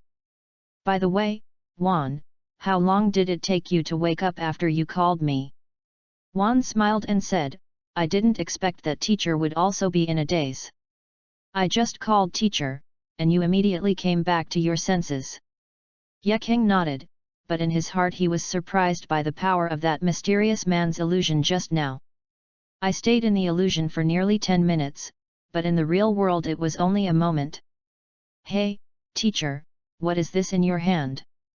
At this moment, Wan noticed a small scroll in Yekeng's hand and asked strangely. Yekeng was startled and realized that someone had put a scroll in his hand at some point. "I'm so careless. Although there is also a reason for being under an illusion, but since the other party was able to put the scroll in my hand without knowing it, then in the situation just now, he is fully capable of killing me." With infinite worry in his heart. Doubtful, Yekeng put the scroll in his arms and prepared to read the contents of the scroll when he was alone. Just when Yekeng focused on the scroll, Yuzuki had already walked past her and past her. The corners of his mouth were slightly raised. For Yuzuki, this contact with Yekeng was very smooth. Yekeng was a secret move he thought of at the last moment. Regardless of whether he could eventually turn the other party into his collaborator, he would not lose anything. Fortunately, she relaxed her vigilance in Tsunagakure village, otherwise it would be really difficult to control her with genjutsu. With his back to Yekeng, Yuzuki slowly strolled towards the other end of the night market street. At noon the next day, almost 24 hours had passed since the second test of the Chunin examination. Since the demonic desert is very large, all genin teams enter from different entrances. So far, the two teams from Konoha village have not been able to successfully merge. Under the supervision of Yuzuki's two Phantom Crow clones, he knew the situation of the two genin teams in Konoha very well. The situation of the team of Mizuki, Gecko Hayate, and Uzuki Uejo is relatively stable.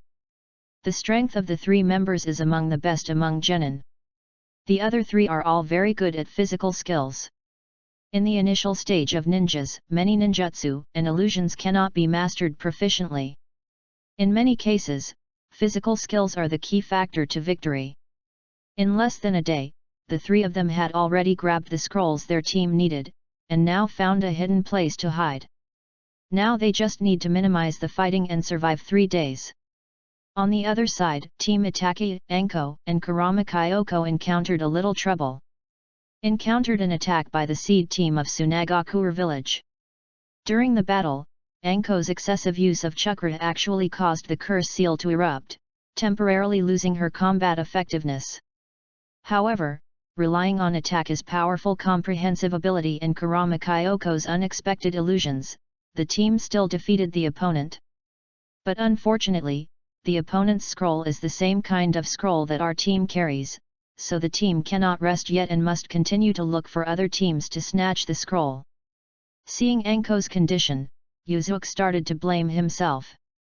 This was indeed something he had neglected. When the second assessment was over, he had to help her deal with Orochimaru's heavenly curse seal.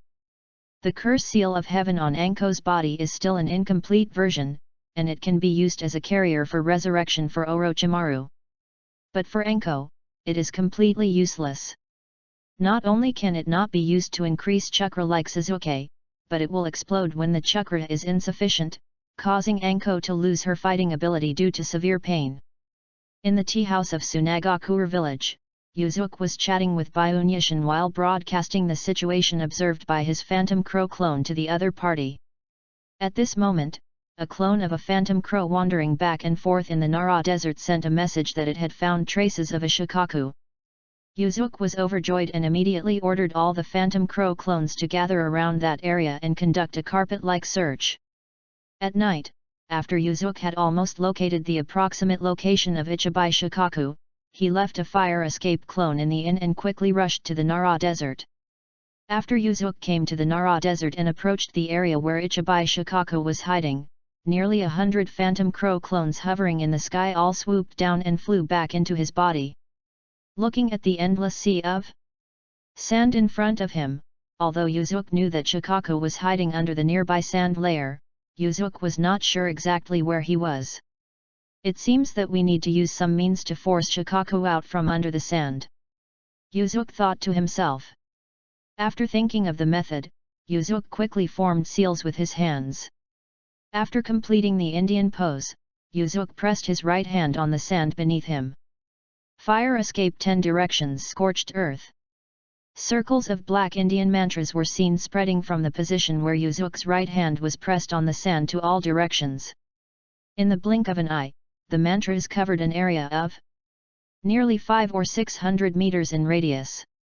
Under the influence of Yuzuki's ninjutsu, the originally golden sand on the sand turned slightly red, and a large amount of heat emerged from the sand layer. It turned out that Yuzuki used ninjutsu to heat the sand in an area of 500 to 600 meters, causing the temperature under the sand layer to rise suddenly. Because the range of this ninjutsu is too large, almost 70% of the chakra in Yuzuki's body was used up.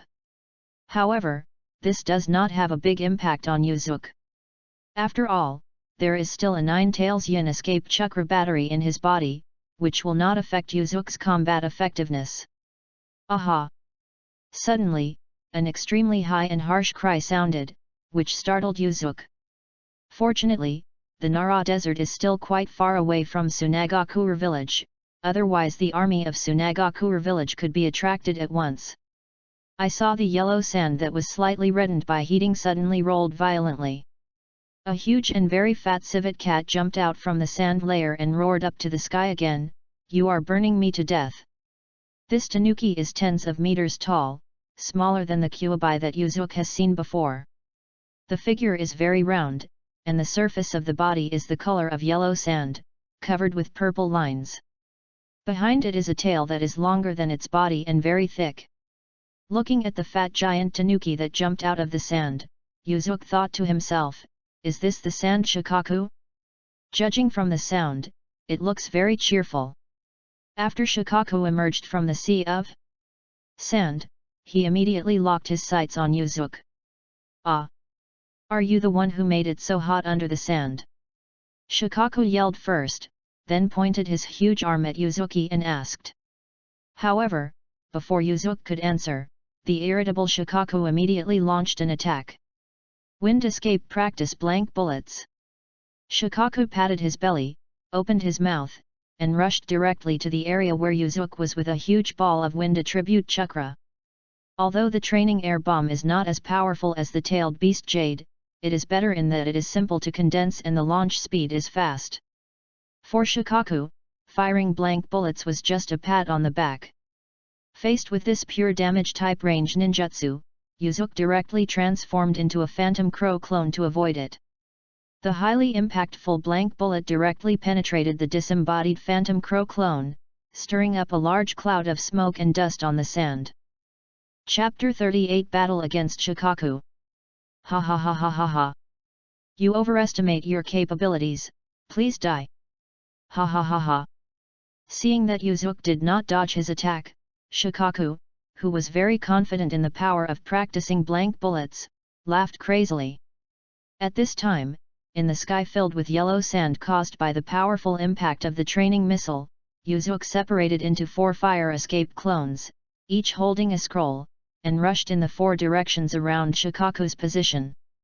The flying yellow sand gradually subsided, and Shikaku discovered that not only had the enemy not been defeated by him, but he had also split into 4 more clones, seemingly preparing to surround him. The 4 fire escape clones of Yuzuki were not used to attack Shikaku in a group, but to prevent Shikaku from escaping, and planned to use the clones to cast a ninjutsu barrier. The 4 clones unfolded the scrolls in their hands and placed them on the sand, and quickly formed seals with their hands. After completing the seal, place your right hand on the empty space in the center of the scroll. Enchantment for Purple Flame Formation. As soon as he finished speaking, purple barrier walls extended to both sides of the scrolls where the 4 fire escape clones were located. The barrier walls extending from both sides of the 4 points were connected, eventually forming a cubic barrier space that surrounded Yuzuki. And Shikaku surrounded it. In the original work, Orochimaru used the 4 purple flame formation, a barrier technique, to trap the 3rd generation, and the upgraded version of the 4 purple flame formation, the 4 red sun formation, could even trap the 10 tails. It can be seen that this series of enchantment techniques is still very reliable. In fact, for Yuzuki, in addition to the enchantment of the 4 purple flame formation, Ryurin Ruohuo also has a magical skill that can besiege the enemy, burning the city wall.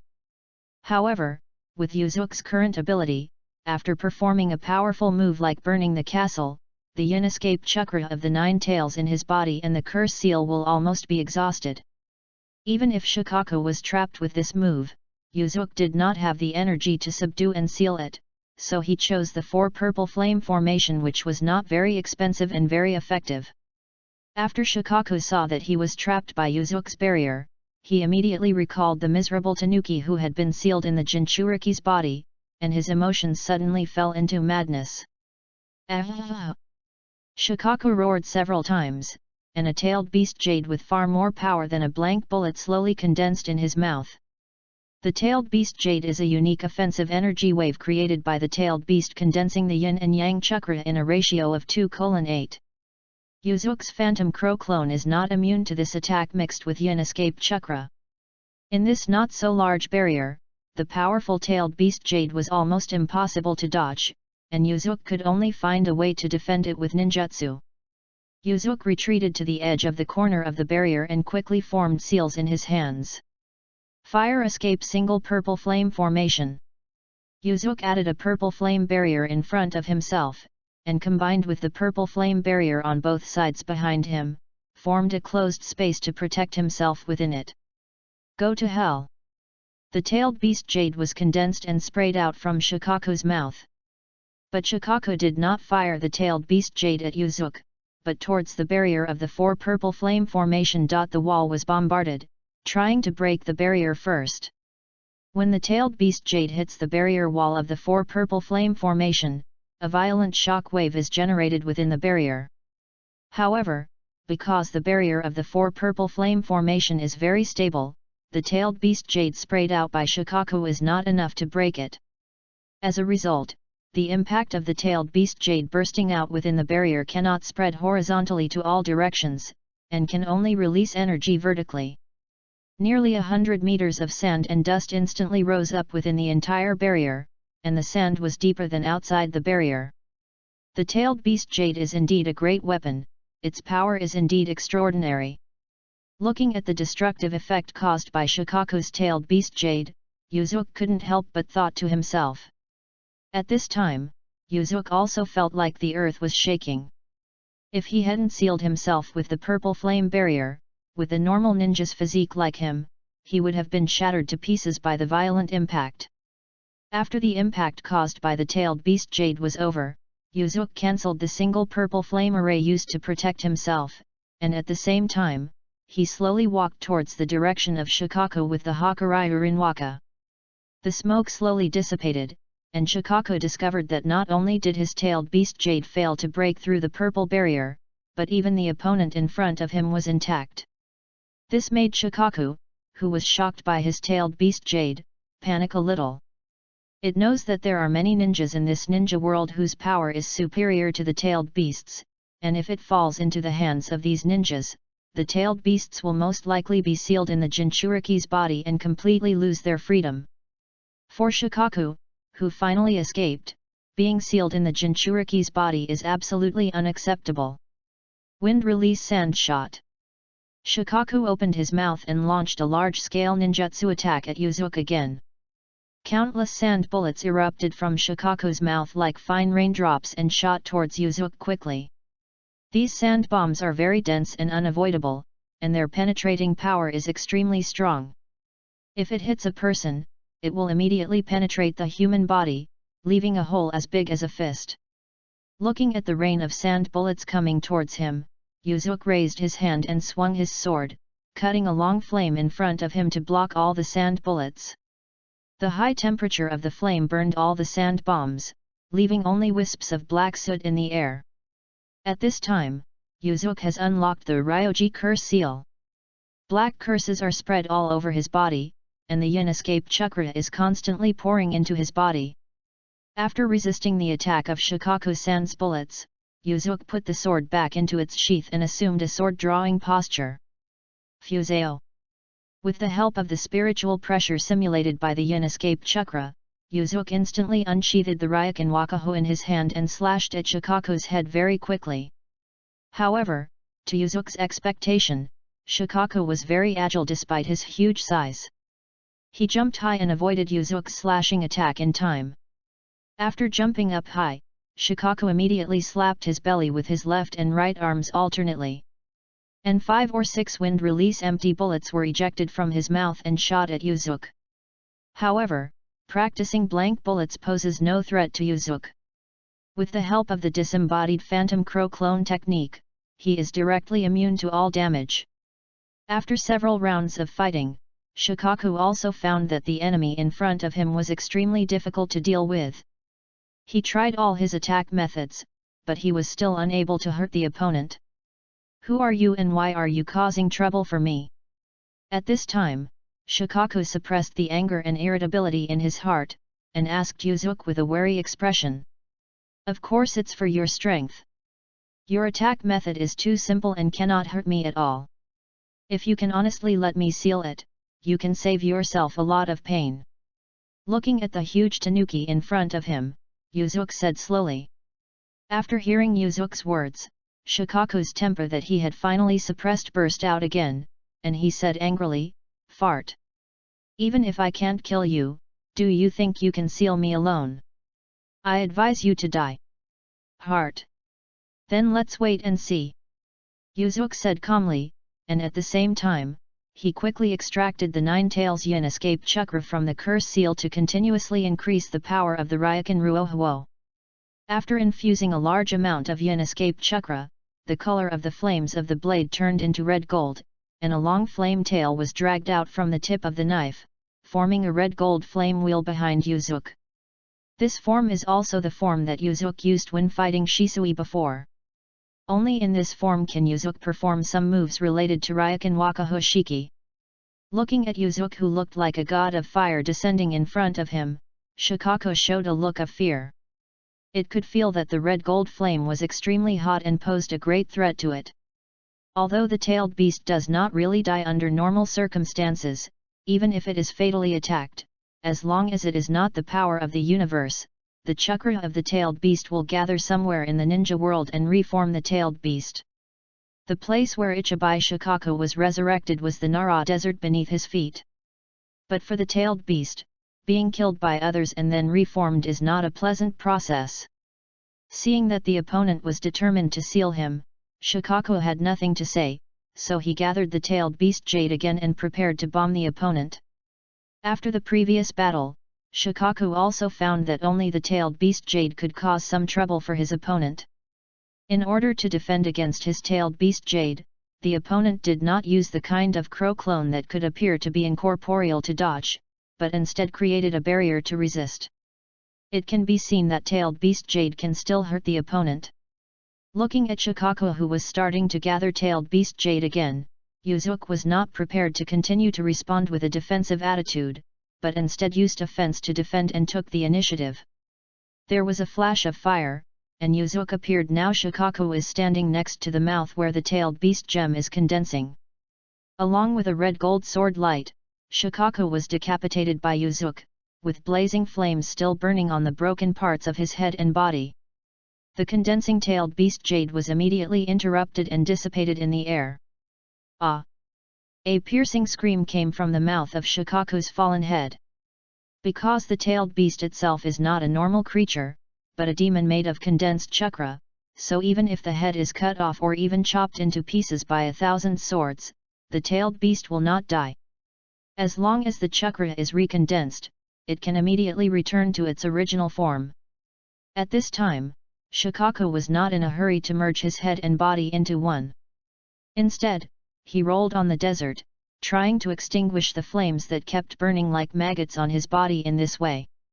However, what it never expected was that the red gold flames on Yuzuki's Ryurenwaka were not ordinary flames.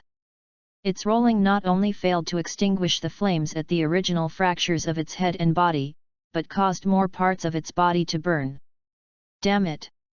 Shikaku roared angrily, and his body and head turned into gravel filled with powerful chakra, gradually disappearing on the sand. Shikaku then discarded the burned parts and reassembled into the form of a tanuki. However, Yuzuki discovered that the reassembled Shikaku was slightly smaller than before. Of course, this reduction in body size is not permanent. As long as Shikaku is given a period of time, his body can still return to its original size. Ah! After regrouping, Shikaku looked up to the sky and let out an angry roar again, raising his huge arm, ready to hit Yuzuki hard. However, seeing the long sword burning with blazing flames in Yuzuki's hand and the red gold flame wheel behind him, his raised arm stopped abruptly in the air.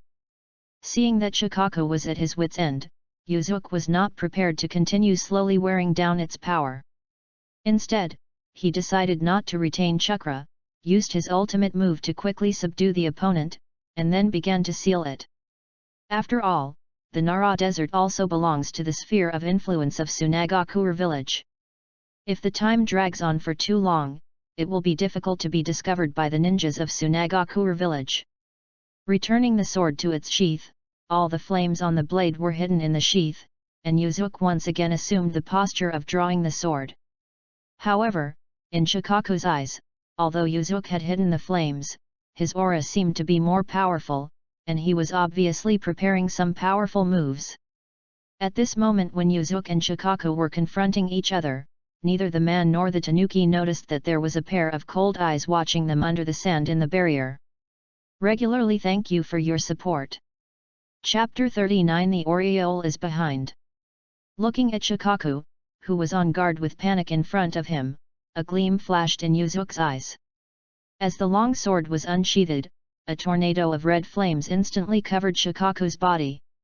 Flowing blade like fire Song Ming. Shikaku, who was wrapped in the flame tornado, let out a miserable howl and struggled continuously. But no matter how hard it struggled, it couldn't extinguish or get rid of the blazing flame. The sword move Song Ming can release a tornado of fire to surround the enemy at the moment of drawing the sword. It will not dissipate until the enemy is completely reduced to ashes. It is very suitable for dealing with tailed beasts that are huge in size and have extremely high vitality and recovery power. Strong enemy. After a while, Shikaku also found that he could not get rid of the flames at all, so he gave up the struggle completely, and instead kept waving his two huge claws to attack Yuzuki. Facing the crazy Shikaku, Yuzuki did not need to attack anymore, he just kept dodging. As the flames burned longer and longer, Shikaku became weaker and weaker, and the frequency of his attacks continued to decrease. With a loud noise, Shikaku's huge body finally fell to the sand. Shikaku was already dying as the life force and chakra in his body were almost exhausted. After absorbing the still burning flames on Shikaku's body with the Ryokan Wakawai, Yuzuki took out the sealing scroll and prepared to start the ritual of sealing Ryoji. Yuzuki-kun, I wonder if you would mind giving me one tale. Suddenly, a hoarse and low voice sounded in Yuzuki's ears. At the same time, a pale figure with snake eyes appeared behind Yuzuki. It was Orochimaru who defected to Konoha. Before Orochimaru finished speaking, 8 ferocious poisonous snakes suddenly emerged from behind his body, biting Yuzuki who had his back turned to him. Hearing this familiar voice, Yuzuki was suddenly startled. At this moment, his blade Ruohuo had been put away, and it was already too late to counterattack or dodge. Feeling a sharp pain in his limbs and shoulders, Yuzuki had been bitten tightly by 8 venomous snakes. But just when Orochimaru thought he had controlled Yuzuki, a large amount of flame suddenly burst out from the wound where Yuzuki was bitten by the poisonous snake. Not only did the venom of the poisonous snake completely evaporate, but it also quickly spread along the poisonous snake to Orochimaru's body. When Orochimaru saw this, he immediately cut off the poisonous snake sticking out of his back to prevent it from being burned, and Yuzuki also took advantage of this opportunity to quickly escape. After putting some distance away from Orochimaru, Yuzuki turned around and stood still, narrowing his eyes and looking at Orochimaru with murderous eyes. At this time, although Yuzuki seemed calm on the surface, he was already secretly thinking about countermeasures in his heart. Yuzuki knew very well that he no longer had enough chakra to continue fighting against shadow-level strongmen, especially Orochimaru, a chicken thief-type strongman who was extremely good at fighting. It was even more difficult to deal with him. Although his lethality is as sharp as fire huge, but the consumption is not small. If he were in his prime, he wouldn't be afraid of Orochimaru. But in this situation, if Orochimaru uses a war of attrition to fight with him, he will have no other choice but to escape. It's just a pity that Shikaku, who had just worked so hard to subdue him, gave Orochimaru a big advantage in vain. Lord Orochimaru, we are also old friends. It doesn't seem very kind of you to take action like this, right? Yuzuki said calmly after sorting out the clothes bitten by Orochimaru's poisonous snake. At this time, Yuzuki's wound bitten by the poisonous snake was no longer serious. For such a small trauma, Yuzuki could completely control the flame to disinfect the wound at high temperature and coagulate the blood. Of course, Yuzuki can only use this treatment method on himself. Seeing that Yuzuki was acting very calmly, and that he could not tell the truth or falsehood of the other party at all, Orochimaru couldn't help but secretly sigh that the other party was indeed not an easy character to deal with. Sticking out his snake-like tongue and licking his lips, Orochimaru smiled and said, "I can't help it. Unlike you, I can cast the 4 purple flame formation alone. Although it is not difficult to defeat Shikaku, I am not sure that I can catch him. So I can only ask you to help me. Also, Yuzuki-kun, now that I have left the village, you don't need to call me sir anymore." Orochimaru was already training his own team at this time, such as Kimimaro, Yugo, and the 4 people. Although all of these people are talented, after all, they are still young and cannot help Orochimaru at this stage. Otherwise, Orochimaru only needs to lead the 4 people to use barrier ninjutsu to trap Shikaku, and he can capture Shikaku. Yuzuki looked at Orochimaru and said slowly, "Mizuki is yours, right? It was he who revealed the news to you that I came to Tsunagakure village, right?" Orochimaru looked surprised, and then praised, "As expected of Yuzuki-kun, you can actually detect this. You really have a very keen sense of smell." Of course Orochimaru didn't know. This was not because Yuzuki discovered Mizuki's flaw, but as a time traveler, Yuzuki already knew Mizuki's details. "So you guess that I, who has the Ryoji curse seal, will not let go of Shikaku in the Nara desert, so I have been following me secretly. And I will reap the benefits after I take care of Shikaku," Yuzuki said. Orochimaru smiled sadly, "That's right. But Yuzuki-kun, you already have the Kyuubi, why don't you give me this Shikaku?" Yuzuki smiled and said, "This is a tailed beast. You don't want to take it away from me with these 2 words, do you?"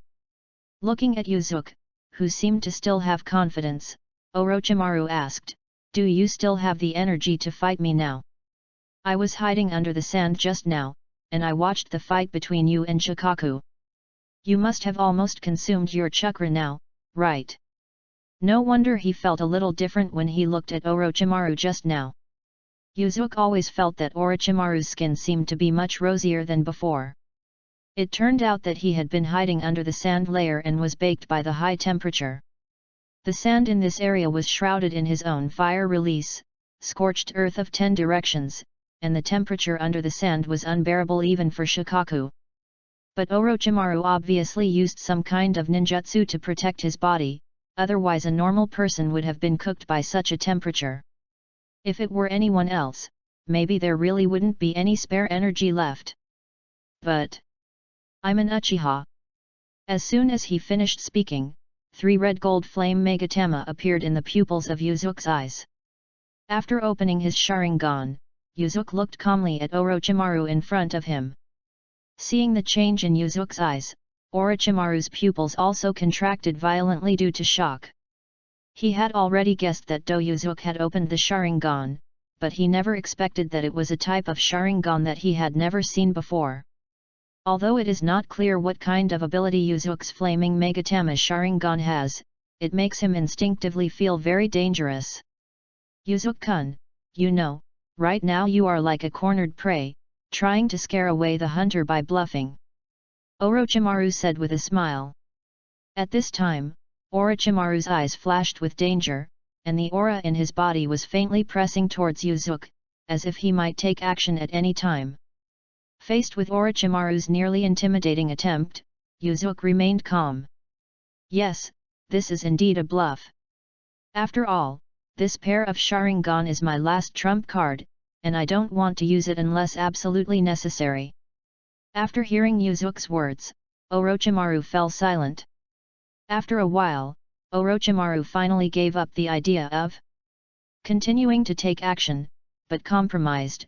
You should know that I have many precious ninja tools or information.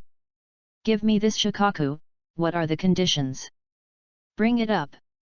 Hearing Orochimaru's words, Yuzuki frowned and thought carefully, this Shikaku looks like Orochimaru is determined to win. Since he is not strong enough now, he might as well sell the other party a favor in exchange for something substantial. Benefit. Besides, Orochimaru does have a lot of things that interest me.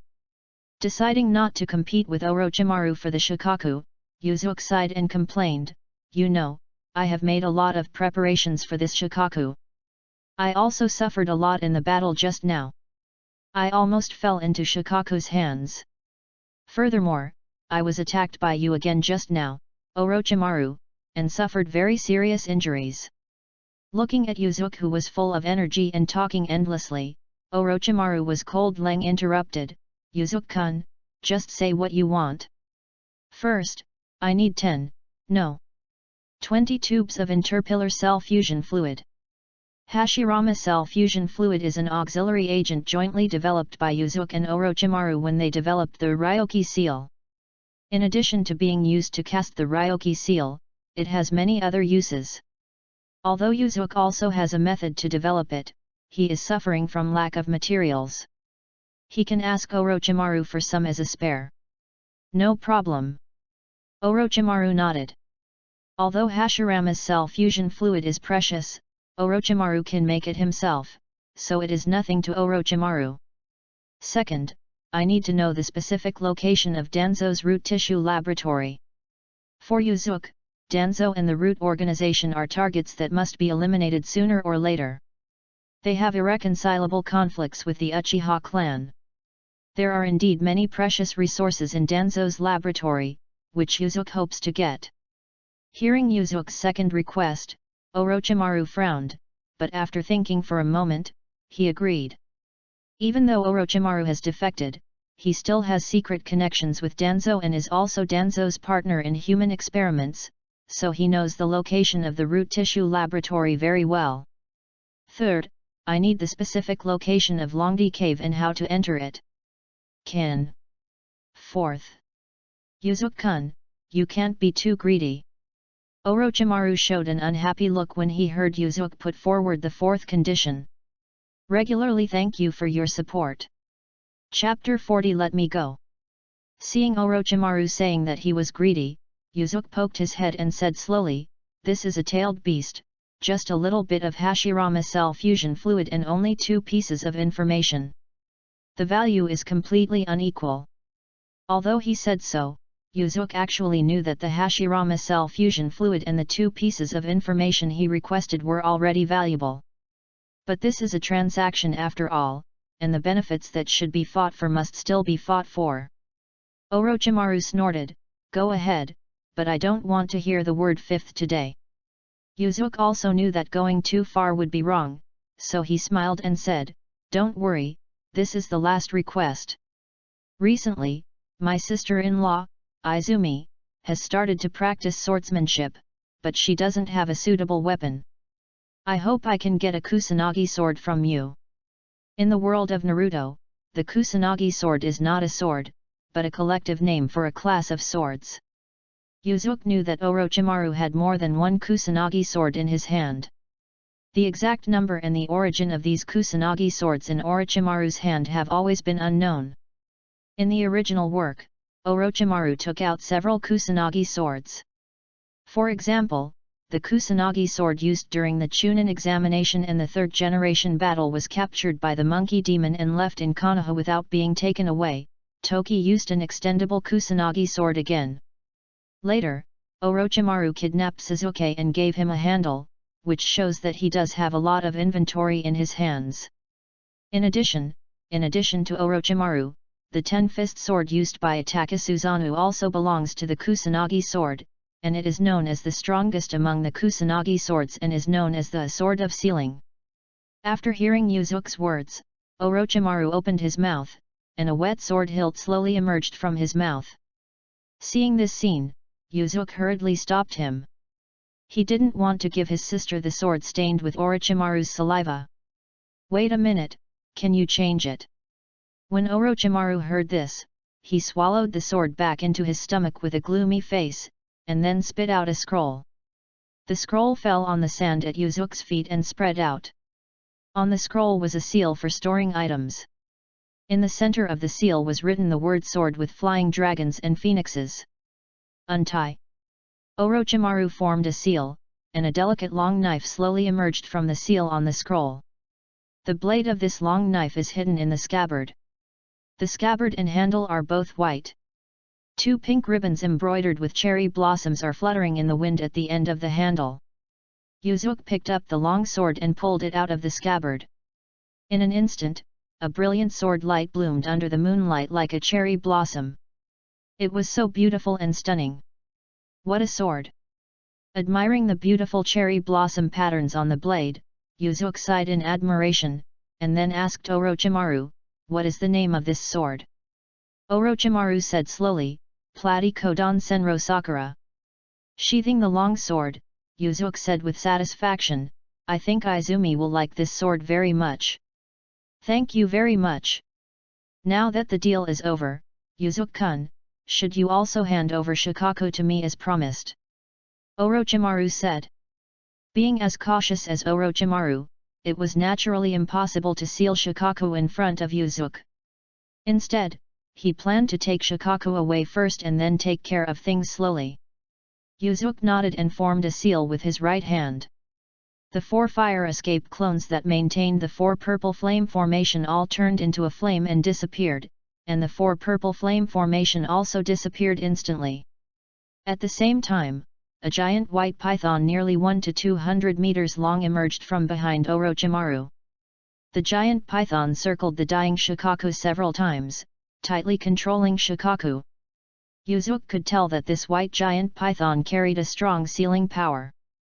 It was impossible for Shikaku, who was entangled by this giant python, to escape. Then, "Yuzuki-kun, see you later." Orochimaru got Shikaku and didn't stay any longer. After saying goodbye to Yuzuki, his body slowly sank into the sand. Following him into the sand was Shikaku, who was entangled by a giant white python. Looking at Orochimaru who was gradually sinking into the sand, Yuzuki slowly said, "There will be more, Orochimaru. Also, your current dressing style is really not good, so you should consider changing it." At this time, Orochimaru had already put on the kind of clothes with a thick hemp rope around his waist and a bow tied at the back of his waist. In Yuzuki's opinion, this kind of outfit was indeed inexplicable. After hearing Yuzuki's words, Orochimaru's face, which was originally slightly happy because he had captured Shikaku, froze for an instant, and did not slow down until he completely sank into the sand. Putting the Kusanagi sword like Yosenrazakura into the storage scroll, Yuzuki immediately returned to the inn. "Although I couldn't get Shikaku Ichibi's yin escape chakra this time, I still gained a lot. I got a lot of very useful things and information from Orochimaru." However, Orochimaru's performance also made Yuzuki slightly worried. The current Orochimaru's strength is already much better than that of the original. Coupled with the power of the Ryoji seal and the seal of Shikaku, it is even more difficult to deal with, If they faced each other in the future, it would also give me a huge headache. 2 days after the transaction between Yuzuki and Orochimaru, the second test of the Chunin exams also ended. The pass rate is similar to that in the past, only about 30% of the genin teams passed the second assessment. Moreover, among the eliminated teams, some genin died directly in the demonic desert. I have to say that the world of ninjas is indeed very cruel. At this time, there were only 9 teams left that had not been eliminated. Both Konoha participating teams successfully passed the second assessment. The examiner announced that the genin would have a day's rest before conducting the third test of the Chunin exam. The third assessment is also the last assessment of the Chunin exams. It focuses on testing the individual combat abilities of the genin. The examiner will randomly select genin to participate in the assessment on-site through electronic equipment, and compete in pairs.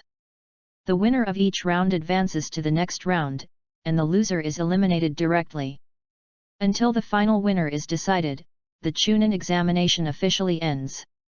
The assessment team of Tsunagakure village will draw the promotion opinions of all the genin who participated in the assessment based on the results of the 3 rounds of assessments, and formally give the opinions to the ninja village to which their respective genin belongs. The reason why only promotion opinions are given is because whether the genin of each village is promoted to Chunin is not decided by the exam organizer. It is ultimately decided by each ninja village. After all, the joint Chunin examination is of more political significance than practical significance, and it is not solely for the purpose of selecting Chunin.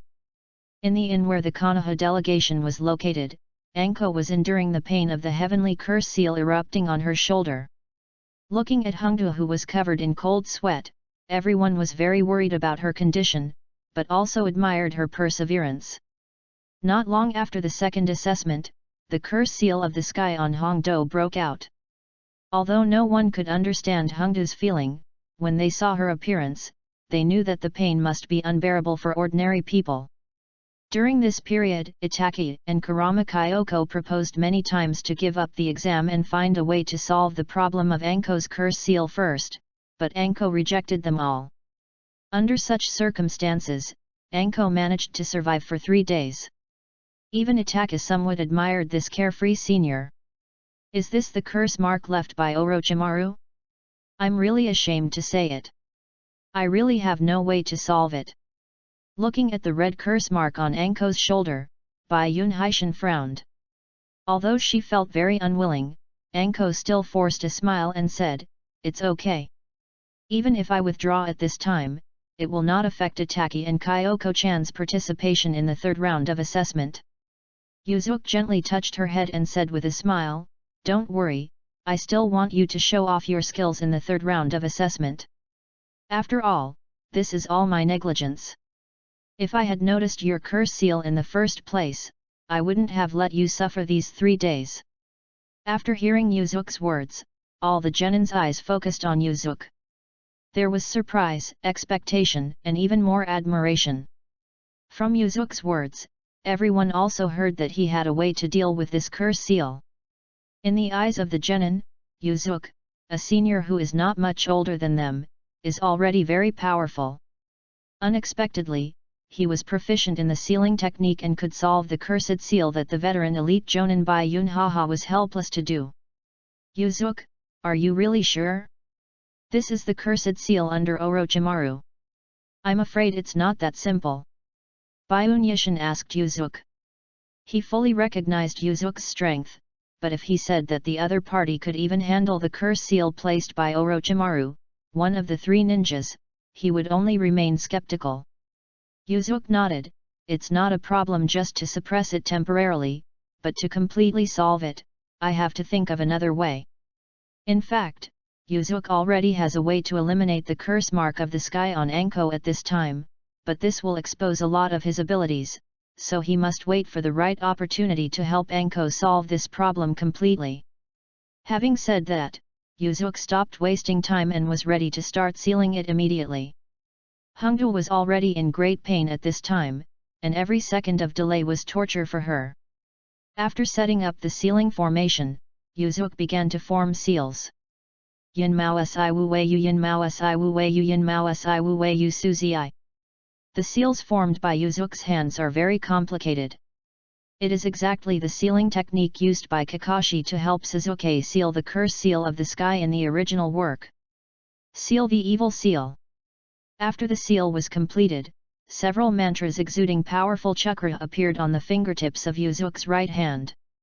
As Yuzuki pressed the finger with the curse on Anko's shoulder where the curse seal of heaven was placed, and a circle of seals slowly emerges around the curse seal of heaven. After the sealing form appeared, the dark red light on the heaven's curse seal gradually faded until it completely disappeared, and the heaven's curse seal turned black again.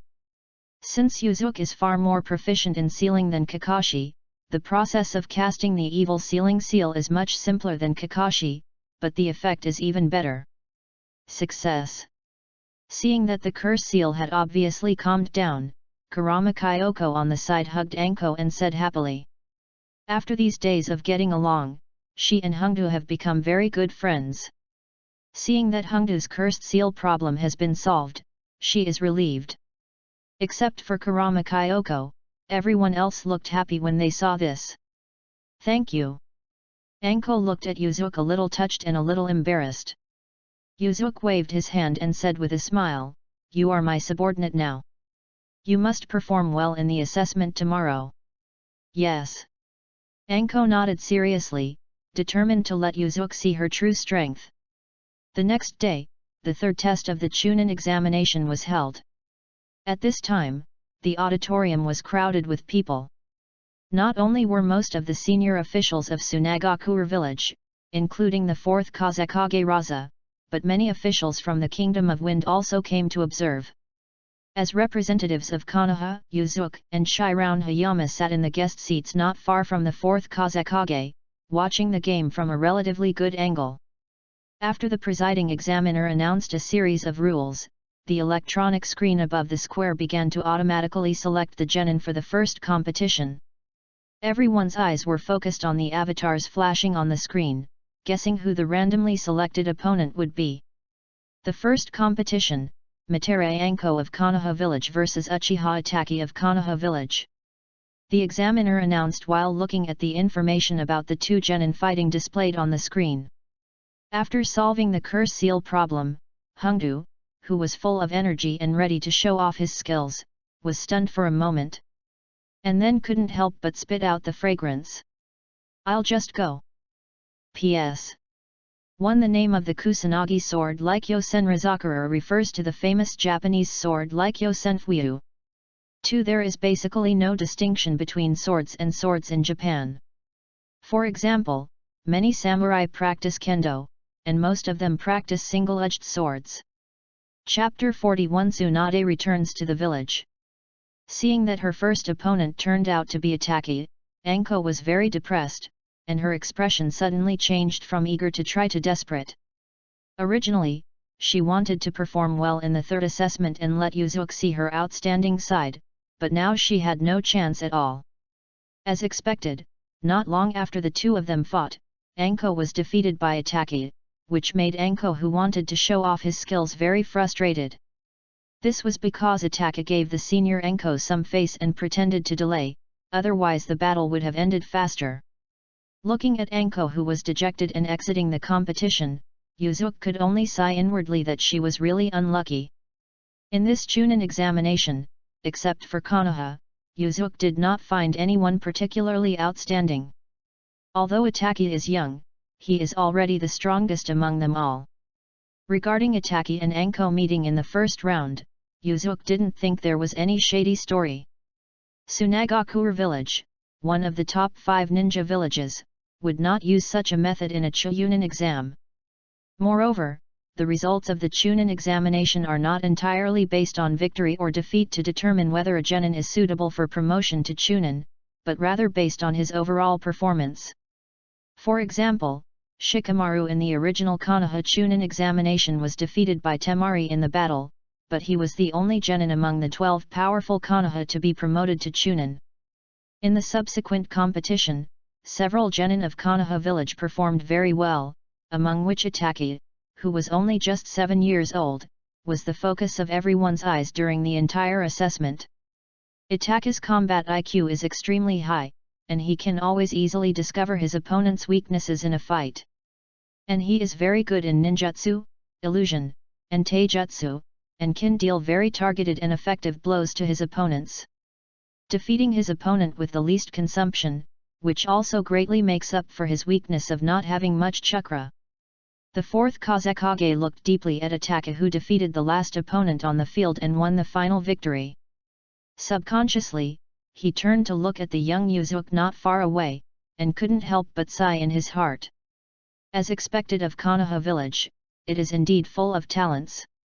As one of the 5 greatest ninja villages in the ninja world, our Tsunagakure village is far worse than Konoha. Luasha's gaze was immediately noticed by Yuzuki, who had strong mental power. Yuzuki turned around and met Luosha's eyes. Out of politeness, the two nodded slightly to signal each other as a greeting. However, Yuzuki saw wariness and worry in Raza's eyes. He was obviously shocked by the performance of the genin of Konoha village on the field. Perhaps, it's time to make a decision. Raza thought of the one-tail Jinhyuriki plan proposed by the elder Cho.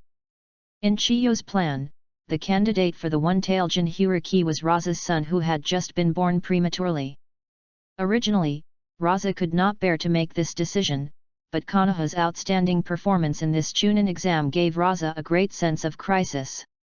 Although the Fire Country is an ally of the Sand Country, in politics, there are never permanent friends, only permanent interests. When the power of Tsunagakure village is not enough to be on an equal footing with Konoha, the Kingdom of Wind can only become a vassal of the Kingdom of Fire. In Luosha's view, the daimyo of the Wind Country is really short-sighted. He actually reduces the funds of Tsunagakure village year by year. He is simply digging his own grave. If he hadn't been able to rely on magnetic escape to obtain placer gold and sell it to supplement the village's expenses, Tsunagakure village would have been able to continue to shrink in size and eventually become a second-rate ninja village. Gaara, forgive me, this is the fate of being a ninja. Raza, who was troubled by internal and external troubles in Tsunagakure village, also made up his mind at this moment to sacrifice his own son Gaara and implement the one-tail Jinhyuriki plan. On the other side, Byunyashin was also amazed when he saw Itake's performance. He believes that with the talent Itake has shown, it won't be long before he becomes an outstanding ninja who is not inferior to Yuzuki, and he is very envious of Yuzuki having a disciple like Itake. After the Chunin examination, Konoha's delegation did not stay in Tsunagakure village. Yuzuki and Shirao Hayama directly returned to Konoha village with the 6 genin, sealing the evaluation of Konoha's 6 genin by Tsunagakure village. The promotion recommendation letter was given to the 3rd generation. Based on the promotion opinions given by Tsunagakure village, the 3rd generation finally decided that all 6 genin would be promoted to Chunin. Among the 6 genin, Anko was not given a relatively high evaluation in Tsunagakure village's promotion recommendations because he had little opportunity to perform. However, based on the advice of the mentors Yuzuki Shirao and Hayama Shirao, it was believed that Anko's strength, endurance, and willingness not to hinder the team members during the mission met the requirements of Chunin, so the 3rd generation also agreed to her promotion to Chunin.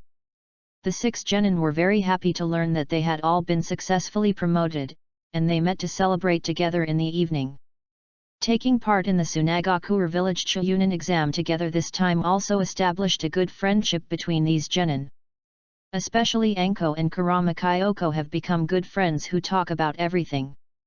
After leaving the Hokage building, when Yuzuki returned home, he found that both Izumi and Kabuto were not there. I learned from my mother, Uchiha Hazuki, that the two were currently training at the training ground. Yuzuki was very satisfied knowing that the two of them had not relaxed at all during his absence. Arriving at the training ground dedicated to him and his disciples, Yuzuki saw Izumi and Kabuto practicing battles from a distance. Due to Izumi's hard training in Uchiha swordsmanship, she is now better than Kabuto in physical skills. Kabuto, on the other hand, has an overwhelming advantage in ninjutsu, and the endless ninjutsu makes Izumi tired of dealing with it. In the end, Kabuto was the better, using earth-release ninjutsu to trap the exhausted Izumi. Yes, it seems that you have not been slacking off during this period. At this time, Yuzuki came over and at the same time rescued Izumi from Kabuto's earth-release ninjutsu. Elder brother. Teacher. When Izumi and Kabuto saw Yuzuki, they looked happy. Yuzuki took out the Kusanagi sword Plati Kodan Senraku Zakura from the storage scroll. This exquisite-looking long sword immediately attracted the attention of the two of them. Especially Izumi, who is now keen on swordsmanship, is even more obsessed. Handing the long sword to Izumi, Yuzuki smiled and said, "Izumi, this is a gift for you. I believe you will live up to this sword."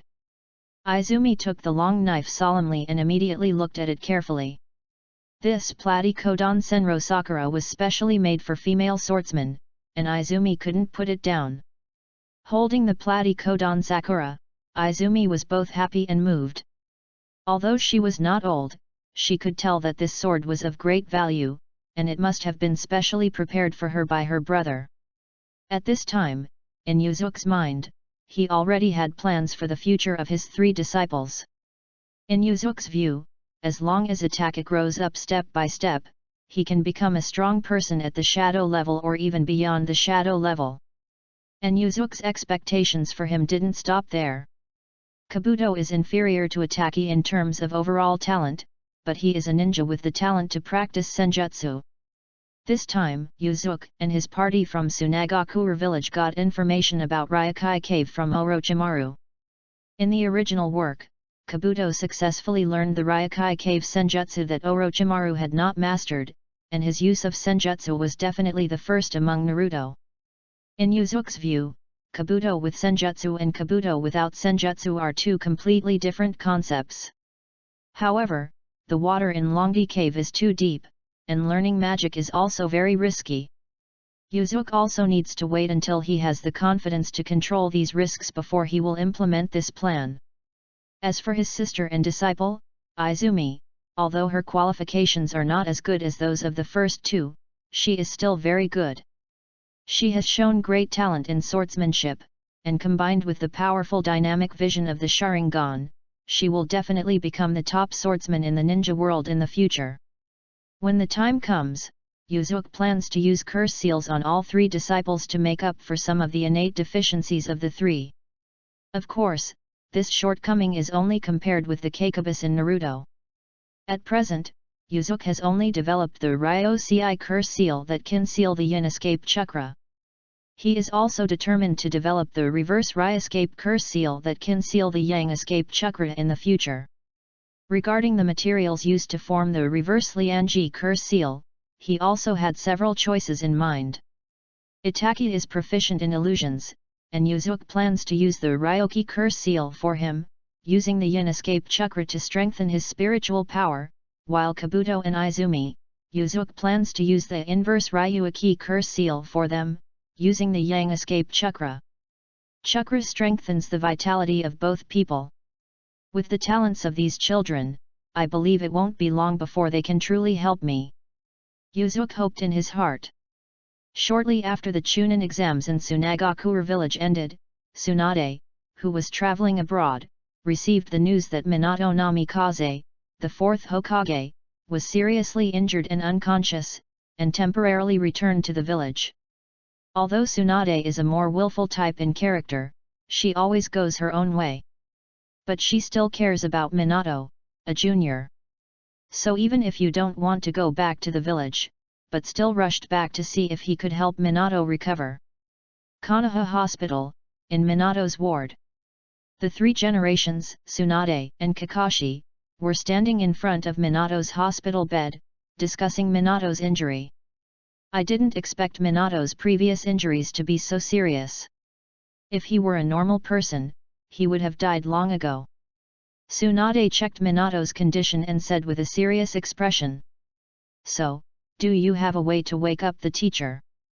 Kakashi asked with an anxious look on his face. Tsunade nodded and said, there are ways, but... Having said this, Tsunade shook her head helplessly, this is a long-term process.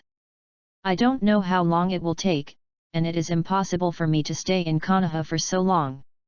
Although Minato's physical injuries are very serious, he has actually fully recovered after such a long period of training.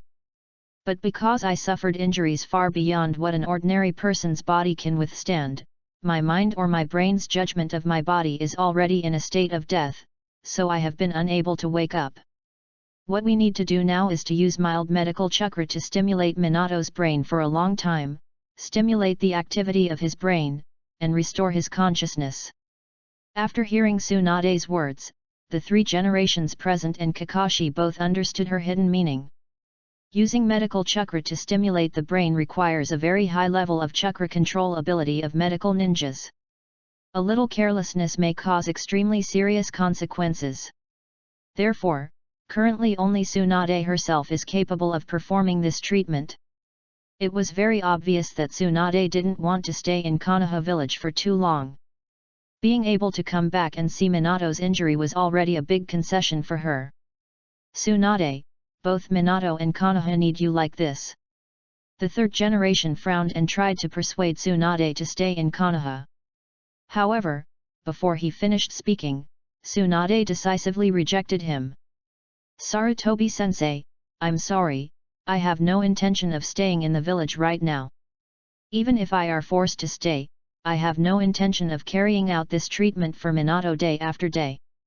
If there is any negligence during the process, it may not be possible for Minato. Undo the damage. Tsunade waved her hands. Is there really no chance for anyone else to perform this treatment for the teacher except you? Kakashi asked unwillingly at this time. Hearing this, Tsunade thought for a moment and said slowly, if you say so, it's not like there is no chance at all. Regularly thank you for your support. Chapter 42 Gambling. Not long after Tsunade returned to Konoha village, rumors spread in the village that Tsunade, one of the three ninjas, was looking for a disciple. However, if you want to become Tsunade's disciple, you must pass 3 tests. In the month after the news spread, many ninjas in Konoha village went to participate in the test with a trying mentality, but no one could meet the requirements. The news of Tsunade's selection of disciples caused a stir in the village, and of course Yuzuki in Konoha also knew about it. In Yuzuki's opinion, Tsunade's search for a disciple this time is probably related to the injury of the 4th Hokage Namikaze Minato. After all, Tsunade's purpose of returning to the village this time was to see the 4th generation's injuries. Some of the contents of the test set by Tsunade came from the mouths of the ninjas who failed to participate in the test. Yuzuki could tell that Tsunade wanted to find someone with extremely high talent in chakra control. After learning this information, Yuzuki's lips raised slightly. This is a once-in-a-lifetime opportunity. Hokage Building, in the 3rd generation's office. How is it, haven't you found a suitable candidate yet? The 3rd generation frowned slightly and asked Kakashi aside. Kakashi shook his head. The test set by Tsunade-sama is indeed very difficult. I also tried it myself, but I couldn't control the chakra to the level required by Tsunade-sama. The 3rd generation was silent for a while, then turned to look at Tsunade and asked, can we lower the standards a little bit? Impossible. You must know that there is no room for error in the process of treating Minato. If you fail to meet my requirements, it will only kill Minato in the end. Tsunade said firmly. To be honest, I didn't have high hopes. Shizune has been a child that I have favored over the years as a relatively talented medical ninja, but she is far from meeting the requirements for performing this ninjutsu. I didn't even think about it. But you can find the right candidate in a short time. Kakashi, who cared about the teacher, took 2 steps forward, knelt down to Tsunade, lowered his body to the bottom, and begged, Tsunade-sama, you are the only one who can save the teacher now. If there is no suitable candidate, please help me. I can stay in Konoha to treat the teacher. For Kakashi, too many relatives and friends have left him. He really can't help but watch his teacher lying on the hospital bed like a vegetative state. Tsunade sighed, but she always had her own way and would not give up her ideas just because of Kakashi's plea. "I'm sorry, I can't agree to your request.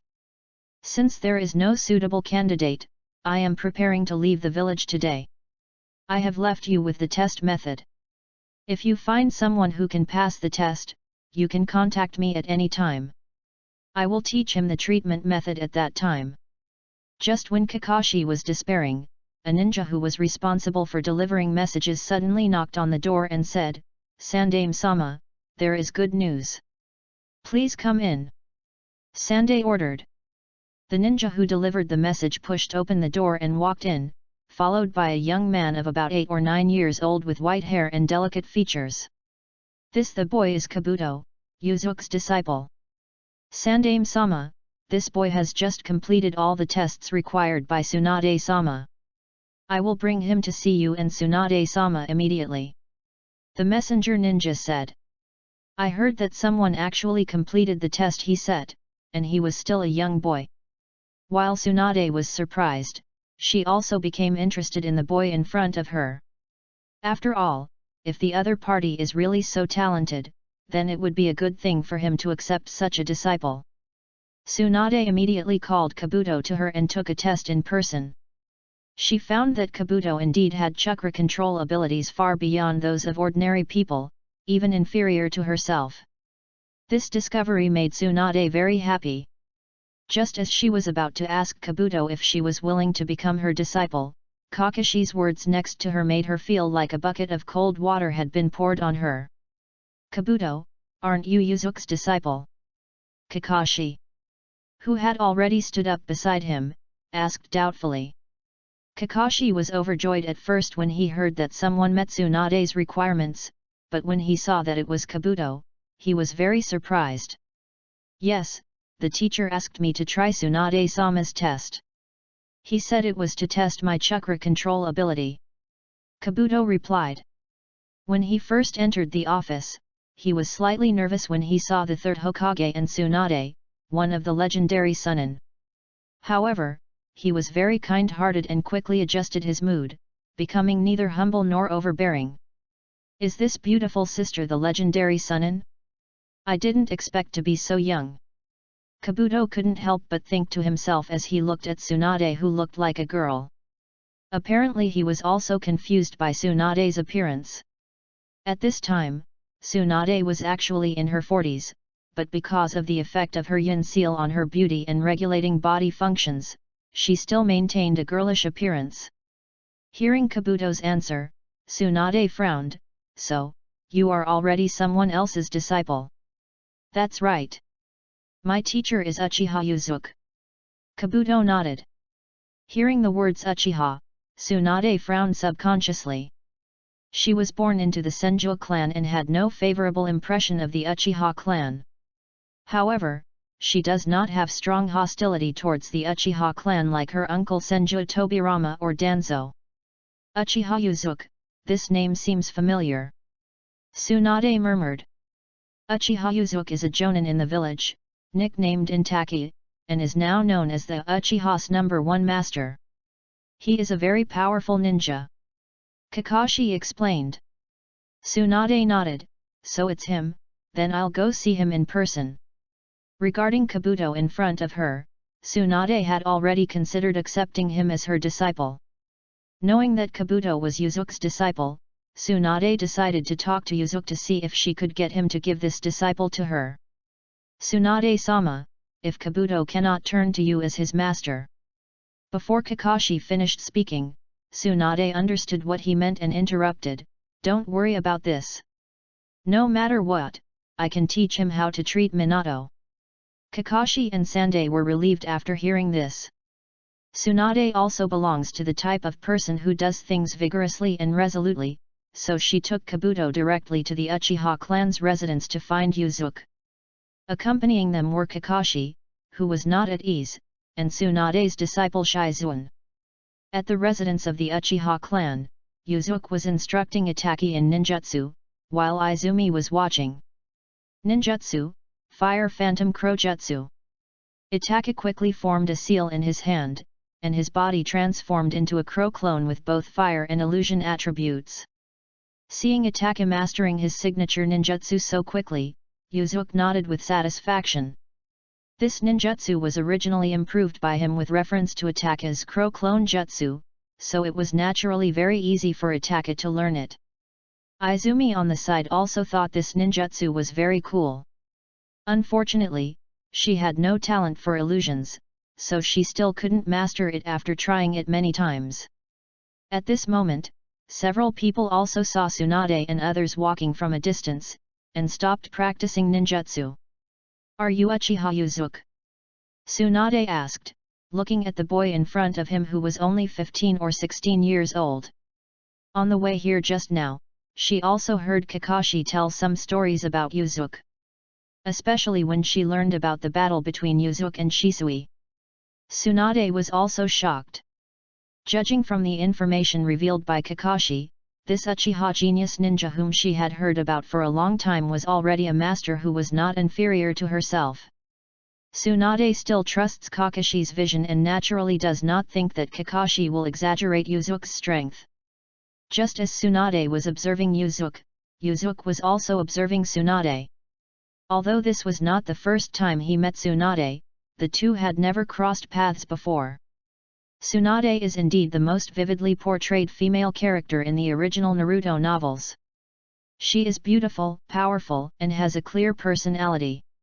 You can say she's not perfect, but you can't say she's unattractive. At this time, Tsunade was wearing a women's short kimono, and her long yellow hair was combed into 2 braids on her back. The face is delicate, with a blue prismatic mark between the eyebrows, and the necklace left by the first generation hangs on the slender neck.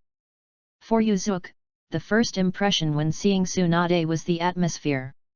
Yes, as a princess of the Senju clan, Tsunade doesn't have the slightest hint of a woman's shyness, but has an aura that is not inferior to that of a man. This momentum not only did not weaken her charm, but gave her an indescribable heroic temperament. It turns out it's Tsunade-sama.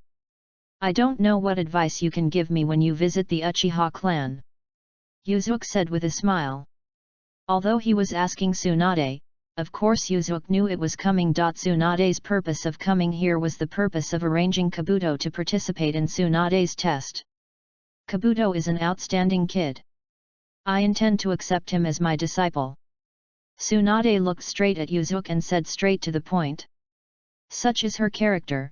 She says what she says and never minces words. Hearing Tsunade's words, Yuzuki secretly smiled in his heart, but there was a look of embarrassment on his face. I also like Kabuto very much.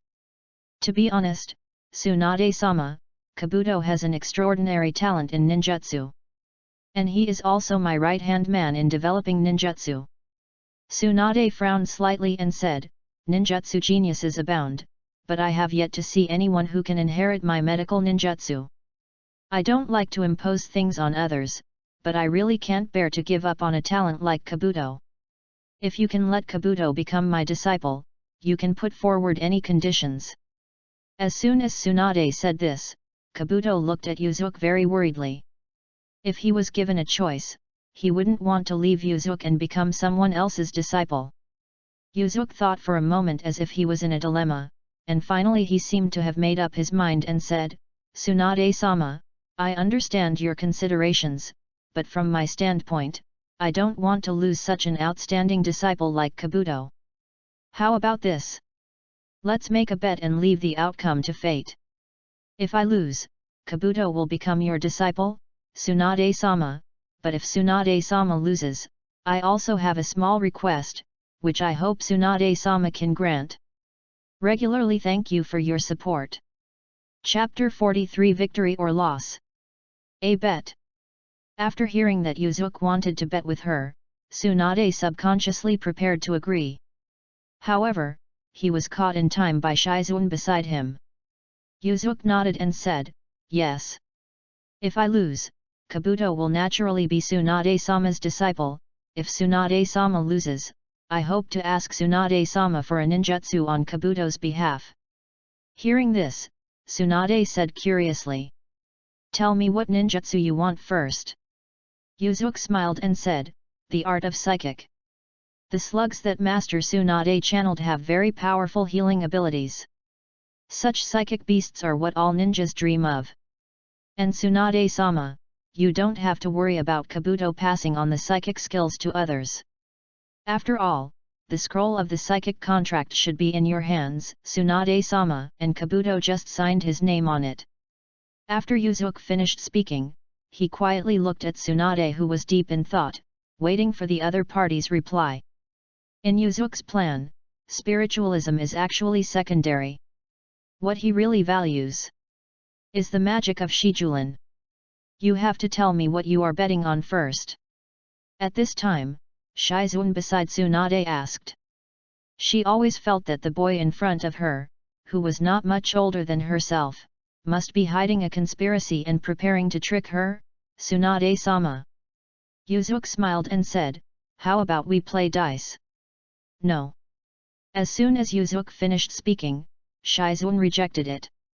She knew what Tsunade's luck was like, and she was sure to lose when betting on dice. Seeing Shizun's reaction, Yuzuki secretly laughed in his heart. Then he proposed several common gambling methods, but they were all rejected by Shizun. At this time, Tsunade's face showed displeasure, and the veins on her fair forehead pulsed slightly. It wasn't that she cared about Shizun answering for her, but that she was very dissatisfied that Shizun didn't trust her powerful gambling skills. This won't work, and that won't work either. This is a bit difficult to handle. How about we compete in medical ninjutsu? Looking like he was thinking about it in distress, Yuzuki tentatively said. Hearing Yuzuki's words, Tsunade raised her eyebrows and said slowly, you should know that my best skill is medical ninjutsu. Are you kidding me by proposing this kind of competition? Yuzuki smiled and said, it seems that the lady next to me is not very satisfied with ordinary gambling methods. It happens that I also have a little dabbling in medical ninjutsu, and we are all ninjas, so why not use ninjutsu to decide the outcome? If you don't object, Tsunade-sama, how about we compete to see who can revive a dying creature faster? When Yuzuki proposed a medical ninjutsu competition, Shizun couldn't give a reason to refuse. After all, this is what Tsunade is best at. If you don't dare to bet on this, then you won't be able to find a project that is more beneficial to your side. Tsunade nodded, okay, in that case let's get started. However, although you should be prepared, I, Tsunade, don't like to take advantage of others. No matter what the outcome is, I owe you a favor. Tsunade also noticed that Yuzuki seemed to be prepared, but in her opinion, she had a very high chance of winning in the medical ninjutsu competition. Even if she won, it would be a weak victory. Therefore, this favor can be regarded as compensation for Yuzuki. Yuzuki was stunned for a moment, then smiled and said, thank you very much, Tsunade-sama. After determining the betting method, everyone caught 2 dying catfish of about the same size and placed them on 2 stone slabs. Yuzuki and Tsunade were in front of 2 stone slabs, waiting for Kakashi, who was the referee, to give the order. Start! As Kakashi's voice fell, Tsunade and Yuzuki immediately began to rescue the catfish in front of them.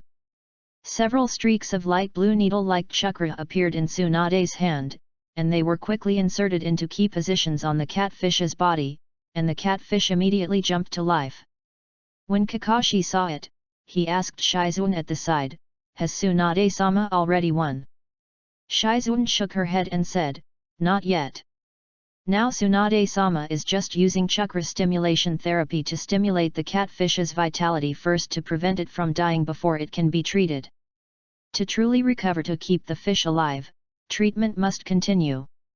Just as Shizun said, another light yellow chakra that felt very gentle appeared in Tsunade's hand. Tsunade covered the fish's body with her chakra-covered hands, and the fish's vitality was also recovering at a speed visible to the naked eye. While Tsunade was performing medical ninjutsu, Yuzuki took out a syringe and injected the liquid directly into the fish's body. After the injection was completed, Yuzuki quickly formed seals with his hands. After the mudra is completed, place your hand on the spot where you will inject the fish.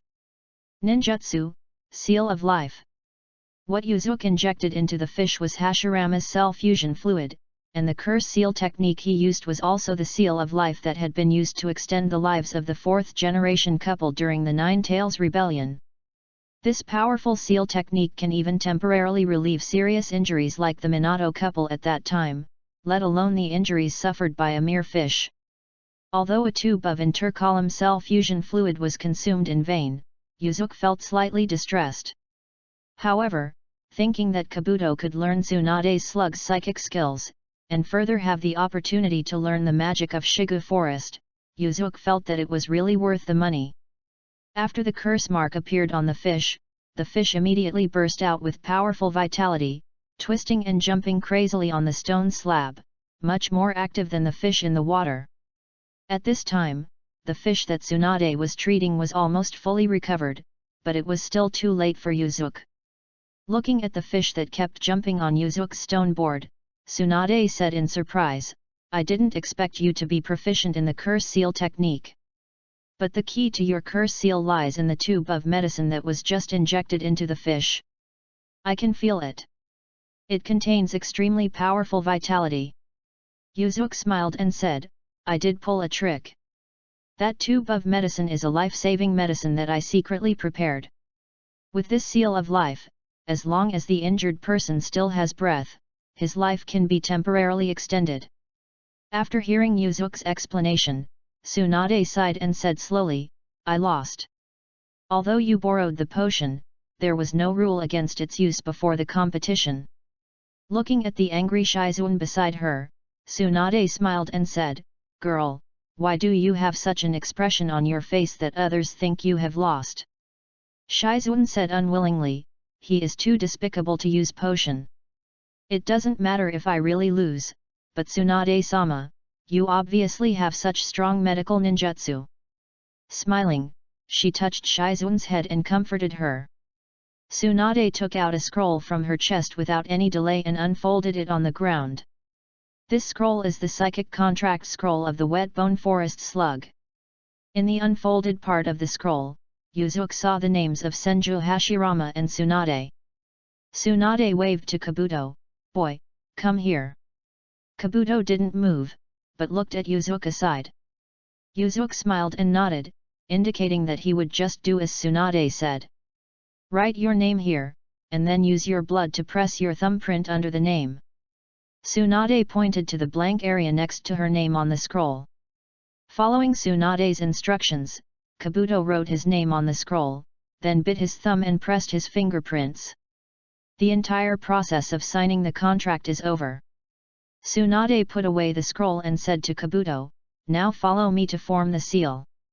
During the process of forming the seal, the chakra in your body is mobilized. The size of the slug you can summon depends on the amount of chakra you mobilize. Kabuto nodded and immediately followed Tsunade to start forming seals. Psychic Art. After the seal was completed, Tsunade closed the seal to cancel the channeling, and Kabuto pressed his right hand on the ground to summon a slug that was just big enough for him to ride on. Sitting on the soft and greasy slug, Kabuto seemed very uncomfortable. "Tsunade-sama, were you the one who summoned me?" At this time, the slug said, the voice was a sweet girl's voice. There are many psychic beasts in the ninja world who can speak, so no one would find it strange. Tsunade said, "No, it's the boy on your back who summoned you, and it's also a newly signed contract. His name is Kabuto." Kabuto hurriedly said to the slug beneath him, "Hello, my name is Medicine Master Kabuto. Please give me your advice in the future."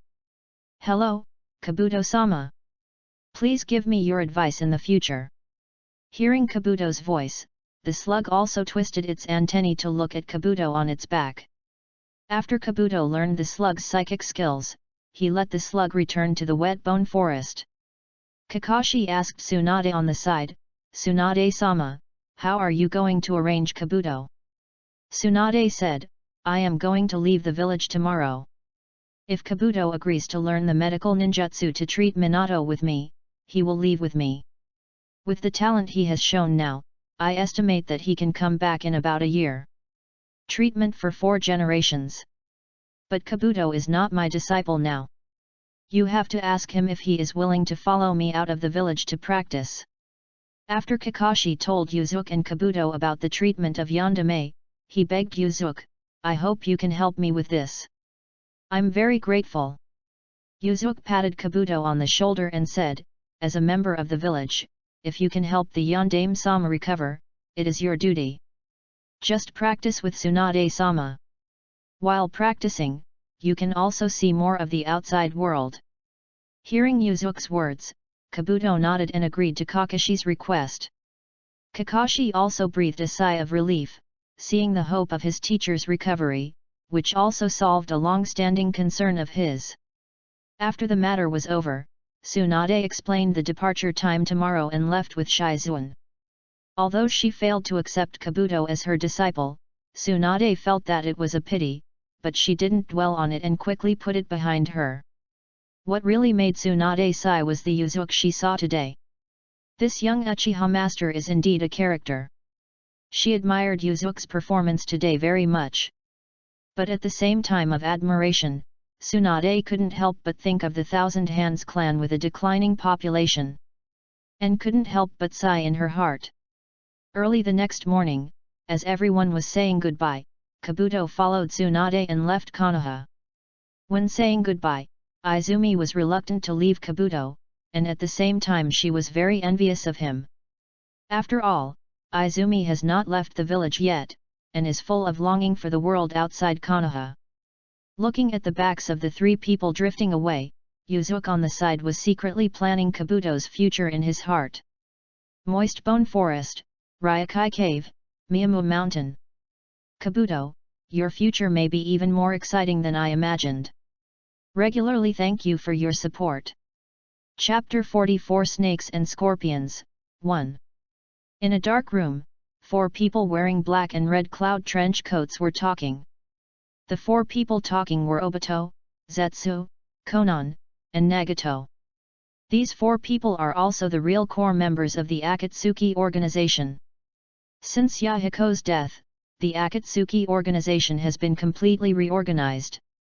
Not only has the members' uniforms been changed, but the entire organization's program has also undergone earth-shaking changes. At this time, Nagato was not present in his true form, but was attending as Pain after transforming Yahiko's corpse into Tendo Pain. Due to being ambushed by Hanzo and Danzo in the Rain Ninja village, Nagato's legs have been disabled. Moreover, due to excessive chakra overdraft caused by summoning the outside demon, Nagato now needs to rely on special equipment to stay alive. He has almost lost his ability to move, and all his actions outside rely on the manipulation of Pain's 6 paths. Although Obito can use Hashirama cells and White Zetsu's tissues to repair Nagato's legs and restore lost vitality, this will also bring Nagato's strength back to its peak or even further, which is not conducive to his control, so Obito Earth did not do this. How is the recruitment of members going? Obito, wearing a red swirl mask, asked. Obito is still doing things in Madara's name, so Nagato and Konan always think that the masked person in front of them is Uchiha Madara. We have found several good players now. The rebel ninja Kakuzu from Takigakure village, the rebel ninja Loquatjizo from Kirigakure village, and the newly recruited Red Sand Scorpion. Zionin said expressionlessly. Since Yahiko's death, Konan's personality has completely changed. She used to be very gentle to everyone, but now she has become aloof and cold. She always has a cold expression, as if she has lost her emotions. Hearing what Zionin said, Obito frowned slightly under the mask. The progress is a bit slow. This manpower is far from enough. We need to gather at least 10 full members. We also hope to have suitable candidates as soon as possible to promote the organization's plan, but there are not many masters floating outside the various ninja villages. You provided the information on the previous members. I wonder if you have any new candidates here? At this time, Pain asked Obito in a cold voice.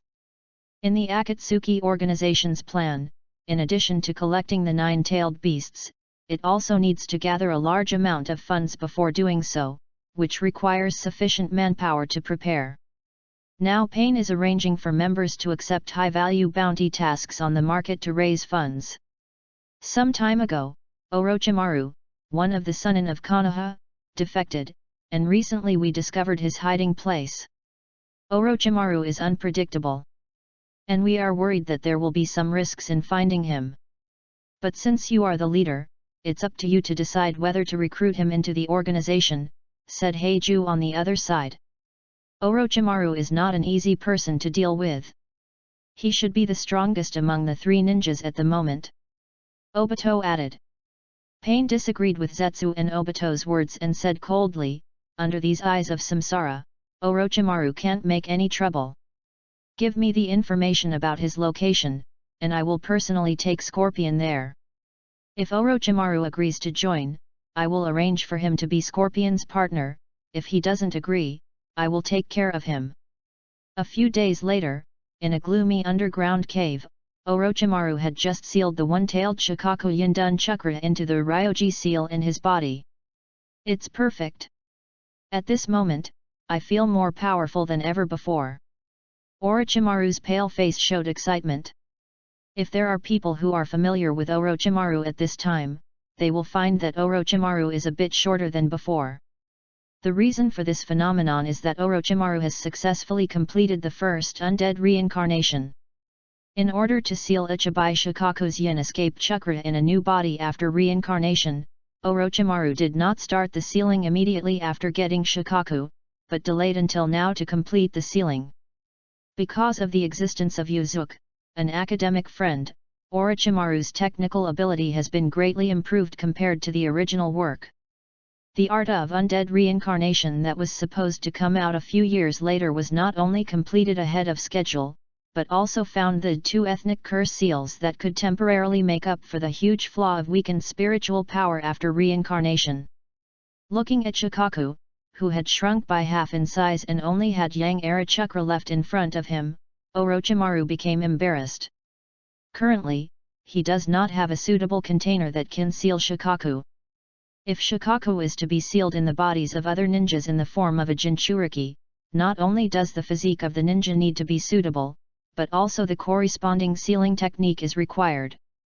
And seal Shikaku in the ninja body. The sealing technique for creating a Jinchuriki is currently only studied in Sand Hidden Village, and Orochimaru does not yet have enough conditions to create a Jinchuriki. Orochimaru had to take care of Shikaku personally, and Shikaku had a bad temper and was too talkative, which made Orochimaru tire of it, and letting Shikaku go was really a waste. Therefore, the remaining half of Shikaku became completely useless in the hands of Orochimaru. After thinking for a moment, Orochimaru decided to kill half of Shikaku directly. Although it was a pity, he didn't have the extra energy to take care of this Shikaku now. Of course, even if Shikaku is killed by Orochimaru, he will not really die and will be resurrected in the Nara desert soon. I wonder if Yuzuki-kun has found the material for the reverse Ryoji seal that can seal Yang-en chakra. Orochimaru couldn't help but think of Yuzuki. If he could complete the reverse Ryoji seal now, the other half of Shikaku's Yang release chakra would not be wasted like this. When Yuzuki first proposed the Ruji seal, he relied on the extremely powerful Yang escape seal Yin escape chakra of Hashirama's cells to achieve the effect of using Yang to control Yin, forming the Ryoji seal. The principle of reverse Lianji curse seal is exactly the same as the Lianji curse seal. With the help of some kind of material containing powerful Yin escape power, the Yin is used to control Yang to form a curse seal, which can seal a massive amount of Yang escape chakra. The Sharingan should be used as a seal material representing the power of escape, but the ordinary Sharingan is definitely not enough. At least it must be the special Sharingan that Uchiha Shisui used when he fought Yuzuki-kun before.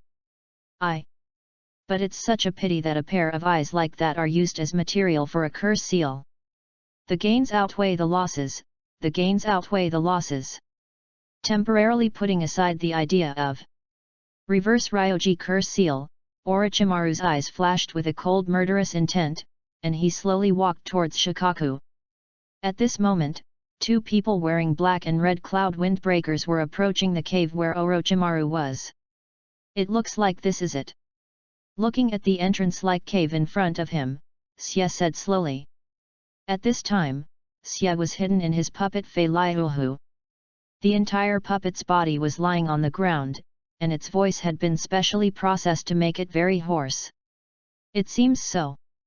We didn't hide our tracks. Orochimaru must have discovered us as well. Pain said. As soon as he finished speaking, Orochimaru slowly walked out of the cave. Orochimaru had just strangled Shikaku, who had only Yang Yi and Chakra left, when he discovered the arrival of Pain and Scorpion. As if he sensed that the visitor was unkind, Orochimaru took the initiative to come to the entrance of the cave to greet him. He also wanted to try out what kind of power the body that had just been reincarnated and planted the To Esteem curse seal could exert.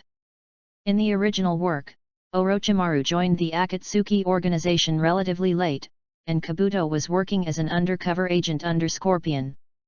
Therefore, when the Akatsuki organization came to visit, Orochimaru already knew a lot of inside information about the Akatsuki organization. Now Kabuto has been abducted by Uzuki, and the Akatsuki organization has noticed Orochimaru earlier, so Orochimaru is still very unfamiliar with the Akatsuki organization at this stage. Looking at the Tiendao Pain in front of him, Orochimaru did not recognize that this was one of the 3 orphans he had met in the Rain Ninja village with Jiraiya and Tsunade. For him, he has seen too many war orphans like this and doesn't take it to heart. At this time, all his attention was focused on Pain's pair of rippled reincarnation eyes. These eyes are a very special kind of pupil technique blood inheritance limit. Orochimaru stretched out his tongue like a snake letter and licked his lips, thinking secretly in his heart. Although he saw the unusual eyes of Tendo Pain at a glance, Orochimaru did not recognize that these were the legendary Rinnegan eyes. But instinctively, he felt that the pair of eyes in front of him was very powerful. When being stared at by these eyes, Orochimaru felt as if he was a prey with no escape, being firmly targeted by the hunter. Orochimaru, long time no see. At this time, Scorpio beside Pain took the initiative to say hello to Orochimaru. Turning his gaze from Pain to Hirako, Orochimaru frowned and observed carefully, and asked in an uncertain tone, "Are you the Red Sand Scorpion?" Orochimaru once met Scorpion. At that time, Scorpion had not yet joined the Akatsuki organization, and he had not hidden his body in the puppet Hirako. However, with Orochimaru's eyesight, he still found some clues through this puppet, but he was not completely sure.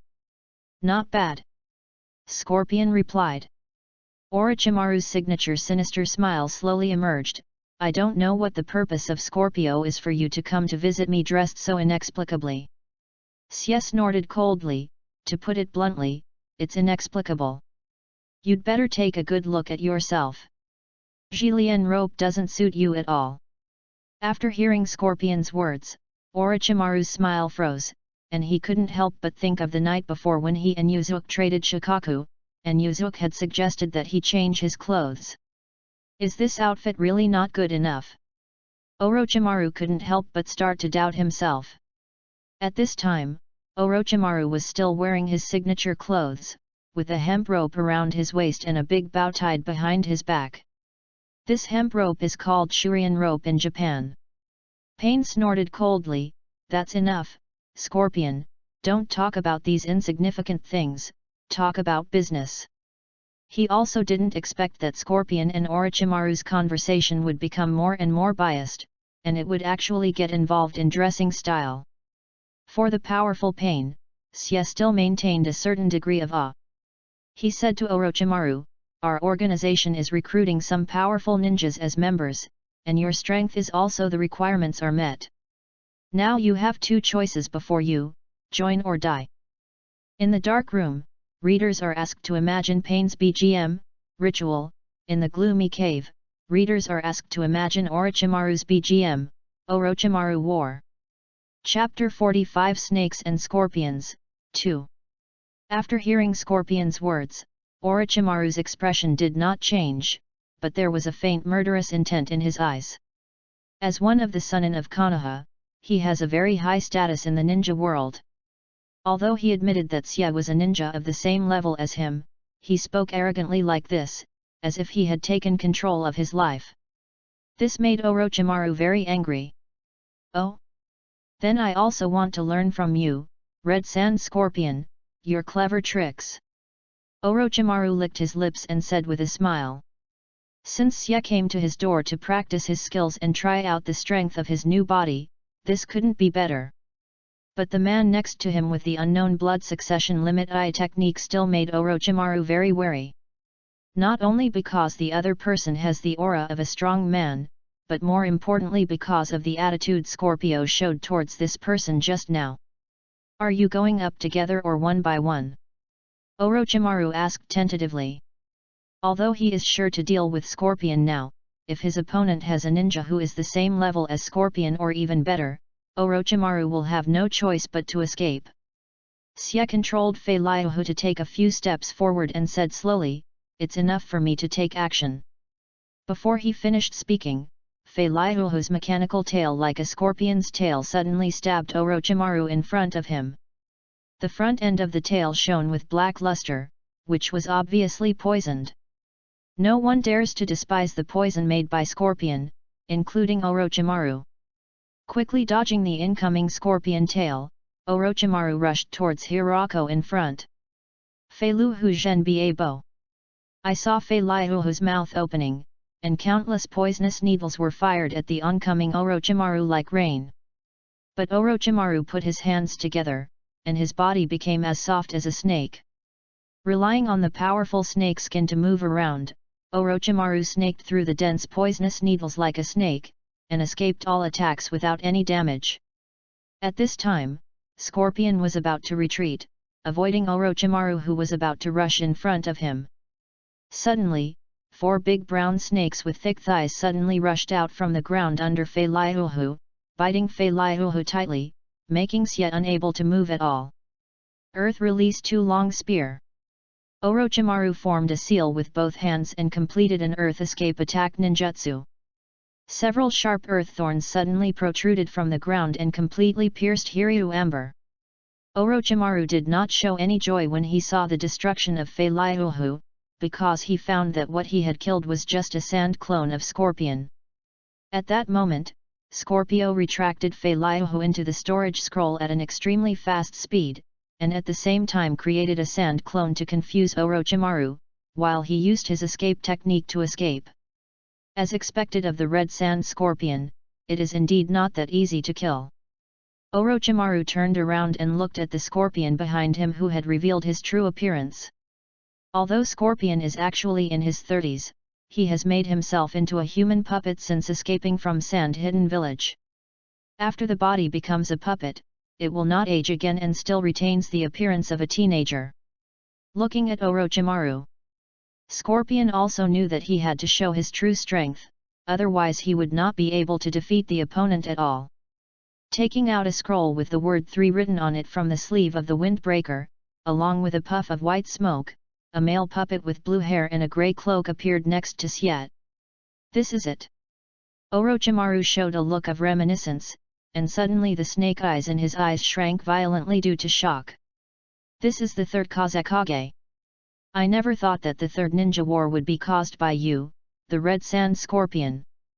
The trigger point of the third ninja war was the disappearance of the third Kazekage.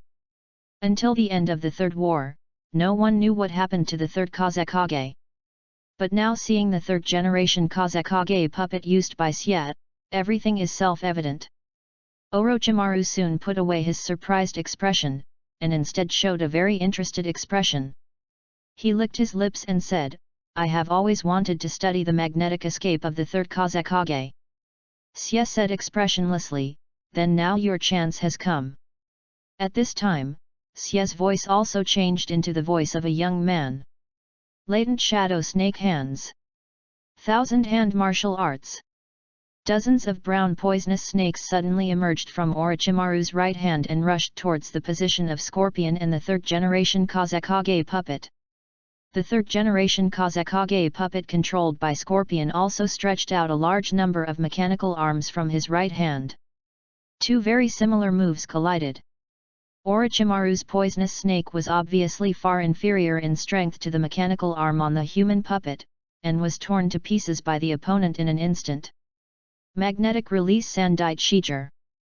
At this moment, the third Kazekage puppet opened its chin, and a large amount of black iron sand formed a dense sand-iron rain that instantly enveloped Orochimaru's location.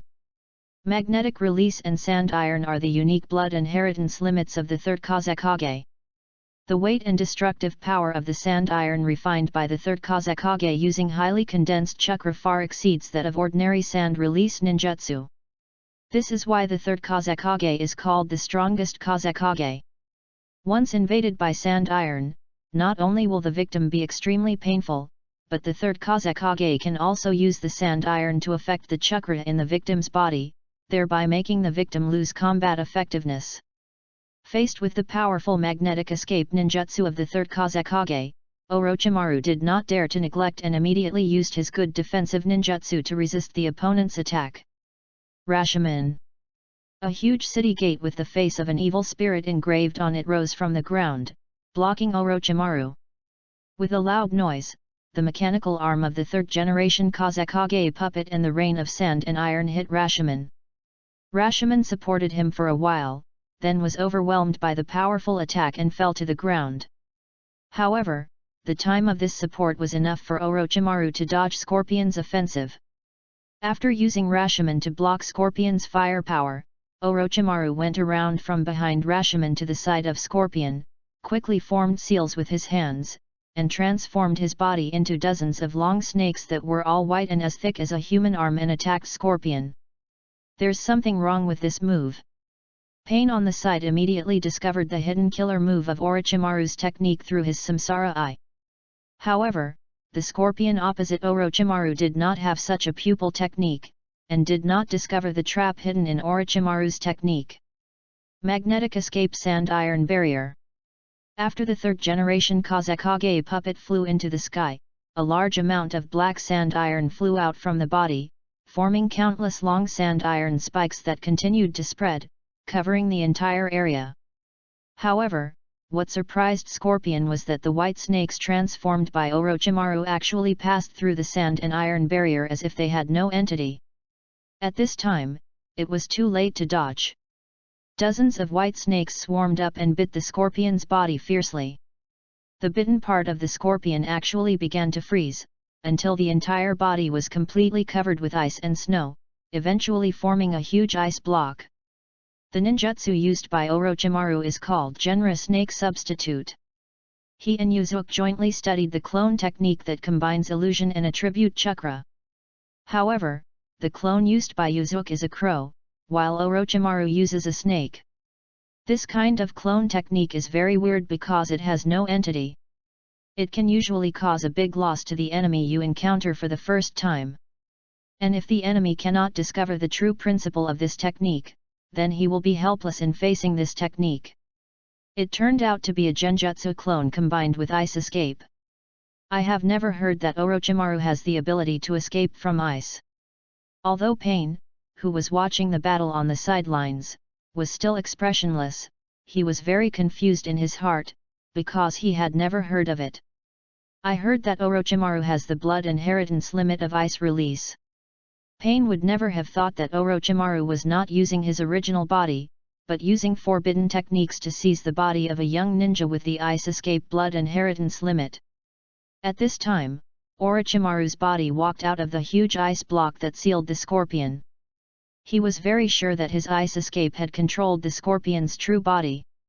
Just as he was about to take away the third-generation Kazekage human puppet suspended in mid-air, he suddenly saw the human puppet spit out a sand-iron spear from its mouth and stabbed him suddenly.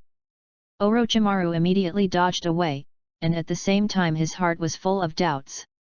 There is no doubt that the body of the Scorpion is indeed in the ice. The third-generation Kazekage puppet should have no operator, so why can it still move?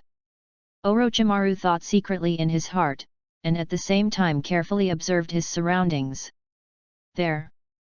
Suddenly Orochimaru found a figure in black robe hiding behind a big tree, using chakra wires to control the third-generation Kazekage puppet. It turns out that when Scorpion was frozen by Orochimaru, he found that it was too late to escape and released a new puppet body. At the same time, the regeneration core carrying his soul separated from the original body and attached to the new puppet body. Scorpion, let me do it. Pain stopped Scorpion, who wanted to continue taking action, and prepared to defeat Orochimaru himself.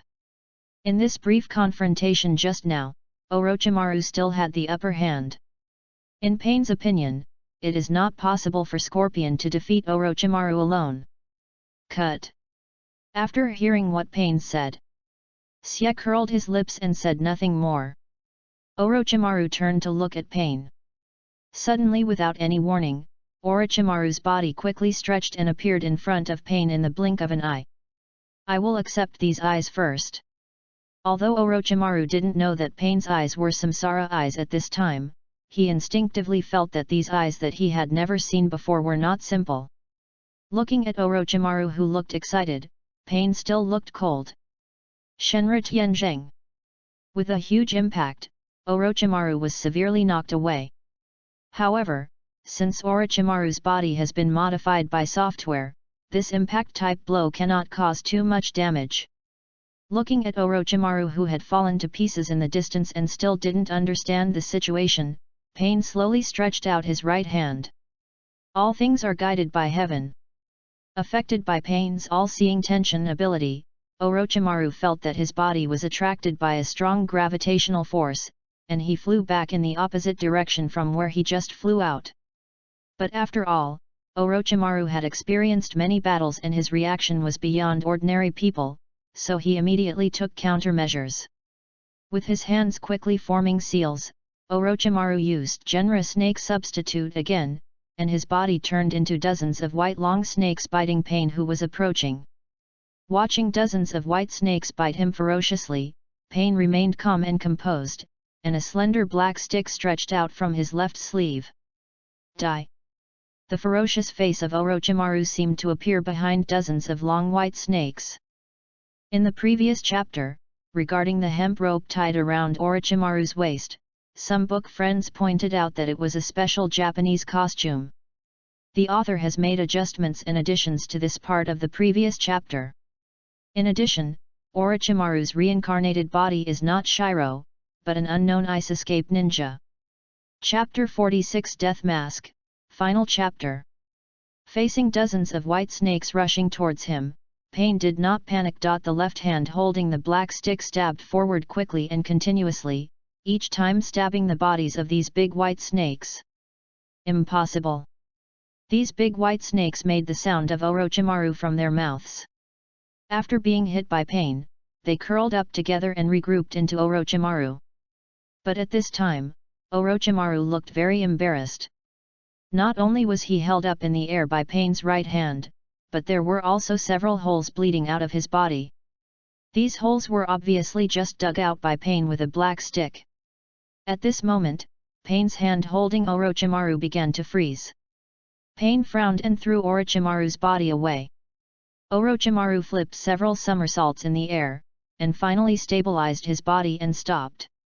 Looking at the black stick in Pain's left hand, Orochimaru asked gloomily, "What kind of weapon is this? It can actually hit my illusion clone." Pain did not answer Orochimaru, but looked at him calmly and said, "Tell me your choice, join or die." The black stick in Pain's hand is a substance created by using the power of the Samsara Eye and combining it with yin and yang. This substance can harm the genjutsu body composed of yin escape chakra. It can not only be used as a weapon, but more importantly, it can be used as a chakra sensor for the 6 paths of pain. It is the key to Nagato's control of the 6 paths of pain.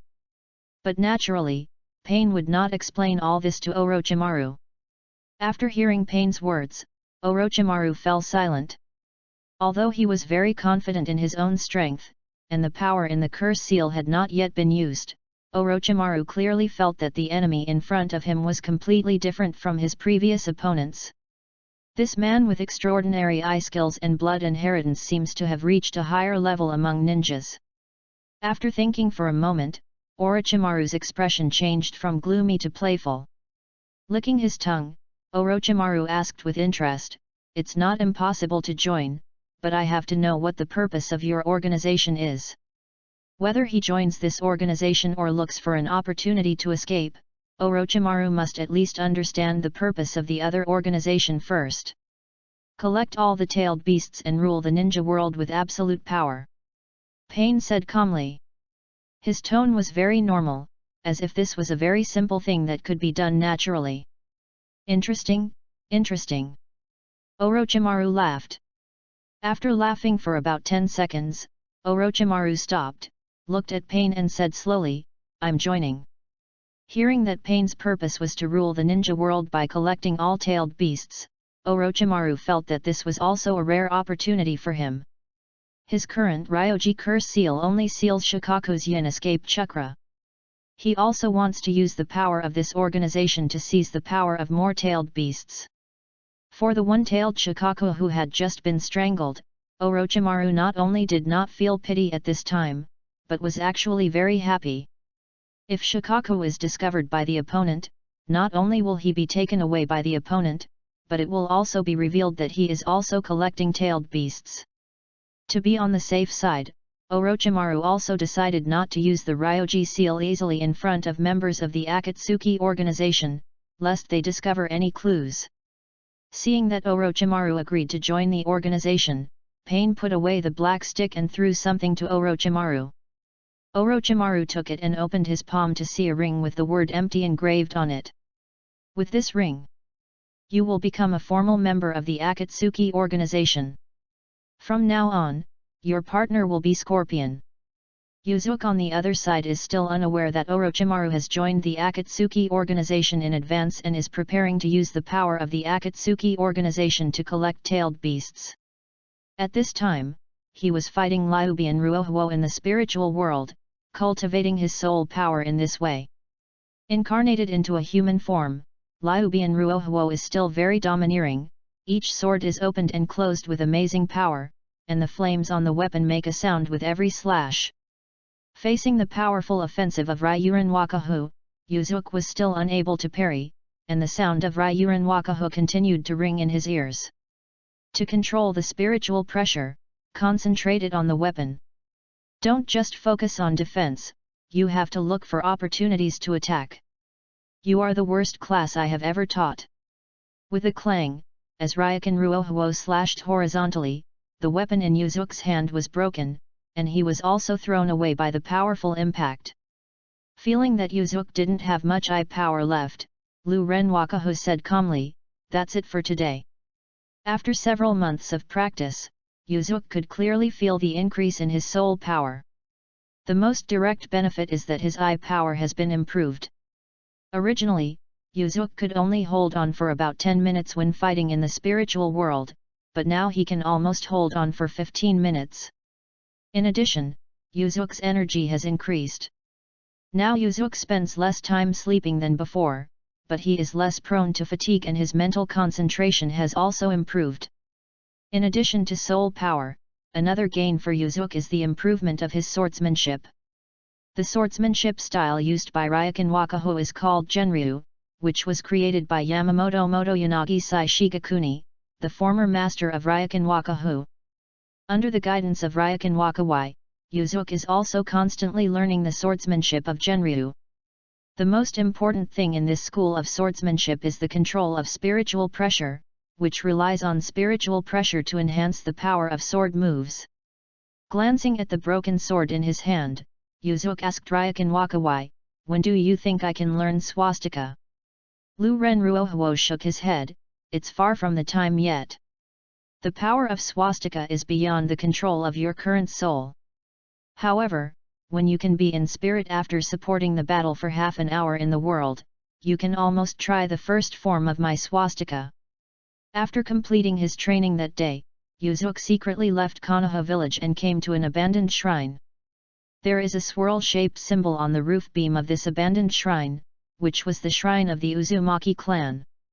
Hidden here is an artifact passed down from generation to generation by the Uzumaki clan, the Death Mask. There is a mysterious connection between the Death Mask and the God of Death.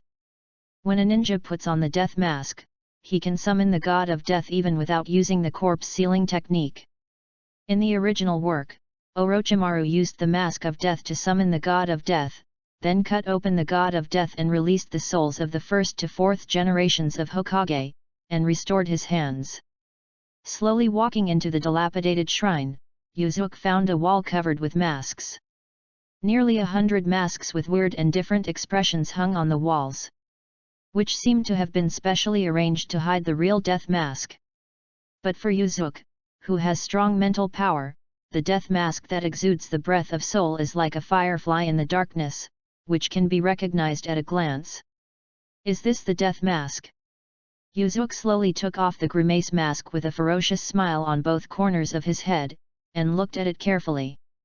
Yuzuki once mentioned the Shinigami in the Naruto world to Ryokan Wakawai, and Ryokan Wakawai was also very interested in it.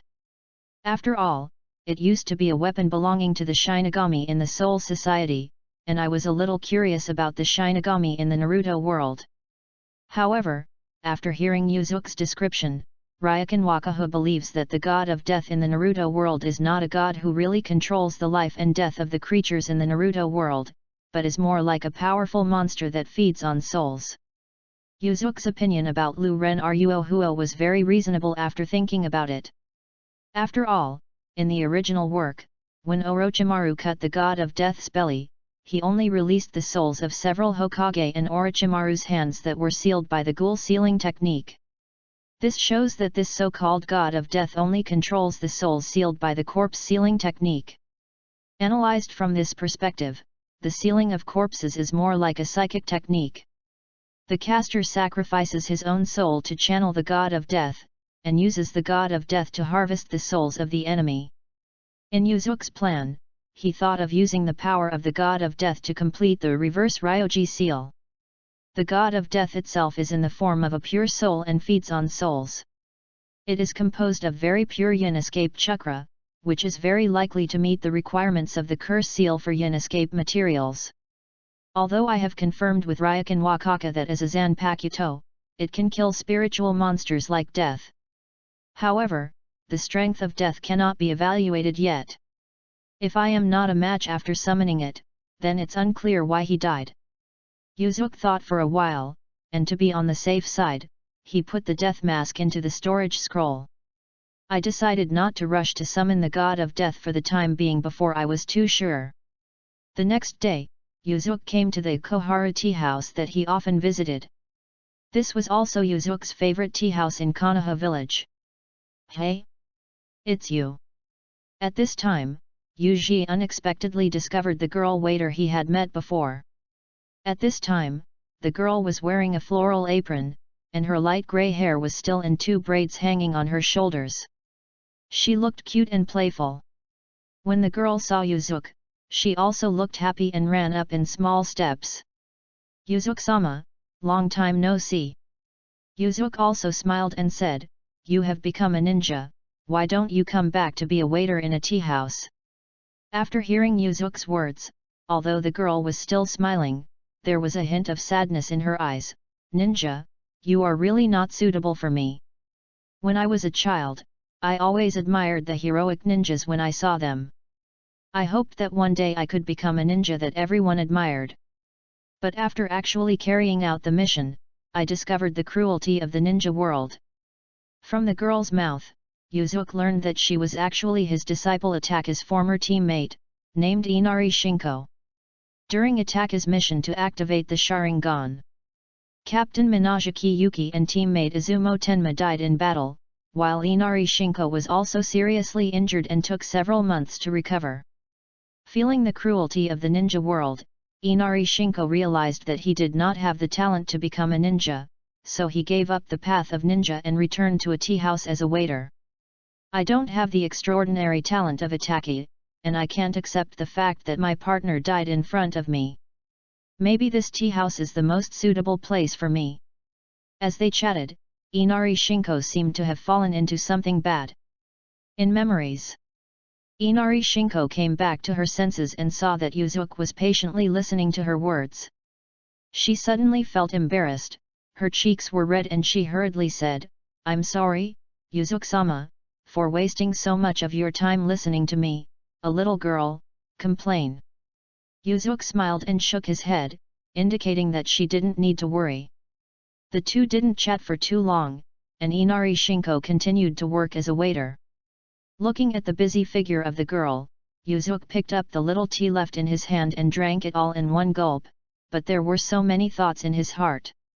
The 5 major countries, the Akatsuki organization, countless independent small countries, Obito and others are hiding in the dark and waiting for opportunities.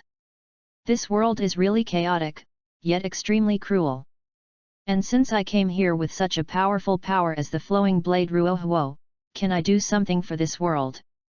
End of Volume 1. Chapter 47 Final Thoughts. First, thank you to the readers who persisted in reading this book until this point. Even though there are many shortcomings and problems in the book, you have been patiently supporting the author until now. Asterisk. The first volume has ended.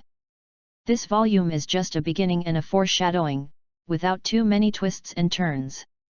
The next volume will be the one that clarifies the position of the protagonist and sets the tone of the whole book. I hope it will not disappoint readers. Regarding the first volume, in the eyes of many readers, one of the biggest poisonous points is the placement of Naruto. Many readers may have stopped at that chapter, but the author did not choose to modify it. In fact, Naruto's placement has no impact on the plot of this book. Originally, the author did not want to explain it in particular, but thinking that even if some readers did not agree with the author's way of handling it, they still insisted on reading this, so I felt it was necessary to explain how it was handled. Reason. When the author wrote about Naruto's placement, he also considered whether to let the 3rd generation or others temporarily adopt him, but he gave up based on the following 2 points and followed the original method. The first point is subjectively whether the 3rd generation chooses to adopt Naruto. This has nothing to do with whether the 4th generation is in a coma or dead. As long as the 3rd generation agrees, he can adopt Naruto himself or let Kakashi or others adopt him, but the 3rd generation does not make such a choice. The second point is objectively speaking, does the 3rd generation need to worry about the 4th generation still being alive? In fact, it can be seen from the original work that the 3rd generation does not have so many scruples. Naruto is the orphan of the heroic 4th generation Hokage. This is known to some people in Konoha, besides Kakashi and Jiraiya. The 4th generation's disciples and teachers are all still alive, but the 3rd generation did not care about Jiraiya, Kakashi, and those who knew about it. Naruto was still not adopted, and was also subjected to various kinds of discrimination. Therefore, subjectivity and objectivity are unified, and the author chose to still send Naruto to the orphanage in the 3rd generation. Of course, this part is inherently ambiguous. It would be reasonable if the 3rd generation chose to adopt Naruto because he was worried about the 4th generation. However, the author just inferred the 3rd generation's handling method based on the original way of thinking. In addition, the author has also considered the change in the way Naruto is treated by the 3rd generation, considering that the 4th generation is still alive. That is, Naruto in this book will be taken care of and will no longer be discriminated against in various ways. But Naruto in the first volume was still a baby, and the author couldn't write this part. The above is just the author's personal analysis. Even if readers don't agree with it, it's normal. After all, it's just a comic, and Kishimoto himself didn't think that much. Without further ado, thank you again to all the readers who have read this book. Rest on the Cliff. August 27, 2020. Chapter 48 3 years. In the blink of an eye, time has arrived 3 years later.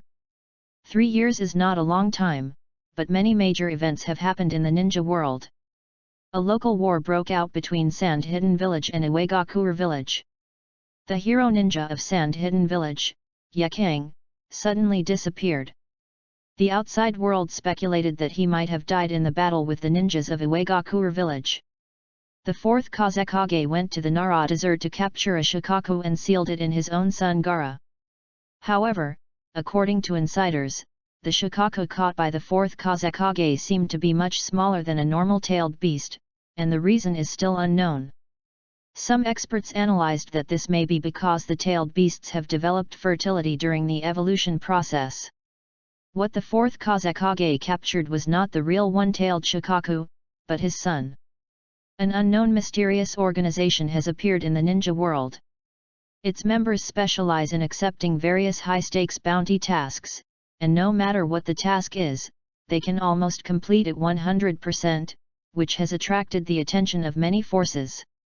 There are rumors that in many small ninja villages with strong blood inheritance limits, a mysterious man with long black hair and pale skin has appeared, who specializes in abducting talented teenagers or children. Relevant departments in each village began to organize efforts to find the whereabouts of this mysterious man. The above are all major events that have attracted more attention in the ninja world in the past 3 years. At this time, Yuzuki was fighting with the humanoid Ryuran Wakaho in the spiritual world. Now Yuzuki's height has grown to 1.85 meters, and his figure has become taller and stronger, unlike when he looked a little thin when he was a teenager.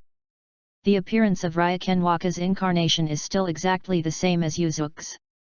Both of them are holding a long knife burning with blazing flames and attacking each other. Not far away from the two of them, Kuwabai was watching the fight between the two with trembling eyes. After these 3 years of training, Yuzuki's soul power has become much better than before, and he can persist in fighting Ryuken Wakaho in the spiritual world in the form of Shikai for nearly half an hour. At this time, Yuzuki can control the release of spiritual pressure and use it to intimidate opponents. If the opponent's mental power is relatively weak, it will be very difficult to speak under Yuzuki's spiritual pressure, and in severe cases, he may even suffer a mental breakdown. It's not enough, the spiritual pressure needs to be stronger. Your sword is not domineering, how can you exert the power of my blade like fire? Although Yuzuki can now fight Ryuran Wakaho back and forth, unlike 3 years ago, he only had the power to parry and no ability to fight back. But obviously Yuzuki's performance still cannot satisfy Lu Ren Ruo Huo.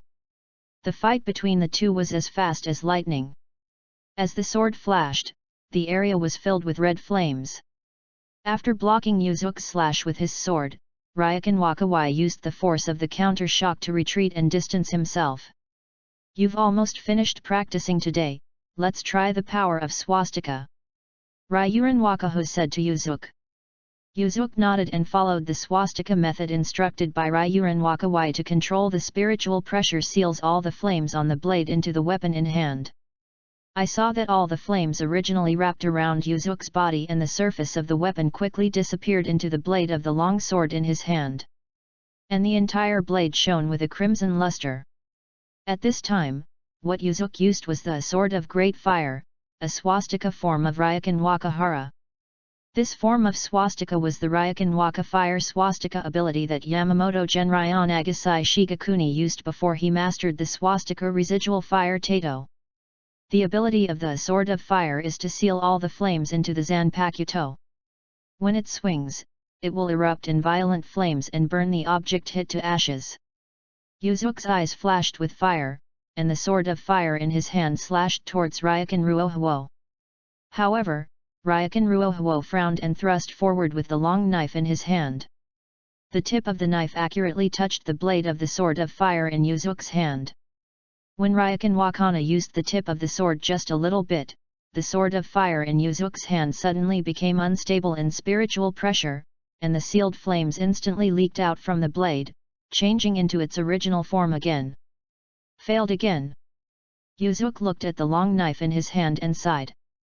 Ryuran Wakawai put away the weapon in his hand and said with a serious face, "Yuzuki, do you know why you have never been able to master the swastika? It's not just a matter of controlling the spiritual pressure. More importantly, it's because you haven't mastered the Will of Fire." Upon hearing the words Will of Fire, Yuzuki's facial muscles twitched subconsciously. Although he knew that the Will of Fire mentioned by Ryuran Wakawai was not the same thing as what Konoha had passed down from generation to generation, it still felt very strange. You don't have the momentum to move forward, nor do you have the domineering attitude to abandon me. How can you exert my true power like this? Think about what I said. Ryuran Wakawai's body turned into a flame and slowly disappeared, leaving only Yuzuki, who was deep in thought. After pondering for a long time, Yuzuki couldn't help but smile bitterly as he looked at the sword-like fire that stood in front of him in the spiritual world and pierced through the heaven and earth, the indomitable momentum and the domineering attitude of who else is better than me? Although it sounds simple, to truly achieve these 2 points is very important. It's not easy. Outside the door of the 4th Hokage's ward, Itaki and Izumi were waiting quietly. Itaki and Izumi were just 10 years old at this time, but in the world of Naruto, many teenagers of this age are already able to work, and even many ninjas who perform missions outside are of this age. A year ago, Izumi passed the Chunin exam and was promoted to a Chunin. Now both of them are wearing Konoha Chunin uniforms, but the back of the uniforms is not the red whirlpool symbol, but the emblem of the Uchiha clan. After 3 years of growth, both of them have changed a lot. The first is the change in appearance. Not only have their bodies grown a lot, but their faces have also lost a lot of their childlike look. Deep nasolabial folds have appeared on Itaki's face, giving him an inexplicable sense of vicissitudes of life. The 2 lines on Itaki's face next to the nose are said to be nasolabial folds or tear troughs. This article will treat them as nasolabial folds. Both of them are now wearing a single ponytail, but Itaki's single ponytail is positioned lower and close to the back, while Izumi's single ponytail is positioned higher and looks heroic. At this time, the door of the 4th generation ward slowly opened, and Kabuto and Kakashi walked out of it. Kakashi is the same age as Yuzuki, and now he looks almost the same as when he appeared in the original work. However, he also carried a short sword on his back. Obviously he had not given up on the Hotaki family's sword skills. Kabuto still wore the pair of black round glasses given to him by the pharmacist Nono, and he was also wearing the Konoha Chunin uniform. At this time, his face was a little more calm, and he was not as cunning as shown in the original work. How was today's treatment? Izumi asked. She and Itaka came with Kabuto. Since Kabuto returned to Konoha more than a year ago, he has been regularly treating the 4th generation every day, using relatively mild chakra to slowly stimulate the 4th generation's brain nerves. Kabuto shook his head. It will take some time before Yondaime-sama wakes up.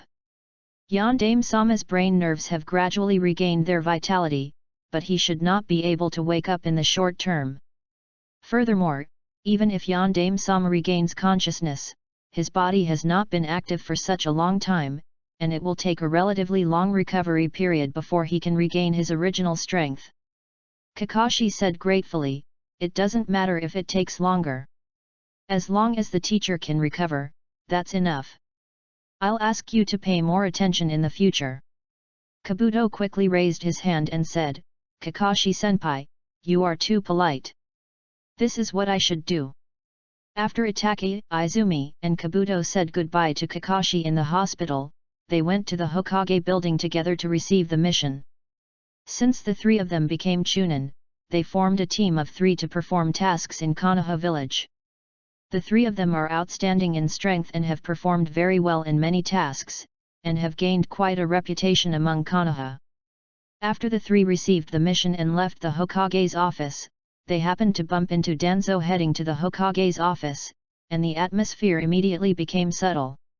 Since the Uchiha clan moved to the outermost area of Konoha village 3 years ago, the relationship with various forces within the village has become increasingly tense, and the relationship with Danzo can be described as bad. Under the instruction of Konoha's top brass, Danzo continued to unite various families to suppress the Uchiha clan. However, most members of the Uchiha clan were not willing to be bullied and fought against them at all levels, causing many serious incidents in the village. Not only did most of these incidents end with the defeat of the Uchiha clan, but also and with Danzo secretly fueling the situation, it also greatly affected the reputation of the Uchiha clan in the village. As the situation becomes increasingly severe, the radical faction within the Uchiha clan has come up with many very dangerous ideas. Uchiha Fugaku, the leader of the moderate faction, has been almost unable to suppress the radical faction within the clan. Since witnessing the duel between Yuzuki and Shisui 3 years ago, in the eyes of many Uchiha people, Shisui is already a master comparable to the Sun in level, and Yuzuki who defeated Shisui is naturally even better. In addition to Shisui and Yuzuki, plus the unassuming clan leader Uchiha Fugaku, the high-end combat power of the Uchiha clan cannot be underestimated. Now among the top management of Konoha, the third generation Hokage and Danzo are already old, the fourth generation Hokage is still unconscious in the hospital bed, and all the 3 ninjas with top combat power have left the village. Under the circumstances, the radicals of the Uchiha clan naturally felt that the family's high-end combat power had surpassed the top leadership of Konoha. What is unequal to the family's strength is that the family's rights and voice in the village are getting smaller and smaller. This also caused many Uchiha clan members to be dissatisfied with the current clan leader, Uchiha Fugaku. The dark eyes glanced at the 3 attack eyes, and Danzo also recognized these rising stars who had recently become famous in Konoha village. It's just that these 3 people are all disciples of Uchiha Yuzuki, so to him they are just enemies that need to be eradicated. Out of politeness between superiors and subordinates, the 3 attack eyes saluted Danzo, but Danzo did not respond. Watching Danzo slowly enter the third generation's office, Itake's brows wrinkled unconsciously, and he vaguely felt that something big was about to happen. Itake, what are you thinking about? It's time for us to set off. Seeing Itake standing motionless, Izumi reached out and pulled Itake's clothes. Itake came back to his senses and said slightly, "Sorry, I just got distracted. Before leaving the village, I want to go to the kindergarten to see Suzuki." Chapter 49 Suzuki, Naruto and Yuta. In Konoha kindergarten, a group of children who looked to be 4 or 5 years old were playing on the playground, frolicking in groups of 2s and 3s. Naruto with short yellow hair was also among them, sharing a bag of potato chips with the fat Koji. On the other side of Koji, Shikamaru was looking at the sky in a daze with a bored expression. Since the 4th generation was unconscious, the 3rd generation still sent him to an orphanage to raise him in order to hide Naruto's identity. However, because the 4th generation is still around, Naruto's treatment is far better than in the original work. The 3rd generation not only told the orphanage to take good care of him, but also controlled public opinion so that the villagers did not fear and discriminate against Naruto. Naruto was originally a bright and lively child. Without being excluded by the environment, he could easily get along with other children in the kindergarten, including several of the 12 little heroes of Konoha. "Hey! It's that stinky guy!" While he and Koji were grabbing the last piece of potato chips, Naruto suddenly saw Suzuki walking over alone with his hands in his pockets and a proud look on his face. Behind Suzuki were several little girls with loving eyes. "Humph, what's so great about it? I look like I'm the best in the world every day," Naruto said to Koji and Shikamaru who were standing aside. However, during this distraction, Koji managed to grab the last potato chip. Naruto's voice was not quiet. Not only did Suzuki hear it, but the little girls behind Suzuki also heard it. He was immediately besieged by the little girls' comments, which made Naruto very angry for a while. Obviously, Naruto is not the type popular with little girls. When Suzuki saw this, he smiled proudly and ignored Naruto who was about to leave. But Naruto, who was surrounded by those little girls and had nowhere to vent his anger, jumped out, pointed at Suzuki and shouted, "Suzuki, do you dare to gesticulate with me?" After all, Naruto is a manly man. Even if he has anger in his heart, he cannot vent it on those little girls. He can only target Suzuki. And those little girls with unkind expressions look even more difficult to deal with than Suzuki. "Naruto, I am from the Uchiha clan, and I don't even bother to care about commoners like you." Suzuki raised his chin slightly and said calmly. While speaking, Suzuki did not turn around, but still put his hands in his pockets and walked towards the original direction. Seeing Sasuke's calm and handsome performance, the little girls suddenly screamed like crazy, obviously being aroused by Sasuke's aura. On the other hand, Naruto was so angry by Sasuke's rage that one Buddha left his body and 2 Buddhas ascended to heaven. Ah! I can't stand this guy anymore. I must teach him a lesson today. Before he finished speaking, Naruto had already raised his fist and rushed towards Sasuke, who had his back turned to him. Shikamaru on the side quickly stretched out his hand to catch him, but unfortunately he was not in time. Hearing the movement behind him, Sasuke's lips curled up slightly, then he quickly turned around and grabbed Naruto's fist with one hand and Naruto's outstretched arm with the other. With a plop, Sasuke performed a gorgeous over-the-shoulder throw, making Naruto dizzy. Sasuke's entire movement was done in one go, showing off his natural and unrestrained nature, which also caused a group of little girls behind him to scream wildly. Sakura and Inomi, who walked out of the teaching building at this time, also happened to see this scene, and immediately joined the camp of the little girls to cheer for Sasuke. Just when Sasuke and Naruto were fighting, under a tree not far from the kindergarten gate, Izumi, Itachi, and Kabuto were watching this interesting scene from a distance. Sasuke is quite powerful. He seems to be as good as you back then thing. Izumi smiled and said to Itachi beside her. It's just that I have practiced more. And if we really fight, he is not the opponent of the yellow-haired kid. Looking at Naruto, who quickly turned over and got up, Itachi said slowly.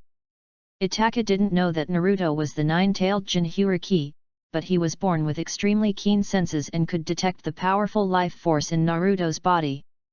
Although Sasuke has more training and skills than the opponent, he can see that even if Sasuke punches the opponent 10 times, it will not cause much damage, and as long as the opponent hits Sasuke with one punch, it may be enough to knock Sasuke down. I'm not talking about his ability to fight, but his ability to provoke girls. Izumi added with a smile. Hearing Izumi's words, Itachi's eyes twitched unconsciously, pretending that he didn't hear anything. You are a bad person, bullying Naruto. As the voice sounded, a 4 or 5-year-old boy stood in front of Naruto. The little boy who spoke was also about 4 or 5 years old. He had long brown hair and wore a round hat. There are 2 balls of blush on the round face, which looks very cute. This little boy's name is Yuta, and he is Naruto's best friend in kindergarten. Yuta was not originally a villager in Konoha village, but was brought back by Tsunade and Kabuto when they returned to Konoha. About 2 years ago, Tsunade and Kabuto met Yuta while traveling. At that time, he was already terminally ill, but he relied on powerful medical ninjutsu to help Yuta save his life.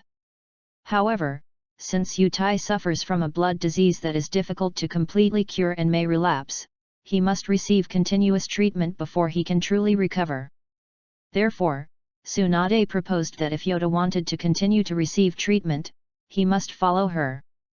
Yuta's parents were originally reluctant to part with their child, but after thinking about Yuta's life and the fact that they were going to Konoha village, a relatively safe place in the ninja world, they finally agreed to let Yuta leave with Tsunade and Kabuto.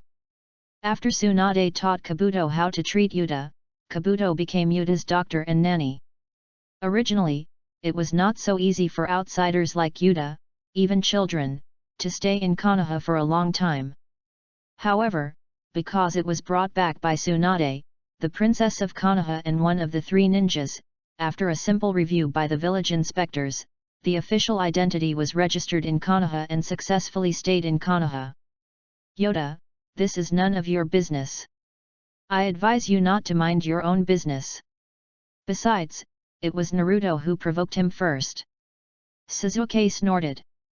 While speaking, Sasuke glanced at Yuta proudly, put his hands in his pockets and said calmly, "And you, a mere outsider, do you think you have the ability to stop me?"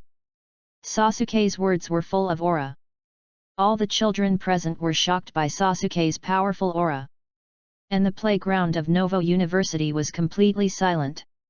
When Yuta saw this, he was also startled by Sasuke's momentum, thinking that he had met a very powerful opponent. Yuta did not dare to neglect, and roared with all his strength. Suddenly a gust of heavy snow drifted towards Shizuke from where Yuta was, turning Shizuke into a snowman, with only one head exposed. Thank you all for your support.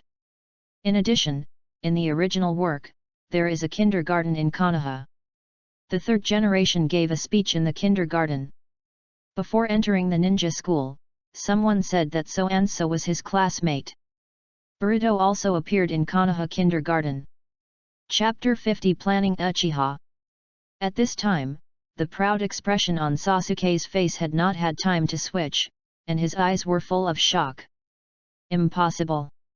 My noble Shizuke Uchiha was defeated by this humble outsider. Shizuke, who was wrapped in snow and unable to move, could not accept this reality for a while. Seeing that Shizuke was defeated by a seemingly ordinary yotai move, all the children watching were stunned for a moment. Unexpectedly, Shizuke, who was so impressive 1 second, would be subdued the next. At this time, a group of little girls reacted and immediately stepped forward to help Shizuke remove the snow from his body. Naruto scratched his head. He didn't expect that his friend could take care of that stinky Shizuke so easily. The reason why Yuta can defeat Shizuke so easily is because he has a very powerful blood inheritance limit controlling the weather. Due to his young age, Yuta is not yet proficient in controlling the weather. He often activates the blood succession limit ability based on his emotions. For example, when you are too happy, the weather nearby will become very sunny, while when you are too sad, it will rain heavily nearby. Regarding the power of the weather, Yuta can perform microcontrol.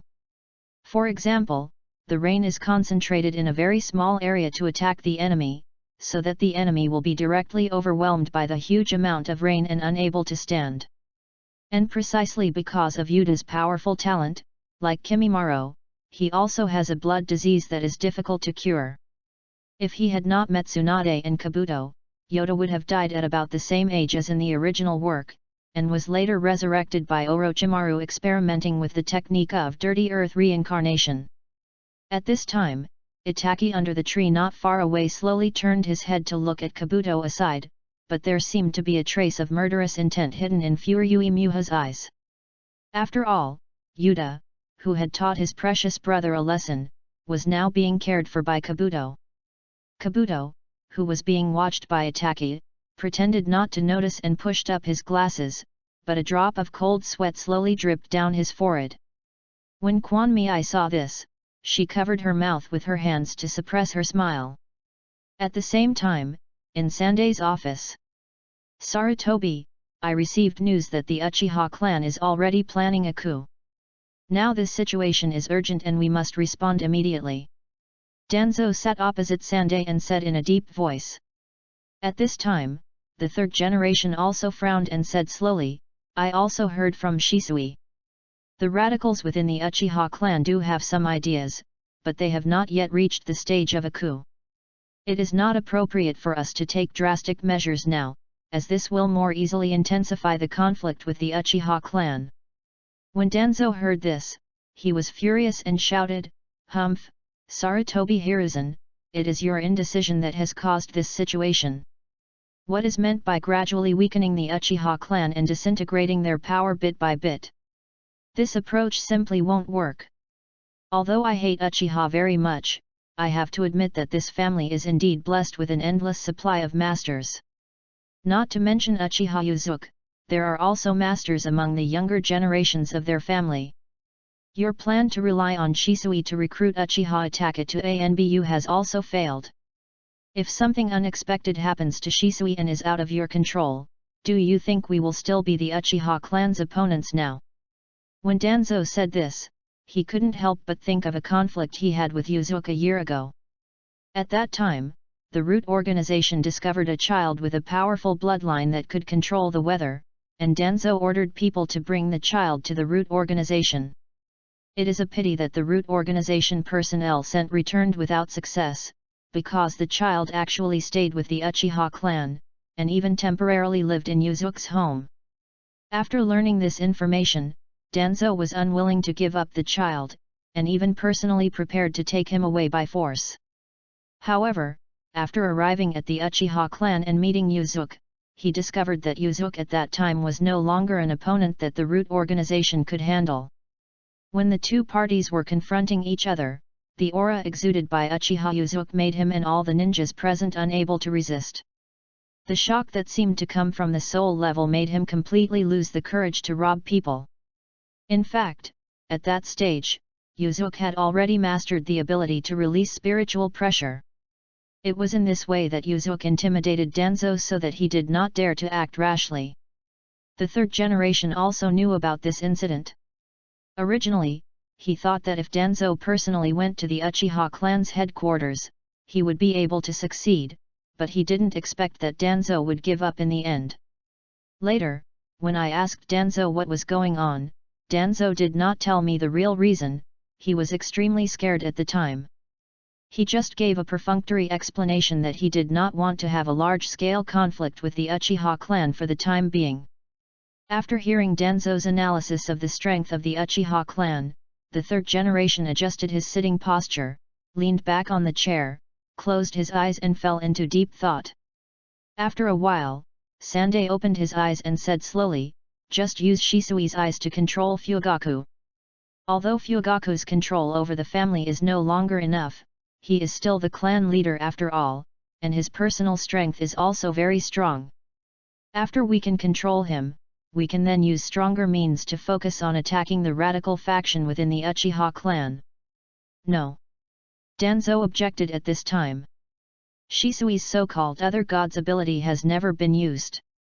And the effect of the ability is not sure at all. And once it fails, it will alert the snake and Shisui's identity will be completely exposed. Although Danzo said this, what he really considered were three other factors. First, Danzo was already determined to obtain Shisui's pair of Sharingan eyes, and did not want to use up the Beltamiya, which had a very long interval between uses at this time. Second, if Shisui is allowed to use his ability to control Uchiha Fugaku will not obey him, but will obey the orders of the third generation. This will undoubtedly mean nothing to him and Fugaku. And if the Uchiha clan is really classified into the third generation line, it will make it more difficult for him to compete for the position of Hokage in the future. Thirdly, for Danzo, who hates the Uchiha clan, there is no need for this clan to exist at all, so it would be better to eliminate them completely. As for Danzo's objection, Sandai thought for a while and felt that it was somewhat reasonable, so he asked, "Then do you have any suitable plan here?" A sneer appeared at the corner of Danzo's mouth, and his left eye exposed outside the bandage narrowed, flashing a sharp cold light. "Of course, as long as you are willing to nod your head and agree, this plan is absolutely foolproof. This cancer of Uchiha will also disappear completely in the ninja world.